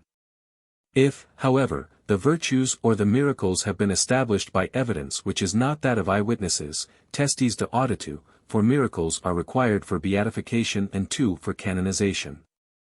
It should be remarked that in all cases the miracles required for canonization must be wrought after beatification, and must be proved by eyewitnesses. Among these miracles which have to be established by evidence before a decree of beatification is pronounced, the supernatural preservation of the body of a saint is sometimes admitted. And although such a miracle is investigated with the most scrupulous care, nonetheless it is regarded as a high and exceptional distinction. It is generally hoped that at the exhumation of a person whose cause has been begun the body may be found to be preserved incorrupt, but this is by no means invariably the case. Thus Monsignor Benson, in a letter dated March 4, 1904, written from Rome, says, "Mr. and I went yesterday to the exhuming of the body of Elizabeth Sana, who died 35 years ago in the odor of sanctity. They hoped to find the body incorrupt, but it was not so. It was very interesting to see the actual bones of the saint, and the Franciscan habit in which she was buried as a tertiary of S. Francis. And to think that very possibly every one of the fragments would be a venerated relic some day. It must then be carefully borne in mind that the preservation of the bodies of saints is a very remarkable miracle, and is in no wise to be compared with that preservation of bodies which may occur from time to time under conditions with which we are imperfectly acquainted. It may be well to give a few examples of this supernatural phenomenon. Not altogether unconnected and certainly deserving of a brief consideration are those cases of irradiation when the bodies or the garments, or perhaps the rooms of great saints and mystics became luminous, emitting rays of light. A fact which, although certainly it did not originate the introduction of the nimbus or aureola into art, may probably have influenced painting to a very large extent. It is a great mistake to say with Gerard Jeetman that all such symbols are suggested by natural phenomena, scientifically accounted for in textbooks on physics. Although the nimbus was early in use in the monuments of Hellenic and Roman art, this had little, if any, influence in the Middle Ages and in earlier Christian times. For as Durandus tells us, and correctly, it was to passages in the scriptures that reference was made for authority to depict the halo as signifying holiness and dignity. Sic omnes sancti pingunter coronati, quasi dicerunt. Filii Hierusalem. Unite etu edit martyrs cum coronis cabus coronat eas dominus. Etian libro sapientiae, iusti excipient regnum decoris eti diadema speciae de manu domini. Corona autumn huis asmodi depingitur in forma scudi rotundi, quia sancti de protection divina fruunter unde cantant gratulabundi, domini ut scudo boni ulentatis tui coronasti nos, for thus are all the saints depicted, crowned. As if they were to say, O daughters of Jerusalem, come ye and see the martyrs with the crowns with which their Lord crowned them. And in the Book of Wisdom, the just shall receive a kingdom of glory and a crown of beauty at the hands of the Lord. Now a crown of this kind is depicted in the form of a round buckler, because they enjoy the heavenly protection of God, wherefore they sing in perfect happiness, O Lord, thou hast crowned us as with the shield of thy goodwill. It may be remarked that Pope Gregory the Great, about 600, allowed himself to be painted with a square nimbus, and Johannes Diaconus tells us that this was the sign for a living person and not a crown. Other examples of this ornamentation have come down to us from the following centuries, and they show that even children were sometimes represented with this square nimbus. It were impertinent to trace the development of the nimbus halo, glory, and aureola in art, but this cannot fail to have been affected by the irradiation of the mystics and ecstaticas. The Dominican convent of Adelhausen, which was founded by the consort of Egon II of Urach, Count of Freiburg, 1218–36, is famous in the history of German mysticism and was the theatre of the most amazing phenomena. Christina Mechthild Tuschelin, a nun of this house who, it is said, only broke silence once during the whole of her religious life, 69, was very frequently illumined with such a glory of brightness that nobody could look upon her. And at times the community were obliged to request her to absent herself from the choir in order that they might recite their office without distraction. Another famous Dominican, S. Vincent Ferrer, was often surrounded by light, and on more than one occasion it was thought that either he, or indeed the whole room was ablaze, and persons ran there in great alarm to extinguish the fire, often too. His white habit was actually scorched although there was no fire in the room. It may be worth noting that the appearance of a room or a building upon fire has been remarked under very different conditions and proceeding from a very different origin. When the notorious Dr. John Dee was warden of Manchester College, a position he obtained in 1595 and resigned on account of failing health in 1602 or 1603, he often excited suspicion by the extraordinary, and some whispered unhallowed, nature of his studies which he often pursued in spite of his 70 years and more until the break of day.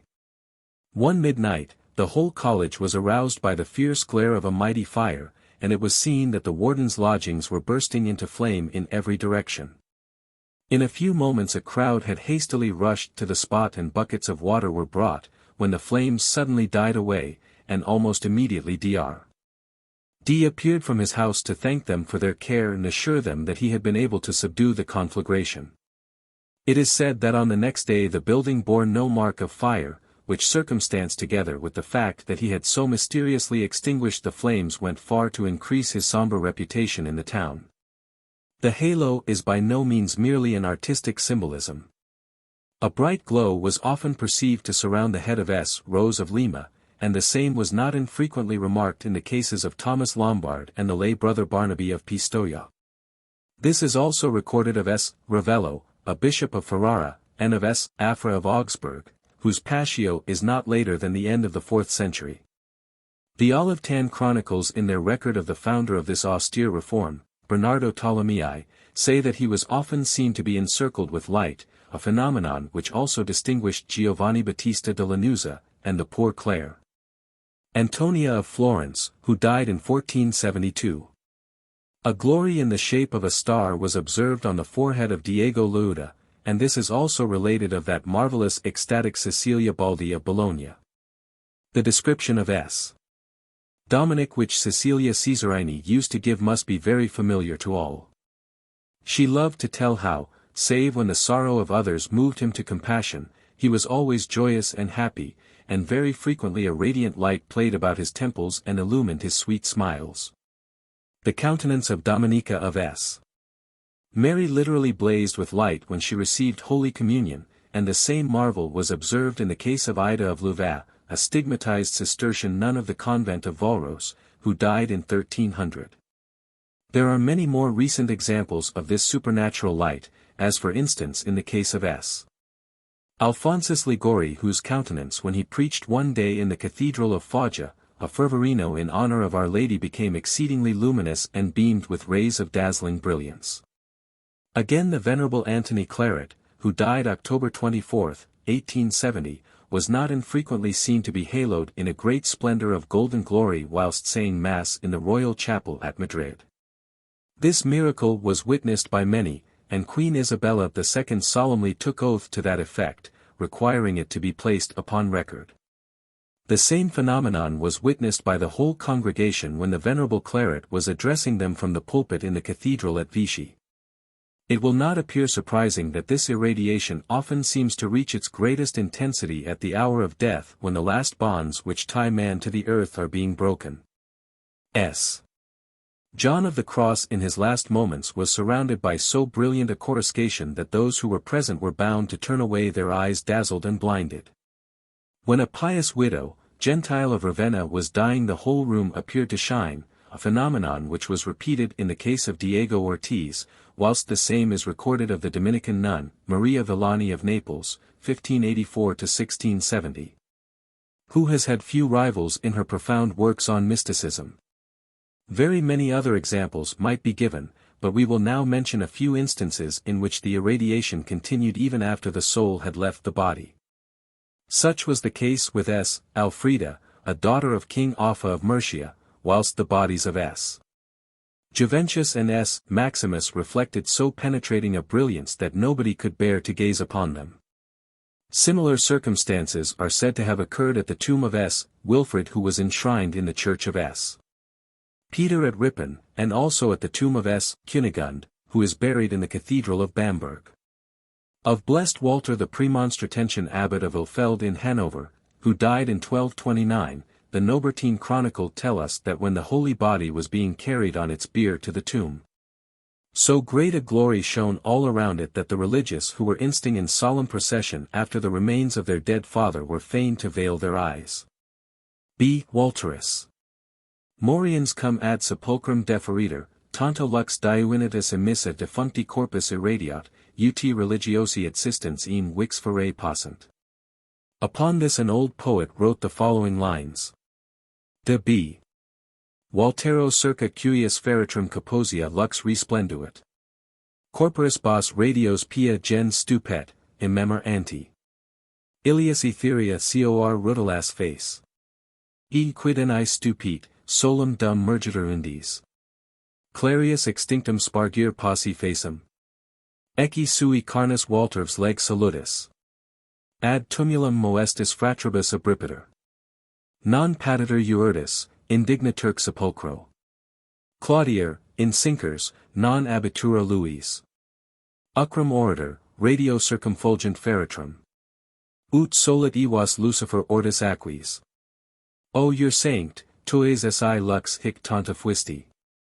In silla qualis quantox stella micas. It is not surprising that persons whose holiness and asceticism had been so great during their lives, that their bodies were subjected to so extraordinary a phenomenon as irradiation, should after death have remained incorrupt. The connection between the two is very obvious, and it should be remarked that incorruption is one of the commonest circumstances recorded in hagiology. Although it is impossible to give more than a few examples from very many, it may be mentioned that in the case of S. Edward the Confessor, who died January 5, 1066, when the body was examined in 1102, it was found to be incorrupt, the limbs flexible, and the cerements fresh and clean, whilst 2 years after canonization, 1161, the body, stiff and corrupt, was translated to a tomb of the greatest magnificence. When 80 years after the first deposition the body of S. Hugh, Bishop of Lincoln, who died 1200 and was buried in Lincoln Cathedral, was taken up to be translated to a richer shrine, it was found to be wholly intact. Perhaps one of the most remarkable instances of the mortal remains of a saint which are yet supernaturally preserved is that of the poor Clare, S. Catherine of Bologna, who died March 9, 1463, and whose body is venerated in a small yet exquisitely elegant sanctuary attached to the convent of Corpus Domini at Bologna. It is a remarkable circumstance that here it is not preserved under crystal or glass but is seated, dressed in sumptuous brocades, jeweled and crowned, in an embroidered chair in the center of the room. The body is desiccated, but in no sense decayed. In the Carmelite convent of the Piazza Savonarola at Florence is the body of S. Maria Maddalena de Pizzi, who died May 25, 1607. This was exhumed in 1608, on account of the damp, when it was found to be entire and flexible, and it was officially certified to be intact in 1639 and again in 1663. It is still perfect and whole where it reposes, in an elaborate shrine of crystal and gold. In the same church is the incorrupt body of Maria Bartolomea Bagnesi, a Dominican tertiary, whose death took place on Whit Tuesday 1577. The body of another great saint of Florence, S. Antoninus, which was unburied for 8 days, remained flexible. This great archbishop died May 2, 1459, and in 1589, when his tomb was examined, the holy remains were found to be still intact. In Montefalco, high among the Umbrian uplands, lies the body of the Augustinian S. Clare, one of the glories of that ancient order so rich in hallowed and venerable names, and one of the most marvelous ecstaticas of all time. Born about 1275, perhaps a few years earlier, she became abbess of the convent of Montefalco and seemed to dwell more in heaven than on earth. Gifted with the spirit of prophecy and the grace of working miracles, she was the subject of extraordinary ecstasies and raptures, which were prolonged from days to weeks.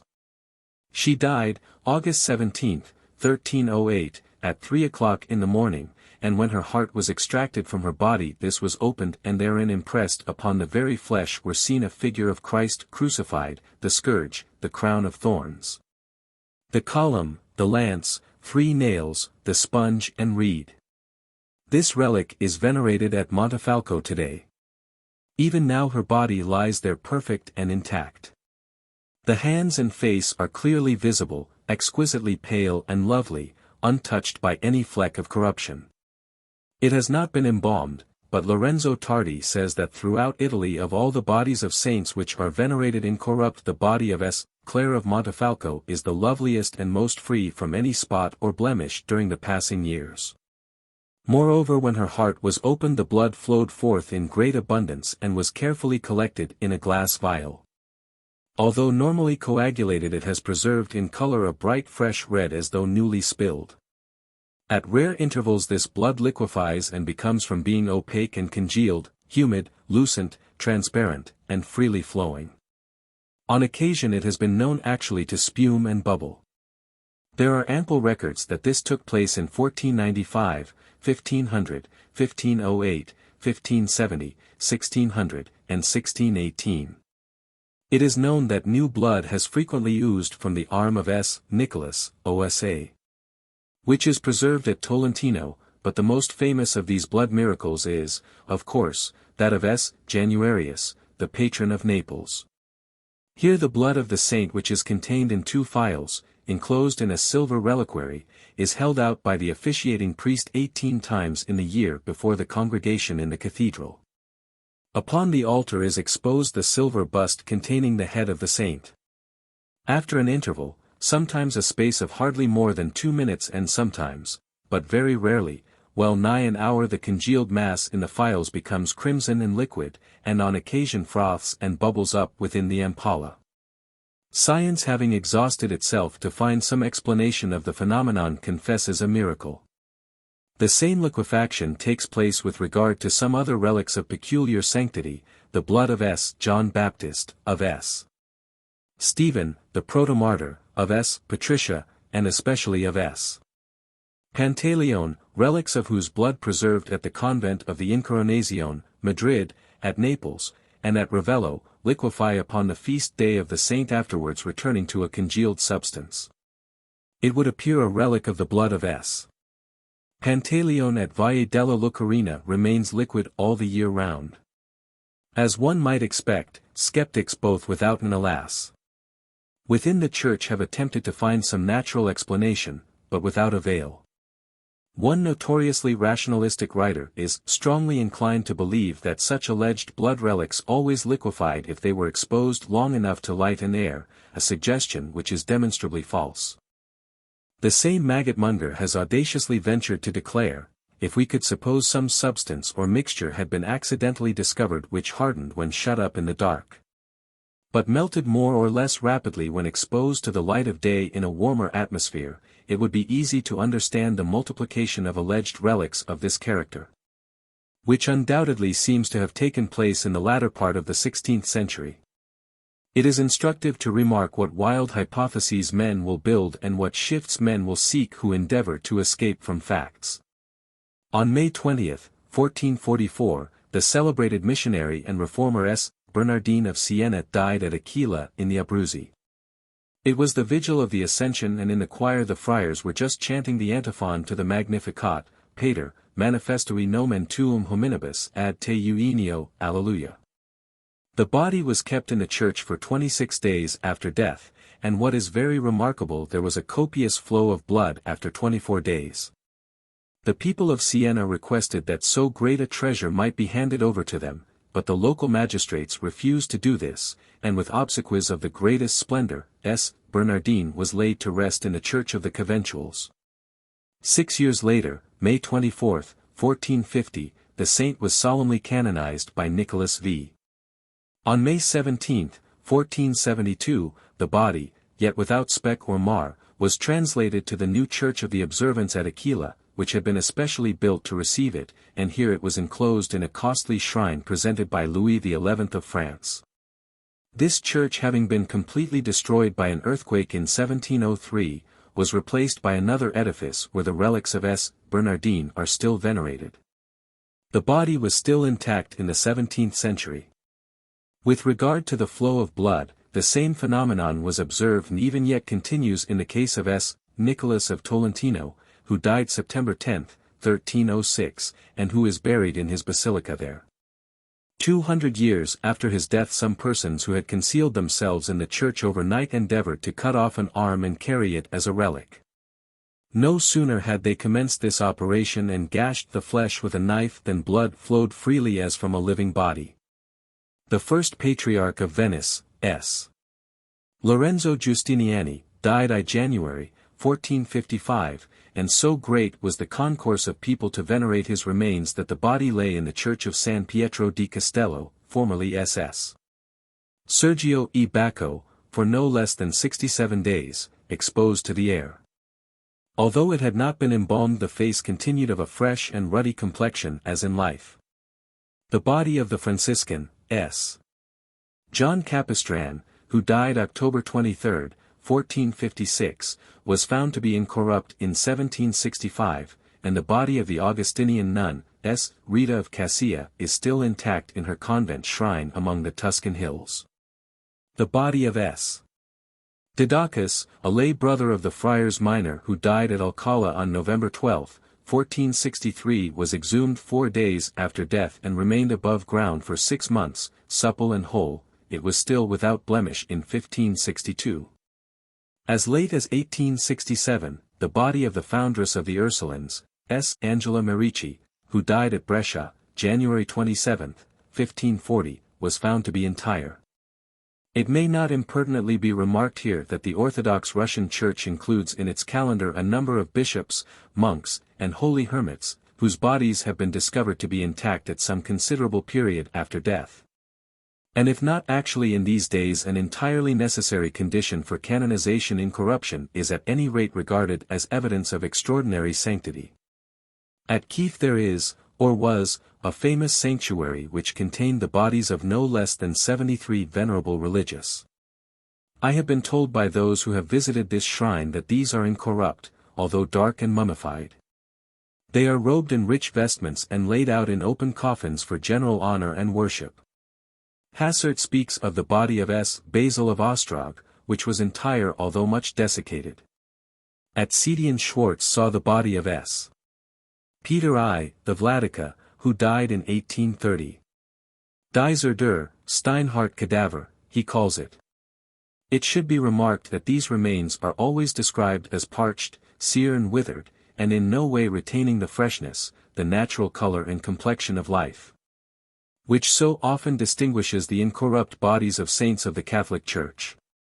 Perhaps to these mummified relics, there could be few contrasts more striking indeed than the body of Catherine of Genoa, to take the first example that occurs, which, when I venerated it some years ago in the chapel of her own hospitale, seemed as though the saint were but reposing in her shrine.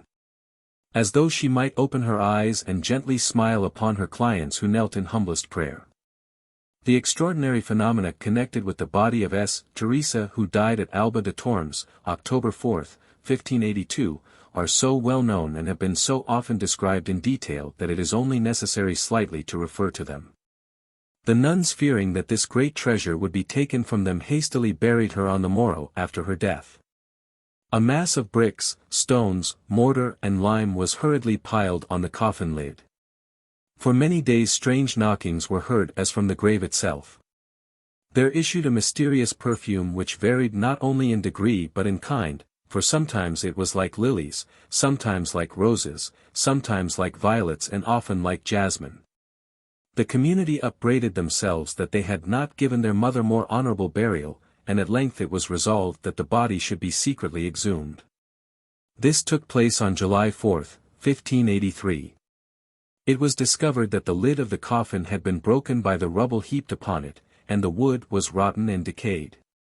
The habit was stained and smelt of damp and earth, but the holy remains were as sound and entire as on the day they were laid in earth.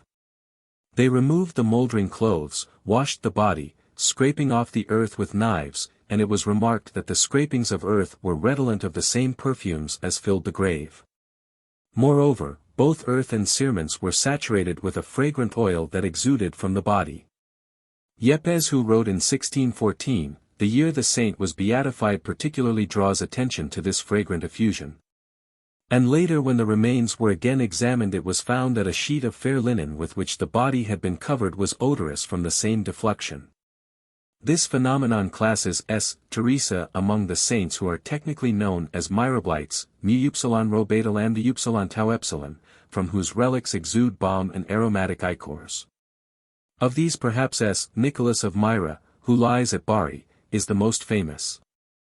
There may also be named S. Willibrord, the Apostle of Holland, S. Vitalian, S. Lutgard, S. Walbrugge, S. Rose, of Viterbo, the blessed Mathia de Natsarii, a poor Clare of Metellica, S. Hedwige, of Poland, S. Eustochium, S.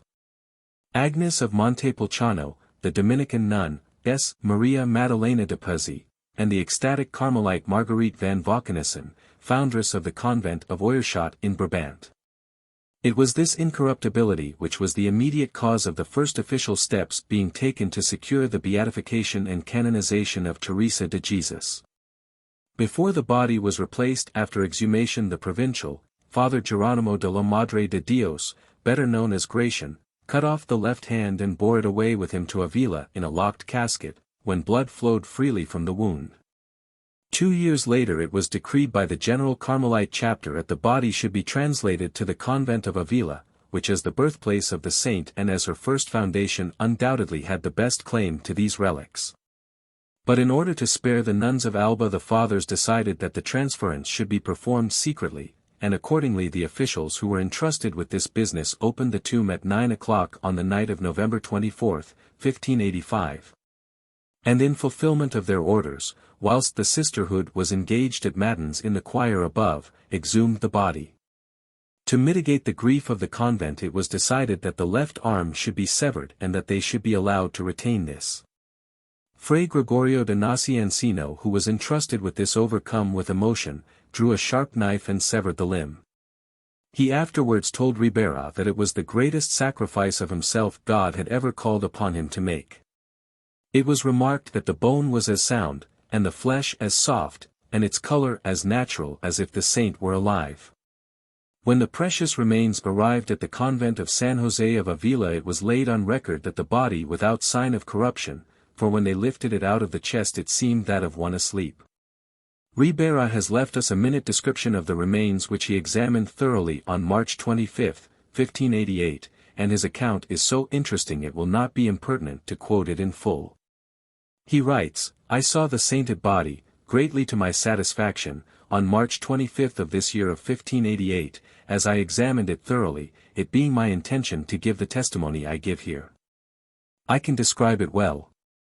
It is erect, although bent somewhat forward, as is usual with old people, and by it can well be seen that she was of very good stature.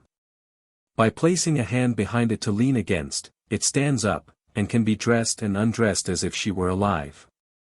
The whole body is of the color of dates, although in some parts a little whiter. The face is of a darker color than the rest, since, the veil having fallen over it, and gathered together a great quantity of dust, it was much worse treated than other parts of the body. But it is absolutely entire, so that not even the tip of the nose has received any injury. The head is as thickly covered with hair as when they buried her. The eyes are dried up, the moisture they possessed having evaporated, but as for the rest entire. Even the hairs on the moles on her face are there. The mouth is slightly shut, so that it cannot be opened. The shoulders, especially, are very fleshy. The place whence the arm was out is moist, and the moisture clings to the hand, and leaves the same odor as the body. The hand exceedingly shapely, and raised as if in the action of benediction, although the fingers are not entire. They did ill in taking them, since the hand that did such great things, and that God had left entire, ought for ever to have remained so. The feet are very beautiful and shapely, and, in short, the whole body is covered with flesh. The fragrance of the body is the same as that of the arm, but stronger. So great a consolation was it to me to see this hidden treasure, that to my thinking it was the best day I ever had in my life, and I could not gaze at her enough. One anxiety I have, lest some day they should separate it, either at the request of great personages or at the importunity of the monasteries. For by no means should this be done, but it should remain as God left it, as a testimony of his greatness, and the most pure virginity and admirable sanctity of the Mother Teresa de Jesus. To my thinking, neither he who asks it nor he who grants it, will act like true sons of hers. Having dealt with so celebrated a case in some detail, we may very briefly pass in review some 4 or 5 other instances, more premising that these have been selected from a very great many, something at random. And not because they present any remarkable or unique phenomena which it would not be tolerably easy to parallel in other accounts. On the other hand, they are no less memorable than is the case of S. Teresa herself, for example, the body of S. Pascal Bailon, who died at Villa Real, May 15, 1592, although covered with quicklime, was found 9 months later to be entire and incorrupt, and in 1611 expert surgeons declared that the preservation was miraculous. Again, the body of S. Philip Neri, who died May 25, 1595, was discovered perfectly intact 8 months after burial, and was still entire when examined in 1599, 1602, and 1639. In the cases of 2 saints who died in 1608, Francis Caracciolo, who expired at Agnon in the Abruzzi, June 4, 168. And Andrea Avellino, who was struck down by apoplexy at Naples on November 10 of the same year, there were noticed curious blood phenomena. The body of S. Francis remained flexible, and when an incision was made blood freely flowed. The body of S. Andrea was found incorrupt more than a year after he had been buried. A quantity of blood that had been received in a phial did not congeal, but is constantly observed to be still liquid. In the case of S. Camillus de Lellis, who died at Rome, July 14, 1614, the body remained soft and flexible. At her convent in the Umbrian area of Città di Castello reposes the unflecked and whole body of the Capuchiness, S. Veronica Julium, who died July 9, 1727. There it may be seen, reposing as though she were not dead, but slept. This list might be greatly prolonged without much research or difficulty. However, it is no doubt already sufficiently ample, and I have thought it worth while to treat the subject of the incorruptibility of the bodies of saints in some detail, as though of course. This phenomenon is in itself not to be regarded as evidence of sanctity, the preservation of the body of a person who has led a life of heroic virtue when this eminent holiness has been officially and authoritatively recognized, may be admitted as a miracle, that is to say as supernatural. More than once attention has been drawn to the fact that there exist parodies of these phenomena, and as incorruptibility is often attached to sanctity, so is it an essential of the very opposite of holiness, the demonism of the vampire. It has been said that the vampire, as a demon, reanimates the corpses of entirely innocent people. But this is very doubtful, and it is probable that the only bodies thus to be infested and preserved by dark agency are those of persons who during their lives were distinguished by deeds of no ordinary atrocity. Very often too the vampire is a corpse reanimated by his own spirit, who seeks to continue his own life in death by preying upon others and feeding himself upon their vitality, that is to say by absorbing their blood, since blood is the principle of life. Dr. T. Clay Shaw, in his study, a prominent motive in murder has given us a most valuable and suggestive paper upon the natural fascination of blood which may be repelling or attractant, and since Dr. Havelock Ellis has acutely remarked that, there is scarcely any natural object with so profoundly emotional an effect as blood, it is easy to understand how nearly blood is connected with the sexual manifestations. And how distinctly erotic and provocative the sight or even the thought of blood almost inevitably proves.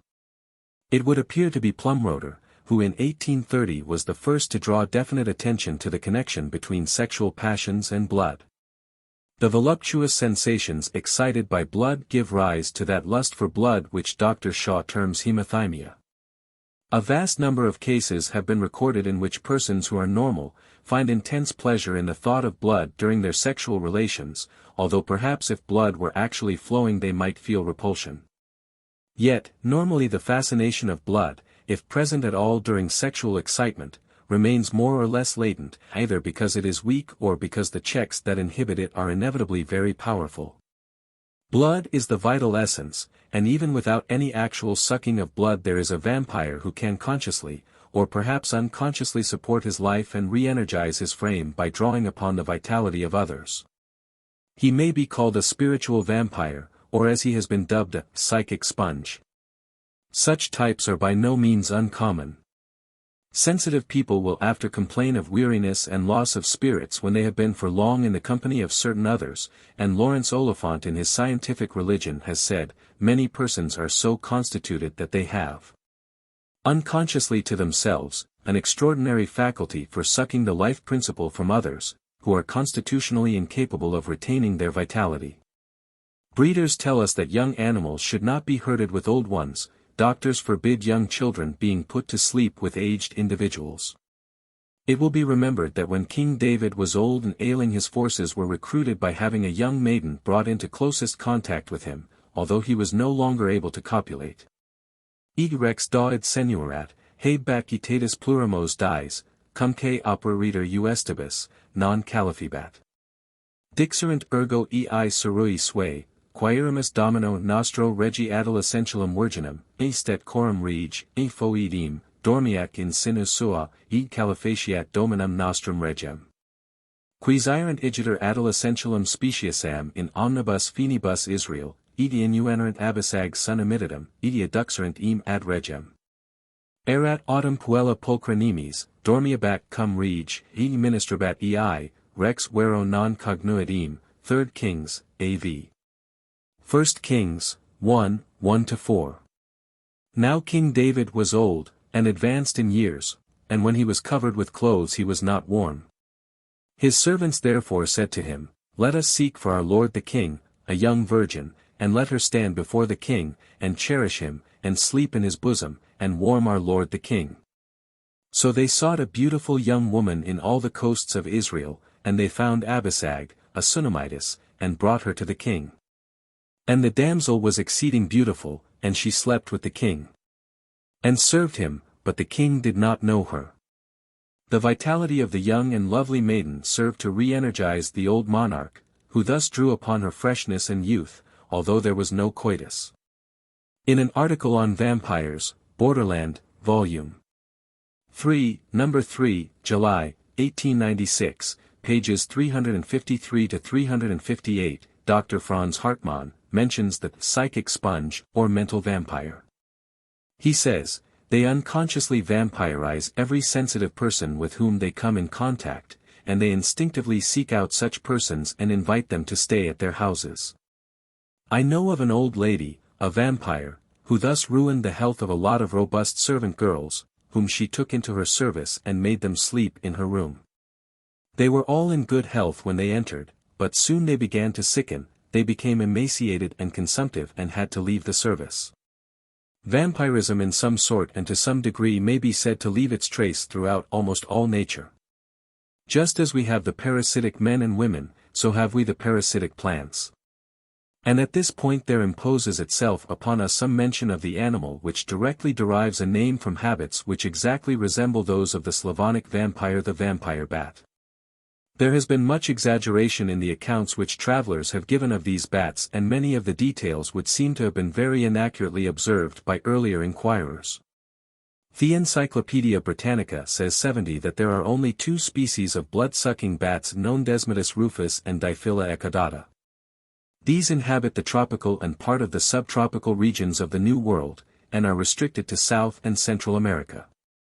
Their attacks on men and other warm-blooded animals were noticed by very early writers.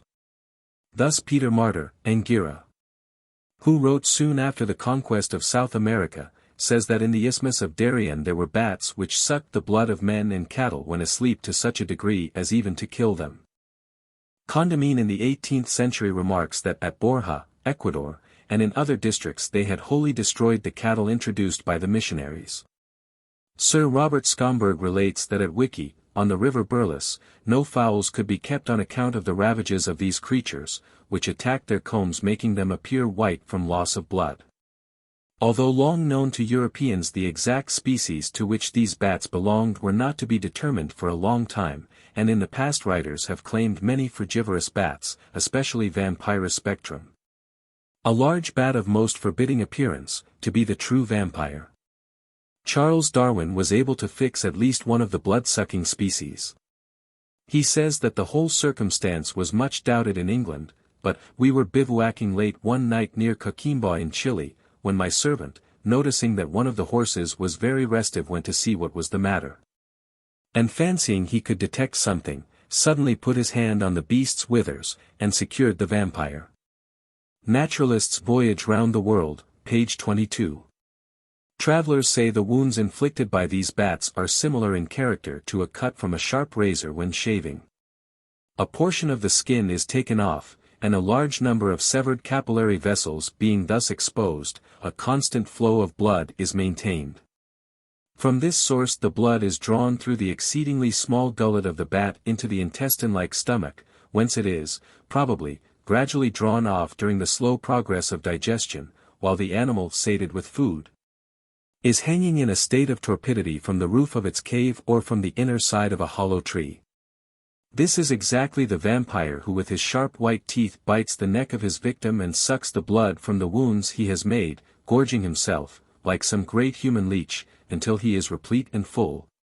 When he retires to his grave to repose, lethargic and inert until such time as he shall again sally forth to quench his lust at the veins of some sleek and sanguine juvenile. 3. The traits and practice of vampirism. It was generally supposed that all suicides might after death become vampires, and this was easily extended to those who met with any violent or sudden death. Mr. Lawson tells us that there persists a tradition in Maine, where the vendetta is still maintained, that a man whose murder has not been avenged is liable to become a vricolakas. The Minotes, who derive their name from the place Maine, near Cape Tinaron, Matapan, even yet preserve many of the customs and characteristics of their ancestors, and historically are known to be of a more pure Greek descent than the inhabitants of any other district. Indeed, the peninsula which thrusts into the sea, the headland of Tinaron, has both social and religious customs of its own. The population is distributed into small villages, while here and there a white fortress will denote the residence of a chief. A traveler writing in 1858, remarks, "The Maine country is wild and beautiful, singularly well cultivated, considering the difficulties to be surmounted, and producing crops that put to shade the rich plains of Argos and Arcadia. Whilst the interesting mountain people exercise the highland virtues of hospitality and independence to an extent unknown in the Low Countries." It has been said that the last traveller who saw Maine while retaining some remains of its primitive Cateran glories was Lord Carnarvon, who in 1839 explored the Morea and has left us an extraordinarily interesting account of his journey. The population of this district continued the worship of the pagan deities for full 500 years after the rest of the Roman Empire had embraced Christianity. And they were not finally converted until the reign of the vigorous Emperor Basil I, 867 to 886. Gibbon described them as a domestic and perhaps original race, who, in some degree, might derive their blood from the much injured Helotus. And even yet they boast of their descent from the ancient Spartans, whilst the histories of Leonidas and Lycurgus, who figure partly as saints and partly as gallant brigands, are still retold round the winter fireside. The whole district, including Cacavulia, the land of evil counsel, is formed by the hummocks and escarpments of Mount Taygetos, and, with the exception of a long strip of coastline, which the Venetians called Bassa Maena. It is steep and hilly and for the most part barren. The conquest of the Morea was completed by Muhammad II in 1456 to 1460, but Maena could never be thoroughly subdued, and its inhabitants remained as entirely independent as were the Highlanders before Culloden. As has been remarked, ancient traditions still persevere, and among these customs not the least obstinate is the vendetta. A man who has been murdered is unable to rest in his grave until he has been avenged. Accordingly he issues forth as a vampire, thirsting for the blood of his enemy. In order to bring about his physical dissolution and to secure his repose, it is necessary for the next of kin to slay the murderer, or at least some near relative of the murderer. Unless this is done, the man upon whom the duty of avenging blood devolves is banned by the curse of the dead, and if so be that he is himself cut off before he can satisfy the desires of the deceased, the curse will yet cling to him even in death. And he too must become a vampire. It should be remarked that this view of blood guilt is found in the Attic dramatists, and is in fact the mainspring of the whole story of Orestes. In the tragedy of this name by Euripides, Tyndareus, the father of Clytemnestra, remonstrates very reasonably, and indeed unanswerably, with Orestes. But the hero replies and argues that if he has not avenged his father, had not his hates Erinnys haunted me? Again in the Coephoro of Aeschylus, Orestes pursues the same idea, saying that unless he avenges his father, a stern duty which has devolved upon him, will be punished in turn by the avengers of his father's wrongs. It may be remarked that in Maena today no recourse must be had to law for such cases, nor must the injured person satisfy himself by calling upon the aid of the police. To do this were incredibly base, the subterfuge of a recreant and a craven. Even if it be a life's whole work, a man is expected, either secretly or by an open attack, to slay the murderer of his relative, and he is highly applauded when he has accomplished this pious deed. It must be appreciated that he is regarded as herein directed and inspired by the dead man who returns from his grave as a vampire craving for blood. Even if no other motive or incentive prevailed, in spite of natural shrinking and maybe even cowardice, a man would undoubtedly prefer to shed blood for blood, especially when this might be done in secrecy or by craft, rather than run the terrible risk of himself becoming a vampire, finding no rest in the grave, but returning to haunt and persecute even those who were most dear to him, an unclean thing accursed of God, a foul goblin of dread most hateful to man. So great is the horror which the act of suicide, although considered admirable in the decadence of Greece and Rome, inspires in every man of sane mind, that it is not at all surprising it should be deemed that the unfortunate wretches who have destroyed themselves become vampires after death. According to the Zoroastrian creed, suicide is a most fearful crime, and is classed among the margarzon, the abominable offenses. Aristotle in his Ethics, v. 15, terms suicide as sin against the state, and as Cicero tells us, Pythagoras forbade men to depart from their guard or sentrygo in life without an order from their commanding officer, who is God. Vitat Pythagoras iniasu imperatoris, id est, de presidio et station uti decidir. De senectut, XX, 73. The highest pagan argument against suicide will be found in Plato's Phaedo, 61e, 62e, but it is drowned in the mighty voice of the great saint of Hippo, which peals in no unwavering tones down the centuries, for if it be not lawful for a private man to kill any man, however guilty, unless the law have granted a special allowance for it, theft surely whosoever kills himself is guilty of homicide, and so much the more guilty doth that killing of himself make himself, by how much the more guiltless he was in that cause for which he killed himself. For if the act of Judas be worthily detested, and yet the truth saith, that by hanging of himself, he did rather augment than expiate the guilt of his wicked treachery, because his despair of God's mercy in his damnable repentance left no place in his soul for saving repentance. How much more ought he to forbear from being cause of his own death, that hath no guilt in him worthy of such a punishment as death? For Judas in hanging himself, hanged but a wicked man and died guilty, not only of Christ's death, but of his own also, adding the wickedness of being his own death, to that other wickedness of his, for which he died.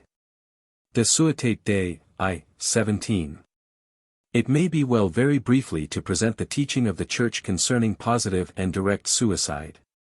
If done without God's permission, this always constitutes a grave injustice towards him.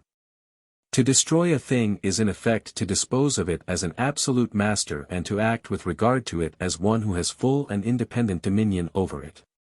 But God has reserved to himself dominion over life. Man cannot create life, and he does not possess this full and absolute right over his own life. Consequently, suicide must be reckoned as an attempt against the dominion and right of ownership of the author of life. To this injustice is superadded a serious offense against the charity owed by man to himself, since by self-murder he deprives himself of the greatest good in his possession. Moreover, this sin may be aggravated by other circumstances, such as an offense against conjugal, paternal, or filial duty, an offense against justice or charity. If by taking his own life a man eludes existing obligations of justice or acts of charity which he could and should perform, that suicide is unlawful is the general teaching of Holy Scripture, which condemns the act as a most terrible crime, and to arouse the horror of all against Holy Church denies the suicide the rights of Christian burial. Again, suicide is directly opposed to the most natural and powerful tendency of all created things, and especially of intelligent man, the preservation of life. Indeed, very large numbers of physicians, moralists, and jurists lay it down as a general rule that suicide is always due to dementia, so great is the horror which this atrocious deed inspires in every man of sane mind. As a generalization, this may be admitted to be true, for it is impossible to think that those who have the calm and right use of their reason should deliberately destroy themselves. And the conditions which are necessary to incur the full culpability of an act can only in exceptional instances be conceived of as being present in the case of a suicide. Sabetti inquires, quinem ad peccatum mortale requirantur? And his answer is given as follows: Tria necessario requirantur, silicet materia gravis eul in se, eul ob circumstantias, adjurantia plena ad maliciam graum actus. Consensus plenus eulentatis in prejuricationem. Itac. Requiritur 1 degree. Materia gravis, sicus non possit habere lex obligans sub gravi. Requiritur 2 degrees. Plena adjurantia mentis, sicus non habibitur plena deliberatio. Requiritur 3 degrees. Plenus consensus eulentatis, quia nisi peccator cum pleno consensu plenac deliberation obiectum peccati Deo preferat, e sic finem sum ultimum in creatura constituat, nequit dici a Deo totaliter residir. In super abonitate divina porsus alienam est, hominum eterni damnationi adissir seue propter transgressionum luum seue propter actum non perfect liberum et eulentarium, cf. S. Alphons, NN. 5, 6e 53. The Christian Middle Ages were free from the terrible tendency of suicide, but with the loss of faith it reappeared, and Masaryk in his study der Selbstmord als soziale Massenerskeenung der modernen Civilisation, Vienna, 1881. Considered it to be the special evil of these later days. Sad to relate, self-destruction has fearfully increased since the Great War, but it may perhaps be mitigatingly advanced that the reason of the world tottered almost to eternal delirium during the chaos and welter of blood. And the balance is not recovered yet. It is true that among certain nations there appears to be an indifference to human life, nay, a contempt of death itself, which often takes the most extravagant and the most outrageous forms.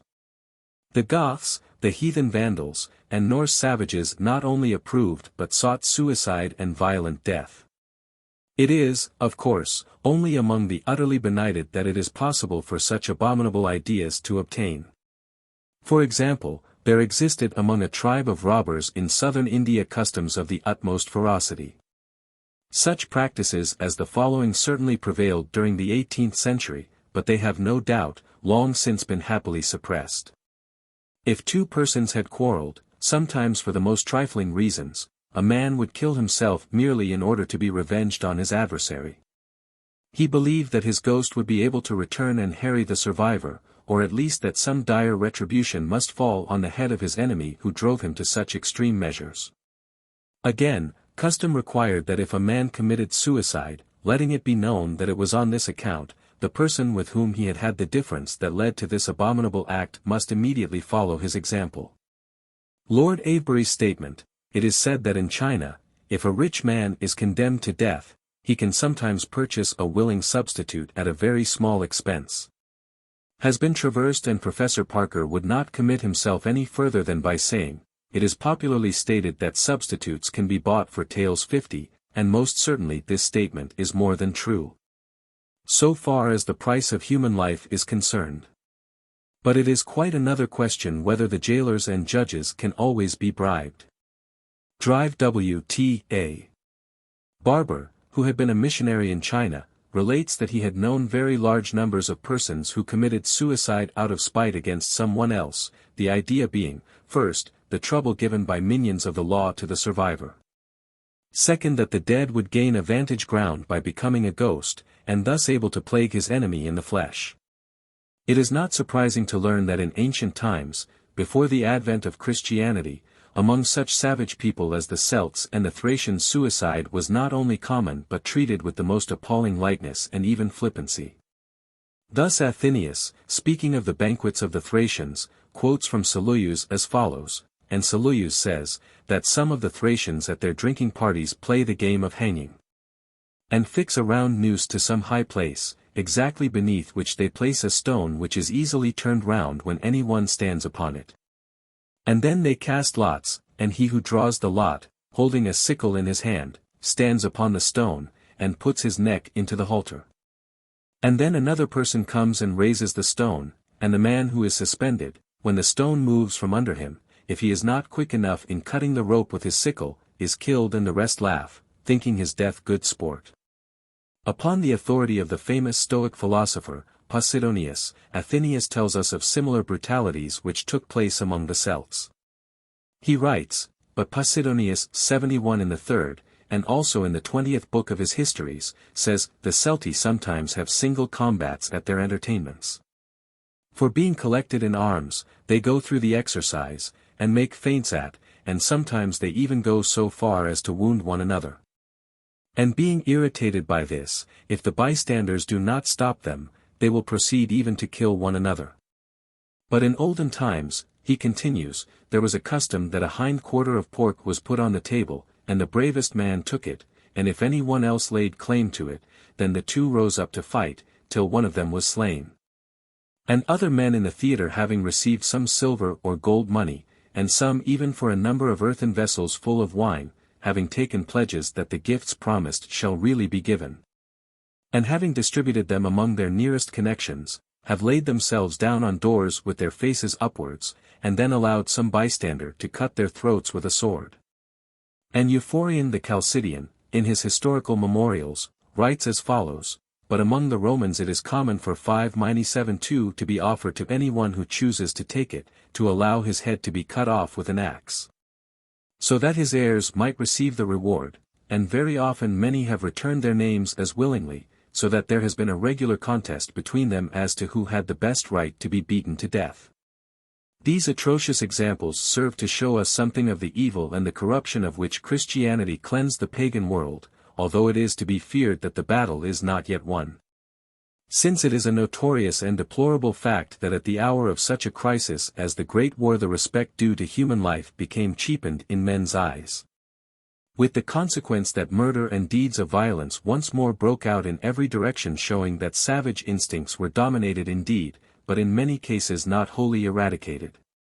It does not require a keen perception to see the direct agency of the devil here.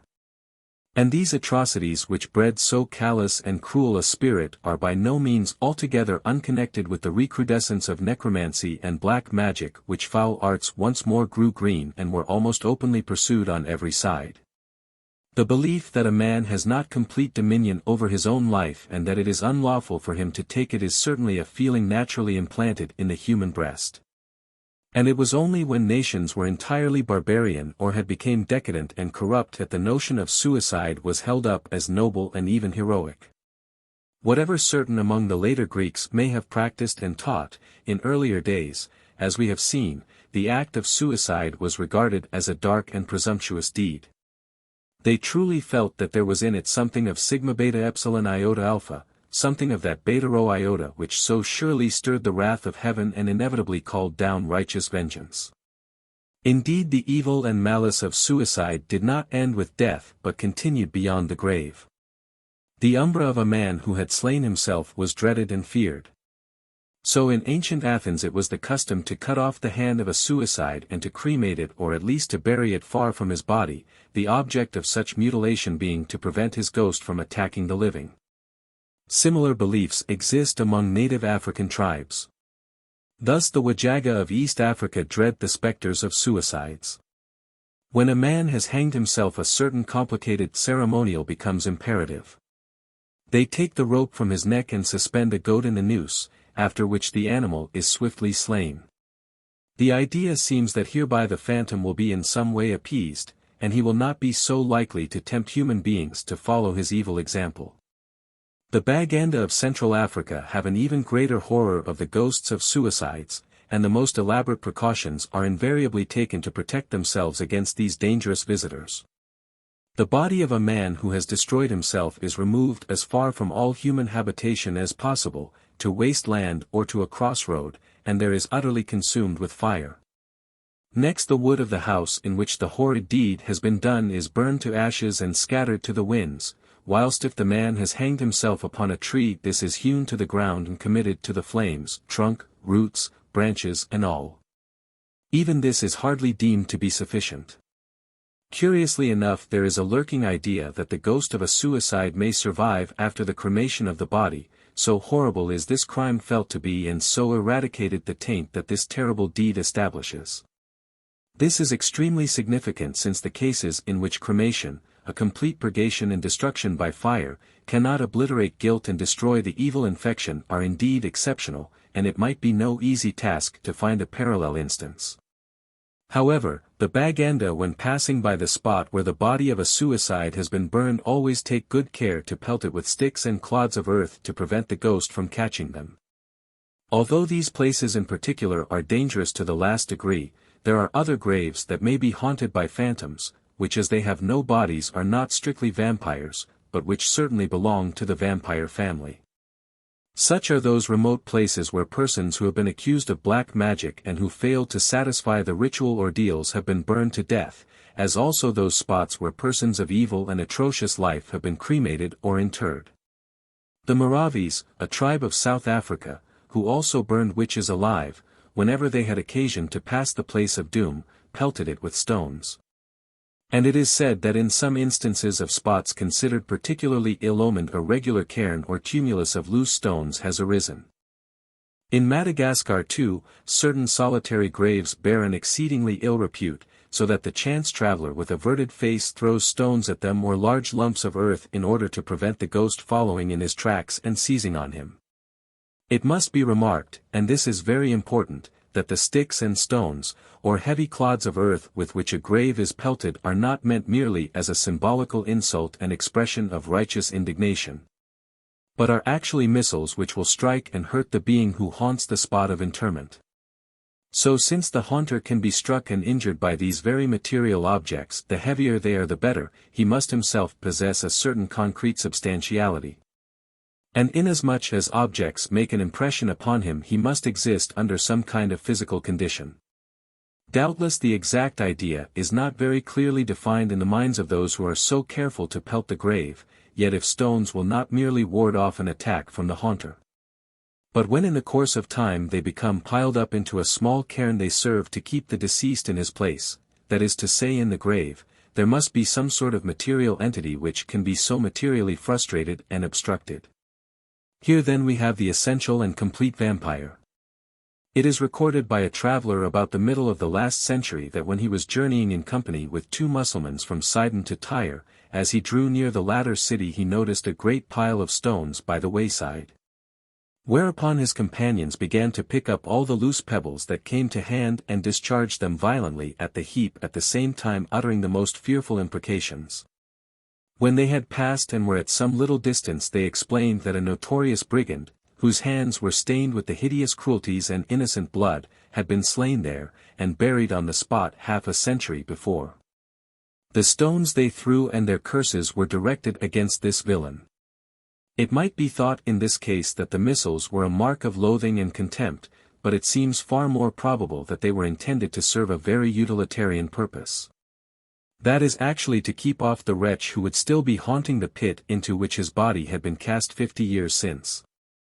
It even appears that in many parts of Syria, when brigands are killed by the highway, or vagrant murderers are dispatched in the open countryside beyond the walls of a city, the body is left to rot unburied where it lies.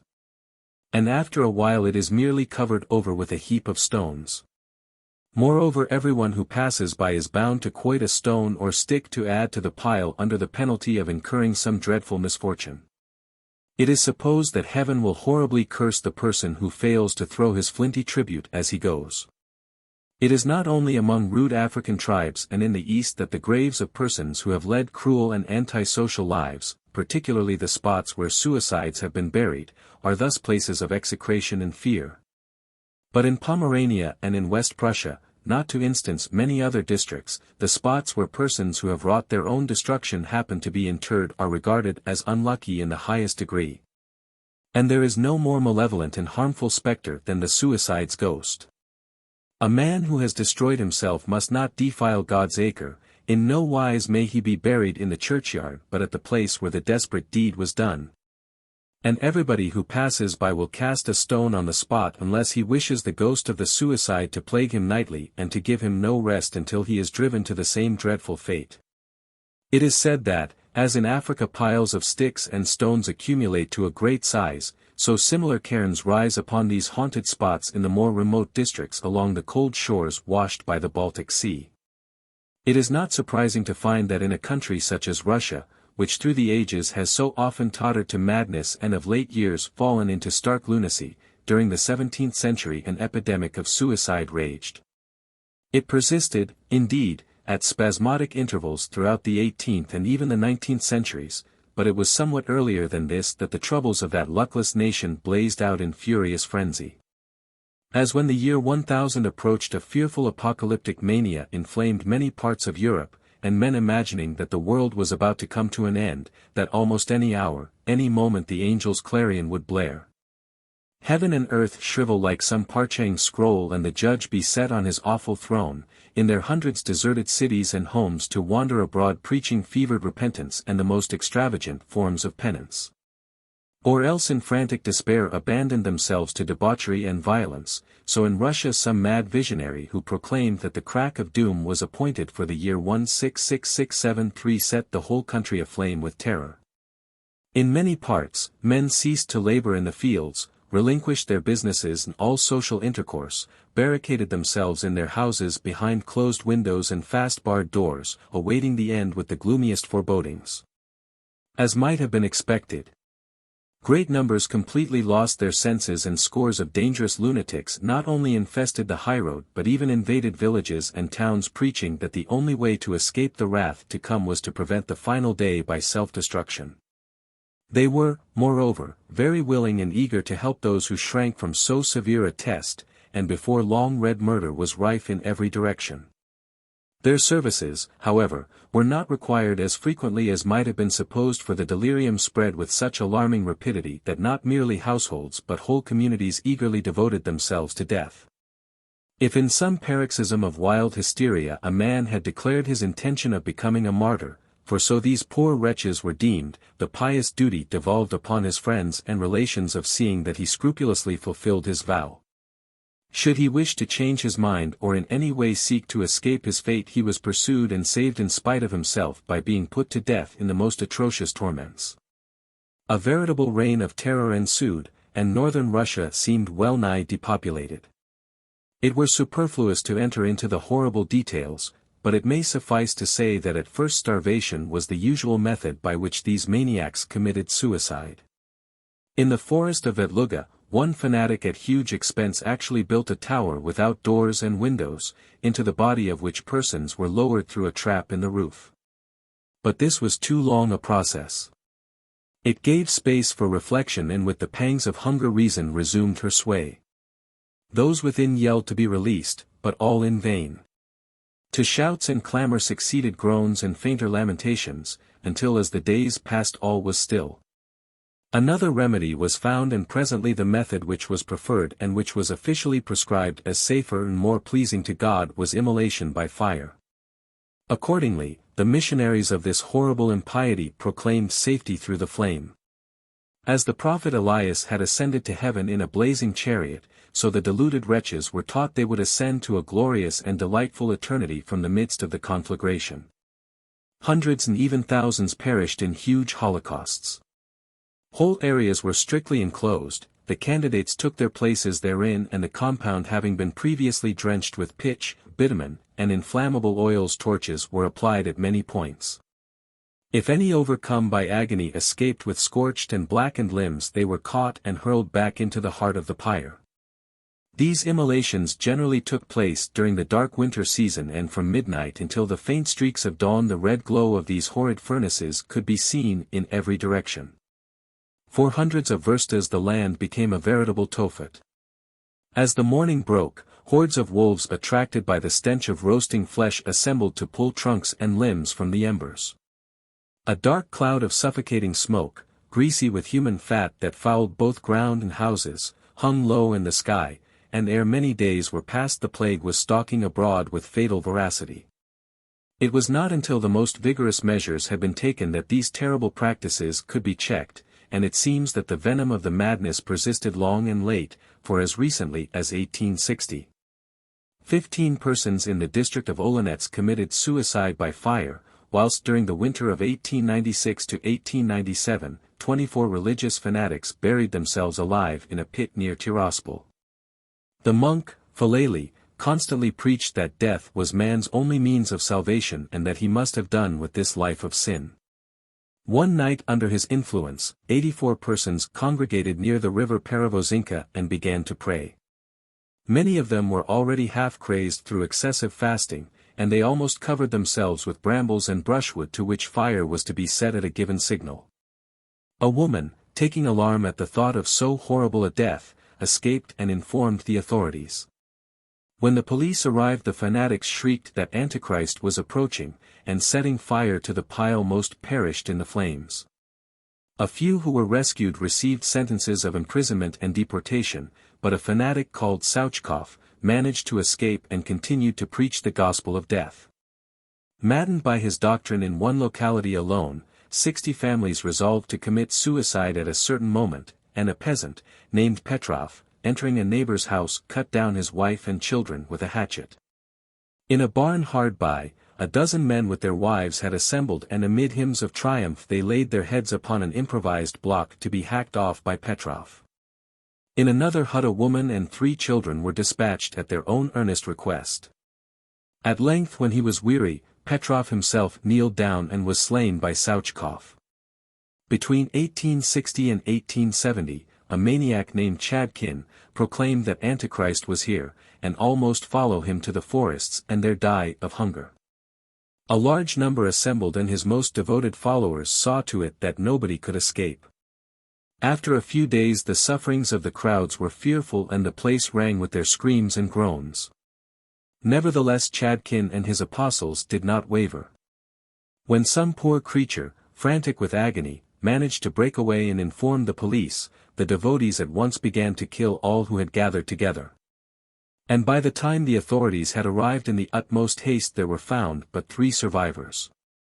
Buddhist monks in China are often recorded to have sought their nirvana through an act of self-immolation by fire, and it is said that every year among the Lamareses of Tiantai, in the province of Taichou, some half a dozen bonzes thus devote themselves to death.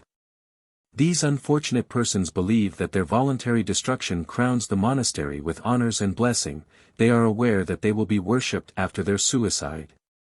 And they suppose that they will become the divinities of the district and possess the power to protect the whole neighborhood, to grant fair weather and lucky seasons, a bounteous harvest and all prosperity. Such public incinerations are conducted with great ceremony, and take place upon a major festival which is bound to attract crowds of pilgrims and reverent suppliants to the spot. It is said that among the Eskimo of Bering Strait a sorcerer has been known to burn himself alive, fully believing that thus he will return to life as a shaman with much greater powers and a far fuller knowledge of magic than he had hitherto enjoyed. It may be remembered that even such low motives as vanity and a craving for mere notoriety have proved an incentive sufficiently powerful to induce men to seek a dramatic, if painful death by fire. Thus the charlatan Peregrinus, after a career of the most braggart ostentation, courted undying fame by self-immolation upon a pyre at the Olympic festival. Which extraordinary performance attracted throngs not only of sensible persons who despised and mocked him but of encomiasts and apologists who regarded him as at the least a hero, if not something nearly approaching to deity. It can hardly be argued that higher motives inspired Empedocles if the account preserved by Diogenes Laertius to which Horace makes reference be true, namely that hoping by a sudden disappearance he might be accounted a god.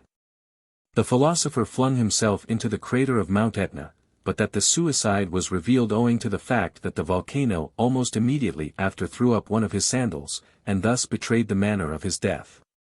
Josephus states that the Jews used not to bury the bodies of those who had destroyed themselves until after sunset. In Scotland it is still thought that the body of a suicide will not fall to dust until the time when he should have died in the order of nature, and it is very generally held that such a one must be buried with the grave facing north and south. This belief also existed in England, and there are graves facing north and south to be seen at Cowden, Kent, and Bergholt, Suffolk, which are locally said to be those of persons who have destroyed themselves. For it is almost universally declared that Christian burial should be with the head in west, looking eastward. As is well known, in England until the time of George IV, it was the general practice to bury suicides at the crossroads, where a stake was driven through the body. In the year 1823, it was enacted that the body of a suicide should be buried privately between the hours of 9 o'clock and 12 at night with no religious ceremony. In 1882, this law was altered, and the body may now be committed to the earth at any time and with such rites or prayers those in charge of the funeral think fit or may be able to procure. In certain country places it is still supposed that the spirit of the last person buried in a graveyard has to keep watch lest any suicide should be interred there. One explanation of the reason why persons who had taken their own lives should be buried at the crossroads was that the ghosts of murdered persons were supposed to walk until the bodies had been recovered and committed to the churchyard with Christian rites. And since this was impossible in the case of suicides, a stake was driven through them when deposited at the crossroads in order to keep the ghost from wandering abroad. It is certain that the idea here is the same as that of driving a stake through the vampire, for sometimes this precaution was taken in the case of persons who might perchance become vampires. An operation performed not as an indignity but as a preventative. Burchard of Worms tells us, cum aliquis, femina parere debit, e non potest, in ipso dolor si mortem obiurit, in ipso sepulchro matram cum infante palo in turam transfigant. And again, facisti quat quidem muliers instincta diaboli facere solent, cum aliquis infans sine baptismo mortis furit, talent cadar peruli, e ponent in aliquo secreto loco, e palo corpusculum transfigant, descendis, si sic non fecissent. Quod infantilis surgeret et multos later apposite. The reason for the selected spot of the suicide's grave being a crossroad is further explained by the belief that when the ghost or the body issues from the grave and finds that there are 4 paths stretching in as many directions, he will be puzzled to know which way to take and will stand debating until dawn compels him to return to the earth. But woe betide the unhappy being who happens to pass by when he is lingering there perplexed and confused. Accordingly, after sunset, every sensible person will avoid all crossroads, since there are no localities more certainly and more fearfully haunted and disturbed. It will readily be remembered that the Romans were far more precise than we used to be in their definition of crossroads, and employed no less than 3 terms: biuium when the road branched into 2, triuium when the road forked into 3, and quadriuium when the intersection of the ways gave 4 arms. The prophet Ezekiel tells us that Esarhaddon took his stand in Buio when he wished to divine, stedet enim rex Babylonis in Buio, in capite duarum liarum, diuinationum quirens, commissin sagitas, interrogata dola, exta consulut. 21:21. For the king of Babylon stood in the highway, at the head of two ways, seeking divination, shuffling arrows, he inquired of the idols, and consulted entrails. Triuia is the common name given to Diana, when as Hecate she was invoked at the crossways. Characlides Comicus in Meinike's Comicorum Fragmenta, 4, page 556, has tau rho iota omicron delta tau alpha, and invokes, kappa tau eta tau rho iota omicron delta tau iota, tau rho mu omicron rho phi epsilon, tau rho iota pi rho sigma omega pi epsilon. Varro, de Lingua Latina, 7, 16, writes, Titanis triuia, Diana est, ab eo dicta triuia, quod in triuio ponitor fear in opetus grisis, eul quod luna disitor esse, quae in calo tribus vius muiter in altitudinem et latitudinem et longitudinem. Macrobius, Saturnalia, I, 9, notes, Diani vero ut triui vierum omnium idem tribunt potestatem. In Wales it was said that witches slept by day under any boulder it might be at a crossroad, and when dusk had fallen they crept forth to steal little children and feast upon their flesh. The gallows was often erected at the crossroads, and here the criminal hung in chains, and nourished by his rotting flesh the mandrake grew. Many are the superstitions which cluster around the mandrake or mandragora, the semi-human, as Columella, de Re Rustica, X, 19, calls it. It was the plant of fertility, the plant of magical virtue and occult power. In Germany it bears the name of the little gallows man, and it was believed that when a murderer or thief was hanged and his semen or urine fell to the ground there grew up the mandrake. In England the same superstition prevailed, and in his Pasquil a character of an ugly woman or a hue and cry after beauty, 1678, the Duke of Buckingham wrote, imprimis, as to her descent. Some heralds derive her pedigree from that of the Scotch barnacles, and say, that she dropped from some teeming gallows, or sprung up like mandrakes from the of some gibbeted ragamuffin. No one must dare uproot the mandrake for it moans and shrieks so fearfully that the digger will die with the yells ringing in his ears. A dog is taken and round his tail is tied a string, one end of which is attached to the plant. A man whose ears are fast stopped with wax and wool, tempts the dog away with some dainty. As the animal tugs at the cord the mandrake will be pulled from the ground, but the poor beast will fall dead at the horrid scream it gives. But there has been secured a talisman, nay, more a familiar. Even in the mythology of Ceylon the crossroads play an ominous part. Thus in the Yakin the Tanua, which is defined by its translator, John Calloway, as a Sinhalese poem descriptive of the Ceylon system of demonology, it is said of the black she-devil, thou female devil, who acceptest the offerings at the place where three ways meet, thou causest the people to be sick by looking upon them at the place where four ways join together. The devil Mahasohan watches, to drink the blood of the elephant in the place where the 2 and 3 roads meet together. Mahasohan is the devil of the tombs, therefore go not in the roads by night, if you do so you must not expect to escape with your life. Another devil, Adi, stands where 3 ways meet, watching, and hot for mischief. Again the devil of the victim watches and looks upon the people, and causes them to be sick at the place where 3 roads meet, and where 4 ways meet.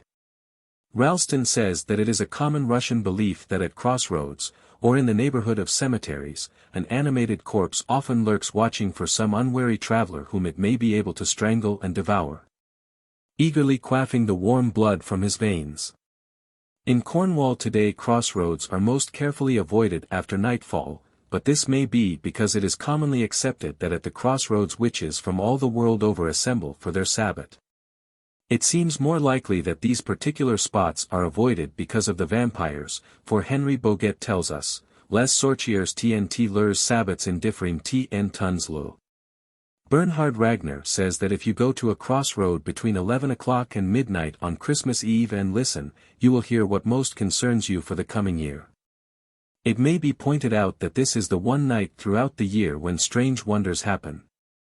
It is then that the thorn that sprang at Glastonbury from the sacred crown which the holy old man, S. Joseph of Arimathea, brought with him from Palestine, when Avalon was still an island, burgeons into fragrant blossoms. The Cornish miners seem to hear the sound of singing choirs that arise from submerged churches by the shore, and others said that bells, beneath the ground where villages had been, upon that eve yearly ring a glad peal. At midnight the oxen, the cattle, and all the beasts kneel and adore, as they adored in the stable cave at Bethlehem. No evil thing hath power, and as the officer in Hamlet tells us. Some say that ever, 'gainst that season comes, wherein our Saviour's birth is celebrated. The bird of dawning singeth all night long. And then, they say, no spirit can walk abroad. The nights are wholesome, then no planet strike. No fairy takes, nor witch hath power to charm. So hallowed and so gracious is the time.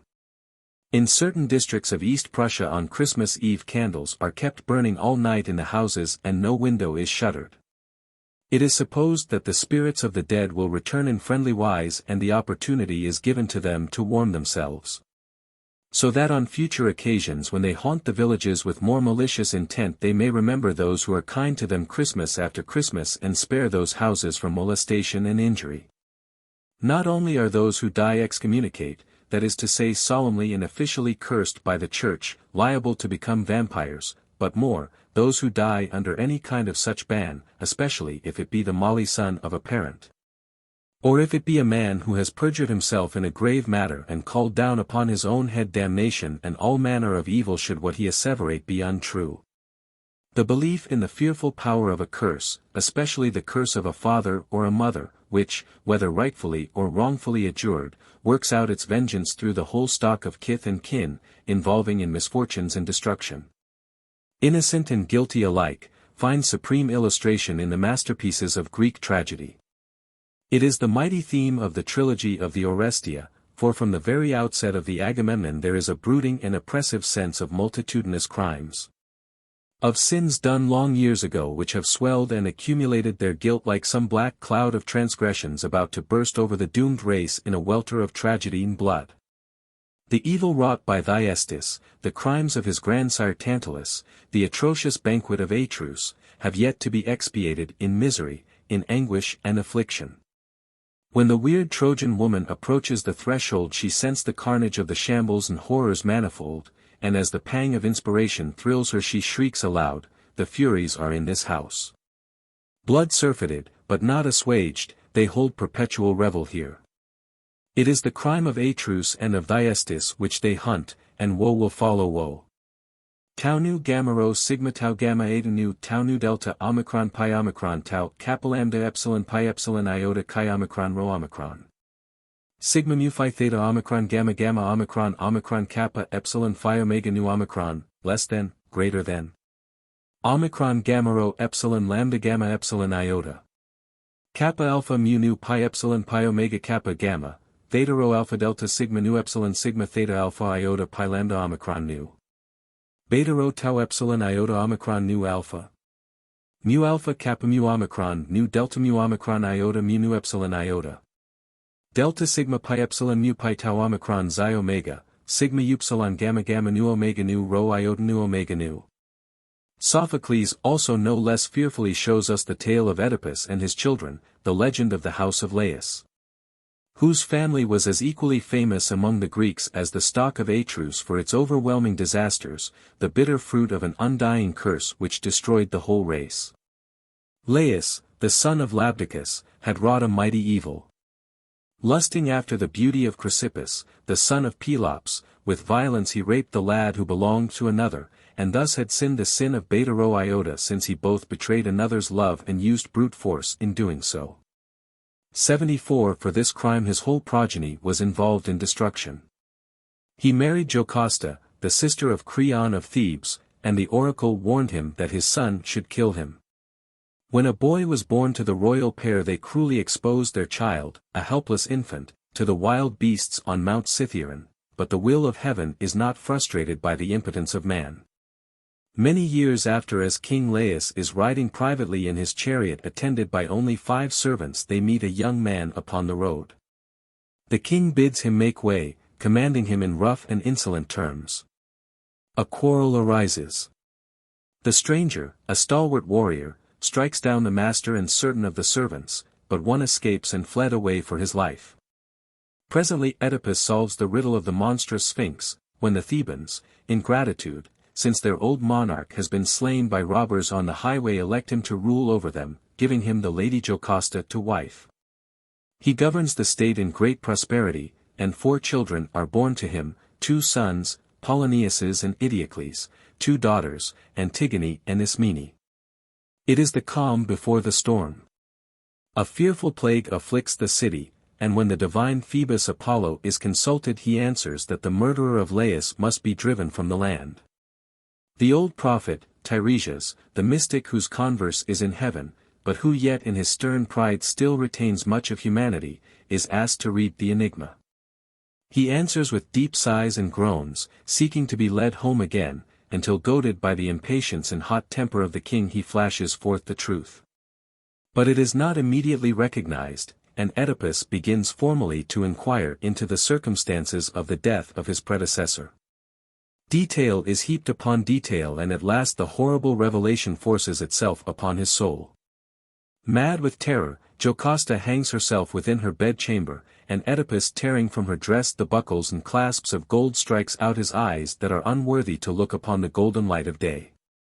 One moment a king, the next a beggar, red with parricide, polluted with the fires of incest, accursed of God and man, in the bitterness of utter dereliction he must go forth desolate and alone.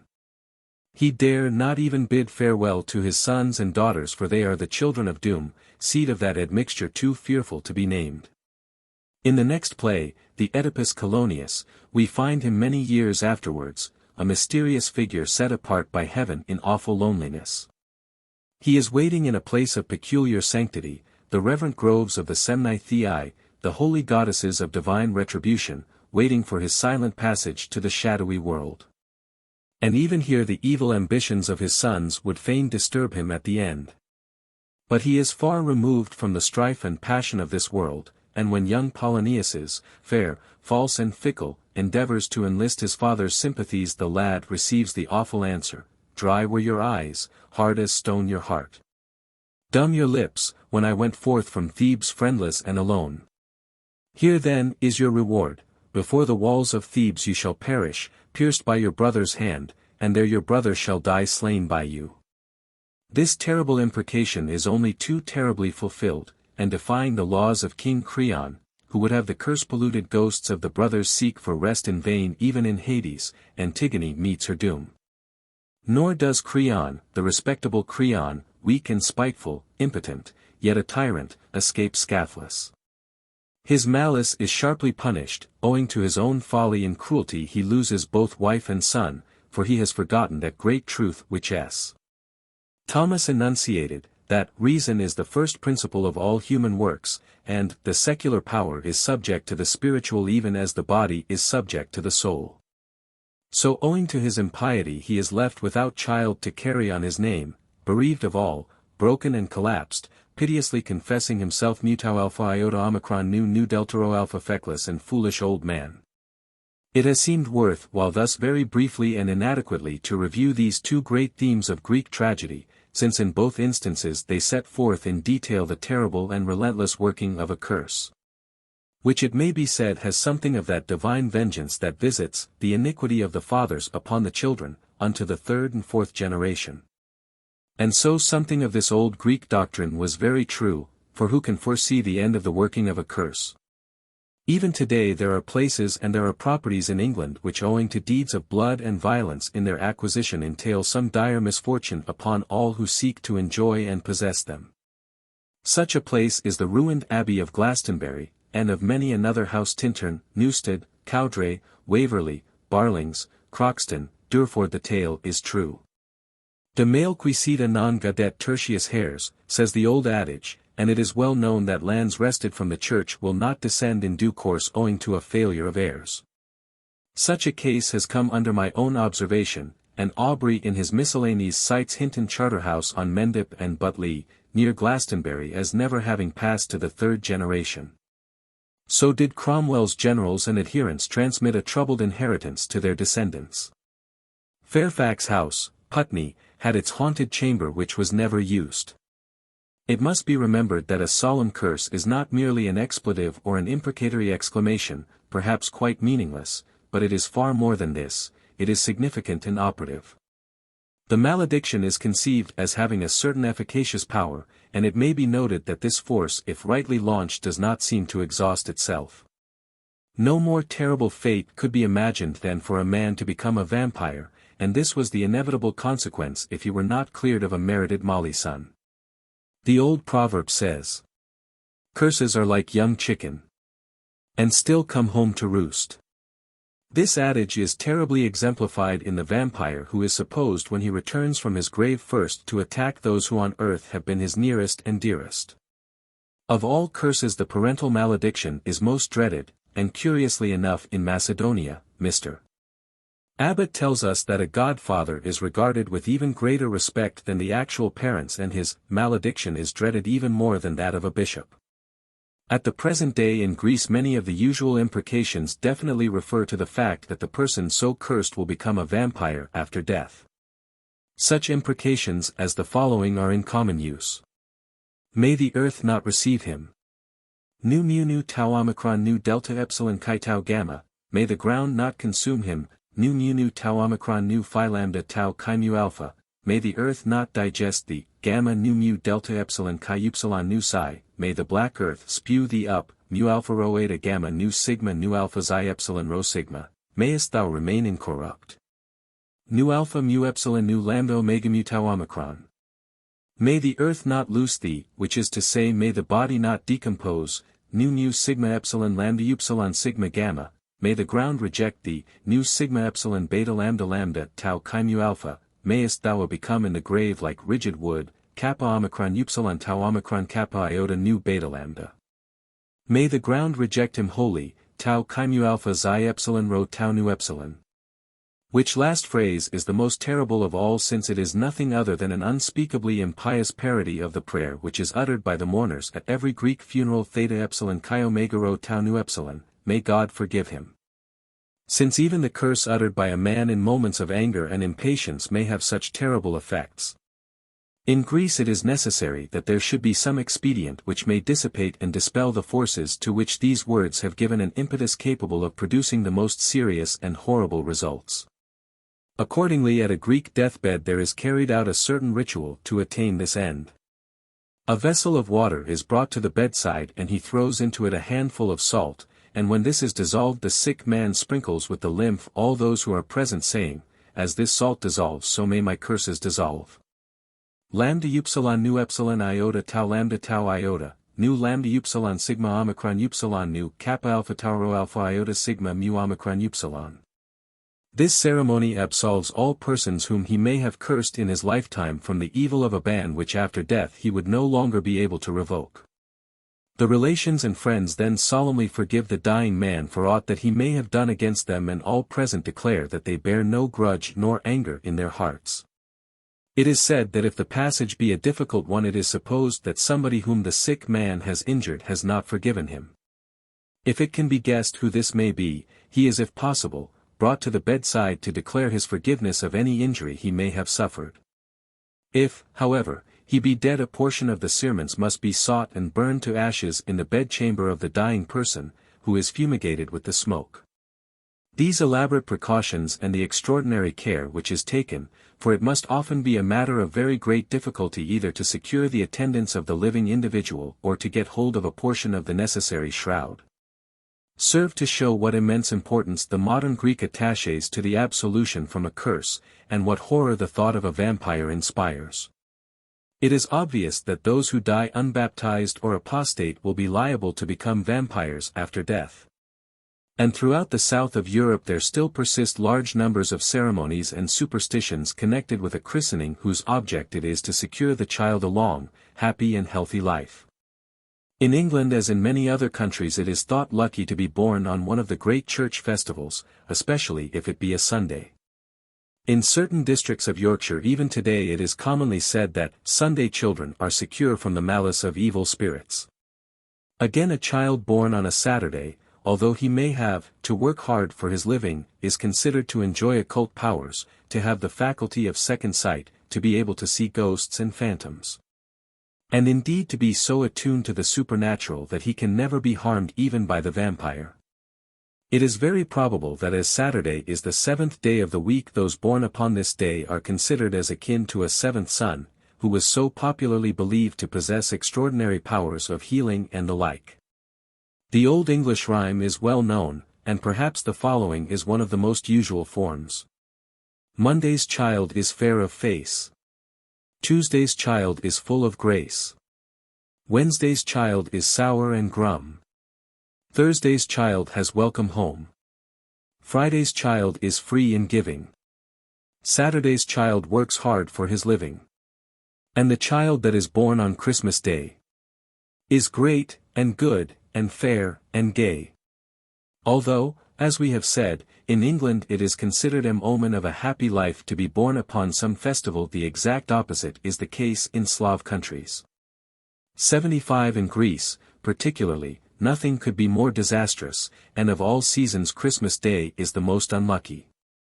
In many districts it is accounted a terrible thing for any child to be born at any time between Christmas and the Epiphany.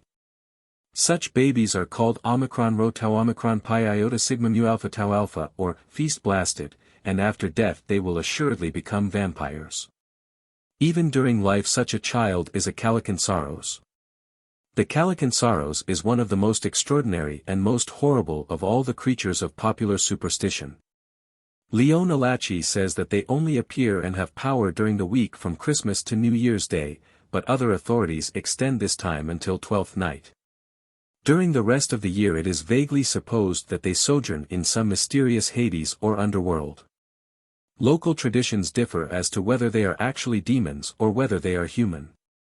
Alachi, who certainly inclines to the latter view, says that children born in the octave of Christmas are liable to be seized with a terrible mania, that they rush to and fro with the most amazing speed.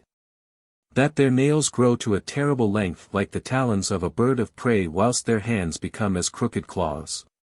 If they meet any person on the highway they seize him and put the question, toe or lead.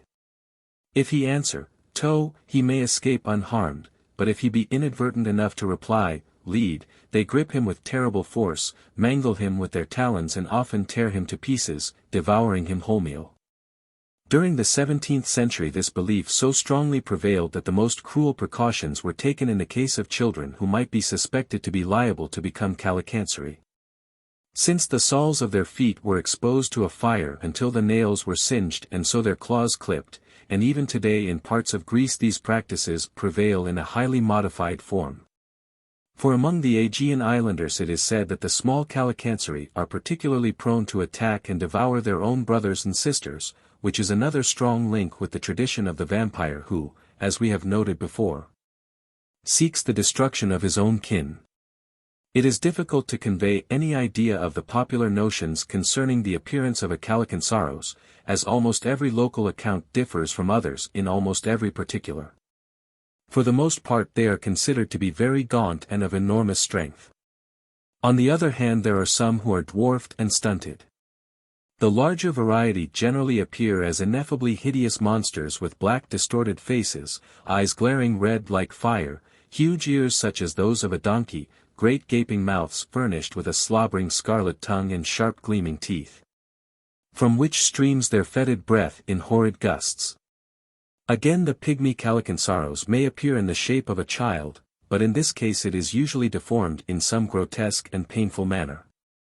On the other hand they are sometimes harmless hobgoblins, full of mischief maybe, but objects of laughter rather than fear, though they may play many a naughty and tiresome trick not unlike the kobold and the leprechaun.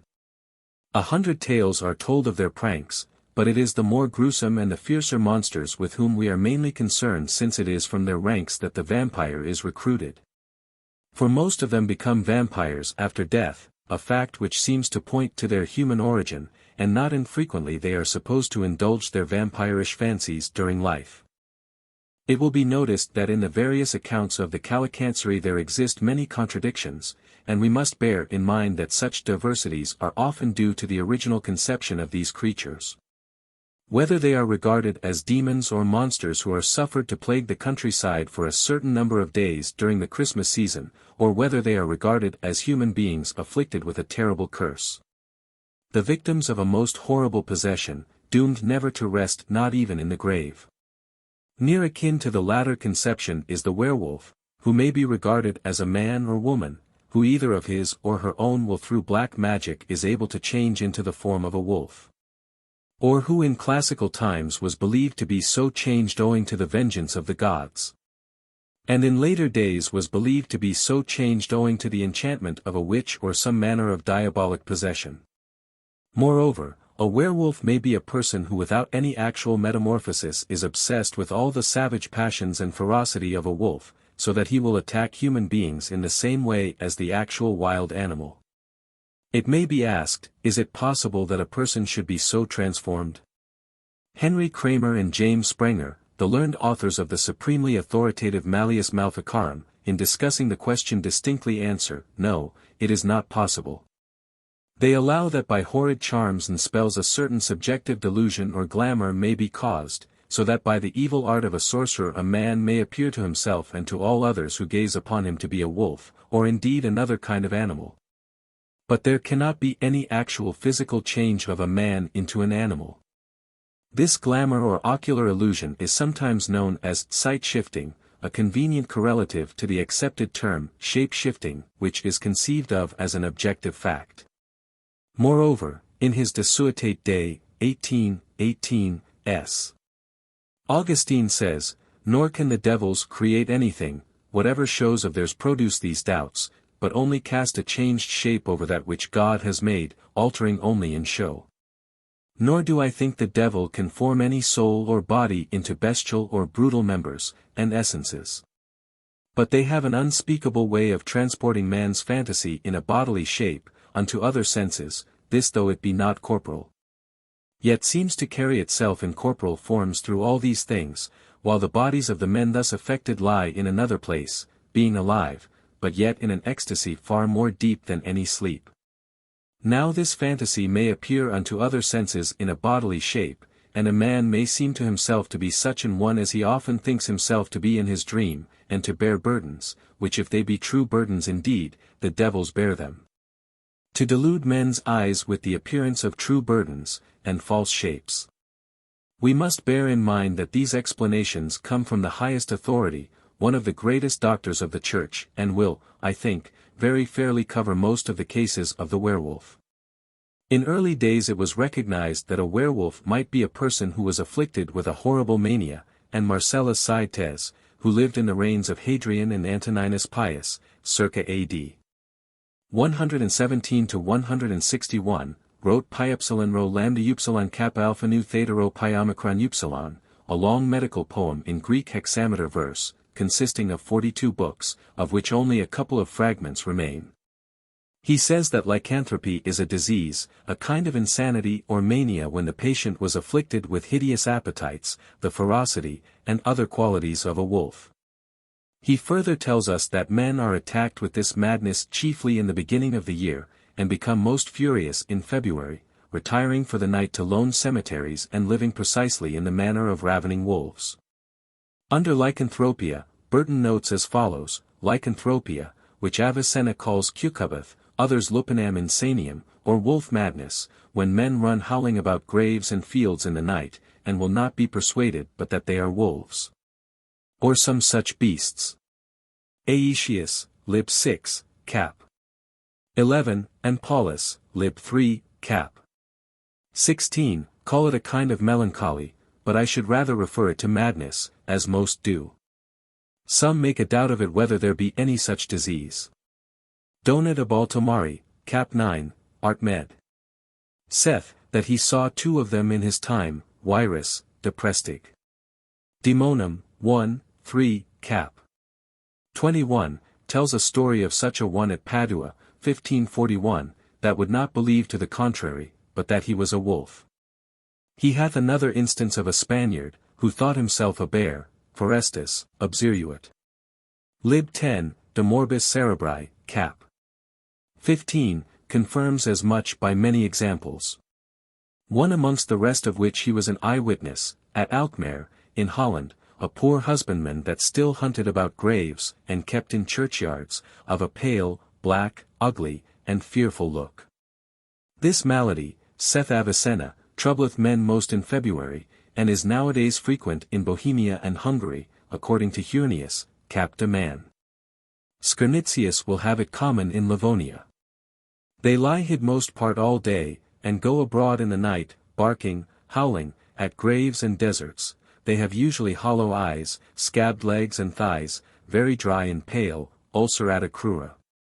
Cities ipsis audeus demotica, Paulidi, lingua sicca, saith Altimeris, cap. 9, art. Hydrophobia, he gives a reason there of all the symptoms, and sets down a brief cure of them.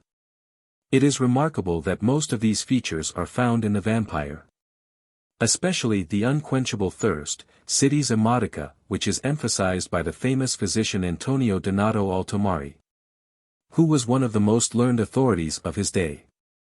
It is also remarkable that the malady is reported as being very prevalent in Bohemia, Hungary, and Livonia, countries in which the vampire is most frequently found. There is in fact a very close connection between the werewolf and the vampire, and the lycanthropist is liable to become a vampire when he dies. In parts of Greece, particularly in Elis, it is said that even those who eat the flesh of a sheep that has been killed by a wolf are apt to become vampires after their death. And this serves to show how powerful the pollution of the werewolf was supposed to be. In Norse saga, Ingild, the son of King Onund, was timid whilst a boy, but after eating the heart of a wolf he gained strength and courage and became the boldest of heroes. It might be thought that so far from inspiring a person with a thirst for blood, the flesh of a sheep would homeopathically infuse qualities of gentleness. And indeed the Abipones of Paraguay were most careful to avoid mutton lest it should make them slack and fearful in the fight. But in this instance it will be seen that the characteristics of a sheep have been absorbed, so to speak, and infected by the ferocity of the wolf. Curiously enough, in Uganda the Baganda greatly fear the ghosts of sheep, which they believe would return and kill a man if they saw him give them the fatal blow. Hence when a sheep is to be killed, one man occupies its attention in some way, and another, whose presence the animal must not suspect, swiftly slaughters it before a glimpse of him can be caught. In this way the sheep is tricked because the ghost does not know whom to haunt and punish for its death. Moreover, sheep give health and protection to cattle, and a ram is almost invariably sent into the pastures with a herd of cows. Should a sheep die in a house, nobody must dare openly to mention the fact, which may only be alluded to in the most covert and circumlocutionary phrase, for were anyone to say, "The sheep is dead," its ghost, sorely angered, would assuredly afflict the unlucky speaker with some disease and possibly even kill him outright. It is worth noting that among the ancient Greeks it was thought that any garment made from the fleece of a sheep which had been worried or torn by a wolf would have a bad effect upon the wearer and set up some roseola and an intense irritation of the skin. It is certainly curious to note the whole mass of tradition which, as it would seem, the wide world over is connected with the sheep, and in particular when this animal has been attacked or slain by a wolf. Even as some kind of vampirish infection was held to proceed from the wolf, the vampire himself will even more strongly convey this taint, and therefore, unless the most drastic and immediate remedies are applied, a person who is attacked by a vampire and whose blood has been sucked will become a vampire in turn, imbued with a craving to pass on the horrible pollution. This is perhaps, and with good reason, the most dreaded quality of the vampire, and examples thereof occur again and again in legend and history. It is far more curious that it should be thought that those over whose dead bodies a cat or any other animal has passed should become vampires. This belief widely exists amongst Slavonic peoples, and is to be found in some parts of Greece. It also prevails in China, where a cat is never allowed to enter a room with a corpse, for the body still contains the K, the lower or inferior soul of e'en original. And by leaping over it the cat will impart something of its original savage or tigerish nature, and the dead man may become a vampire. It should be explained that it is a common belief among the Chinese that there are two souls, the higher soul which after death seeks the divine life, the heavenly source of its being, and the lower soul, which is gross, returning to the earth and dwelling in the grave until the complete dissolution of the corpse. It is believed among Slavonic nations, as it was firmly believed throughout England and in many districts of France, that witches turn themselves into cats, and among the Oraons, or Hurons, a primitive hill tribe of Bengal. We have a vampire cat who is a Cordua, a witch who is able to change her soul into a black cat and who then visits and frequents the houses where there are sick and dying people. Such a cat has a peculiar way of mewing quite differently from the noise of other cats, and is easily recognized. It steals quietly into a house almost like a shadow, leaps lightly on the bed, eats of the food that has been prepared for the sick man and gently licks his lips. When it is able to accomplish this latter, the invalid has no chance of recovering, in which connection we must remember, as has been remarked before, that the soul is supposed to take its departure from the mouth of a dying person. Even if this cat be seen, it is extraordinarily difficult to catch it, since it has a supernatural activity and will fight and scratch with the malice of a demon. However, they say that persons have sometimes succeeded, and then the woman out of whom the cat, her soul, has come remains insensible, in a state of coma as deep as death, until the cat re-enters her body. Any wound inflicted upon the cat is produced upon her. For example, if they cut it, or break a leg, or destroy its sight, the woman will simultaneously suffer the same mutilation. So great a horror had the Oraons of these witches that formerly they used to burn any person that was suspected to be a Cordua. It is a circumstance of very frequent occurrence in the witch trials of all countries that a witch who has appeared in the likeness of a cat, a hare, or any other animal and has met with an accident or been mutilated under that form is found to be marked with the same wound or to be suffering from the same harm in her human shape when this is resumed. It is not difficult then to see why, if some animal of ill omen, and the cat seems to be particularly unfortunate, leaps over a corpse, the dead person should be considered in danger of becoming a vampire. In Greece, particularly in Macedonia, the most pious care is taken to prevent any such calamity. The body is watched all night long by relatives and friends, and this is deemed a work of true charity by which they acquire great merit. It brings a blessing upon their own souls, if, in spite of all their care, some cat does jump across the body, the dead man must be pierced through with 2 long, sac needles, sigma alpha kappa kappa omicron rho phi alpha iota sigma, in order to secure his rest and to guard against his return. It is well to scatter mustard seed on the roof and on the threshold, and the wise man will barricade his door with brambles and thorns. Should the vampire return, he cannot fail to occupy himself with counting the seeds, and it will be dawn, when he must return to his grave, long before he completes the tale. Should he endeavor to pass through the bushes, he will inevitably be caught and held fast by the briars. Ralston tells us that the Serbs and the Bulgarians keep this vigil even more carefully than the Greeks. In some places the jumping of a boy over the corpse is considered as fatal as that of a cat. The flight of a bird above the body may also be attended by the same terrible results. And so may in the Ukraine the mere breath of the wind from the steppe. What is extremely curious is that this tradition still lingers in the north of England, and if a cat or dog pass over a corpse, the animal must be killed at once.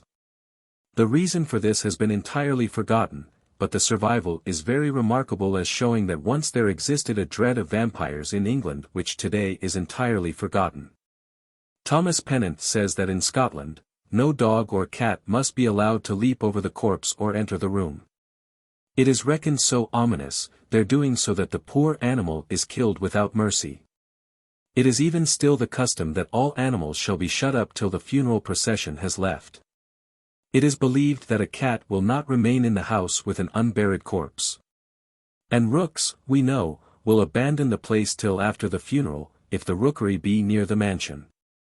The explanation given by John Jameson that if a cat has leapt over a corpse, the first person on to whose lap he may afterwards jump, or who may take him up in his arms, is stricken with blindness, would seem to be a later invention.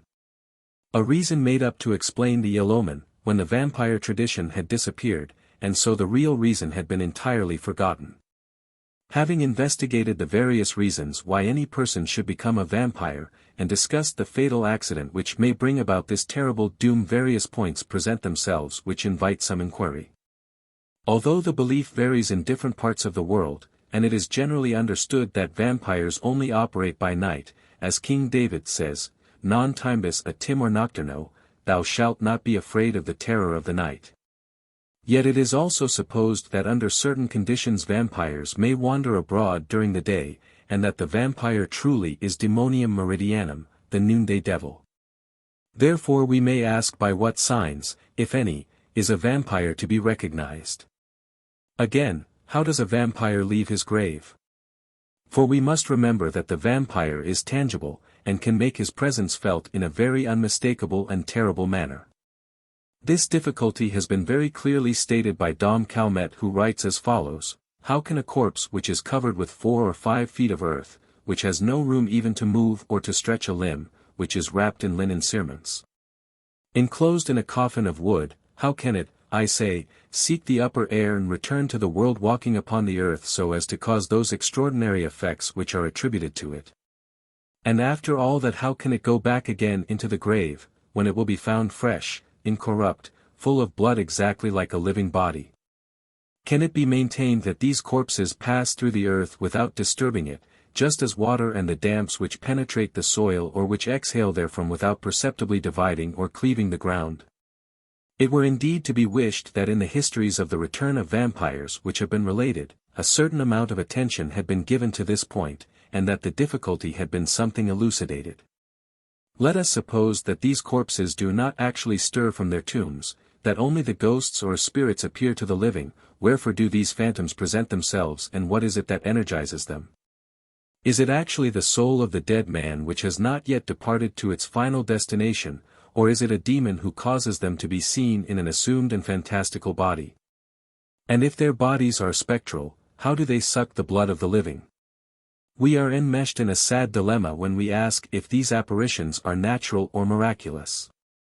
A priest, who is recognized as possessing intellectual qualities far beyond the ordinary, told me that some little time since, when he was traveling in Moravia, Manager Jeanin, a canon of the Cathedral of Olmutz, asked for his company to a village named Libava, which the good canon was officially about to visit as commissary of the episcopal court to investigate the well-authenticated reports concerning a vampire who had recently caused much trouble and disorder in the village Libava.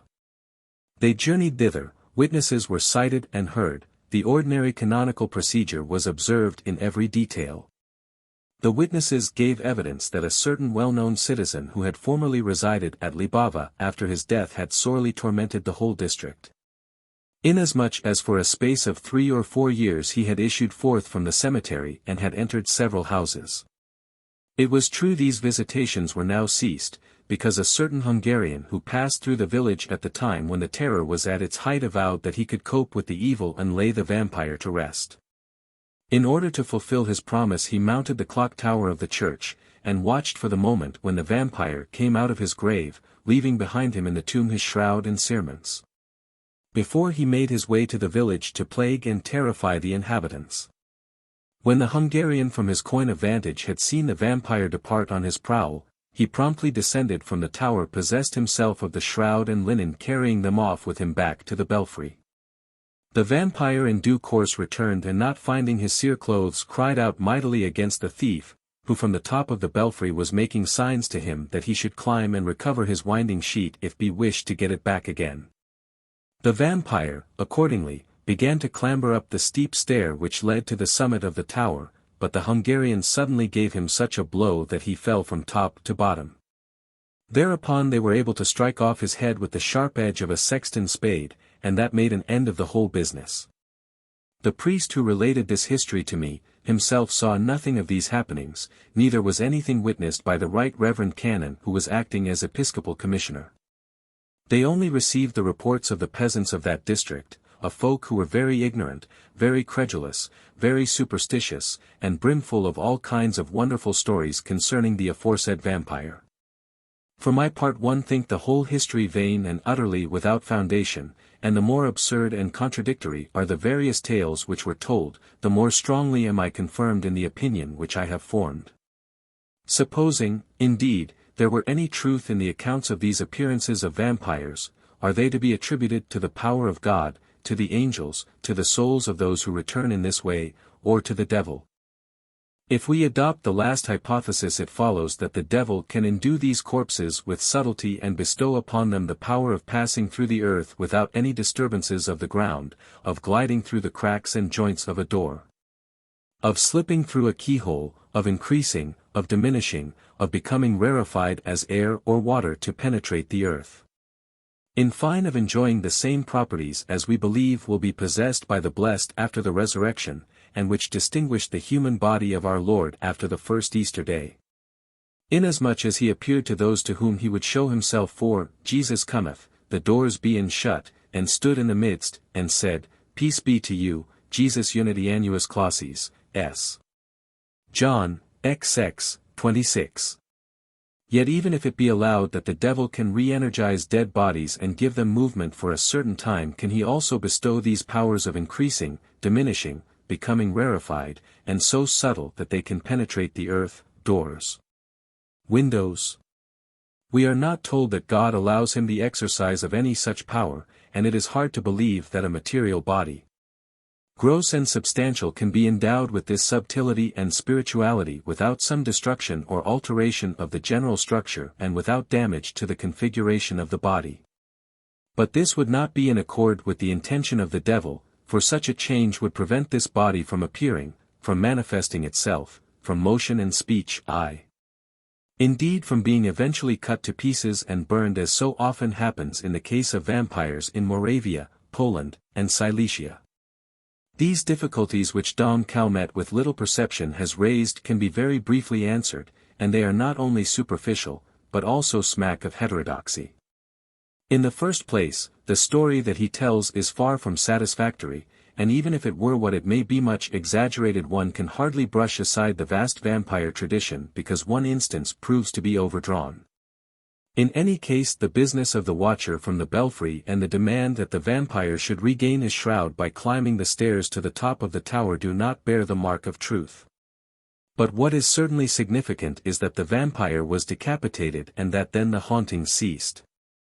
I conceive that the story of the cerements is mere elaboration, but that the grave of the vampire was traced, opened, and that his head was severed from his body. This eliminates some highly charged details whilst it does not touch the facts of the case. So we see that the story, when divested of these trappings, offers nothing impossible, that is to say nothing extraordinary or unusual in such histories. Dom Calmet asks, are the appearances of vampires to be attributed to God, or to the souls of those who return, or to the devil? I answer that for the hauntings of a vampire, three things are necessary: the vampire, the devil, and the permission of Almighty God.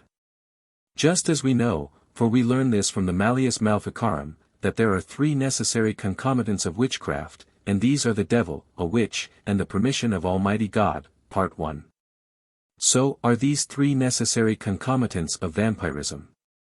Whether it be the demon who is energizing the corpse, or whether it be the dead man himself who by some dispensation of divine providence has returned, is a particular which must be decided severally for each case. So much then for Dom Calmet's question, to whom are the appearances of vampires to be attributed? Can the devil endow a body with these qualities of subtlety, rarefication, increase, and diminishing, so that it may pass through doors and windows? I answer that there is no doubt the demon can do this, and to deny the proposition is hardly orthodox. For S.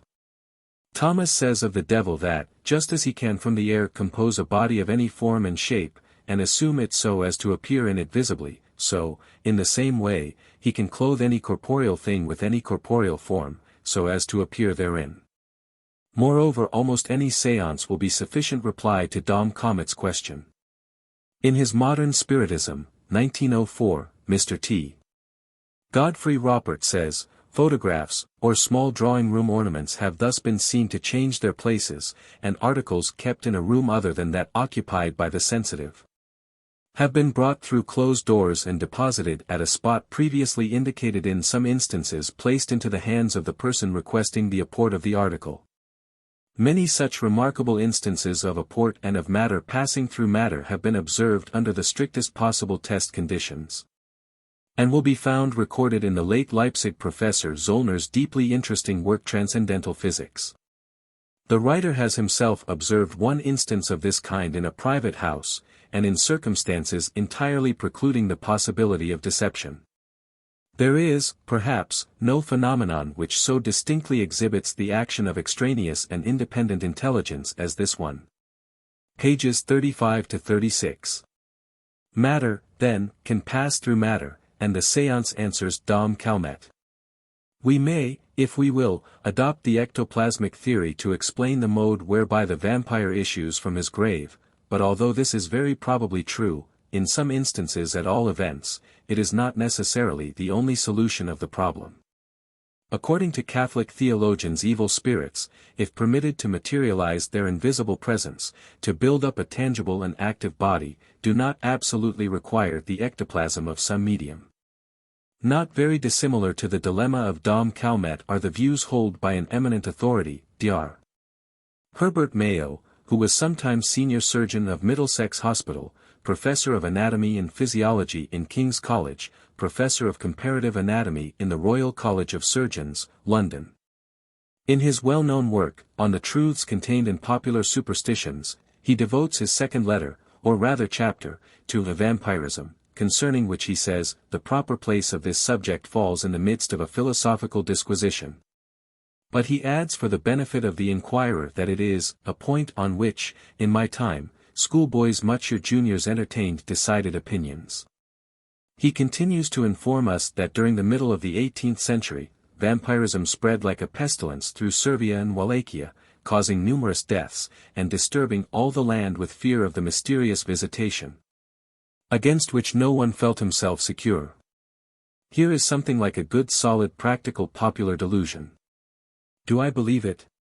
To be sure I do. The facts are matter of history, the people died like rotten sheep. And the cause and method of their dying was, in their belief, what has just been stated. You suppose, then, they died frightened out of their lives, as men have died whose pardon has been proclaimed when their necks were already on the block, of the belief that they were going to die. Well, if that were all, the subject would still be worth examining. But there is more in it than that. He then gives an account in very full detail of a vampire at Belgrade in the year 1732, he describes the circumstances in which the body was disinterred, it leaned to one side, the skin was fresh and ruddy, the nails grown long and evilly crooked. The mouth slobbered with blood from its last night's repast. Accordingly a stake was driven through the chest of the vampire, who uttered a terrible screech whilst blood poured in quantities from the wound. Then it was burned to ashes. Moreover, a number of other persons throughout the district had been infected with vampirism. Of the facts there can be no question whatsoever. The documents are above suspicion, and in particular the most important of these, which was signed by 3 regimental surgeons, and formally countersigned by a lieutenant colonel and sub-lieutenant. Even Dr. Mayo is obliged to allow, no doubt can be entertained of its authenticity, or of its general fidelity, the less that it does not stand alone, but is supported by a mass of evidence to the same effect. It appears to establish beyond question, that where the fear of vampirism prevails, and there occur several deaths, in the popular belief connected with it, the bodies, when disinterred weeks after burial, present the appearance of corpses from which life has only recently departed. It is very instructive to note how the writer proceeds with the greatest subtlety and no little cleverness to extract himself from logical consequences it might have seemed impossible to avoid. And how he explains an exceptional circumstance by circumstances which are far more amazing and difficult to believe. With the utmost suavity and breadth of mind he continues, what inference shall we draw from this fact, that vampirism is true in the popular sense? And that these fresh-looking and well-conditioned corpses had some mysterious source of preternatural nourishment? That would be to adopt, not to solve the superstition. Let us content ourselves with a notion not so monstrous, but still startling enough, that the bodies, which were found in the so-called vampire state, instead of being in a new or mystical condition, were simply alive in the common way, or had been so for some time subsequently to their interment, that, in short, they were the bodies of persons who had been buried alive, and whose life, where it yet lingered, was finally extinguished through the ignorance and barbarity of those who disinterred them. We have thus succeeded in interpreting one of the unknown terms in the vampire theorem. The suspicious character, who had some dark way of nourishing himself in the grave, turns out to be an unfortunate gentleman, or lady, whom his friends had buried under a mistake while he was still alive, and who, if they afterwards mercifully let him alone, died sooner or later either naturally or of the premature interment. In either case, it is to be hoped, with no interval of restored consciousness. I submit that Dr. Mayo has not succeeded in solving any difficulty at all connected with vampirism. No doubt, as we have already considered in some detail, cases of premature burial, which were far more common than was generally supposed, would have helped to swell the tradition, but that they can have originated it is impossible. And it is absurd to put forward the terrible accident of premature burial as an explanation to cover all the facts. It is quite impossible that a person who had been interred when in a coma or trance should have survived in the grave. Before we deal with the signs by which it is reputed a vampire may be recognized, the method in which a vampire presumably leaves his grave, and the way by which a vampire may be released or destroyed, we will briefly inquire into. Dr. Mayo's explanation of the actual visit of the vampire to a victim and the subsequent consequences, the terrible anemia and hemiplegia which may result in death followed by the vampire infection. And here we find that Dr. Mayo quite honestly and frankly confesses that he is completely at a loss to give any solution of the difficulty. It is most instructive to read those inconclusive pleas which he is driven to put forward but which his own good sense cannot accept. He writes, "The second element which we have yet to explain is the vampire visit and its consequences, the lapse of the party visited into death trance. There are two ways of dealing with this knot, one is to cut it, the other to untie it. It may be cut, by denying the supposed connection between the vampire visit and the supervention of death trance in the second party. Nor is the explanation thus obtained devoid of plausibility. There is no reason why death trance should not, in certain persons and places, be epidemic. Then the persons most liable to it would be those of weak and irritable nervous systems. Again, a first effect of the epidemic might be further to shake the nerves of weaker subjects. These are exactly the persons who are likely to be infected with imaginary terrors, and to dream, or even to fancy, they have seen Mr. or Mrs. Such a one, the last victim of the epidemic. The dream or impression upon the senses might again recur, and the sickening patient have already talked of it to his neighbors, before he himself was seized with death trance. On this supposition the vampire visit would sink into the subordinate rank of a mere premonitory symptom. To myself, I must confess, this explanation, the best I am yet in a position to offer, appears barren and jejune. And not at all to do justice to the force and frequency, or, as tradition represents the matter, the universality of the vampire visit as a precursor of the victim's fate.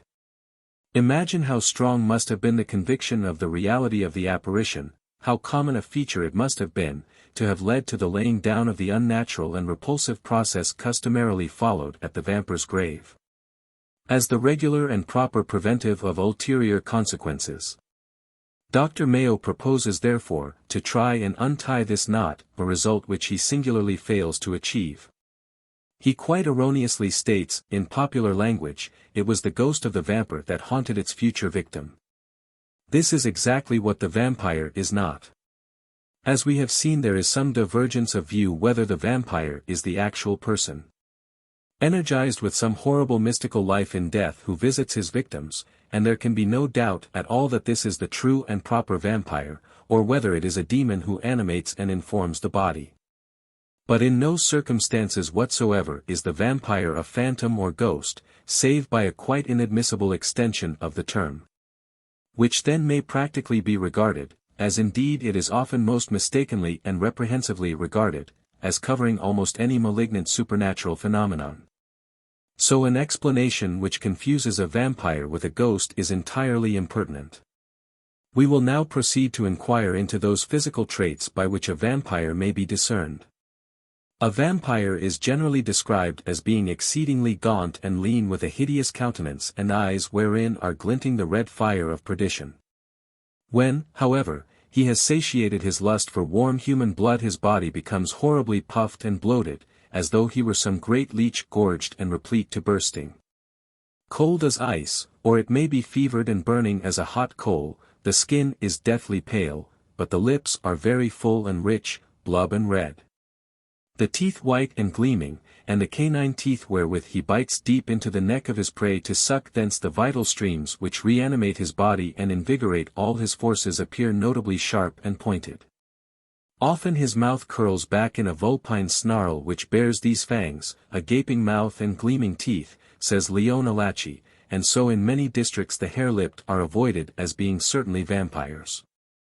In Bulgaria, it is thought that the vampire who returns from the tomb has only one nostril, and in certain districts of Poland he is supposed to have a sharp point at the end of his tongue, like the sting of a bee.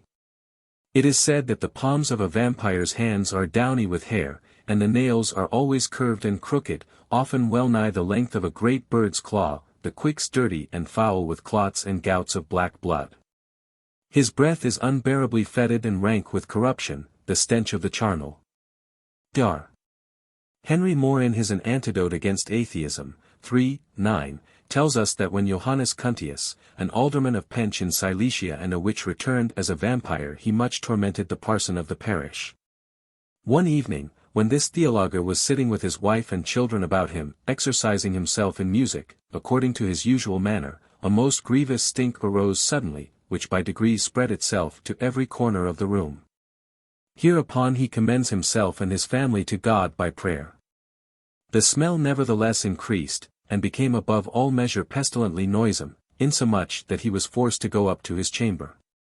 He and his wife had not been in bed a quarter of an hour, but they find the same stink in the bedchamber.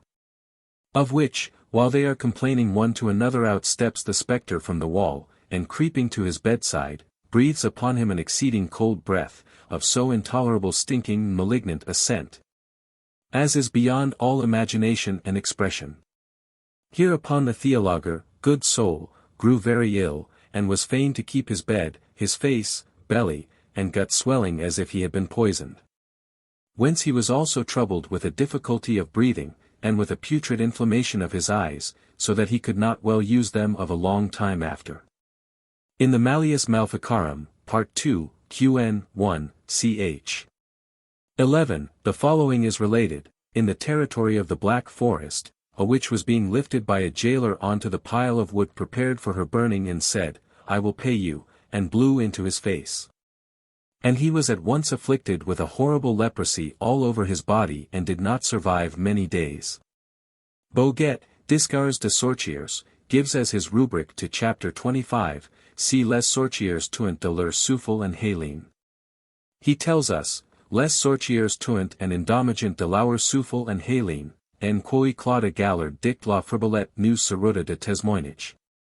Car ayant soufflé contre Claude Perrier, Chuel en contra en l'église diabuchus, tout aussi test cest femme tomba malade, and fut rendu impotent, and en fin mourut après avoir train par l'espace divien and en tout pourriet. En longueur, de mesem aussi comme Marie Perrier li ut vin fois refuse el homos, el li souffle fort rudement contre, de facen quol Marie tomba par terra, and essestant relui os pain el demura malade par quelques aires. And iasques a tant que Pierre Perrier's son nuyu out menace la sorcière. Sinistrari in his Demoniality, 24, says that if we ask how it is possible that the demon, who has no body, yet can perform actual coitus with man or woman, most authorities answer that the demon assumes or animates the corpse of another human being, male or female, as the case may be, and Del Rio, Disquisitions Magici, Liber 2, q. 28, Sector 1. Comments, Denique multi falsi resurrections gentilium huc sunt referendi, and constat cum sigis uti plurimum induto cador diabolum sine incubum, sine succubum, rem habira. Unde and in hoc genere hominum, cadar rosis quidem fader graulentia, cernator. Some remoter country districts, indeed, are apt to regard any poor wretch who is sadly deformed as a vampire, especially if the distortion be altogether unsightly, prominent, or grotesque. It has even been known that a peasant whose face was deeply marked with wine-colored pigment, owing it was thought to some accident which befell his mother during her late pregnancy. 76 was shunned and suspected of being a malignant vricolakas. Chorea, they say, is a certain sign of vampirism, and it may be remarked that in Showa this disorder is regarded as the result of demoniacal possession, or due to the magic spell of an enemy's shadow having fallen upon the sufferer. An epileptic there is also often considered as being in the power of some devil, and unless proper precautions are taken he will assuredly not rest in his grave. The vampire is endowed with strength and agility more than human, and he can run with excessive speed, outstripping the wind. It is curious to find that in many countries persons with blue eyes are considered extremely liable to become vampires. 77 This is the case in some parts of Greece, but there does not seem to be preserved any oral tradition to explain the particular belief. It may, of course, have arisen owing to the fact that persons with eyes of this color would seldom, if ever, have been met with, and a stranger with blue eyes would be regarded with wonder and awe. Thus in Ireland persons with bluish-grey eyes, especially if there be a streak of black on the pupil, which is common, are accounted to have the power of seeing ghosts.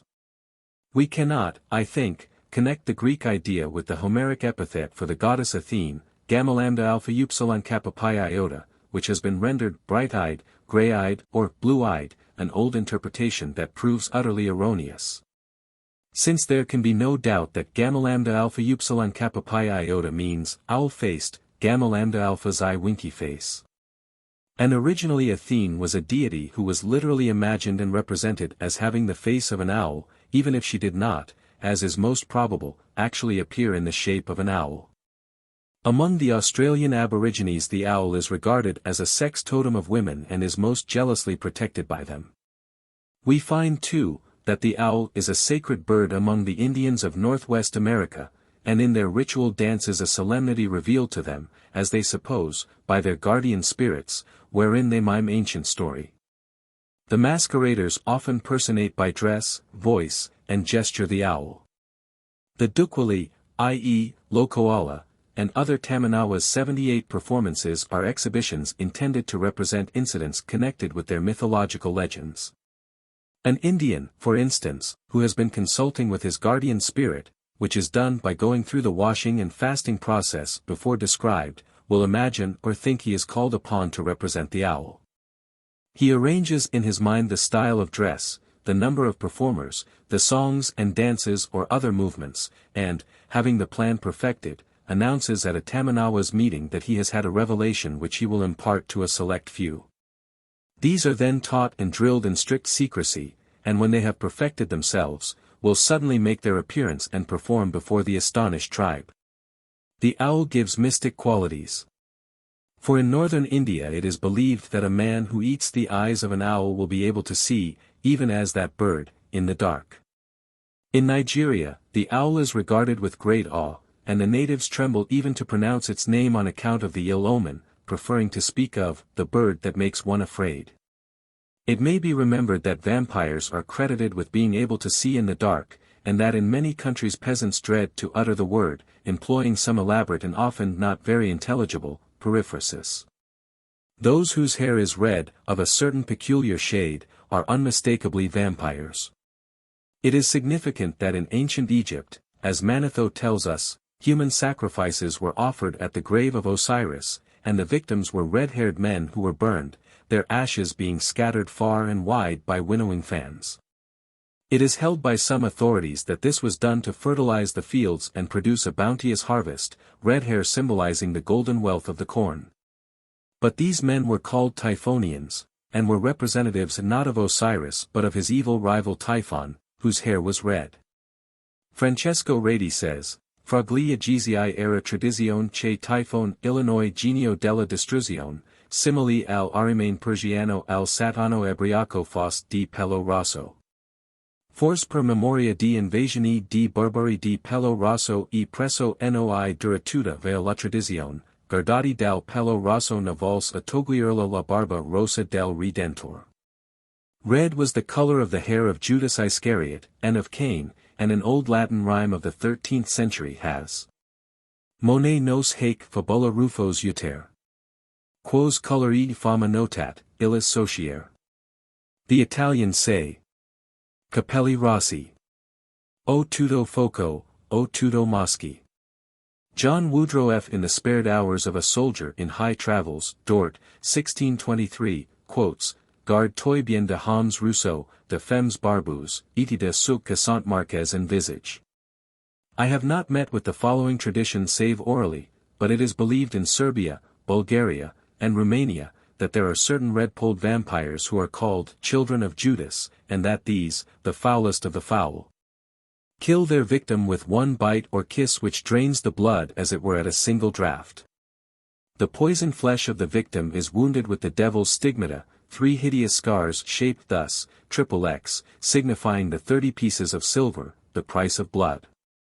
It is curious to note that the ancient ideas of the physiognomy of amorous persons are not at all unlike the distinctive marks of the vampire. The old belief has thus been summed up by G. Tourda, Aphrodisi, Dictionnaire encyclopédique des sciences médicales. The erotic temperament has been described as marked by a lean figure, white and well-ranged teeth, a developed hairy system, a characteristic voice, air, and expression, and even a special odor. Since the vampire bites his prey with sharp teeth and greedily sucks forth the blood, it is not surprising to find that those who are born with teeth in their heads are considered to be already marked down as vampires. Even in countries where the vampire belief was lost, this circumstance was considered of the unluckiest. 79 And in Chapman and Shirley Chabot, Admiral of France, v. 2. Master Advocate exposing the villainies of the Chancellor declares, he was born with teeth in his head, by an affidavit of his midwife, to note his devouring, and hath one toe on his left foot crooked, and in the form of an eagle's talon, to foretell his rapacity. What shall I say? Branded, marked, and designed in his birth for shame and obloquy, which appeareth further, by a mole under his right ear, with only 3 witches' hairs in it, strange and ominous predictions of nature. According to Alachi, those children who were thought likely to become calicancery were taken to a fire which had been lighted in the market square. And here the soles of their feet were held to the flames until the nails were singed and the danger of their attacks averted. The allusion in Chabot to the toe on his left foot crooked, and in the form of an eagle's talon, is particularly interesting in this connection. It is evident that the old physical characteristics which mark a creature of demoniacal propensities had been remembered as of ill omen and horror, when exactly what they portended and betrayed had been lost in the mists of ancient lore. Moreover, it should be noted that persons and animals attack with the hands or the claws, not generally with the feet to scratch and rend. Accordingly, the custom in the days even of Alachi was practiced but not understood, and it points to some belief reaching back to old Greek mythology. It is probably some link between the Calicansaros and the centaurs, as Lawson suggests in well-founded detail. The vampire is, as we have said, generally believed to embrace his victim who has been thrown into a trance-like sleep, and after greedily kissing the throat suddenly to bite deep into the jugular vein and absorb the warm crimson blood. It has long since been recognized by medico-psychologists that there exists a definite connection between the fascination of blood and sexual excitation. Owing to custom, to inhibitions and education, this emotion generally remains latent, although a certain mental sadism is by no means a mark of degeneracy. Dr. Havelock Ellis says, it is probable that the motive of sexual murders is nearly always to shed blood, and not to cause death, an extremely significant fact.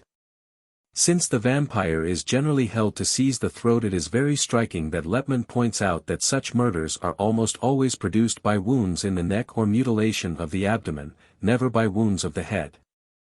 Paul d'Enjoy defines the kiss as a bite and a suction, and a high authority says, the impulse to bite is also a part of the tactile element which lies at the origin of kissing. The tactile kiss, which doubtless is very primitive, has developed into the olfactory and gustatory, extending thence into many elaborations and variants.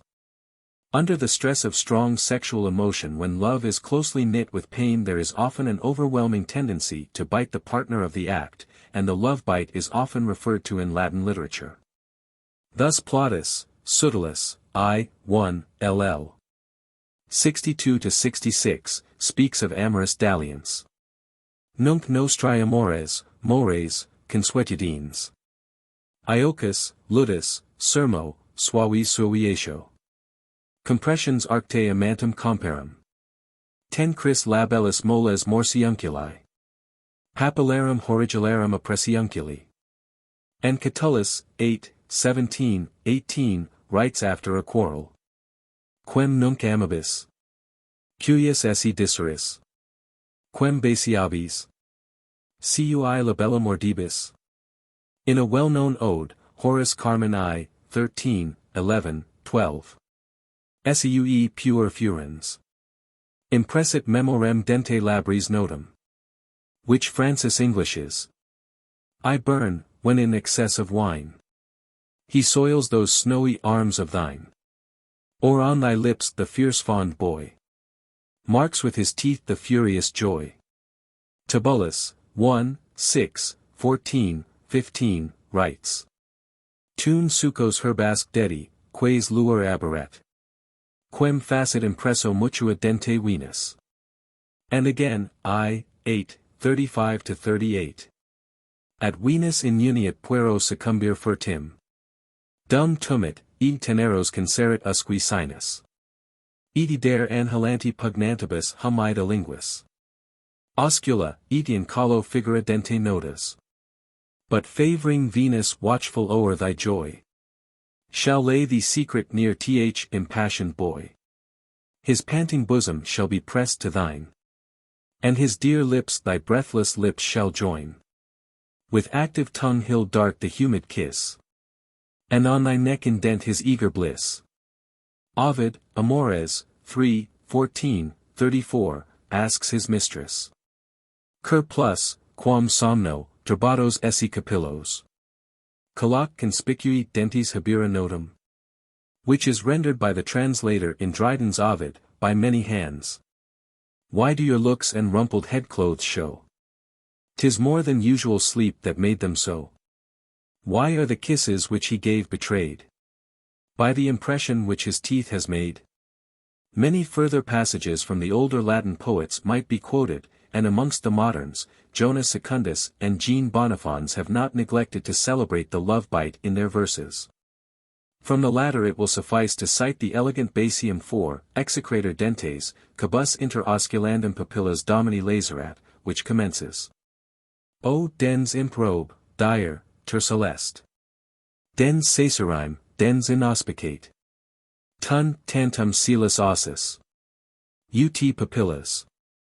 Illas panceritus me papillas. Quas Venus unirator et Cupido. Ferris morsibus ipsi ulnares. Of Jonas Secundus the Basium 7 in the Basium Liber is very celebrated. Cos te furor, neira. Mepta cos ubibat. Sic inolari nostram.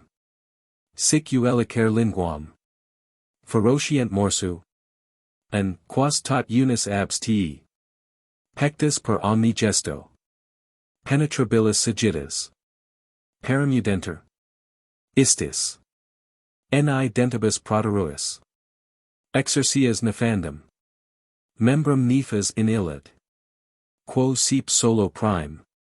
Quo sep solo seer. Quo per dies longas. Noctius camarilentas. Laudis tuas cane bam. This has been charmingly tuned by Knott. Ah! What ungoverned rage, declare.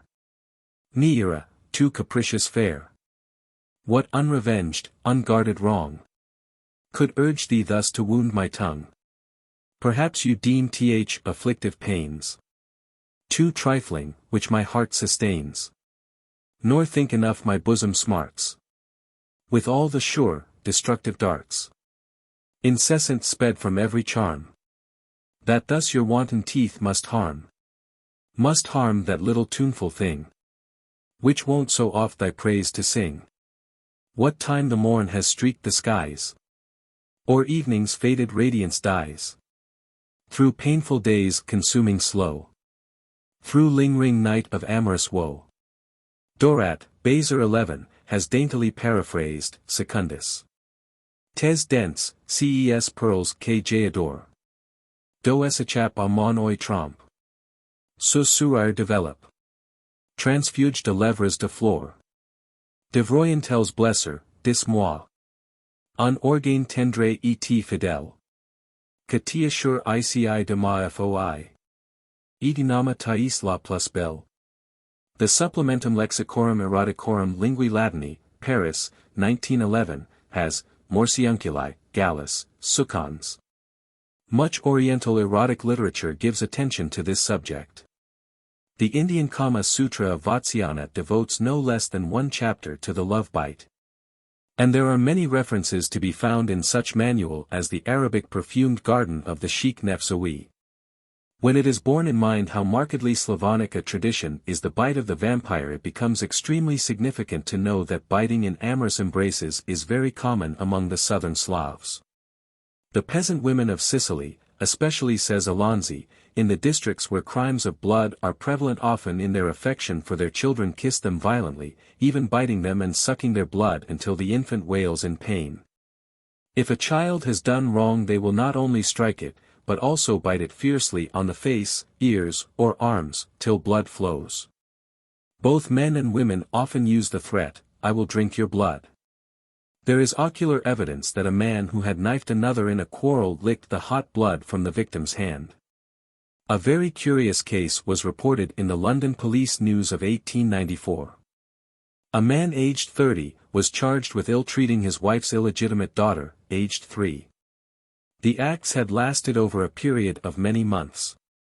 Her lips, eyes, and hands were bitten and covered with bruises from sucking, and often her little pinafore was stained with blood. Defendant admitted he had bitten the child because he loved it. Here we have true vampirish qualities and inclinations.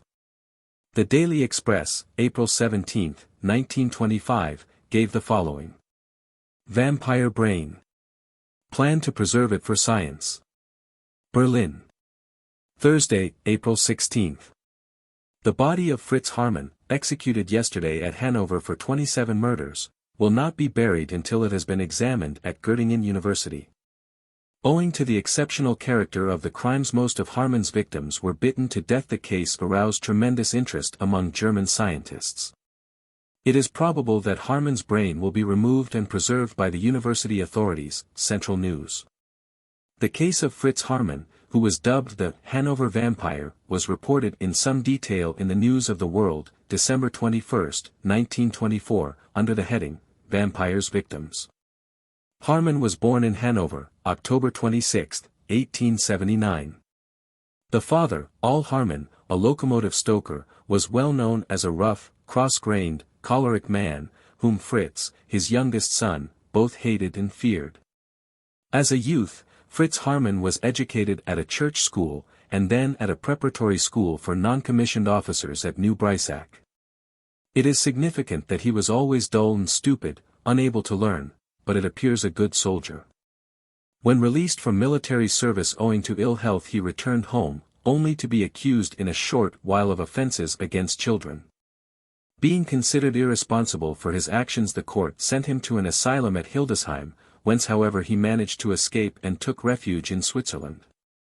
Later he returned to Hanover, but the house became unbearable owing to the violent quarrels which were of daily occurrence between him and his father. Accordingly he enlisted and was sent to the crack 10th Jaeger Battalion, at Colmar in Alsace. Here he won golden opinions, and when released owing to illness, with a pension his papers were marked Recht Gut. When he reached home there were fresh scenes of rancor whilst blows were not infrequently exchanged, and in 1903 he was examined by a medical expert, Dr. André, who considered him morally lacking, but yet there were no grounds for sending him to an asylum.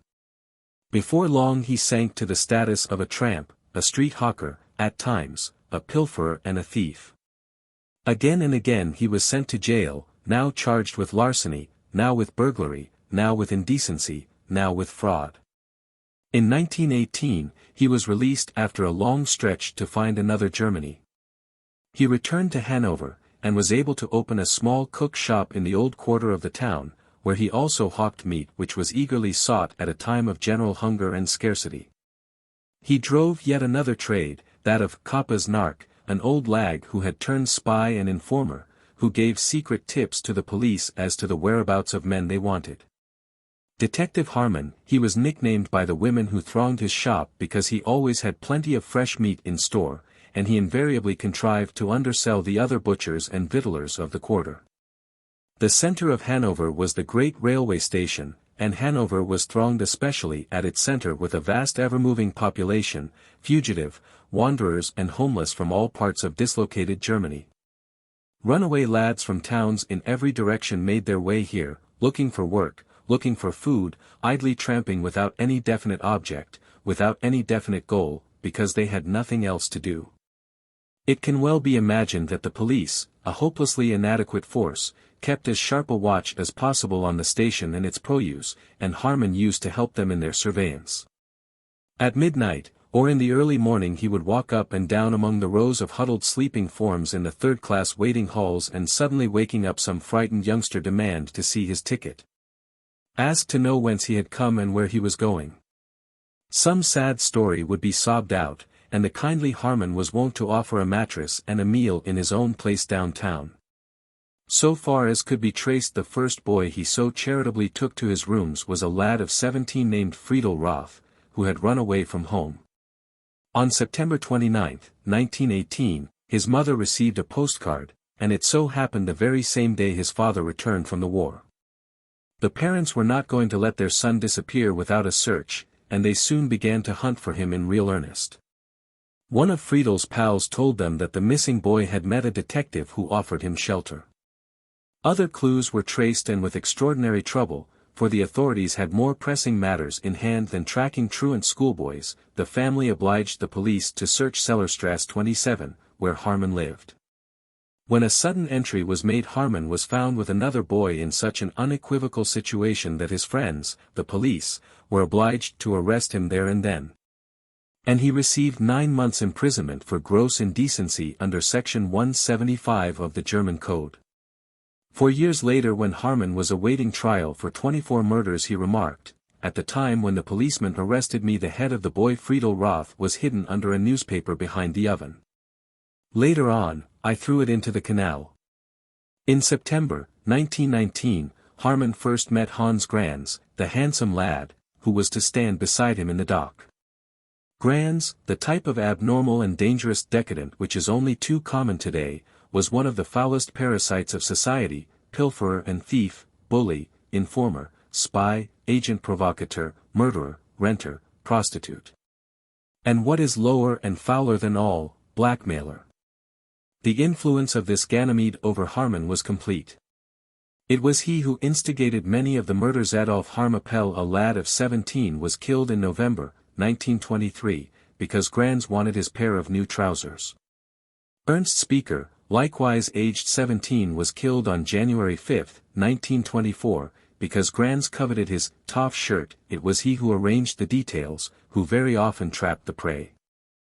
It may be said that in 1918, Hanover, a town of 450,000 inhabitants, was well known as being markedly homosexual. These were inscribed on the police lists no less than 500 männliche Prostituierten, of whom the comeliest and best dressed, the mannered and well-behaved elegants frequented the Café Kroppik in the Jorgstrasse, one of the first boulevards of New Hanover. Whilst others met their friends at the androgynous balls in the Kallenberger Vorstadt, or in the old assembly rooms, and lowest of all there was a tiny dancing place, zur Schwulen Gust, Hot Stuff Gussies, where poor boys found their clientele. It was here, for example, that Granz picked up young Ernst Speaker, whose tawdry shirt cost him his life. With regard to his demeanor at the trial, the contemporary newspapers write, "Throughout the long ordeal Harmon was utterly impassive and complacent." The details of the atrocious crimes for which Harmon will shortly pay with his life were extremely revolting. All his victims were between 12 and 18 years of age, 80, and it was proved that accused actually sold the flesh for human consumption.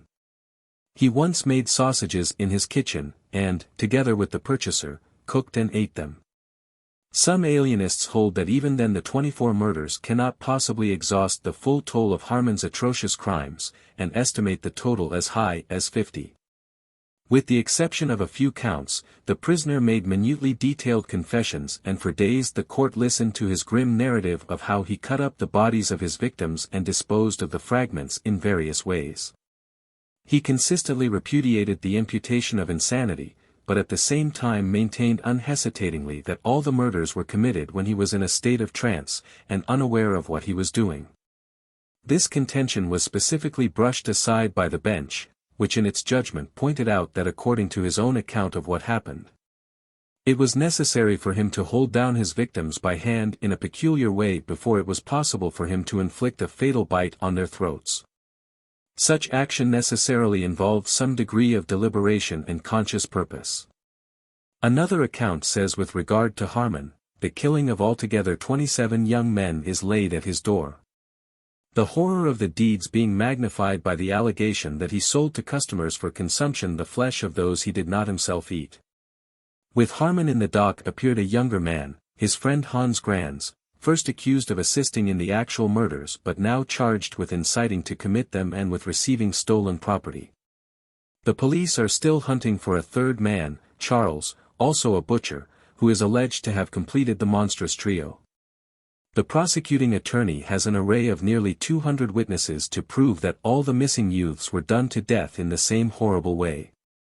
He would take them to his rooms, and after a copious meal would praise the looks of his young guests. Then he would kill them after the fashion of a vampire.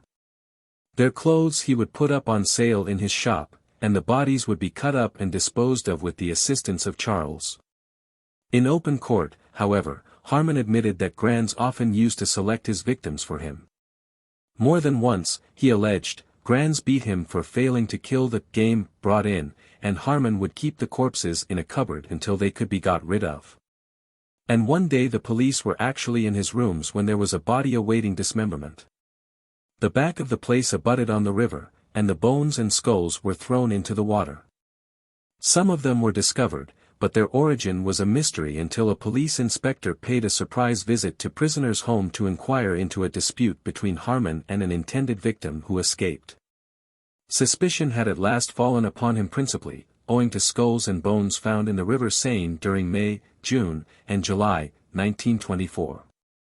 The newspapers said that during 1924, no less than 600 persons had disappeared, for the most part lads between 14 and 18. On the night of June 22 at the railway station, sometime after midnight, a quarrel broke out between Harmon and a young fellow named From, who accused him of indecency. Both were taken to the central station, and meanwhile Harmon's room in the Red Row was thoroughly examined with the result that damning evidence came to light. Before long he accused Granz as his accomplice, since at the moment they happened to be on bad terms. Harmon was sentenced to be decapitated, a sentence executed with a heavy sword. Granz was condemned to imprisonment for life, afterwards commuted to 12 years penal servitude. In accordance with the law, Harmon was put to death on Wednesday, April 15, 1925. This is probably one of the most extraordinary cases of vampirism known. The violent eroticism, the fatal bite in the throat, are typical of the vampire, and it was perhaps something more than mere coincidence that the mode of execution should be the severing of the head from the body. Since this was one of the efficacious methods of destroying a vampire. Certainly in the extended sense of the word, as it is now so commonly used, Fritz Harmon was a vampire in every particular. To return to the more restricted connotation, we find that, as has been mentioned above, Dom Calmet in his famous work more than once emphasized that his great difficulty in accepting the tradition of the vampire. That is to say, the vampire proper and not a mere malignant phantom, lies in the fact that it is physically impossible for a dead body to leave its grave since, he argues, if it has corporeity it cannot have subtlety. That is to say, the power of passing through material objects. Accordingly, in the second volume of his great treatise he gives as the rubric to chapter 60, Impossibilite morale, que les revenants sortent de leurs tombeaux. He commences, I have already raised a serious objection, which is the impossibility that vampires should leave their graves, and should return thither, without any obvious disturbance of the ground. Either when they are passing forth or when they are finding their way back again. Nobody has ever met this difficulty, and nobody ever will be able to meet it. To maintain that the devil subtilizes and renders unsubstantial the body of the vampire is merely an assertion which is made without any foundation and which is unsustained and untrue.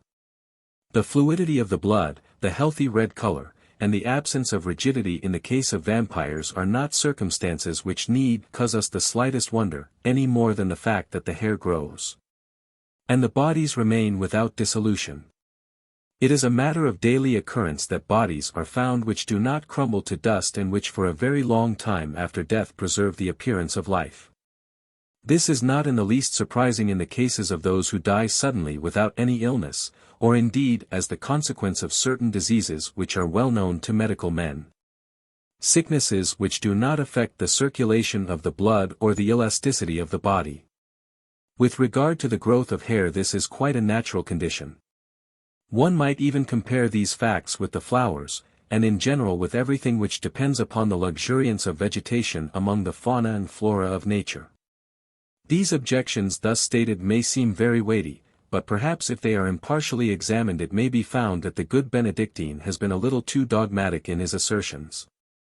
The phenomenon that the soil of the grave was almost invariably undisturbed by the exit of the vampire, who further could make his entry through doors and windows without opening or breaking them, may yet admit of an explanation which will go far to solve the difficulty Don Calmet and many others have regarded as insurmountable.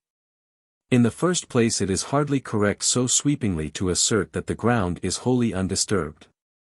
Where careful investigation was made, it was generally found that there were discovered 4 or 5 little holes or tunnels, not much larger indeed than a man's finger, which pierced through the earth to a very considerable depth. And here, perhaps in this one little detail, we may find the clue to the whole mystery. The widespread growth of spiritualism has made even the ordinary public fairly familiar with the phenomena of a séance where materialization takes place, and where physical forms are solidly built up and disintegrated again within an exceedingly short space of time. This is done by some power or entity which avails itself of the body of the passive medium and utilizes the ectoplasm which it can draw thence. Professor Ostwald writes, certain human beings are capable of transforming their physiological store of energy, which, as we know, is almost exclusively present in the form of chemical energy, of transmitting it through space, and of transforming it at prescribed points back into one of the known forms of energy. It results from this, that the mediums themselves are usually much exhausted, i.e., that they use up their bodily energy. A transformation into psychic energy seems also to be possible. The extreme exhaustion of a medium after such investigation and the production of forms of organic matter is a matter of common knowledge. Of one of the most famous mediums, Eusapia Palladino, it is reported, Eusapia during the sittings fell into a deep hysterical somnambulism, and was often in slightly dazed condition after the close. When the trance set in, she turned pale, and her head swerved to and fro, and the eyes were turned upwards and inwards. She was hypersensitive, especially to the touch, and also to light. She had hallucinations, delirium, fits of laughter, weeping, or deep sleep, and showed other typical hysterical convulsions. Digestive troubles also sometimes set in, especially when she had eaten before the sitting. In a sudden light, or at a sudden rough touch, she cried out and shuddered, as she would under unexpected violent pain. And again, Eusapia Palladino used to be very exhausted after every successful sitting, especially after she had been in a state of trance. She sometimes slept until the next midday, and was for the rest of the day apathetic, peevish, and monosyllabic. Her skin was usually cold after the sittings, her pulse rapid, 100 degrees per minute, and she had a strong feeling of fatigue. Her subsequent sleep was often restless and interrupted by vivid dreams. Speaking of another famous medium, the same authority says, in the case of Eva C. Also, where the number of negative sittings is very considerable, she feels much exhausted, according to the degree of her performances. And after exhaustive positive sittings she usually needs from 28 to 44 hours to recover the deficit in her strength. Also, she is often, on the following day, dazed, and complains of headache and lack of appetite. It is extremely significant, and one might say even more significant, that these are the very symptoms exhibited by those who have been attacked by a vampire. Another fact which must be borne in mind is that the vampire was often a person who during life had read deeply in poetic lore and practiced black magic. For the connection between spiritism and black magic one may refer to my history of witchcraft, and the matter is very amply discussed and made plain. With these pregnant and remarkable details in mind, we may consider the explanation of vampirism given by Z.T. Pirart 81, a well-known French spiritualist and sometime editor of La Revue Spiritualiste. He writes as follows: as long as the astral form is not entirely liberated from the body, there is a liability that it may be forced by magnetic attraction to re-enter it. Sometimes it will be only halfway out when the corpse, which presents the appearance of death, is buried. In such cases the terrified astral soul re-enters its casket, and then one of two things happen: the person buried either writhes in agony of suffocation, or, if he has been grossly material, becomes a vampire. The bicorporeal life then begins. The ethereal form can go where it pleases, and as long as it does not break the link connecting it with the body, can wander visible or invisible and feed on its victims. It then transmits the results of the suction by some mysterious invisible cord of connection to the body, thus aiding it to perpetuate the state of catalepsy. Duly discounting the peculiar phraseology of astral soul and ethereal form, this comment seems to point towards a possible and correct explanation. There remain three hypotheses to be considered. Does the body of the vampire actually dematerialize and then reintegrate outside the grave? Or, is another body built up by the vampire quite independently of the body which remains behind in the grave? Thirdly, does the spirit of the vampire withdraw ectoplasmic material from his own body, which enables him to form more permanent corporeity by drawing yet further material from his victims? The second of these suggestions we may dismiss without much consideration, since it is not borne out by any of the facts which have been investigated with regard to the subject, and the truth seems to lie between the first and the third hypotheses. Partaking of both. The body of the vampire under certain conditions acquires subtlety, and therefore it is able to pass through material objects, but in order to ensure not only its vitality but the permanence of this subtle quality, it must draw this energy, no doubt very often in an ectoplasmic form, from its victim, as well as what is necessary for its rejuvenescence. The continual demand which a vampire makes both physically and spiritually upon its victims must speedily result in the death of these persons, who being infected with the poison will in their turn visit others upon whom they will prey. It must always be remembered that the word vampire is used so loosely that there are traditions and legends which hardly require even one of these three hypotheses for their explanation, and which, one cannot too frequently repeat the caution: refer to phantoms of the vampire family rather than to the vampire proper. It certainly seems a possibility, and something more than a possibility, that vampiric entities may be on the watch and active to avail themselves of the chances to use the ectoplasmic emanations of mediums at séances. And this certainly constitutes a very formidable danger. It is even a fact that if a person who, consciously or unconsciously possesses the natural qualities of a materializing medium, is placed in certain innocuous circumstances. For example, if he visits a house which is powerfully haunted by malefic influences, especially if he be fatigued and languid so as to offer little or no resistance. A vampirish entity may temporarily utilize his vitality to attempt a partial materialization. This seems clear from the many instances of persons who for no obvious reason are in certain spots, it may be a place, a house, or even a room, overcome with a depression, which if they do not shake off by an act of will or by leaving the particular locality may develop into actual debility and enervation. A very striking example of an entity who in this way made an attempt at materialization is recorded by Miss Scatcherd in her contribution to Survival, a symposium which was published under the editorial care of Sir James Marchant. Miss Scatcherd relates, "I saw ectoplasm in solid form for the first time when looking for rooms in the neighborhood of Russell Square. My friend, many years older than myself, was tired. She wore a black velvet cloak, and was sitting on a high chair, so that her mantle hung in long folds to the ground, while the light from the large windows fell full on her face. Suddenly I observed, on her left side, just above her waist, a patch of cloudy white substance, becoming bigger and denser as I watched its uncanny growth. Meanwhile, I was discussing terms with the landlady, a frail little woman, when a look of terror came into her eyes. She, too, was staring transfixed at the globular mass of white substance on my companion's black mantle. For out of it looked a living face, normal in size, a man's face with rolling eyes and leering grin that made one's blood run cold. When I mentally ordered him away, he grinned defiance. Fearing to startle my friend, I took the landlady aside and asked what was the matter. She burst into tears. "Oh, miss. Did you not see him? He was my first. He come like this several times, and has never forgiven me for marrying again." "What do you mean?" I asked again, severely. "Oh," she wailed. "You must have seen his wicked face glaring at us from your friend's cloak, and now you will not take the rooms." In some traditions the vampire is said to float into the house in the form of a mist, a belief which is found in countries so far separate as Hungary and China.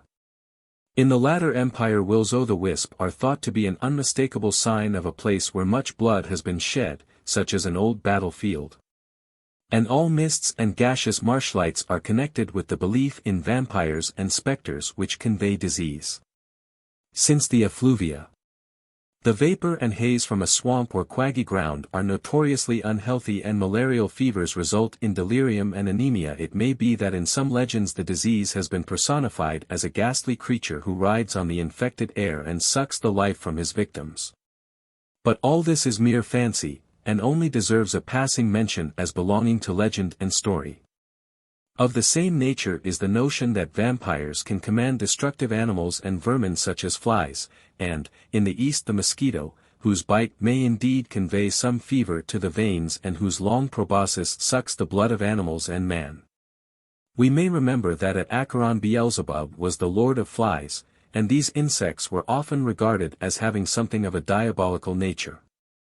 Pausanias v. 14, tells us that the people of Elis offered sacrifice to Zeus, averter of flies, a ceremony which is also mentioned by Clement of Alexandria in his Pyro Omicron Tauro Epsilon Pi Tau Iota Kappa Pyro Lambda Lambda Eta Nu Alpha, 2, 38, edition Potter, page 33.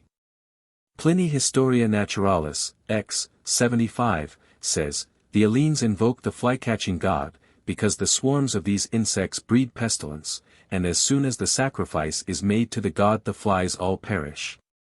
Pausanias, 8, 26-7, further notes that at Alephra in Arcadia the festival of Athene began with prayer and oblation to the flycatcher, and after this rite the flies gave no more trouble. Aelian, De Animalium Natura, 11, 8, tells us that at the festival of Apollo in the island of Lucas an ox was actually sacrificed to the flies, who when glutted with the warm blood, incontinently disappeared. Julius Solinus in his Collectanea Rerum Memorabilium, I, 11, edition th. Mommsen, Berlin, 1864, records that all flies were carefully excluded from the shrine of Hercules in the Forum Bovarium at Rome because when Hercules was handing the flesh to the priests he had prayed aloud to the flycatcher. It may be noted that when the demon, under whatsoever guise or name he might be adored, had received those divine honors he ever covets and filches to himself by so woefully deceiving his worshippers he withdraws his emissaries the tormenting flies who are often his imps in the form of insect. By their means he has striven to vex and molest the saints. Bernard, by excommunicating the flies that buzzed about him struck them all down dead upon the floor of the church.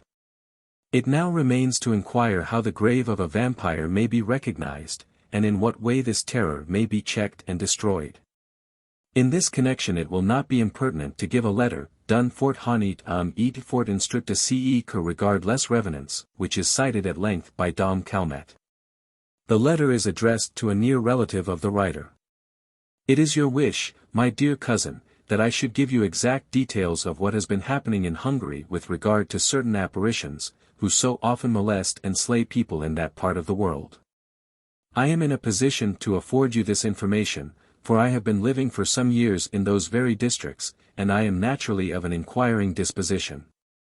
From the time when I was a mere boy I have heard numbers of stories of ghosts and witches, but not once in 1,000 have I believed one of them. It seems to me that it is almost impossible to be too careful in the investigation of matters where it is so easy to be mistaken or deliberately tricked. However, there are certain facts so well vouched for that one cannot but accept them as true. As to the apparitions of Hungary, this is the usual account. A person is attached by a great languor and weariness, he loses all appetite, he visibly wastes and grows thin, and at the end of a week or 10 days, maybe a fortnight, he dies without any other symptom save anemia and emaciation. In Hungary they say that a vampire has attacked him and sucked his blood. Many of those who fall ill in this way declare that a white spectre is following them and cleaves to them as close as a shadow. When we were in our Kaloisabak's quarters in the county of Temesvar, 2 officers of the regiment in which I was cornet died from this languor. And several more were attacked and must have perished had not a corporal of our regiment put a stop to these maladies by resorting to the remedial ceremonies which are practiced by the local people. These are very unusual, and although they are considered an infallible cure, I cannot remember even to have seen these in any ritual. They select a young lad who is a pure maiden, that is to say, who, as they believe, had never performed the sexual act. He is set upon a young stallion who has not yet mounted his first mare, who has never stumbled, and who must be coal-black without a speck of white. The stud is ridden into the cemetery in and out among the graves, and that grave over which the steed, in spite of the blows they deal him pretty handsomely, refuses to pass, is where the vampire lies. The tomb is opened and they find a sleek, fat corpse, as healthily colored as though the man were quietly and happily sleeping in calm repose. With one single blow of a sharp spade they cut off the head, whereupon there gush forth warm streams of blood in color rich red, and filling the whole grave. It would assuredly be supposed that they had just decapitated a stalwart fine fellow of most sanguine habit and complexion. When this business is done, they refill the grave with earth, and then the ravages of the disease immediately cease, whilst those who are suffering from this marasmus gradually recover their strength, just as convalescents recuperating after a long illness, who have wasted and withered. This is exactly what occurred in the case of our young officers who had sickened. As the colonel of the regiment, the captain and lieutenant were all absent, I happened to be in command just then, and I was heartily vexed to find that the corporal had arranged the affair without my knowledge. I was within an ace of ordering him a severe military punishment, and these are common enough in the imperial service. I would have given the world to have been present at the exhumation of the vampire, but after all it is too late for that now. It has already been remarked that in a cemetery there were often found to be a number of small passages of the size of a man's finger pierced through the earth. And it was considered that the presence of such a superale in a grave was a certain sign that if investigation were made a body with all the marks of vampirism would be discovered lying there.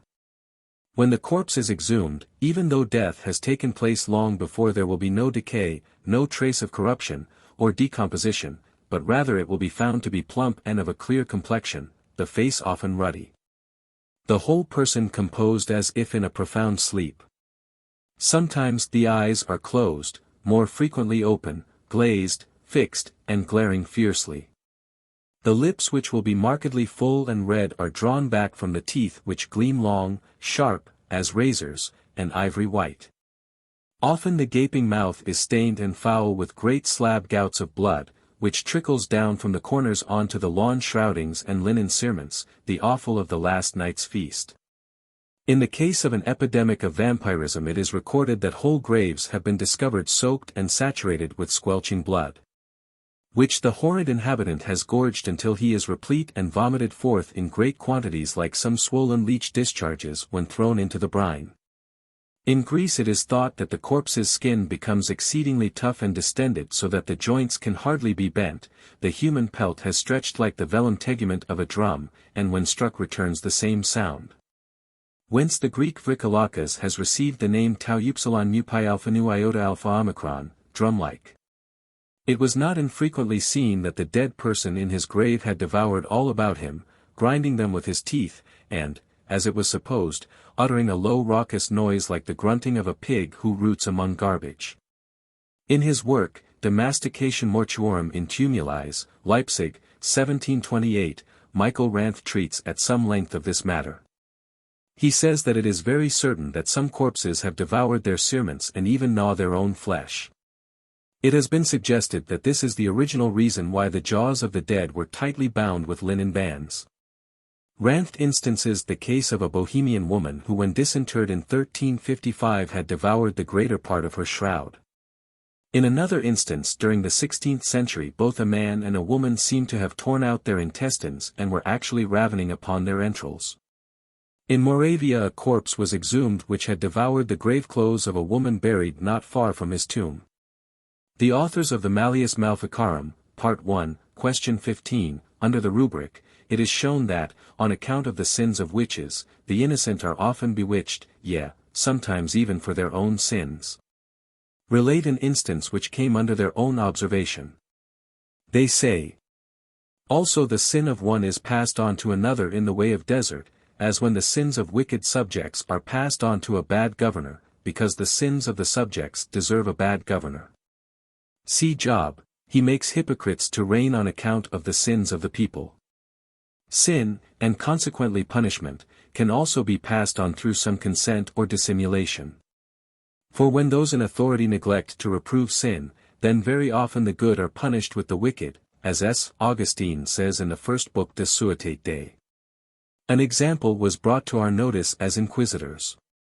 A town once was rendered almost destitute by the death of its citizens. And there was a rumor that a certain buried woman was gradually eating the shroud in which she had been buried, and that the plague could not cease until she had eaten the whole shroud and absorbed it into her stomach. A council was held, and the podesta, with the governor of the city dug up the grave, and found half the shroud absorbed through the mouth and throat into the stomach, and consumed. In horror at this sight, the podesta drew his sword and cut off her head and threw it out of the grave, and at once the plague ceased. Now the sins of that old woman were, by divine permission, visited upon the innocent on account of the dissimulation of what had happened before. For when an inquisition was held it was, found that during a long time of her life she had been a sorceress and enchantress. If it were suspected that a man might return as a vampire or that his ghost would prove troublesome, precautions were taken to prevent this. In the first place the grave must be dug twice as deep as usual. Indeed in Oldenburg the chances are that if the grave be shallow any ghost may walk. The Chewash, a tribe in Finland, actually nail the corpse to the coffin. The Burmese tie together the two big toes, and usually also the two thumbs of the corpse. The Arabs fasten the feet, in Voigtland it is considered sufficient to secure the hands. The Californians and Damasas break the dead man's spine. In his travels into Dalmatia, English translation, London, 1778, Alberto Fortis says, when a man dies suspected of becoming a vampire or vukodlak, as they call it, they cut his hams, and prick his whole body with pins, pretending that after this operation, he cannot walk about. These are even instances of Morlacci, who, imagining that they may possibly thirst for children's blood after death, entreat their heirs, and sometimes oblige them to promise, to treat them as vampires when they die. When the vampire was tracked to his lair one of the most approved methods to render him harmless was to transfix the corpse through the region of the heart with a stake which may be of aspen or maple as in Russia. Or more usually of hawthorn or whitethorn. The aspen tree is held to be particularly sacred as according to one account of this was the wood of the cross. In her Woodwalk, Mrs. Felicia Hemans says, the aspen tree shivers mystically in sympathy with the horror of that mother tree in Palestine, which was compelled to furnish materials for the cross. 82 With regard to hawthorn de la Charbonnelais Chesnel tells us, cet arbre est regard comme le privilégié de phase que s'y rassemblant, dit on, sous ses ramos embaumes. En Normandie on croit aussi que la faudrait en le frapper jamais par seconde suppose, mais sans aucun fondement chuil servait à former la couronne de Christ. And again, don plusieurs contras. Ce vegetal, Mepsilus pyreneatha, est l'objet d'une sorte de vénération par seconde croit que c'est dans un buisson de cette espèce que Dieu apparait à Moïse et que c'est pour cette raison que ses fuilis demeurent toujours verts. Et que ses fruits ne detachant point de l'arbre durant l'hiver.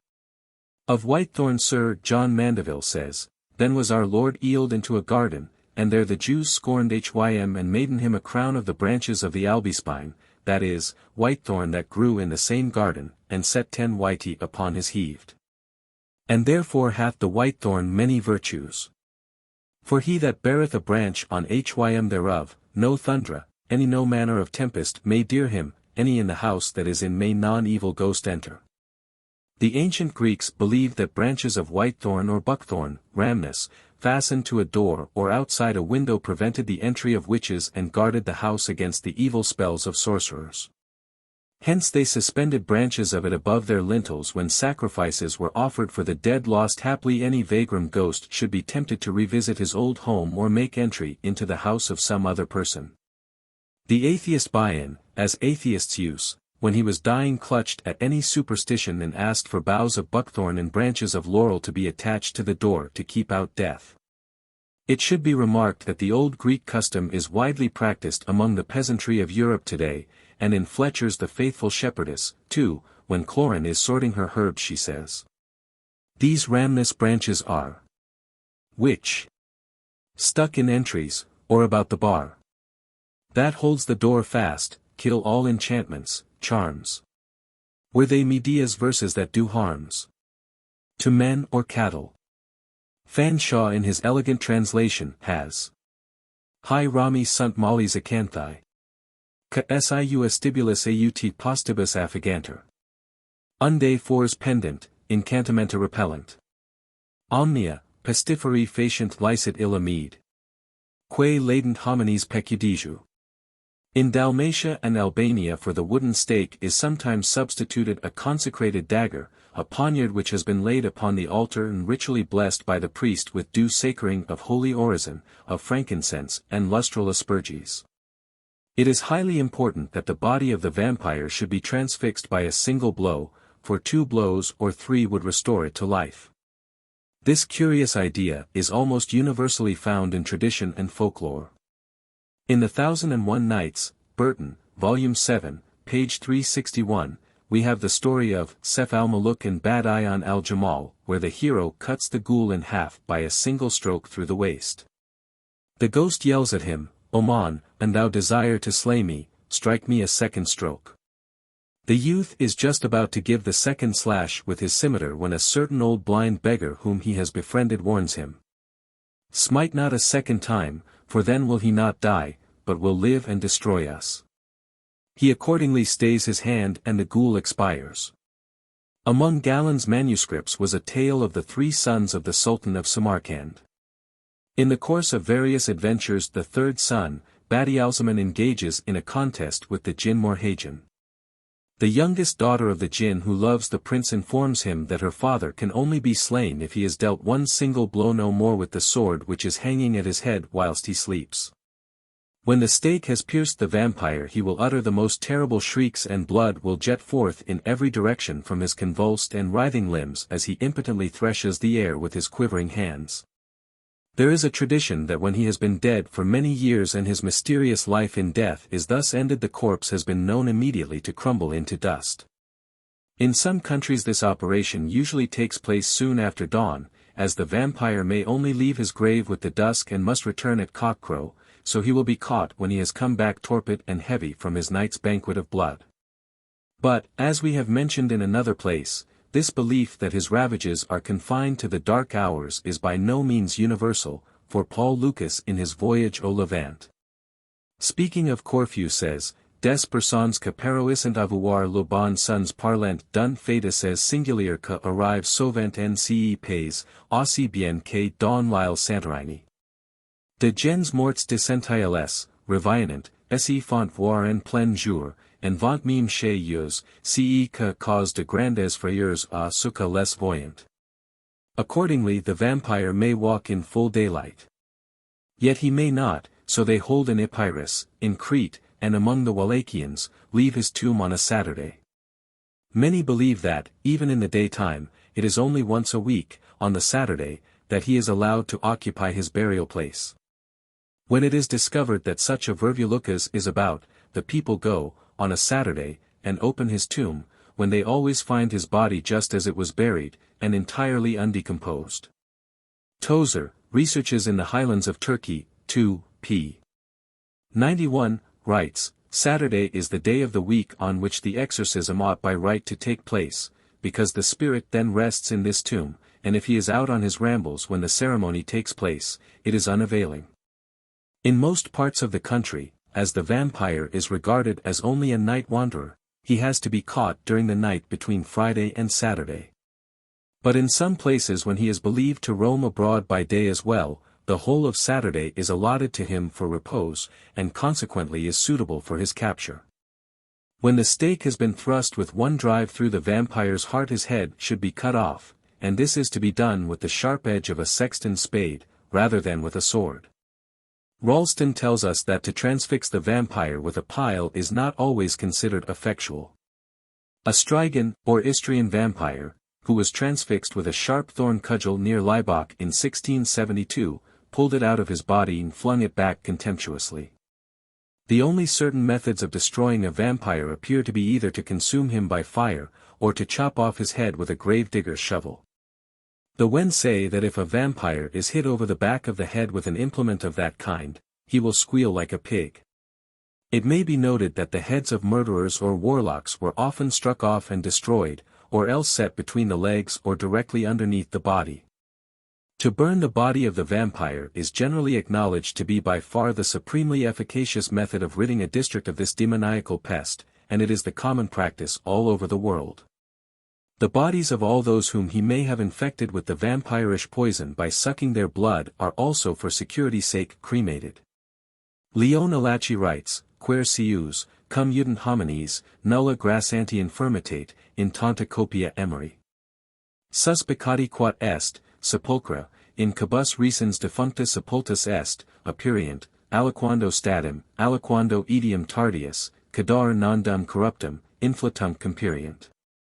Quat e sepulchro extractum, precibusque, effusus a sacerdotibus, in rogum ardentem coniiscent, et nondum completa supplication, cadoris iuncturi sensim dissolunter, et reliqua exusta in seniors coniuratunter.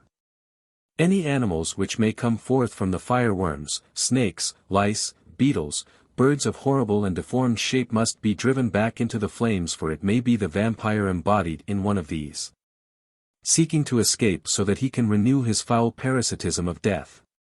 The ashes of the pyre should be scattered to the winds, or cast into a river swiftly flowing to the sea. Sometimes the body was hacked to pieces before it was cast into the fire. Very often the heart was torn from the breast and boiled to shreds in oil or vinegar.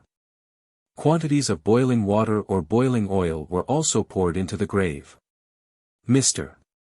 Abbott in his Macedonian Folklore, 1903, tells us of a ceremony which took place when a vampire had been tracked. He writes, I was creditably informed of a case of this description occurring not long ago at Alistrati, one of the principal villages between Ceres and Drama. Someone was suspected of having turned into a vampire. The corpse was taken out of the grave, was scalded with boiling oil, and was pierced through the navel with a long nail. Then the tomb was covered in and millet was scattered over it, that, if the vampire came out again, he might waste his time in picking up the grains of millet and be thus overtaken by dawn. For the usual period of their wanderings is from about 2 hours before midnight till the first crowing of the morning cock. At the sound of which fearful summons, the Vrikalakas like the Gaelic Scythe, or fairy, vanishes into his subterranean abode. The Turks on occasion have had recourse to the remedy of burning to put to rest a Greek vampire, for Crusius in his Turco-Grecia relates, in Sabbato Pentecostes terci combusserant Grecum. Biennio ante defunctum, quat iulgo crederiter noctus sepulchro egredi, homen esc oxidir. Aliae autem virum causam perhabent, quat quindecim plursu homines spectrum ius udentes mortui sint. Sepulchro extractus, consumpta carn cutum ossibus adherentum integram habuit. William of Newbury, speaking of the vampires which infested England in the 12th century, says that similar molestations had often happened and there were on record very many famous cases. The only way in which a district could be completely secured and an end put once and for all to these hideous visitations was by exhuming the body and burning the vampire to ashes. The following form of exorcism is described as having been employed in Rhodes on a woman who returned as a Vrikalakas. The priest of the village laid on the ground one of the dead woman's shifts, over the neck of which he walked, held up by two men, for fear the vampire should seize him. While in this position he read verses from the New Testament, till the shift swelled up and split. When this rent takes place, the evil spirit is supposed to escape through the opening. The first precaution taken by the Wallachians to prevent the vampire from ravaging is to drive a long nail through the skull and to lay the thorny stem of a wild rose bush upon the body, so that its winding sheet may become entangled with it should there be any attempt to rise. In Bulgaria, there is yet another method of abolishing a vampire, that of bottling him. There are certain persons who make a profession of this, and their mode of procedure is as follows: the sorcerer, armed with a picture of some saint, lies in ambush until he sees the vampire pass, when he pursues him with his icon. The poor obur takes refuge in a tree or on the roof of a house, but his persecutor follows him up with the talisman, driving him away from all shelter, in the direction of a bottle specially prepared, in which is placed some of the vampire's favorite food. Having no other resource, he enters this prison, and is immediately fastened down with a cork, on the interior of which is a fragment of the icon. The bottle is then thrown into the fire, and the vampire disappears forever. With reference to this enclosing of the vampire in a bottle, it may be remembered that it was once a common practice of sorcery to imprison familiar spirits in a vial. Among the articles put forth by Don Alfonso Manriquez, who on September 10, 1523, succeeded as Grand Inquisitor Adrian, Bishop of Tortosa, was the following, which a man in duty bound must reveal to the Holy Office should he become aware of any such offense: if any person made or caused to be made mirrors, rings, phials of glass or other vessels therein to contain some spirit who should reply to his inquiries and aid his projects. 83. Newton in his Travels and Discoveries in the Levant, Volume 1, p. 213, says that in Mitylene the bodies of those who will not lie quiet in their graves are transported to a small adjacent island, a mere ayat without inhabitants, where they are reinterred. This is an effectual bar to any future molestation, for the vampire cannot cross salt water. Running water too he can only pass at the slack or the flood of the tide. As all other demoniacal monsters, the vampire fears and shrinks from holy things. Holy water burns him as some biting acid. He flies from the sign of the cross, from the crucifix, from relics, and above all from the host, the body of God. All these, and other hallowed objects, render him powerless. He is conquered by the fragrance of incense. Certain trees and herbs are hateful to him, the whitethorn or buckthorn, as we have seen, and particularly garlic. Often when the vampire is decapitated, his mouth is stuffed full with garlic. Garlic is scattered in and all over the coffin by handfuls, and he can do no harm. In China and among the Malays, to wet a child's forehead with garlic is a sure protection against vampires. The West Indian Negroes today smear themselves with garlic to neutralize the evil charms of witches and obeah men. It may be noted that the Batas or Bataks of Sumatra ascribe pining and wasting away, sickness, terror and death to the absence of the soul, tendi, from the body, and the soul must be lured back to his tenement. One of the most powerful soul-compelling herbs which is used by them in their mystic rites on these occasions is garlic. 130 at the S. John, Midsummer, Festival of Fire, on the vigil of the major solemnity of that saint, June 23, at Dragingnan, Var, the people roasted pods of garlic by the bonfires. These pods were afterwards distributed to every family, and were believed to bring good luck. In countries which are non-Christian the practices are naturally somewhat different, although it should be remarked that burning the body of the vampire is universal. In China, corpses suspected of potential vampirism were allowed to decay in the open air before burial, or, when buried, were exhumed, as in other countries, and cremated. In the absence of the corpse from its grave, the lid of the coffin was removed, since it was thought that the circulation of fresh air would prevent the vampire from returning to it. Rice, red peas and scraps of iron were also scattered round the grave. These formed a mystical barrier the dead man could not surmount. He fell to the ground stiff and stark, and then could be taken up and burned to ashes. In some Slavonic countries it is thought that a vampire, if prowling out of his tomb at night, may be shot and killed with a silver bullet that has been blessed by a priest. But care must be taken that his body is not laid in the rays of the moon, especially if the moon be at her full, for in this case he will revive with redoubled vigor and malevolence. It should perhaps be mentioned that the Macedonians believe in the existence of a vrikolakas of sheep and cattle as well as the more formidable vrikolakas who drains human blood. The vrikolakas of animals rides upon their shoulders, and as the ordinary vampire sucks a vein, killing the unfortunate beasts and leaving them a mere fibrous mash of skin and bone. Vagrant Mohammedan dervishes profess to have the power of exterminating these inferior vampires, whence they are often saluted as vampire killers. And they tramp the countryside ostentatiously exhibiting an iron rod which ends in a sharp point, shish, to pierce through and destroy the pest, or a long lance-like stick furnished at the top with a small axe to strike him down. But here we have descended to mere quackery.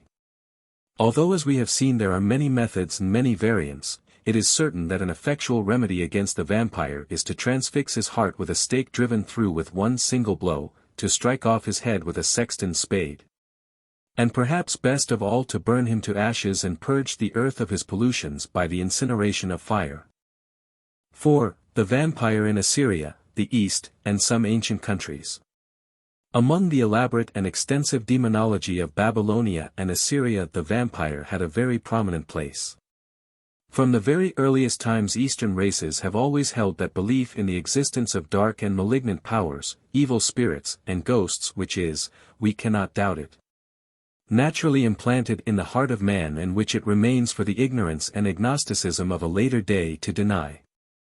The first inhabitants of Babylonia, the Sumerians, recognized three distinct classes of evil spirits, any one of whom was always ready to attack those who by any accident or negligence laid themselves open to these invasions. In particular was a man who had wandered far from his fellows into some haunted spot liable to these onsets, and Dr. R. Campbell Thompson tells us that this is the interpretation of the word metalliku, wanderer, which occurs so often in the magical text to indicate the patient. Of the Babylonian evil spirits, the first were those ghosts who were unable to rest in their graves and so perpetually walked up and down the face of the earth. The second class was composed of those horrible entities who were half human and half demon. Whilst the third class were the devils, pure spirits of the same nature as the gods, fiends, who bestrode the whirlwind and the sandstorm, who afflicted mankind with plagues and pestilence. There were many subdivisions, and in fact there are few evil hierarchies so detailed and so fasciculated as the Assyrian cosmorama of the spiritual world. The evil spirit who was known as a tuku was a phantom or ghost, generally but perhaps not invariably of a wicked and malevolent kind, since it was he whom the necromancers raised from the dead, and in an ancient epic when the hero, Gilgamesh, prays to the god, Nergal to restore his friend Eabani, the request is granted, for the ground gapes open and the Utuku of Eabani appears, like the wind, that is, says Dr. Campbell Thompson, probably a transparent spectre in the human shape of Eabani, who converses with Gilgamesh. The Akimu or departed spirit, was the soul of the dead person which for some reason could find no rest, and wandered over the earth lying wait to seize upon man. Especially did it lurk in deserted and ill-omened places. Dr. Thompson tells us that it is difficult to say exactly in what respect the Akimu differed from the Utuku, but it is extremely interesting to inquire into the causes owing to which a person became a Akimu. And here we shall find many parallels with the old Greek beliefs concerning those duties to the dead which are paramount and for which a man must risk his life and more. It was ordinarily believed among the Assyrians that after death the soul entered the underworld, the house of darkness, the seat of the god, Irkalla, the house from which none that enter come forth again. Here they seem to have passed a miserable existence, enduring the pangs of hunger and thirst. And if their friends and relatives on earth were too niggardly to offer rich meats and pour forth bountiful libations upon their tombs, they were compelled to satisfy their craving with dust and mud. But there were certain persons who were yet in worse case, for their souls could not even enter the underworld. This is clear from the description given by the phantom of Eabani to his friend, the hero Gilgamesh. The man whose corpse lieth in the desert. Thou and I have often seen such an one. His spirit resteth not in the earth. The man whose spirit hath none to care for it. Thou and I have often seen such an one. The dregs of the vessel, the leavings of the feast. And that which is cast out into the street are his food. The Akima spirit of an unburied corpse could find no rest and remained prowling about the earth so long as its body was above ground.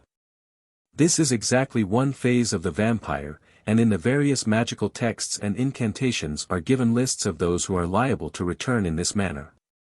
As well as the ghosts of those whose bodies were uncared for or unburied, that is to say those who were lost or forgotten, there were the spirits of men and women who died violent or premature deaths, or who had left certain duties undone. And even youths or maidens who had loved but who had been snatched away before they had known happiness. In an exorcism various spirits are addressed individually. Whether thou art a ghost unburied, or a ghost that none careth for, or a ghost with none to make offerings to it, or a ghost that hath none to pour libations to it, or a ghost that hath no prosperity. Other phantoms who can obtain no rest are: he that lieth in a ditch, he that no grave covereth, he that lieth uncovered, whose head is uncovered with dust, the king's son that lieth in the desert, or in the ruins, the hero whom they have slain with the sword. And again, he that hath died of hunger in prison, he that hath died of thirst in prison, the hungry man who in his hunger hath not smelt the smell of food, he whom the bank of a river hath made to perish, he that hath died in the desert or marshes, he that a storm hath overwhelmed in the desert, the night wraith that hath no husband, the night fiend that hath no wife. 84. He that hath posterity and he that hath none. If the spirit of the dead man be forgotten and no offerings were made at the tomb, hunger and thirst would compel it to come forth from its abode in the underworld to seek the nourishment of which it has been deprived, and, according to the old proverb, since a hungry man is an angry man, it roams furiously to and fro and greedily devours whatsoever it may. If it found a luckless man who had wandered far from his fellows into haunted places, it fastened upon him, plaguing and tormenting him until such time as a priest should drive it away with exorcism. This is clear from 2 tablets which have been translated as follows. The gods which seize upon man have come forth from the grave. The evil wind gusts have come forth from the grave to demand the payment of rights and the pouring out of libations. They have come forth from the grave. All that is evil in their hosts, like a whirlwind, hath come forth from their graves. Or again, the evil spirit, the evil demon, the evil ghost, the evil devil, from the earth have come forth. From the underworld unto the land they have come forth. In heaven they are unknown. On earth they are not understood. They neither stand nor sit, nor eat nor drink. Even as the vampire of Eastern Europe today, the Babylonian Akimu was the most persistent of haunters and the most difficult to dislodge. If he could find no rest in the underworld, he would speedily return and attach himself to anyone who during life had held the least communication with him. Man's life was certainly surrounded with dangers when the mere act of sharing just one's food, oil, or garments with another person gave the spirit of this individual a claim to consort with his friend, or it might be even the casual acquaintance who had shown him some slight kindness. The link could be slighter yet than that, since in a long and elaborate formula of priestly conjuration, a particularly solemn and ritual incantation for the exorcising of evil spirits, especially vampires, it is plainly said that merely to have eaten, to have drunk, to have anointed oneself, or dressed oneself in the society of another was enough to forge an extraordinary spiritual copula. In this imprecatory orison, which assumes a strictly liturgical character, various kinds of vampirish specters are banned. Whether thou art a ghost that has come from the earth, or a phantom of night that hath no couch, or a woman that hath died a virgin, or a man that hath died unmarried, or one that lieth dead in the desert, or one that lieth dead in the desert, uncovered with earth, Or one that in the desert. Hiatus. Or one that hath been torn from a date palm. Or one that cometh through the waters in a boat. Or a ghost unburied. Or a ghost that none careth for. Or a ghost with none to make offerings. Or a ghost with none to pour libations. Or a ghost that hath no posterity. Or a hag demon. Or a ghoul. Or a robber sprite. Or a harlot, that hath died, whose body is sick. Or a woman, that hath died, in travail. Or a woman, that hath died, with a babe at her breast. Or a weeping woman, that hath died, with a babe at her breast. Or an evil man, that hath died. Or an evil spirit. Or one that haunteth the neighborhood. Or one that haunteth the vicinity. Or whether thou be one with whom on a day I have eaten. Or whether thou be one with whom on a day I have drunk. Or with whom on a day I have anointed myself. Or with whom on a day I have clothed myself. Or whether thou be one with whom I have entered and eaten. Or with whom I have entered and drunk. Or with whom I have entered and anointed myself. Or with whom I have entered and clothed myself. Or whether thou be one with whom I have eaten food when I was hungry. Or with whom I have drunk water when I was thirsty. Or with whom I have anointed myself with oil when I was sore. Or with whom when I was cold I have clothed his nakedness with a garment. Whatever thou be, until thou art removed. Until thou departest from the body of the man, the son of his God. Thou shalt have no food to eat. Thou shalt have no water to drink. If thou wouldst fly up to heaven. Thou shalt have no wings. If thou wouldst lurk in ambush on earth. Thou shalt secure no resting place. Unto the man, the son of his God come not nigh. Get thee hence. Place not thy head upon his head. Place not thy hand upon his hand. Place not thy foot upon his foot. With thy hand touch him not. Turn not thy back upon him. Lift not thine eyes against him. Look not behind thee. Gibber not against him. Into the house enter thou not. Through the fence break thou not. Into the chamber enter thou not. In the midst of the city encircle him not. Near him make no circuit. By the word of Ea 85.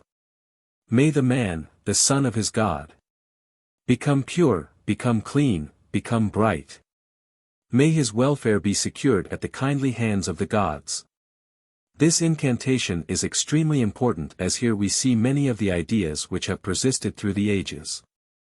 The vampire, or restless spirit might be a man whose lay body dead in the desert, uncovered with earth, a ghost unburied, and it is readily remembered that among the ancient Greeks there was no more reverent duty than to bury the dead.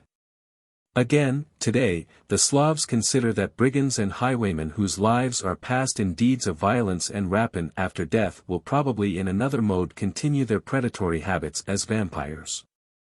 So the Assyrian vampire might be a robber sprite. It will be remarked that the threat which drives away the Akimu is that until he has departed no libation shall be poured over his grave, no baked meats offered there, and no saving rites performed. It was even held that if a man but looked upon a corpse he established that mysterious psychic connection which would render him liable to be attacked by the spirit of the deceased. Among the Igbo people in the district of Awka, southern Nigeria, one of the most important taboos which has to be preserved by the priest of the earth is that he may not see a corpse, so terrible is held to be the spiritual contagion.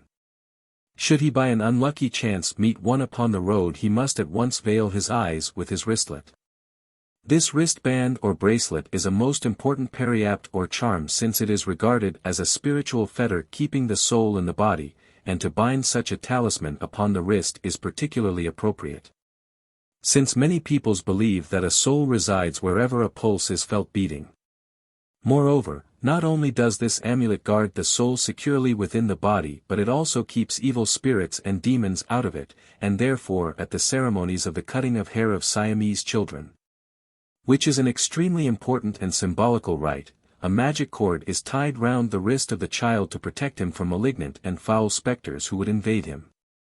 Accordingly, by shrouding his eyes with his wristlet, the Igbo priest protects himself against any molestation by the spirit of the corpse.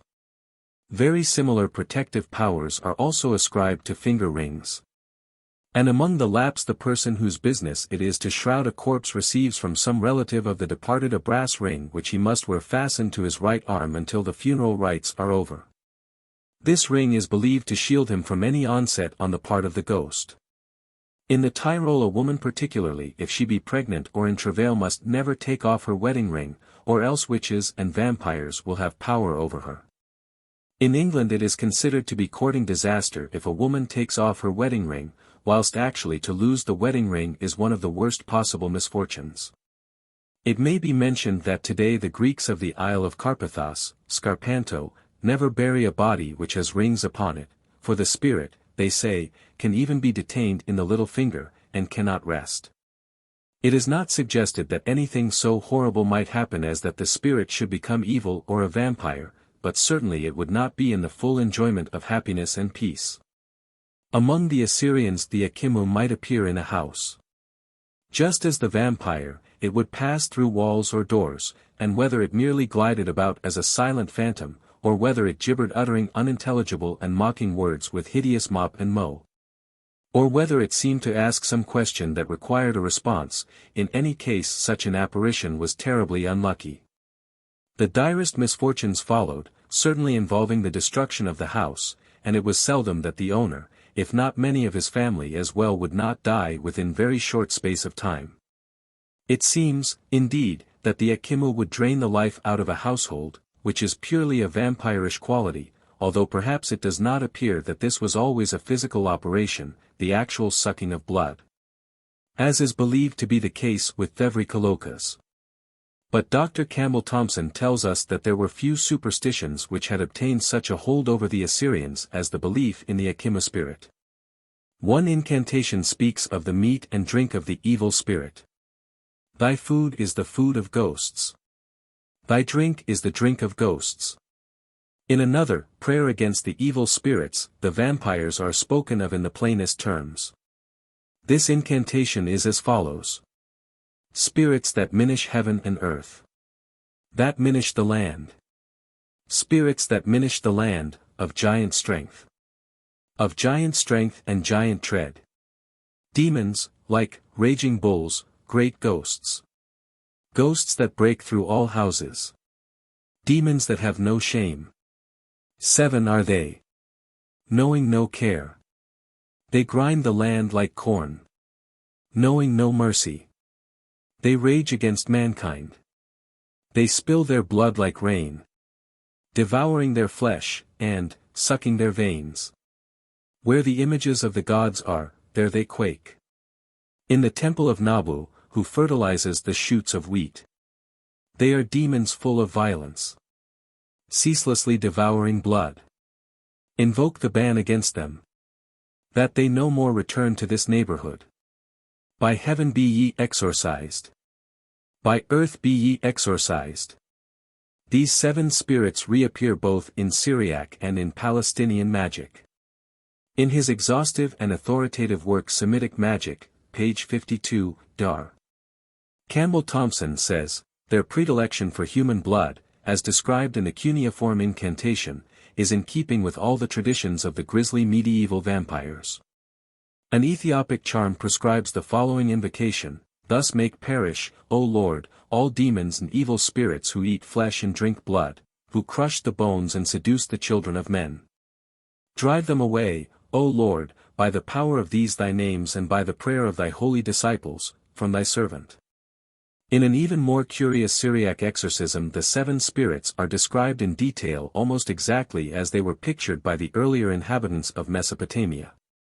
The charm is to protect the flocks and herds, and it may be noted that there has come down to us an Assyrian protective incantation which is almost exactly similar. The Syriac runes go thus, for the fold of cattle. 7 accursed brothers, accursed sons. Destructive ones, sons of men of destruction. Why do you creep along on your knees and more upon your hands? And they replied, we go on our hands, so that we may eat flesh, and we crawl along upon our hands, so that we may drink blood. As soon as I saw it, I prevented them from devouring, and I cursed and bound them in the name of thy Father, the Son, and the Holy Ghost, saying, May you not proceed on your way, nor finish your journey, and may God break your teeth, and cut the veins of your neck, and the sinews thereof, that you approach not the sheep nor the oxen of the person who carries, sc. these writs. I bind you in the name of Gabriel and Michael, I bind you by that angel who judged the woman that combed the hair of her head on the eve of Holy Sunday. May they vanish as smoke from before the wind for ever and ever, Amen. The 22nd formula of the cuneiform inscription of Western Asia, which was published by Sir Henry Rawlinson and Mr. Edwin Morris in 1866, contains the following curse against a vampire. The phantom, child of heaven, which the gods remember. The Innan, hobgoblin, prince of the lords. The which produces painful fever. The vampire which attacks man. The Uruku multifold upon humanity. May they never seize him. The earliest vampire known is that depicted upon a prehistoric bowl, an engraving of which has been published in the Delegation and Purse, where a man copulates with a vampire whose head has been severed from the body. Here the threat of cutting off her head is supposed to frighten her away from the act represented, and Dr. R. Campbell Thompson suggests that quite probably the man may have drunk from this bowl as helping the magic, although this is a doubtful point. A vampire is depicted among the Babylonian cylinder seals in the Revue d'Assyriology, 1909, concerning which the same great authority has given me the following note. The idea is, I presume, to keep off the nocturnal visits of Lilith and her sisters. Just as the prehistoric or early people showed pictures of enemies with their heads cut off, in order that what they were there showing might by sympathetic magic actually happen, so will the man troubled by nightly emissions attributed to Lilith depict on his amulet the terrors which are in store for these malignants. The Hebrew Lilith is undoubtedly borrowed from the Babylonian demon Lilitu, a night spirit, although it is not probable that the Lilith has any connection with the Hebrew Layla, night. It was perhaps inevitable that the rabbis should assume some such derivation, and it must be allowed that the comparison seemed plausible enough, although it has been shown, on the evidence of the Assyrian word Lilu, that the old theory must no longer be maintained, and Lilith is almost certainly to be referred to Lalu, luxuriousness, and Lulti, lasciviousness, lechery.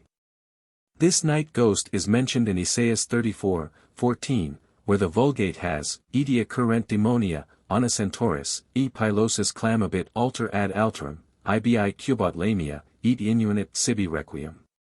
Which Douay translates, and demons and monsters shall meet, and the hairy ones shall cry out one to another, there hath the Lamia lain down, and found rest for herself. The authorized version has, the wild beasts of the desert shall also meet with the wild beasts of the island, and the satyr shall cry to his fellow, the screech owl also shall rest there, and find for herself a place of rest. Upon screech owl there is a marginal note, or, night monster. The revised version prefers, and the wild beasts of the desert shall meet with the wolves, and the satyr shall cry to his fellow. Yea, the night monster shall settle there, and shall find her a place of rest. There are marginal notes, satyr, or, he-goat, the night monster, heb Lilith. In classical Latin, Lamia is defined by Lewis and Short as, a witch who was said to suck children's blood, a sorceress, enchantress. I doubt whether this is a very accurate definition, although possibly it will cover the meaning in Horace, Ars Poetica, 340. Nequadcum ulit poscat sibi fabula credi. Nu pranci lamii purum uium extra hat aluo. Which Francis translates. The probable maintain. Nor force us to believe the monstrous scene. Which shows a child, by a fell which devoured. Dragged from her entrails, and to life restored. Apuleius, Metamorphoses, I, has, quo, odor spursissimi humoris, me lamii illi infesserant. Here Lamia is hardly the equivalent of anything more than witch. So the meaning of vampire had been to a large extent lost or submerged. This idea, however, seems to have remained in Aristophanes, when in the Wasps, 1177, Philocrian boasts what tales he can tell. Pyro tau omicron nu lambda omicron pyro delta epsilon tau omicron.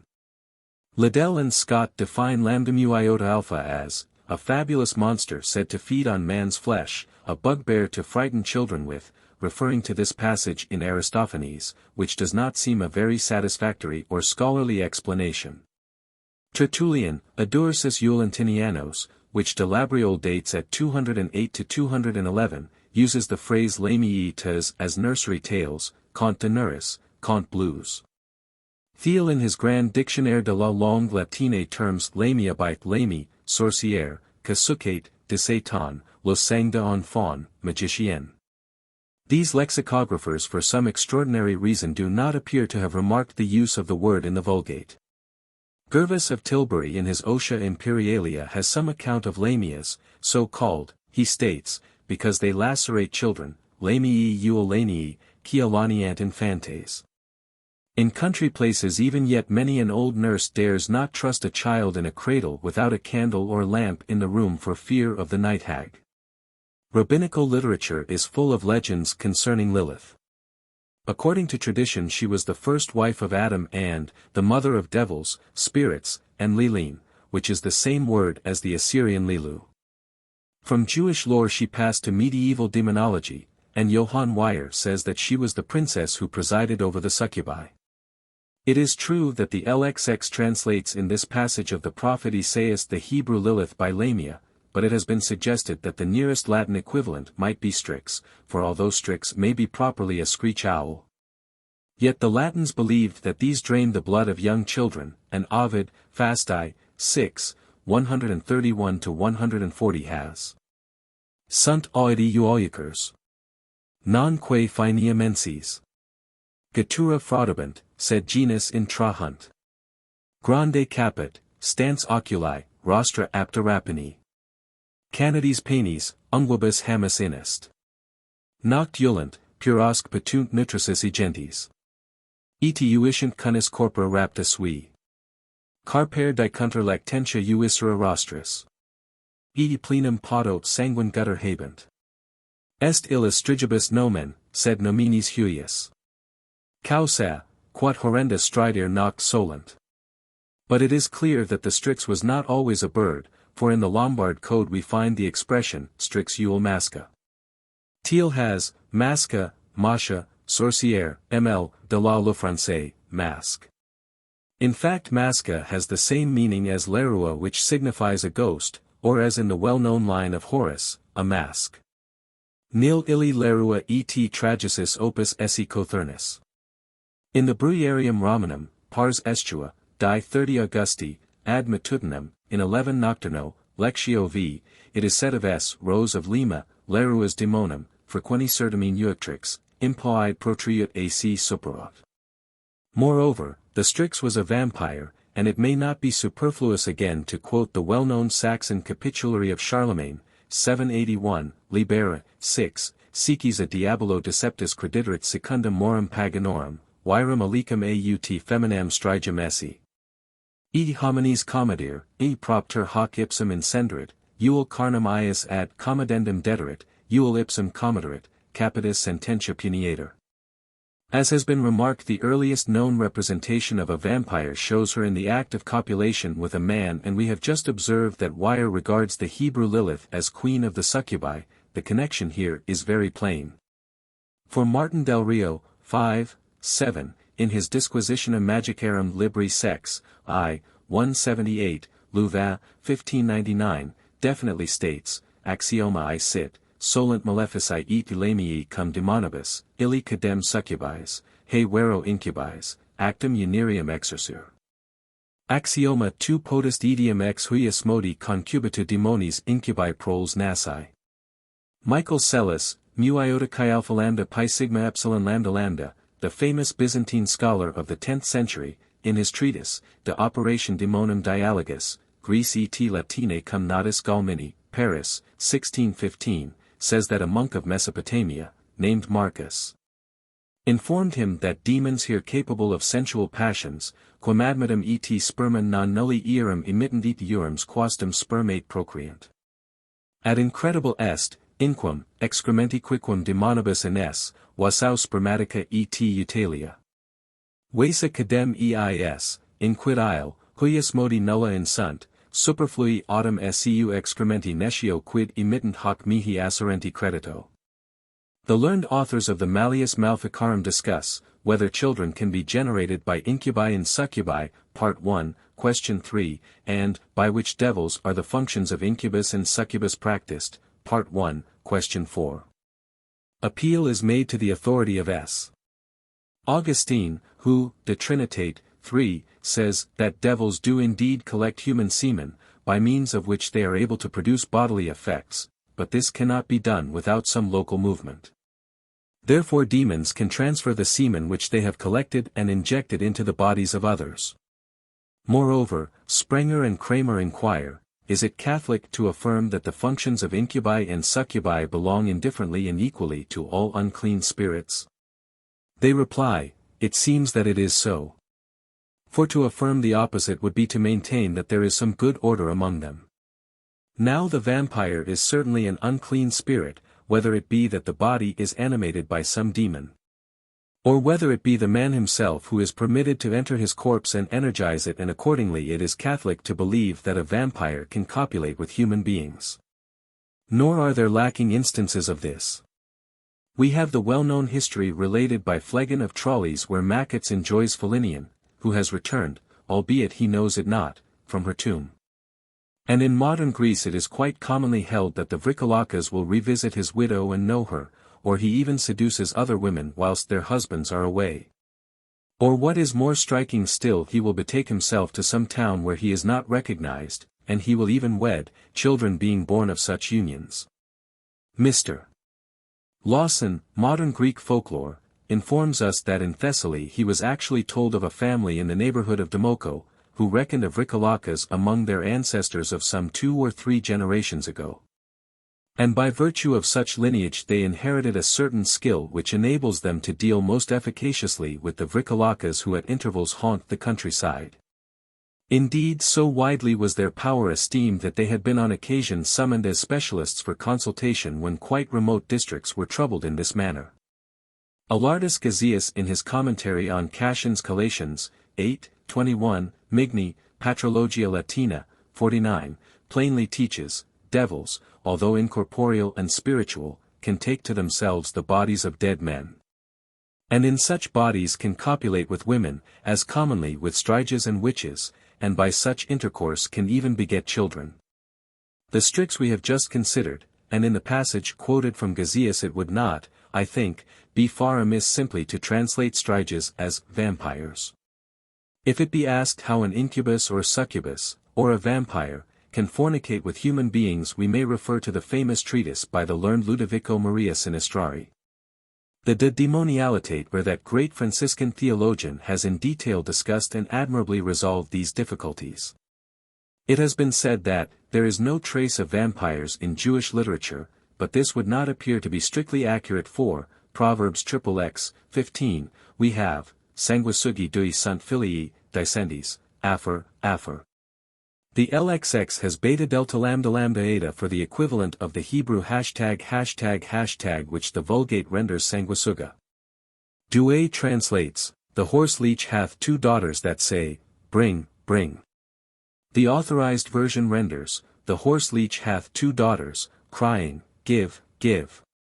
The Revised Version prefers, the horse leech hath 2 daughters, crying, give, give. There are marginal notes, upon horseleech, or, vampire. Upon crying. Or, called. This sanguisuga is probably a vampire or blood-sucking demon, and thus the passage is explained by Malot, De Proerbis Aguri et Lemuelis, 42 SQQ, Leipzig, 1849, and Wellhausen, Read Arabisch Heiderstums, page 149. 2 Te Offlige, Berlin, 1897. In ancient Egypt we can trace certain parallels to the Assyrian beliefs, for the ancient Egyptians held that every man had his ka, his double, which when he died lived in the tomb with the body and was there visited by the khu. The spiritual body or soul which at death departed from the body, and although it might visit the body, could only be brought back from its habitation in heaven by the ceremonial performance of certain mystic rites. Yet from one point of view the soul was sufficiently material to partake of the funeral offerings which were brought to the tomb for the refreshment of the ka. One of the chief objects of these sepulchral oblations was to maintain the double in the tomb so that it should not be compelled to wander abroad in search of food. But, as in Assyria, unless the ka were bountifully supplied with food it would issue forth from the tomb and be driven to eat any offal or drink any brackish water it might find. The ka occupied a special part of the tomb, the house of the ka, and a priest called the priest of the ka was appointed specially to minister to it therein. The ka snuffed up the sweet smell of incense which was very agreeable to it when this was burned on certain days each year with the offerings of flowers, herbs, meat and drink in all of which it took great delight. The ka also viewed with pleasure the various scenes which were sculptured or richly painted on the walls of the tomb. In fact it was not merely capable, but desirous of material consolations. It would appear even that in later times the ku was identified with the ka. In Arabic the word for horseleech is ####, while ####, formed from the same root, to hang, means the kind of jinn called ghoul, ####. The ghoul appears as a female demon who feeds upon dead bodies and infests the cemeteries at night to dig open the grave for her horrid repasts. Sometimes she would seem to be a woman, half human, half fiend, for in story she is often represented as wedded to a husband who discovers her loathsome necrophagy. She can bear children, and is represented as luring travelers out of the way to lonely and remote ruins when she falls upon them suddenly and devours them, greedily sucking the warm blood from their veins. The ghoul is familiar from the 1001 Nights, as is the story of the prince who, having pursued a strange beast whilst hunting, was carried to a great distance, and chanced to see by the wayside a lovely maiden who sat and wept. She told him that she was the daughter of an Indian king who had been lost in this desert spot by her caravan. The chivalrous youth takes her upon his horse, and a little later, pleading a certain necessity, she descends. Latrines are particularly considered to be haunts of evil spirits and malignant entities. And Jean de Thevenot in his Travels into the Levant, newly done out of French, folio, London, 1687, says, the Karen Kayadib, merciful scribes wait upon him, the Turk, in all places, except when he does his needs, when they let him go alone, staying for him at the door till he comes out, and then they take him into possession again. Wherefore when the Turks go to the house of office they put the left foot foremost, to the end the angel who registers their sins may leave them first. And when they come out they set the right foot before, that the angel who writes down their good works may have them first under his protection. The young man hears voices in the haunted latrine, the feigned Indian lady cries, "Children, today I have brought you a fat and comely juvenile." And several answer, "Bring him along, mother, bring him along, for our bellies cry for food." At these words he trembled exceedingly, for he saw he had to do with a ghoul, and when she returned he lifted up his voice in prayer, "O thou who art ever ready to hearken to the oppressed who calls upon thee and who dost unveil all deceit, grant me to triumph over mine enemy, and keep all evil far from me, for thou canst all that thou dost desire." When the ghoul heard these words she vanished from sight, and the prince is able to make his way back home. The Fifth Night. Les mille nuits et une nuit. Trs. Dr. J. C. Mardras, Volume 1, 1899, pages 57-59, Histoire du Prince et de la Gaule. In the story of Sidi Numan, a young man marries a wife named Amine, who to his surprise when they are set at dinner only eats a dish of rice grain by grain, taking up each single grain with a bodkin. And, instead of partaking of the other dishes she only carried to her mouth, in the most deliberate manner, small crumbs of bread, scarcely enough to satisfy a sparrow. The husband discovers that Amine steals out at nights, and on one occasion he follows her. Sidi Numan is relating these adventures to the Caliph Harun al-Rashid, and he continues, "I saw her go into a burying place near our house. I then gained the end of a wall, which reached the burying place, and after having taken proper care not to be seen, I perceived Amine with a female ghoul. Your Majesty know that ghouls of either sex are demons, which wander about the fields.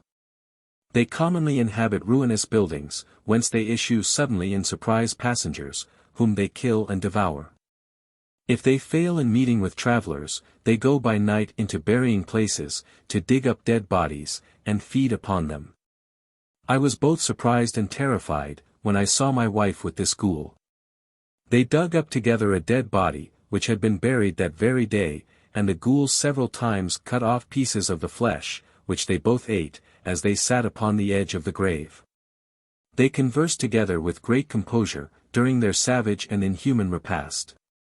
But I was so far off that it was impossible for me to hear what they said, which, no doubt, was as extraordinary as their food, at the recollection of which I still shudder. When they had finished their horrid meal, they threw the remains of the carcass into the grave, which they filled again with the earth they had taken from it. Arabian Nights Entertainments, translated by the Reverend Edward Forster. New edition. London, 1850, page 399. When they are next at dinner, seedy new man remonstrating with his wife asks if the dishes before them are not as palatable as the flesh of a dead man. In a fury she dashes a cup of cold water into his face and bids him assume the form of a dog. After various adventures as a mongrel cur, he is restored to his original shape by a young maiden skilled in white magic. And this lady also provides him with a liquid which when thrown upon a mine with the words, "Receive the punishment of thy wickedness," transforms this dark sorceress into a mare. This animal is promptly led away to the stable. This tale is not dissimilar to a history which is related by the Dominican, Matthias du Giraldo, who was an exorcist of the Inquisition, in his Histoire curieuse et pittoresque de sorciers, devins, magicians, astrologues, voyants, revenants âmes en peine, vampires, spectres, esprits malins, sorts jetés exorcisms, etc. Depuis l'antiquité jusqu'à nos jours. Ed. Fornari Paris, 1846. It may be taken as an example of many Oriental fictions which are significant since they show the popular belief in vampires. About the beginning of the 15th century there lived in a pleasant suburb of Baghdad an elderly merchant who by his diligence throughout the years amassed a very considerable fortune, and who had no heir to his wealth save a son whom he tenderly loved. Wishing to see the young man happily married, he decided that he would arrange a match with the daughter of another merchant, a friend of old standing, who like himself had prospered exceedingly in commerce. Unfortunately the lady was far from comely, and upon being shown her portrait the youth, Abdul Hassan by name, asked for a certain delay that he might consider the proposed union. One evening when, according to his wont, he was rambling alone in the light of the moon through the country near his father's house, he heard a voice of enchanting sweetness which rendered with great skill and tenderness certain love lyrics to the accompaniment of a lute. The youth, leaping a garden wall, found that the singer was a maiden of extraordinary beauty, who was seated in the balcony of a small but elegant house and who, unconscious of her audience, continued to fascinate him by her enchanting voice almost as much as by her dazzling charms. On the following morning, after his devotions, Abdul Hassan proceeded to make inquiries concerning the lady. But so retired a life did she lead that it was not for some while he was able to ascertain that she was unmarried and the only daughter of a philosopher, whose learning was said to be of the most profound. Although he could bestow scant dowry upon his child, a paragon instructed in every art and science. From this moment the marriage which had been suggested became impossible to the young man, and realizing that concealment would be useless he boldly approached his father, confessed his love and besought that Ito might be allowed to choose his own wife. As until that time he had in every way obeyed his doting parent and the father found it impossible to deny a first request in so important a particular. Accordingly he determined to put no obstacle in the way of his son's happiness, and paying a visit to the house of the philosopher he formally demanded for his son the hand of this sage's daughter. After a brief courtship the marriage was celebrated with much splendor, and several weeks passed in an extreme of happiness. Abdul Hassan presently noted that his wife, Nadilla, would never partake of an evening meal, for which singularity she excused herself on account of the somewhat frugal and severe regimen she had always followed under her father's roof. One night, however, after but a few weeks had passed, Abdul Hassan, awakening from a deep sleep found that he was alone in the bed. At first he took no heed, but he grew anxious as the hours wore away, and his bride did not return until shortly before dawn. Resolved to fathom the mystery, he still feigned to be fast in slumber, but on the following night when he had pretended to close his eyes he carefully watched the actions of his wife. After a little while, no sooner did she deem herself unobserved than throwing over her a long dark cloak she silently slipped away. He rose, hastily dressed himself, and followed her at some little distance. To his surprise she soon left the main streets of the town and made her way to a remote cemetery which had a very ill repute as being darkly haunted. Tracking her very carefully he perceived that she entered a large vault, into which with the utmost caution he ventured to steal a glance. It was dimly lighted by 3 funerary lamps, and what was his horror to behold his young and beautiful wife seated with a party of hideous ghouls, about to partake of their loathsome feast. One of these monsters brought in a corpse which had been buried that day, and which was quickly torn to pieces by the company, who devoured the reeking gobbets with every evidence of satisfaction, recreating themselves meanwhile with mutual embraces and the drone of a mocking dirge. Fearing that he might be caught and even destroyed, as soon as possible the youth escaped back to his home, and when his wife returned he appeared deep in unbroken sleep until the morning. Throughout the whole of that day he gave no sign of what he had discovered, but in the evening as Nadilla was excusing herself from joining him at supper, according to her custom, he insisted that she should eat with him. None the less she steadfastly declined, and at last filled with anger and disgust he cried, "So then you prefer to keep your appetite for your supper with the ghouls?" Nadilla turned pale, her eyes blazed, and she shook with fury, but she vouchsafed no reply and retired in silence. However, about midnight when she thought that her husband was fast asleep she exclaimed, "Now wretch, receive the punishment for thy curiosity."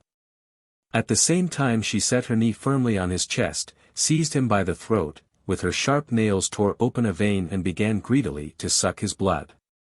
Slipping from beneath her he sprung to his feet, and dealt her a blow with a sharp poniard wherewith he had been careful to arm himself, so that she sank down dying at the side of the bed. He called for help. The wound in his throat was dressed, and on the following day the remains of this vampire were duly interred. However, 3 nights afterwards, although the doors were locked, Nadilla appeared exactly at 12 o'clock in her husband's room and attacked him with superhuman strength and ferocity, tearing at his throat. His weapon proved useless now, and the one chance of safety lay in speedy flight.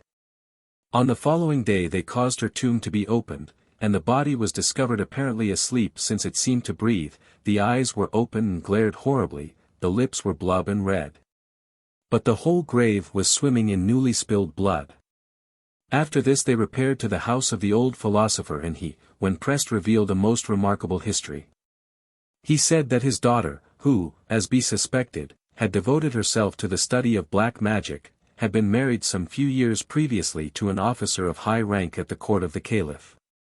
She forthwith, however, gave herself over to the most abominable debauchery and had been killed by her outraged husband, but coming to life again in the grave she returned to her father's house and dwelt there. Upon hearing this tale it was determined that the body must be exhumed and cremated. A great pyre of dry wood was built with frankincense, aloes, and costly spices. The corpse, writhing and foaming at the mouth, was placed thereon and reduced to ashes, which were collected and scattered in the Tigris to be borne away and dispersed amid the waves of the Persian Sea. This is an extremely typical legend of an Oriental vampire, and we find the same details repeated again and again both in Eastern stories and in those imitations which were so popular throughout Europe when once Antoine Galland had given France his adaptation of the Arabian Nights. Thus in Les Contes Orientaux of the Comte de Caylus, which are related to a king of Persia, afflicted with insomnia, in order to lull him to sleep. There is the story of a vampire who is only able to prolong this existence by devouring from time to time the heart of a comely young man. It would not be difficult to quote similar fictions, but they are often derived at second, or even third hand, and accordingly are of little evidential value, merely being devised for the entertainment of the reader. Throughout the ancient empire of China and from the earliest times the belief in vampires is very widely spread, and sinologists have collected many examples, some of which occur in myth and legend and some of which were related as facts. Showing us that the Chinese vampire lacks few, if any of the horrible traits he exhibits in Greek and Slavonic superstition. The Chinese vampire, Qing Shi, is regarded as a demon who by taking possession of a dead body preserves it from corruption owing to his power of preying upon other corpses or upon the living. The Chinese believe that a man has two souls, the Hun, or superior soul, which partakes of the quality of good spirits, and the Pa, or inferior soul which is generally malignant and may be classed among the Ke, or evil spirits. It is thought that whilst any portion of a body, even if it be a small bone, remained whole and entire, the lower soul can utilize this to become a vampire. And particularly should the sun or the moon be allowed to shine fully upon an unburied body, the Pa will thence acquire strength to issue forth and obtain human blood to build up the vitality of the vampire. The belief, which has some natural foundation, that the sun can convey strength and vitality, is to be found, in one form or another, in very many lands. Thus among the Chatsu Indians of South America, a newly married couple must sleep the first night on a mare's or bullock's skin with their heads towards the west, for the marriage was not fully ratified. Nor would the wife conceive until the rays of the sun had touched their feet the following morn. During the impregnation rite, Garbhadana, which was a part of old Hindu marriages, the bride was required to look towards the sun or to be exposed to its rays so that she might become fruitful, and bear her husband stout boys. In parts of Siberia it was the custom for a young couple to be led forth with some ceremony and rejoicing on the morning after the nuptials to greet the sun and bask in his rays. This is still observed in Iran and Central Asia, where it is believed that the clear beams of the sun will impregnate the bride. There is an old myth amongst the Indians of Guacheta that the daughter of a certain chief, having climbed a hill top when she was touched by the first rays of the sun, conceived and gave birth to an emerald, which in a day or two became a child who grew to be a mighty hero, Garantia, the son of the sun. In Samoan legend, a damsel named Mangamangai finds herself pregnant through gazing at the sun at dawn, and bears a male baby, the child of the sun. The Phrygians thought of the moon as a man, and the same idea prevails or formerly prevailed among the Greenlanders, who imagined that the moon was a brisk youth and he now and then comes down to give their wives a visit and caress them. For which reason no woman dares sleep lying upon her back without she first spits upon her fingers and rubs her belly with it. For the same reason the young maids are afraid to stare long at the moon, imagining they may get a child by the bargain. It is said that in some parts of Brittany it was once supposed by the peasants that a girl who exposed herself naked in the moonlight might find herself pregnant by it and give birth to a monster. In England the same belief existed, and the old term moon calf, partus lunaris, signified a false conception mola carnea, or fetus imperfectly formed, being supposed to be occasioned by the influence of the moon. 86. In appearance the Chinese monster is very like the European vampire, for he has red staring eyes, huge sharp talons or crooked nails, but he is also often represented as having his body covered with white or greenish-white hair. In his standard work on the religious system of China, Dr. de Groot suggests that this last characteristic may be due to the fungi which grows so profusely on the cotton grave clothes used by the Chinese. In some cases, if he be particularly potent for ill, the vampire is able to fly with speed through the air, which may be compared with the faculty ascribed to vampires by Serbian legend. That of penetrating a house or vanishing away in a swiftly floating mist or vapor. A few anecdotes, which I owe to Mr. G. Willoughby Mead's Chinese Ghouls and Goblins, will show the close similarity of vampirish activities in China to those which are recorded in the tales of other lands. In the southwest of China a man added to his other villainies the study of black magic, which enabled him to perpetrate the most abominable crimes. Having been caught in the very act of murder he was executed, but within 3 days he had returned to earth and was terrorizing the whole neighborhood. With infinite difficulty he was yet again made a prisoner, and this time he was drowned in a mighty river, which, it was hoped, would bear his body away on its foaming stream. Yet the third day had hardly come when it was reported that he was scouring the countryside and committing fresh deeds of violence and blood. Once more was he taken and put to death, only to reappear and infest both hamlets and villages. At last, when he had been seized and his head struck from his body, this was buried on the spot where he had fallen, whilst the severed head was conveyed to a great distance. Within 48 hours he was again seen, apparently as powerful and savage as ever, but it was noted that his neck was marked around by a thin streak of red. At last his mother, whom he had beaten, resorted to a mandarin of great honor and worship and gave him a mysterious vase, which was hermetically sealed. She explained that she had reason to believe that this through enchantment contained the superior soul of her son, whilst the inferior soul continued to animate and would persist in re-energizing his body, influencing him to commit these atrocities. "If you but break this little vase," said she, "you can dissipate both souls, and then you may execute him once and for all." The vessel, tied fast and painted with cabalistic signs, was forthwith shattered into 1,000 pieces. The offender was caught with far less difficulty than had been supposed possible, he was put to death, and in a few days the body crumbled to dust, nor did he ever again revisit the earth. Although this story may be held strictly not to be a vampire legend, it is certainly closely analogous, and the following narrative contains details which we meet in 1,000 traditions of Hungary and Moldavia. A tutor named Lou, who was resident in a family that lived at some distance from his native place, was granted a holiday in order that he might perform his devotions at the tomb of his ancestors.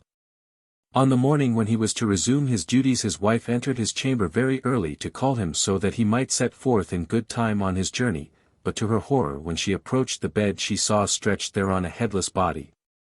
Although there was no spot or stain of blood. Half mad with fear, she at once gave the alarm, yet the circumstances were so surprising that the magistrate gave orders for her arrest upon the suspicion of having murdered her husband. And in spite of the fact that she vehemently protested her innocence, she was detained in custody until the fullest inquiries had been made. However, nothing immediately transpired to throw light upon the mystery, and it was not until 2 or 3 days later that a neighbor who was gathering firewood on a hillside hard by perceived a great coffin with the lid partly raised. That seemed to have been curiously placed near an old and neglected grave. His utmost apprehensions being aroused, he called a number of persons together from the village before he dared investigate the cause of this unusual circumstance. They approached the coffin and quickly removed the cover. Within reposed a corpse which had the face of a living man, unspeakably brutish and horrible. Its angry red eyes glared fiercely upon them, long white teeth champed the full red lips into a foam of blood and spittle, and within its lean bony hands, armed with long nails like the claws of a vulture, it held the missing head of the unfortunate Lou.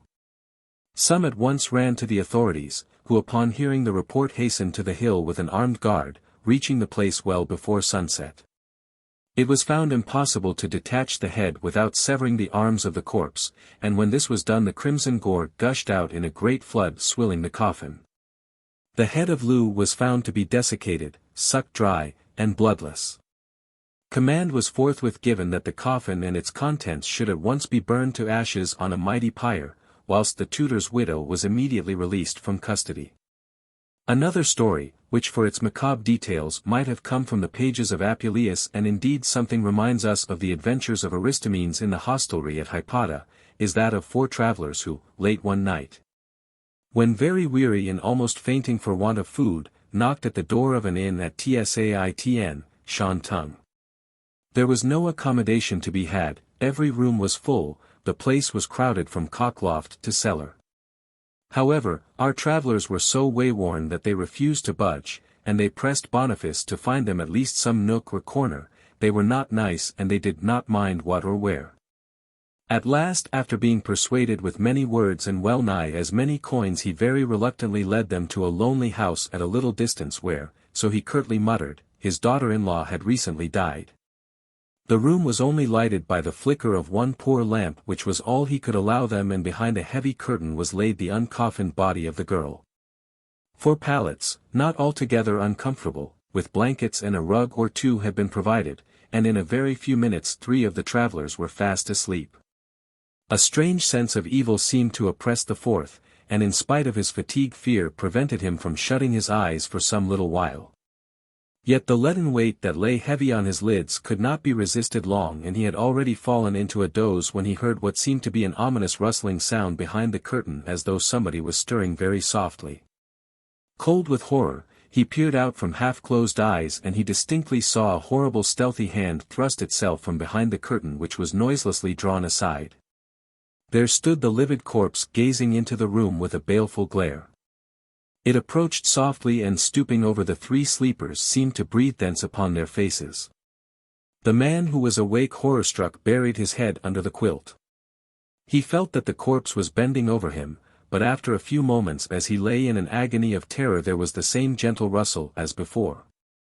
And anon, cautiously peeping, he noticed that it had returned to its bier and was stretched out stark and still.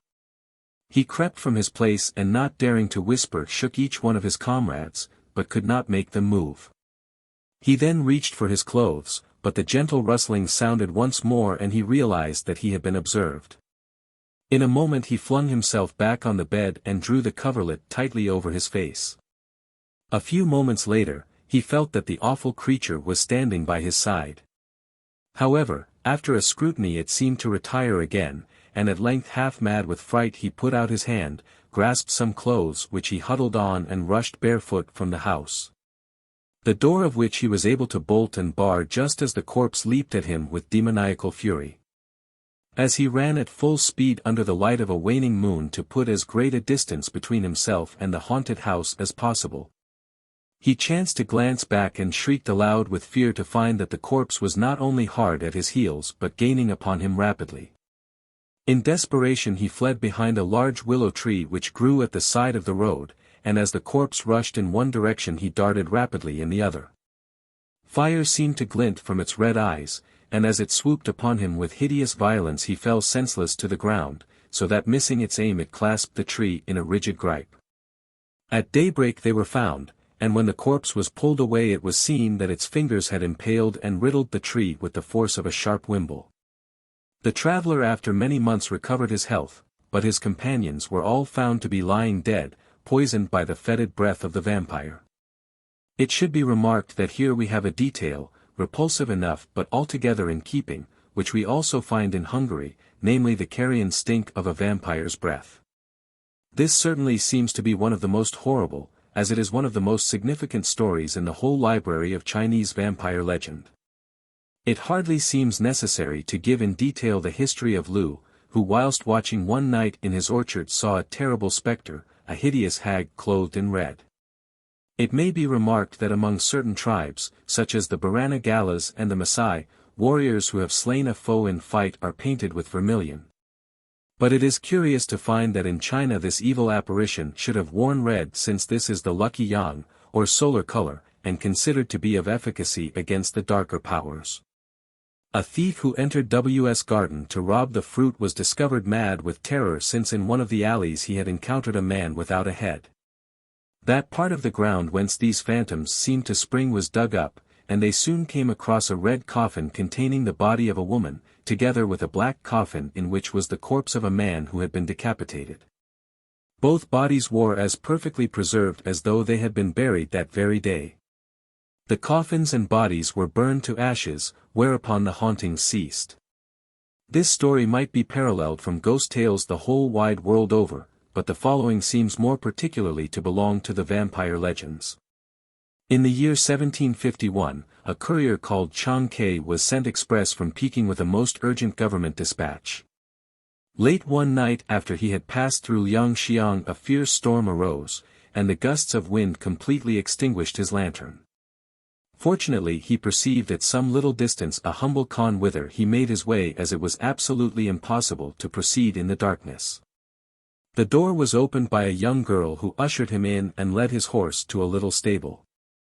That night she admitted him to her bed, promising to set him well on his way at dawn, but he did not wake in fact until many hours after. When he was not only benumbed with cold but to his surprise found himself lying stretched upon a tomb in a dense thicket, while his horse was tied to a neighboring tree. His dispatch was not delivered until 12 hours after the time when it was due, and accordingly, being questioned and asked what accident had delayed him, he related the whole circumstance. The magistrate ordered that inquiries should be made locally, and they discovered that a girl, named Chang, a common strumpet, had hanged herself in the wood some years before, and that several persons had been led aside to enjoy her favors, and so been detained in the same way as the imperial courier. It was presently ordered that her tomb should be opened, and when this had been done the body was found therein perfectly preserved, plump and of a rosy complexion, as though she were but in a soft slumber. It was burned under the direction of the authorities, and from that time the spot ceased to be so terribly haunted. These particulars are in some respects not altogether unlike a legend which is related of a certain S. Hilary, who was one of the earliest missionaries in the Alpine districts of North Italy. The story goes that after they had journeyed for many days into the heart of a most desolate country they came one eve of S. John 87 to a remote village of some size as it appeared where the people were holding a midsummer festival, but with strange pagan rites.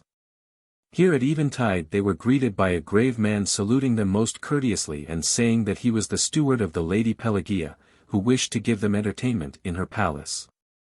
The missionaries, grateful of this kindness, were received with gracious welcome, and the mistress of the house, a patrician who was of the most surpassing beauty, led them to a banquet which had been made ready. Here Hilary sat beside her and she talked of many things, so that the good bishop was moved with a great tenderness at her youth and her beauty. She thanked them in all humility for the honor they had done her villa, pressed them to sojourn long as her guests, and asked them many questions which the learned man was delighted to answer, whilst his companion sat as it were spellbound by her charms. Presently, however, the conversation took a deeper turn and the lady poised shrewd problems in science and in theology, difficulties which S. Hilary was well nigh hard put to it to solve neatly and in simple words. Yet she spake with such modesty and with such an air of seeking to know more of divine things that the holy Hilary was glad to expound these matters, albeit he thought the argument savoured somewhat of sophistry and wordy skill. At length she said in honeyed phrase, I pray thee, good father, read me this question aright, what is the distance between heaven and earth? The saint gazed in some wonder, when suddenly a voice, menacing and loud, was heard to thunder through the hall, who can tell us that more certainly than Lucifer who fell from heaven? The Lady Pelagia arose and flung up her lovely white arms with an exceeding bitter cry, but the voice continued, breathe on her, Hilary, breathe upon her the breath of the name of Christ. And the bishop, rising, fortified himself with the sign of redemption and breathed upon the beautiful woman in the name of the Lord. Instantly the light died from her eyes and the life left her limbs, and there was no longer the Lady Pelagia but a statue of marble which glistened exceeding white and fair. And Hilary knew it to be a statue of the goddess whom men worshipped in Greece as Aphrodite, but in Rome as Venus, who is also Pelagia, born of the sea. At that moment the statue fell prone in 1,000 pieces, the lamps were extinguished. And they saw in the east the grey of dawn. As the sun rose they beheld they were in the midst of the ruins of an ancient Roman city, and their feet stood in the courts of a marble temple, broken and decayed, o'ergrown with high grass and rankest weeds. This had been the fair hall where they feasted 88 and all around were scattered the fragments of the statue of the Lady Pelagia. So they bent the knee in prayer and in thanksgiving that they had been delivered from the wiles of the temptress, and anon they passed on their way lauding Christ in sweet hymns and melody of many canticles. A Chinese story which is referred to the 18th century tells us of a Tartar family living at Peking, a house of the highest importance, whose son was betrothed to a lady of lineage equally aristocratic and equally ancient. Upon the wedding day, as is the Chinese custom, the bride was brought home in the ceremonial sedan chair, and this according to wont was carefully curtained and closed. It so happened that just as they were passing an old tomb there sprung up for a moment a sharp breeze which raised a cloud of thickest dust. When the cortege reached the bridegroom's house there stepped out of the sedan 2 brides identical in every detail both of feature and dress. It was impossible at that point to interrupt the nuptials, but later in the evening the most piercing screams were heard from the bridal chamber. When the door of the room had been quickly broken open the husband was stretched unconscious on the ground, while one of the brides lay with her eyes torn out and her face covered with blood. No trace of the second bride could be seen. But upon search being made with lanterns and torches, a huge and hideous bird, mottled black and grey, armed with formidable claws and a beak like a vulture, was discovered clinging to a beam of the roof. Before they could fetch weapons to attack it, the monstrous thing disappeared with exceeding swiftness through the door. When the husband recovered his senses, he related that one of the bride's bads suddenly struck him across the face with her heavily embroidered sleeve, and that the jewels and passementerie stunned him for the moment. A second afterwards a huge bird swooped upon him and pecked out his eyes with its beak. So this horrible vampire blinded the newly married pair. The circumstance of the dust cloud is exactly similar to the mist wherein the Slavonic vampire conveys himself, but the transformation of the vampire into a bird is scarcely to be met with in European tradition. Crows, rooks, and ravens may sometimes vaguely held to be unlucky, but they are generally associated with weather lore. Although Justice Doolittle in his Social Life of the Chinese says that the appearance of a crow at a wedding in China was always considered most ominous. In various parts of England, particularly in Essex, to see a crow flying alone, or if a crow flies towards you, it is considered a sign of bad luck. In Worcestershire they say that, when a single crow flies over you, it is the sign of a funeral. 2 are a certain prognostication of a wedding. The old saw is well known with reference to crows. 1's unlucky. 2's lucky. 3 is health. 4 is wealth. 5 is sickness. 6 is death.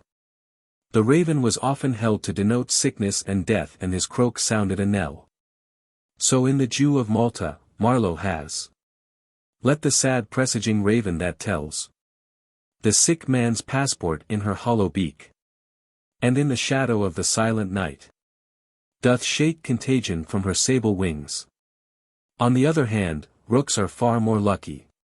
In East Anglia, and indeed in many other parts of England, it bodes good fortune if rooks settle near a house, for this bird always begins to build on a Sunday, and when rooks desert a rookery, it foretells the downfall of the family owning the property.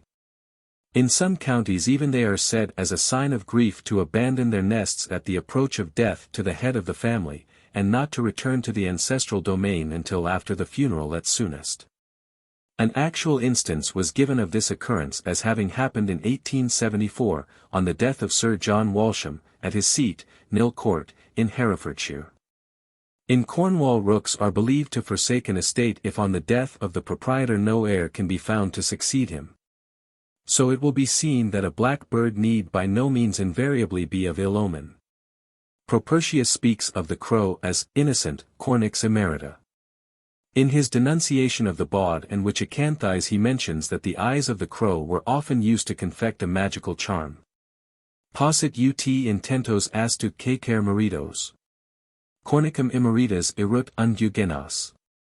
Consoluic striges nostro de sanguine, et in me. Hippomenes phote semina legit equi. This passage is to be taken literally, although no doubt there is also an allusion to the proverb cornicum oculos configura, to delude or deceive the most wary, as we say, to catch a weasel asleep, which no doubt arose from its custom of attacking prey first in the eyes.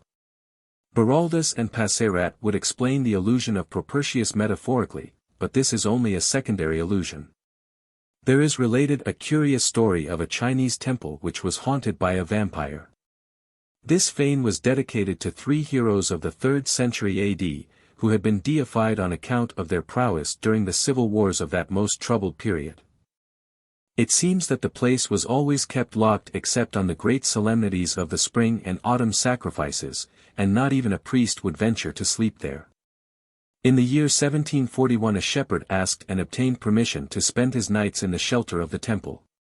Many people told him that it was terribly haunted, but nobody seemed exactly to know in what manner. Accordingly, taking his big leather whip and having provided himself with a lantern, after he had collected his flock at evening he entered and proceeded to settle for the night.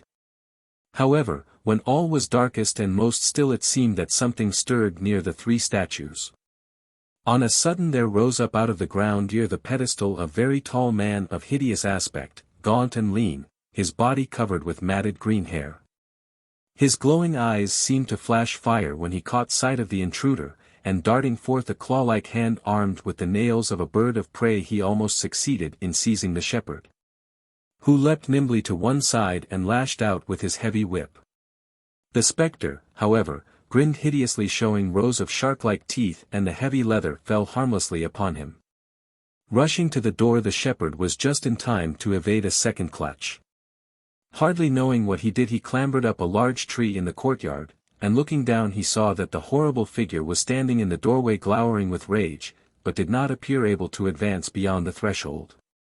All night the poor wretch clung there, and as the day broke the spectre vanished into the recesses of the building. It was early when various persons came to inquire how the bold man had fared, and finding him half distraught with terror, they soon learned what had happened during the night. The next proceeding was to examine the base of the statue, and when this had been cautiously done it was remarked that a curious black vapor rose from the ancient fissures in the stone. The local authorities investigated these circumstances, and gave instructions that the pedestal should be broken down to discover what was lurking beneath it. After digging a little depth they found the body of a tall man of most hideous appearance, fetid and desiccated, covered with a green pile, just as the shepherd had described. The magistrates immediately commanded that a pyre should be built. The corpse was set thereon, and torches applied at every corner. The vampire writhed and whistled with a screeching sound, blood poured from it in streams, and the bones crackled sharply. Once the body had been consumed, the hauntings entirely ceased, but it was long before the temple lost its somber reputation. It will be seen that the Chinese beliefs are linked with the Babylonian ideas on the one hand, for as the Akimu was driven from the underworld by hunger and thirst when no offerings were made at the tomb, and it came forth to wander on earth and attack those whom it might devour, so ghosts enduring the Buddhist purgatory of physical want are obviously imagined to seize living persons that they may refresh and energize themselves with human blood. Again, as in Western Europe today, so in China, the vampire is most powerful for evil between sunset and sunrise. His dominion commences when the sun sinks to rest, and he is driven back to the lair of his grave with the first rays of the dawn. One prominent feature of the European vampire, a circumstance which affords an additional reason why he is dreaded and shunned, perhaps even more than any other demon or phantom of the night, is that he infects with his pollution his luckless victim, who in his turn also becomes a vampire. In China this does not appear to be a feature of the vampire manifestation.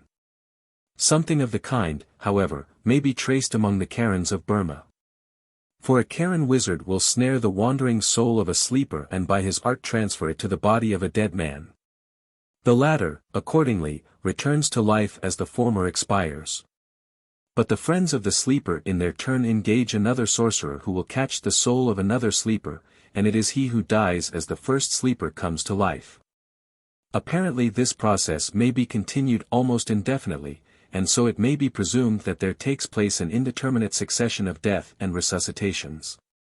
With regard to another Chinese ghoul, Mr. Willoughby Mead tells us, the preta, or suffering soul of a suicide seeking a substitute, is not quite a parallel to the true vampire.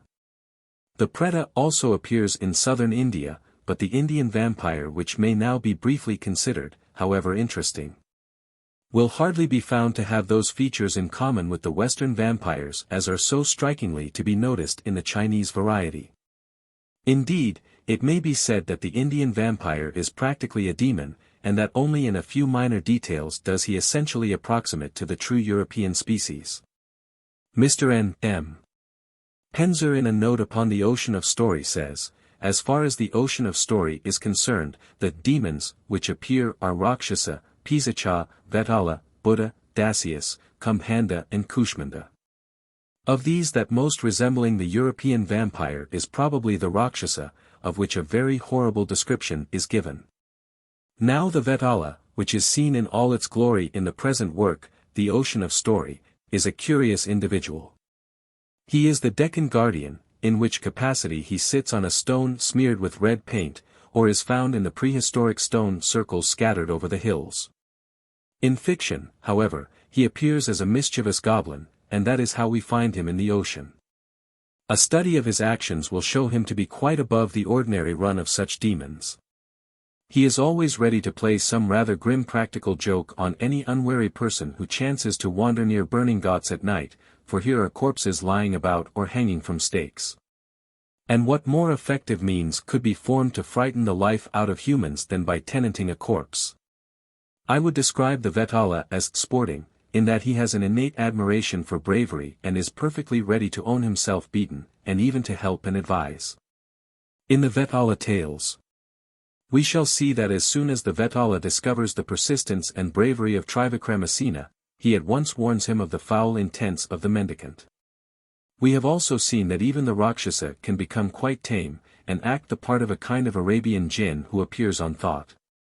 Thus we see that the Vetala of Hindu fiction is by no means an exact counterpart of the blood-sucking vampire of Eastern Europe who never had a good intention or decent thought in his whole career.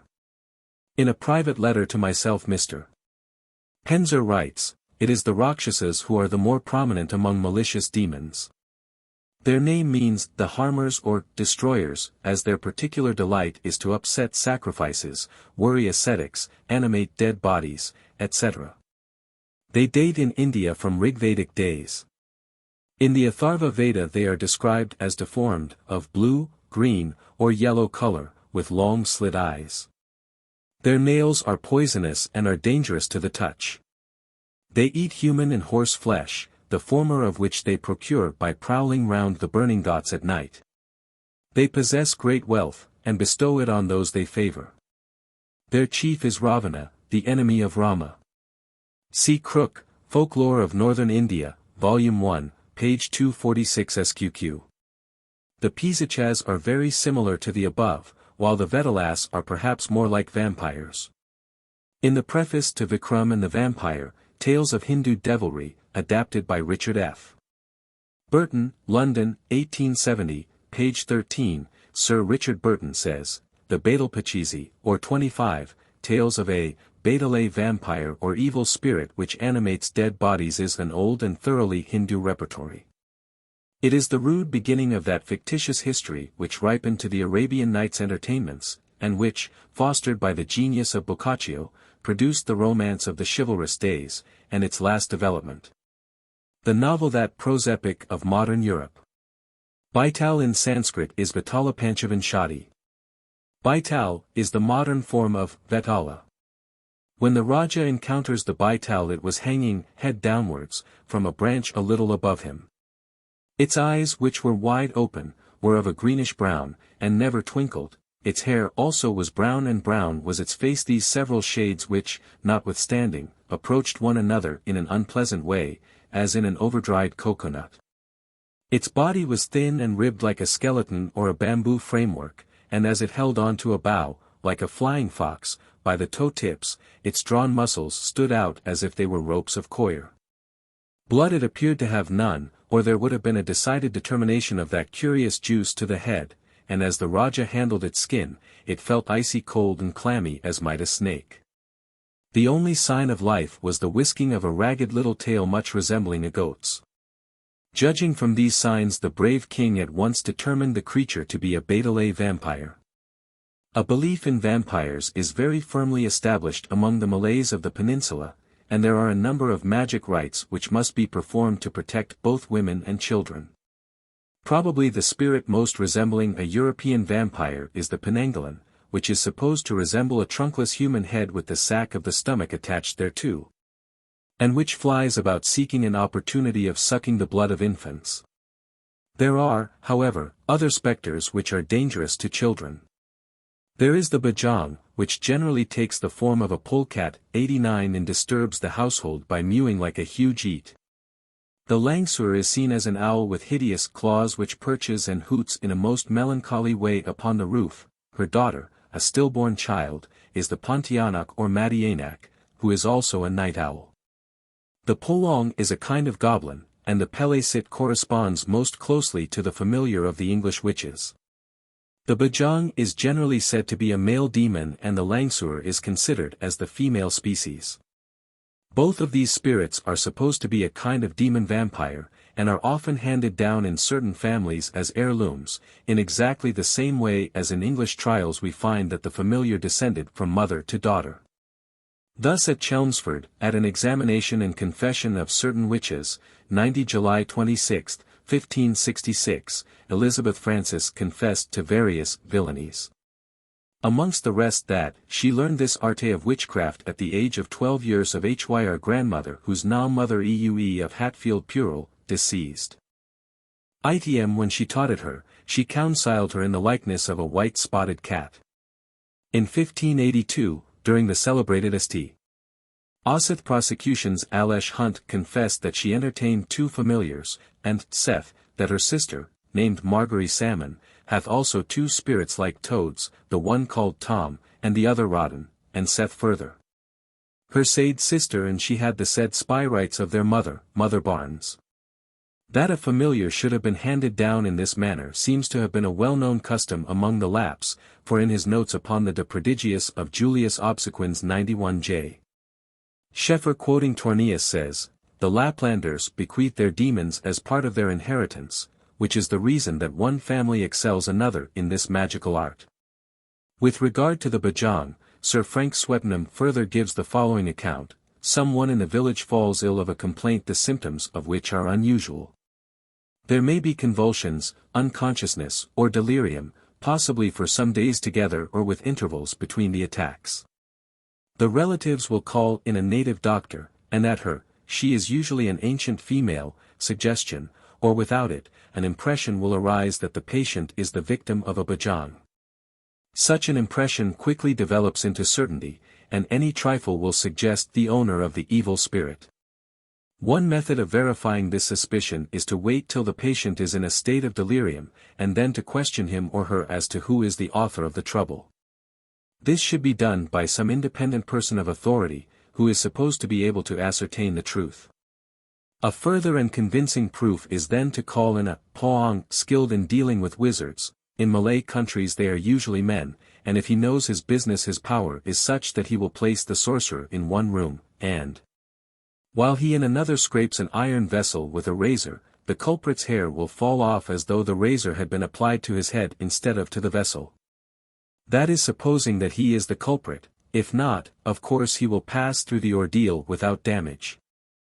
I have been assured that the shaving process is so efficacious that, as the vessel represents the head of the person standing his trial, wherever it is scraped the wizard's hair will fall off in a corresponding spot. It might be supposed that under these circumstances the accused is reasonably safe, but this test of guilt is not always employed. What more commonly happens is that when several cases of unexplained sickness have occurred in a village, with possibly one or two deaths, the people of the place lodge a formal complaint against the supposed author of these ills, and desire that he be punished. Before the advent of British influence it was the practice to kill the wizard or witch whose guilt had been established to Malay satisfaction, and such executions were carried out not many years ago. I remember a case in Perak less than 10 years ago, when the people of an upriver village accused a man of keeping a Bajang, and the present Sultan, who was then the principal Malay judge in the state, told them he would severely punish the Bajang if they would produce it. They went away hardly satisfied, and shortly after made a united representation to the effect that if the person suspected were allowed to remain in their midst they would kill him.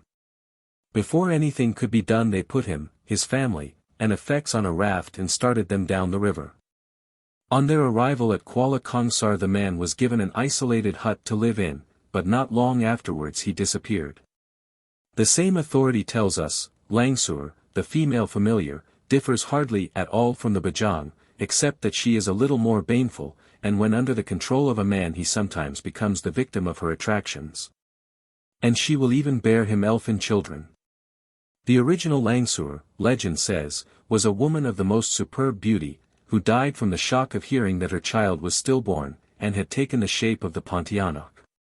When this terrible news was reported to her, she clapped her hands, and without further warning flew whinnying away to a tree, upon which she perched. She always wears a robe of exquisite green.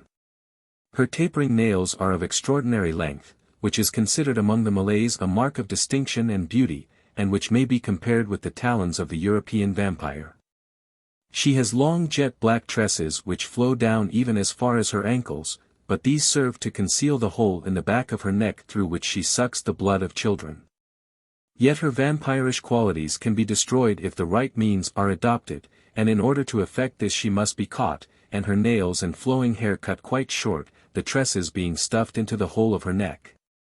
In which case she will become quiet and domesticated, just like an ordinary woman, and she will be content to lead a normal life for many years together. Story relates that the Langsur returned to civilization until she was allowed to dance at a village festival. When for some reason her savage nature reasserted itself and with wild screams she flew off into the depths of the dark forests from whence she had come. Dar.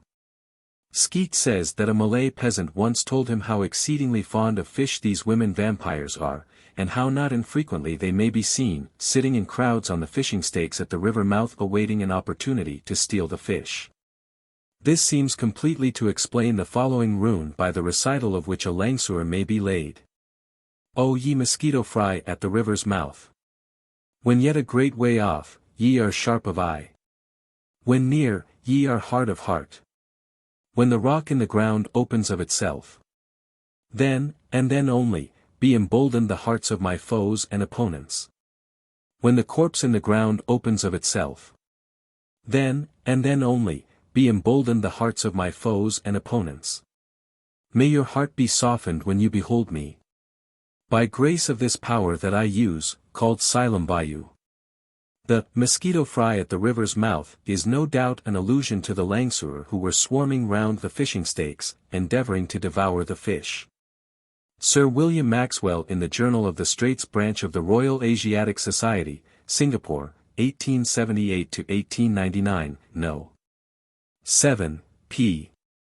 28, thus describes the Langsur. If a woman dies in childbirth, either before delivery or after the birth of a child, and before the 40 days of uncleanness have expired, she is popularly supposed to become a Langsuyar. A flying demon of the nature of the White Lady or Banshee.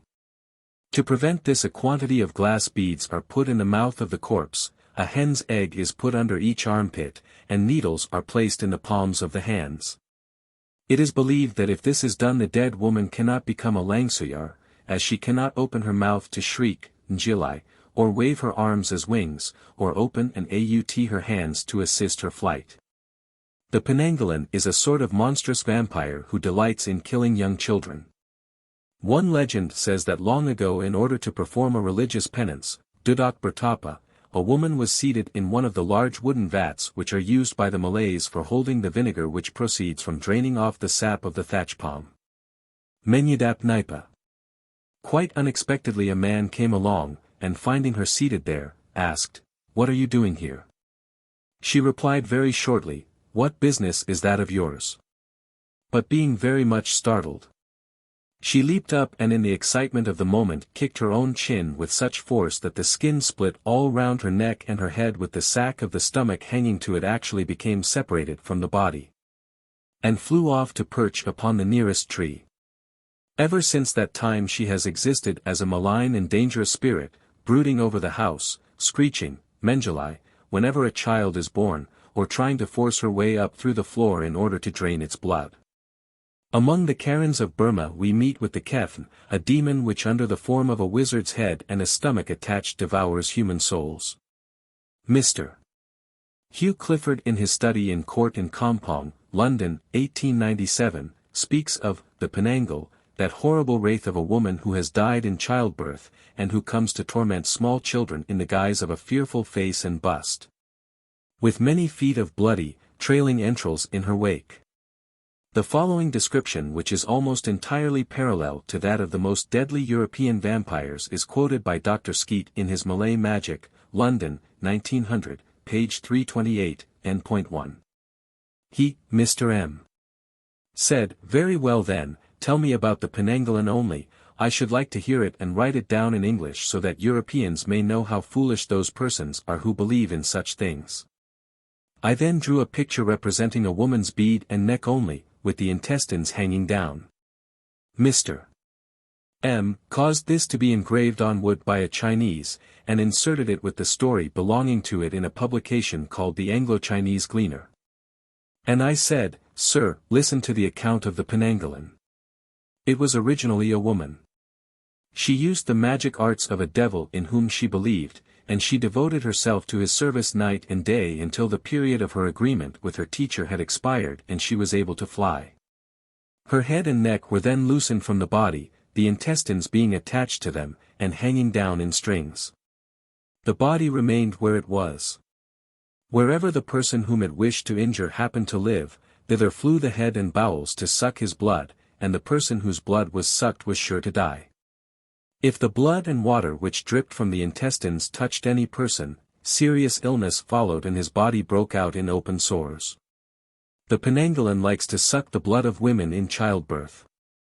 For this reason it is customary at all houses where a birth occurs to hang up jeruju, a kind of thistle, leaves at the doors and windows, or to place thorns wherever there is any blood, lest the Penanggalan should come and suck it. For the Penanggalan has, it seems, a dread of thorns in which her intestines may happen to get caught. It is said that a Penanggalan once came to a man's house in the middle of the night to suck his blood, and her intestines were caught in some thorns near the hedge, and she had to remain there until daylight, when the people saw and killed her. The person who has the power of becoming a Penanggalan always keeps at her house a quantity of vinegar in a jar or vessel of some kind. The use of this is to soak the intestines in, for when they issue forth from the body they immediately swell up and cannot be put back, but after being soaked in vinegar they shrink to their former size and enter the body again. There are many people who have seen the Penanggalan flying along with its entrails dangling down and shining at night like fireflies. Such is the story of the Penanggalan as I have heard it from my forefathers, but I do not believe it in the least. God forbid that I should. Hikayat Abdullah, page 143. It may be remembered that the Greeks thought that branches of buckthorn, rhamnus, fastened to doors and windows kept out witches, as Dioscorides tells us, De Materia Medica, I. 119. At the time of woman's delivery also they smeared pitch upon the houses to keep out the demons, epsilon pi lambda alpha sigma iota nu tau nu delta alpha iota mu nu omega nu, who are wont to attack mothers at this period, which the patriarch, Photius, notes in his lexicon, 9th century, when he discusses the word mu nu omicron. The Serbians today paint crosses with tar on the doors of houses and barns to guard them from vampires. On Walpurgis night the Bohemian peasant never neglects to strew the grunsel of his cowsheds and stables with hawthorn, branches of gooseberry bushes, and the briars of wild rose trees so that the witches or vampires will got entangled amid the thorns and can force their way no further. The tar of the Serbian will glue them fast in like manner. It was formerly believed among the Scotch Highlanders, and the custom may yet linger that tar daubed on a door kept away the witches. The horseshoe, at any rate, is still commonly to be seen so affixed, not as in England for good luck, but with the very definite object of protecting the house against warlocks and witches. Alexander Burns, Travels in Bokhara, 1834, I. p. 202, says, passing a gate of the city of Peshawar I observed it studded with horseshoes, which are as superstitious emblems in this country as in remote Scotland. The bawds of Amsterdam believed that a horseshoe, which had either been found or stolen, placed on the chimney hearth would bring many clients to their stew and keep away witches, say the author of Loputinism d'Amsterdam, 1687. The horseshoe, writes William Henderson in his notes on the folklore of the northern counties of England and the borders, London, 1866, is said to owe its virtue chiefly to its shape. Any other object presenting 2 points or forks, even the spreading out of the 2 forefingers, is said to possess similar occult power, though not in so high a degree as the Rowan wishrod. In Spain and Italy forked pieces of coral are in high repute as witch scarers. A crescent formed of 2 boars' tusks is frequently appended to the necks of mules as a charm. In many countries mountain ash, or rowan, is held to be most efficacious against witches and vampires. If an Irish housewife ties a sprig of rowan on the handle of the churn dash when she is churning, no witch can steal her butter. In a local ballad made on the case of Mary Butters, the Carnmoney witch, when in August, 1807, Alexander Montgomery's cow was enchanted so no butter could be made from her milk, the following lines occur. It happened for a month or 2. When they churned they got nae butter. Rowan tree tied in the cow's tail. and vervain gleamed about the ditches. These freaks and charms did not prevail. They could not banish the old witches. Gay in his fables, Exii, the old woman and her cats, mentions the horseshoe as a protection against witches. Straws laid across, my pace retard. The horseshoes nailed, each threshold's guard. The stunted broom the wenches hide, for fear that I should up and ride. They stick with pins my bleeding seat, and bid me show my secret teat.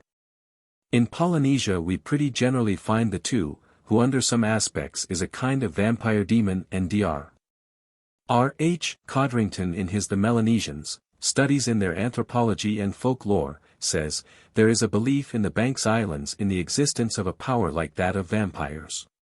A man or a woman would obtain this power out of a morbid desire for communion with some ghost, and in order to gain it would steal and eat a morsel. The ghost then of the dead man would join in a close friendship with the person who had eaten, and would gratify him by afflicting any one against whom his ghostly power might be directed. The man so afflicted would feel that something was influencing his life, and would come to dread some particular person among his neighbors, who was, therefore, suspected of being a Talamor. This latter when seized and tried in the smoke of strong-smelling leaves would call out the name of the dead man whose ghost was his familiar, often the names of more than one, and lastly the name of the man who was afflicted.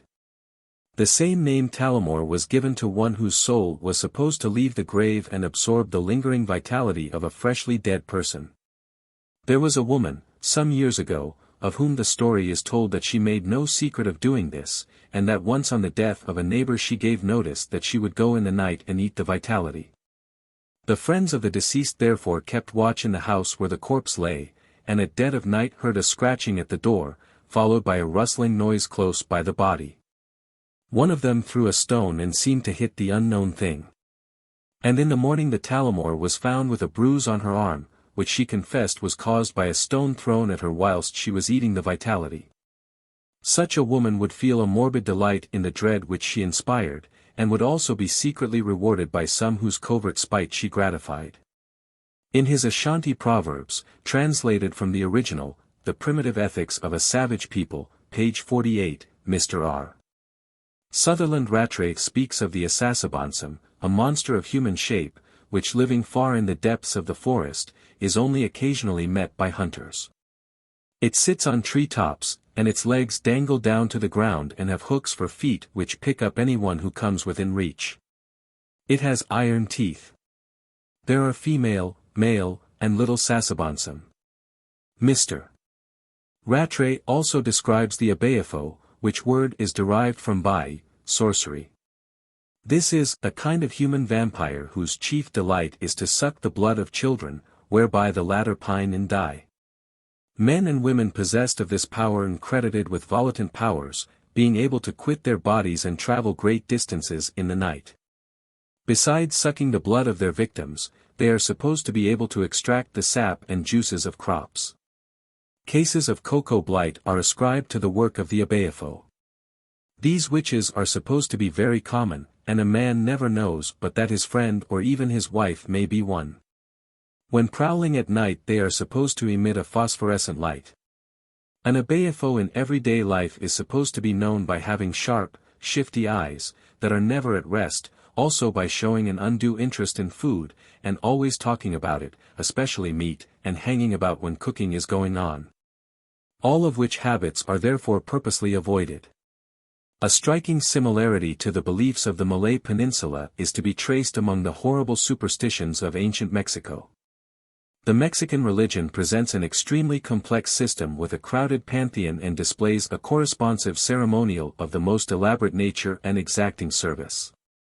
There existed a certain kind of monachism, and the sacerdotal caste is particularly distinguished by being deeply learned in myth and symbolism reduced to the most unyielding dogma, thus involving practices, sometimes pleasing and poetical, sometimes abhorrent in their excess of savagery and barbarism, but which one and all were not merely so much upheld as rigorously enforced by the state authorities of a great empire, which determined an essential unity of religious conception throughout its furthermost borders. There were of course, beneficent deities such as the sun god, Tonatiuh, who was also called Zapili, the turquoise, whose festival Clavigero tells us, which was celebrated every 52 years, was by far the most splendid and most solemn. Not only among the Mexicans, but likewise among all the nations of that empire, or who were neighboring to it. Every place resounded with the voice of gladness and mutual congratulations on account of the new century which heaven had granted him.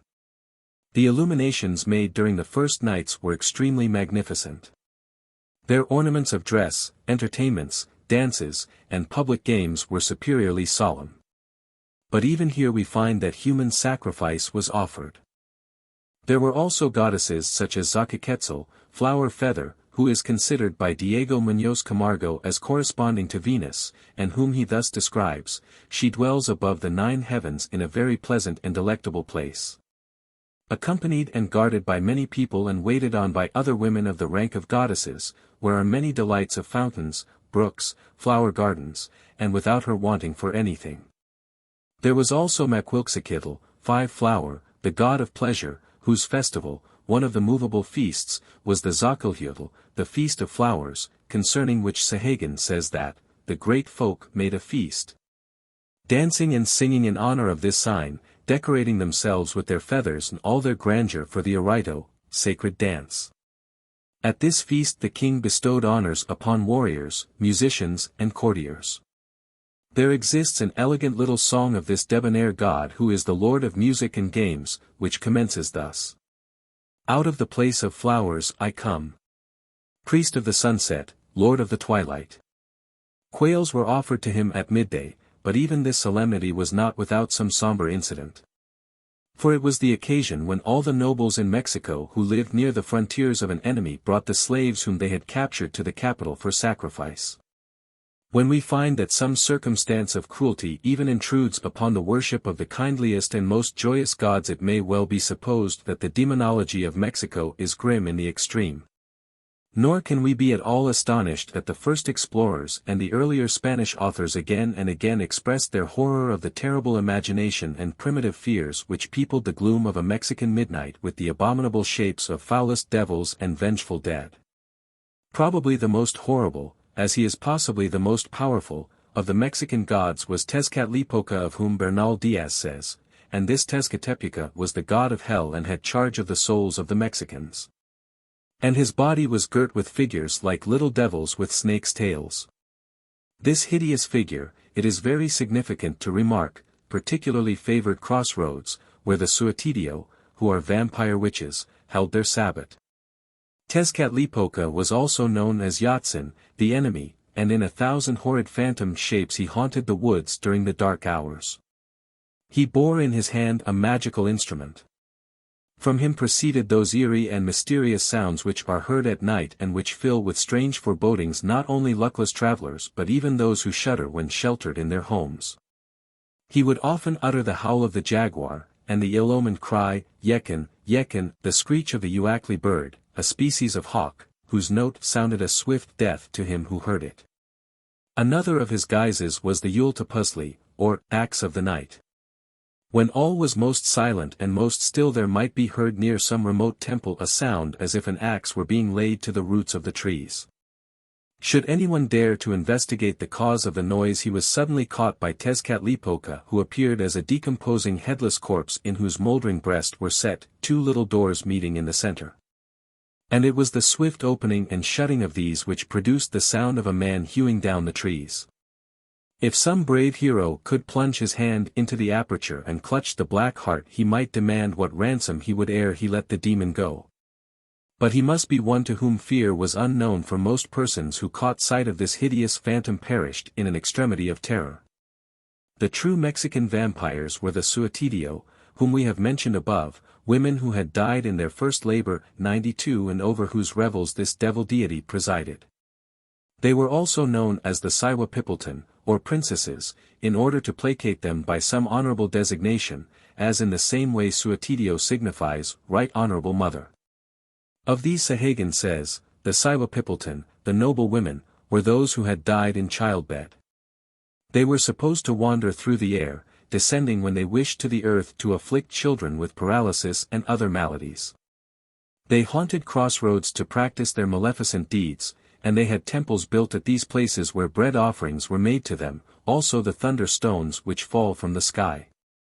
Their faces were white, and their arms and hands were colored with a white powder ticidal, chalk. These haunting women celebrated their own Sabbath, and it is curious to remark that it was thought of as being a meeting of the dead rather than, as in Europe, an infernal company of the living. The representations of the suicidio in the ancient paintings are extremely hideous and repulsive. They often wear the dress and are distinguished by the characteristics of the goddess, Tlazolteotl, whose priests were the Quecuestica, and who was the goddess of all sorcery, lust, and evil. The learned friar who interpreted the Codex Telluriano-Renensis certainly speaks of the suicidio as witches, who flew through the air upon their broomsticks and met at crossroads, a rendezvous presided over by their mistress Tlazolteotl. It may be remarked that the broomstick is her especial symbol, and that she is often associated with the snake and the screech owl. Under one aspect, also, she is regarded as a moon goddess, and may, indeed, be fairly closely paralleled with the Greek Hecate. These animals, which were considered unlucky, also often accompanied the suicidio, who, moreover, carried a witch's broom, and upon whose garments crossbones were painted. They were essentially malignant, and sought to wreak their vengeance upon all whom they might meet during the dark hours. In the native huts the doors were carefully barred and every crack or cranny carefully filled up to prevent these vampire witches from obtaining entrance. Occasionally, however, they would attack human dwellings, and did they obtain ingress the children of the household would pine and dwindle away owing to the blight that these loathsome creatures cast upon them. Accordingly in their shrines where 4 crossroads met men heaped up enticing and substantial food offerings, in order that these malignant dead might so satisfy their hunger that they would not seek to make an onset upon the living. One explanation why the shrine should be at crossroads was in order that the suicidio might be confused and not knowing which way to take to the nearest human habitation, be surprised by dawn before she could set out to seize her prey. We find this exact reason is given in Greece and in other countries for burying the body of a suicide, who will almost certainly become a vampire, at 4 crossroads. With regard to Mexican vampire witches, who it appears partook in almost equal quantities the nature of both these evil things, Sahagan records, it was said that they vented their wrath on people and bewitched them. When anyone is possessed by the demons, with a wry mouth and disturbed eyes, with clenched hands and inturned feet, wringing his hands and foaming at the mouth, they say that he has linked himself to a demon. The suicidio, housed by the crossways, has taken his form. But this was not the only vampire known to the mythology of Mexico. The Lord of Mictlampa, the region of the dead, certainly has vampirish attributes. He is often depicted as a complete skeleton, Codex Borgia, sheet 14, and sometimes he has a bunch or broom of Malinali grass, which was associated with witchcraft. In another representation he appears with a skeleton head but a black body, and at the side is seen a skull swallowing a man who falls into its bony jaws. In the Codex Magliabecchiano he is depicted as a blue-gray form with enormous talons upon his hands that are markedly reminiscent of the claws of a vampire. He sits in the portico of a dark temple and before him are his worshippers. A number of men and women, who feast upon human flesh, tearing heads, legs, and arms which they snatch from several earthen vessels. His wife was Mictacashutl, lady of the place of the dead, and she is often represented as wearing for ornaments the paper flags, which were generally put upon corpses prepared for cremation. She is sometimes seen to be thrusting a mummy into the earth, and there is a reference to her as the earth monster. It would, perhaps, be hardly too much to say that in ancient Mexico all magicians were regarded as vampires. A tradition which long survived even after the conversion of the country, so that one of the regular questions which the Spanish priests used to put to those of whose faith they were suspicious was, "Art thou a sorcerer? Dost thou suck the blood of others?" That such interrogations were not superfluous is shown by the terrible occurrence at the end of the 16th century when Cosajopi, formerly king of Tehuantepec, was discovered amid a throng of his ancient courtiers and a concourse of people taking part in an idolatrous ceremony of peculiar horror. Even in the 17th century the priests of the province of Oaxaca learned that numbers of Indians congregated secretly at night to worship their idols. It is true that the famous letter of Bishop Zumarraga to the chapter of Tolosa, written in 1531 says that, Quingenta deorum templa sunt destructa et plusquam usisis mil figuri demonum, quas adorabant, fracti et combusti. But Fray Mendieta mentions certain idols of paper which seem to have been for a while preserved.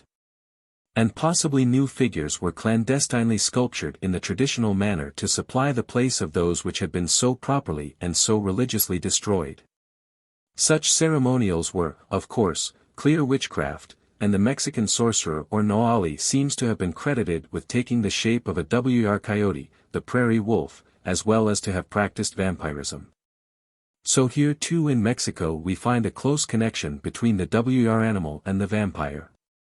Sahagan notes, the Noali or magician is he who frightens men and sucks the blood of children during the night. It appears that these sorcerers lived in separate huts built of wood very brightly painted, and that those who wished to bargain with them were wont to resort to these accursed houses under the cover of dark. Not superfluously then does the vade mecum of a missionary who was engaged in the work of evangelizing the native Mexicans include such questions as, art thou a diviner? Dost thou suck the blood of others, or dost thou wander about at night, calling upon the demons to help thee? Of all the many and dark superstitions that prevail in the West Indies none is more deeply rooted than the belief in the existence of vampires. And as this tradition was brought from Guinea and the Congo and maintained for more than 2 centuries by the hundreds of thousands of African slaves who were so constantly being imported from this native continent, it may not impertinently be considered here. In Granada, particularly, the vampire is known as a lugaro, a corruption of lupguru. And the attributes generally assigned to the lugaro as well as the current stories told of these ghastly beings not infrequently recall the pages of de Laniri. Clearly showing that the demonology of the French colonists of the 17th century was soon welded with Negro witchcraft and voodoo. The West Indian natives, and above all the black, Quashi as he is called, hold that lugaros are human beings, especially old women, who have made a pact with the devil, by which the fiend bestows upon them certain magic powers on condition that every night they provide him with a quantity of rich warm blood. And so every night the lugaros make their way to the occult silk cotton tree, Bombak Saba, often known as the Devil's Tree or Jumbi's 93 tree, and there, having divested themselves of their skins, which are carefully folded up and concealed in the form of a ball of sulphurous fire, they speed abroad upon their horrid businesses. Even today visitors to Granada have been called out of the house late at night by the servants to see the lugaros, and their attention is directed to any solitary light which happens to flash through the darkness. Perhaps the distant lantern of some watchman who is guarding a cocoa piece. Until dawn the lugaros are at work, and any Quashi who feels tired and languid upon awaking will swear that the vampire has sucked his blood. Doors and shutters are no barrier to the monster who can slip through the tiniest chink, but if only rice and sand are scattered before a cabin the lugaro must perforce stay until he has numbered every grain. And so morning will assuredly surprise him ere the tale is told. Mr. H. J. Bell recounts the following anecdote which is sufficiently striking as reproducing in actual belief of today more than one of the old witch traditions. A native gardener pointed out to Mr. Bell a hideous beldame walking along the highway. This hag, who wore a bandage over one eye, was reputed to be a lugaro of the most infamous and evil kind. It happened that one day upon awakening the gardener had felt extraordinary weak and supine. To his horror he remarked a slight stain of blood on his clothes, and he at once realized he had been the victim of a vampire. The following night he refrained from sleep, preserving a silent vigil. A little after 12 o'clock there came a faint scratching in the thatch of the roof. As this grew louder the man guessing that the lugaro was about to enter thrust through the spot with his cutlass. A stifled screech fell to hideous moans, and rushing out of the hut he heard the sound die away in the distance whilst a blue marish light vanished into the house where this ancient sibyl dwelt. The next day she was found lying in bed, half blind from an injury to one of her eyes. This she vowed had been caused during the night owing to a fall over the sharp stump of a tree whilst she was chasing some strayed chickens. Nobody believed her, and the gardener was praised for having so deservedly punished the vampire for her foul sorceries. It is said that the human skin of a loup-garou has been found hidden in the bushes under a silk cotton tree. In this case it must be seized fast and pounded in a mortar with pepper and salt. So the vampire will be unable to assume a human shape and will perish miserably. Now and again Negroes have been discovered bold enough to play the loup-garou in order to cover up their nightly depredations. Two confederates will plan the robbing of a cocoa piece. And whilst one fellow will climb the tree to strip off the pods, his friend will pass softly up and down in the vicinity waving a lantern fashioned from an empty dry calabash cut to imitate grotesque and gargoyled features. And lighted by a candle set in a socket which has been cleverly inserted. The tradition, however, has its more serious sides, and obscene, if not bloody, rites are practiced in secret places where the white man will hardly venture. On one occasion a witch was seen at midnight dancing naked round a fire, and as she leaped to the drone of foul incantations she ever and anon cast strange substances into the flame which blazed up into a myriad colorings. The loup-garou is particularly obnoxious to dogs, and any person at whom apparently without cause dogs will bark furiously or even endeavor to attack is incontinently accounted infected with the vampire taint. It is supposed that the loup-garou will frequently molest animals of all kinds, and indeed in Trinidad and especially on the Spanish Main the horses suffer greatly from the attacks of large vampire bats. It is necessary that all the windows and ventilation holes of the stables and cattle pens should be firmly secured by wire netting to prevent the entrance of the bats, which are able greatly to harm any animal in whose flesh they manage to fasten their teeth. It may seem that the superstition of the Quashi, although grosser and more ignorant, lacks some of the crueler and more abominable traits of the tradition in other countries. This is merely owing to the fact that it has largely been driven underground by energetic and repressive measures. Père Labat in his Nouveaux Voyages aux Isles d'Amérique, 1712, gives the story of a vampirish black sorceress who used to threaten to eat the hearts of those who offended her. And almost invariably they soon after began to waste away in great agony. When their bodies were opened it was seen that the heart and liver were drained dry as parchment. He further says, nearly all the Negroes who leave their country, having attained the age of manhood, are sorcerers, or, at all events, are much tainted with magic, witchcraft and poison. Even half a century ago an important ordinance was passed in all the West Indian colonies imposing heavy penalties on any person found guilty of dealing in obeah. Writing as lately as 1893, Mr. H. J. Bell says of Haiti, one of the most beautiful of the West Indies, an island possessing an area almost equal to that of France, dreadful accounts reach us of thousands of Negroes having gone back to a perfectly savage life in the woods, going about stark naked, and having replaced the Christian religion by voodooism and fetish worship. Cases of cannibalism have even been reported, and nowhere in the West Indies has obeah a more tenacious hold on high and low than in Haiti. By a comparison of the beliefs in these many lands, in ancient Assyria, in Old Mexico, in China, India and Melanesia, although details differ, but yet not to any marked degree, it will be seen that the superstition and the tradition of the vampire prevail to an extraordinary extent, and it is hard to believe that a phenomenon which has had so complete a hold over nations both old and young, in all parts of the world, at all times of history, has not some underlying and terrible truth, however rare this may be in its more remarkable manifestations.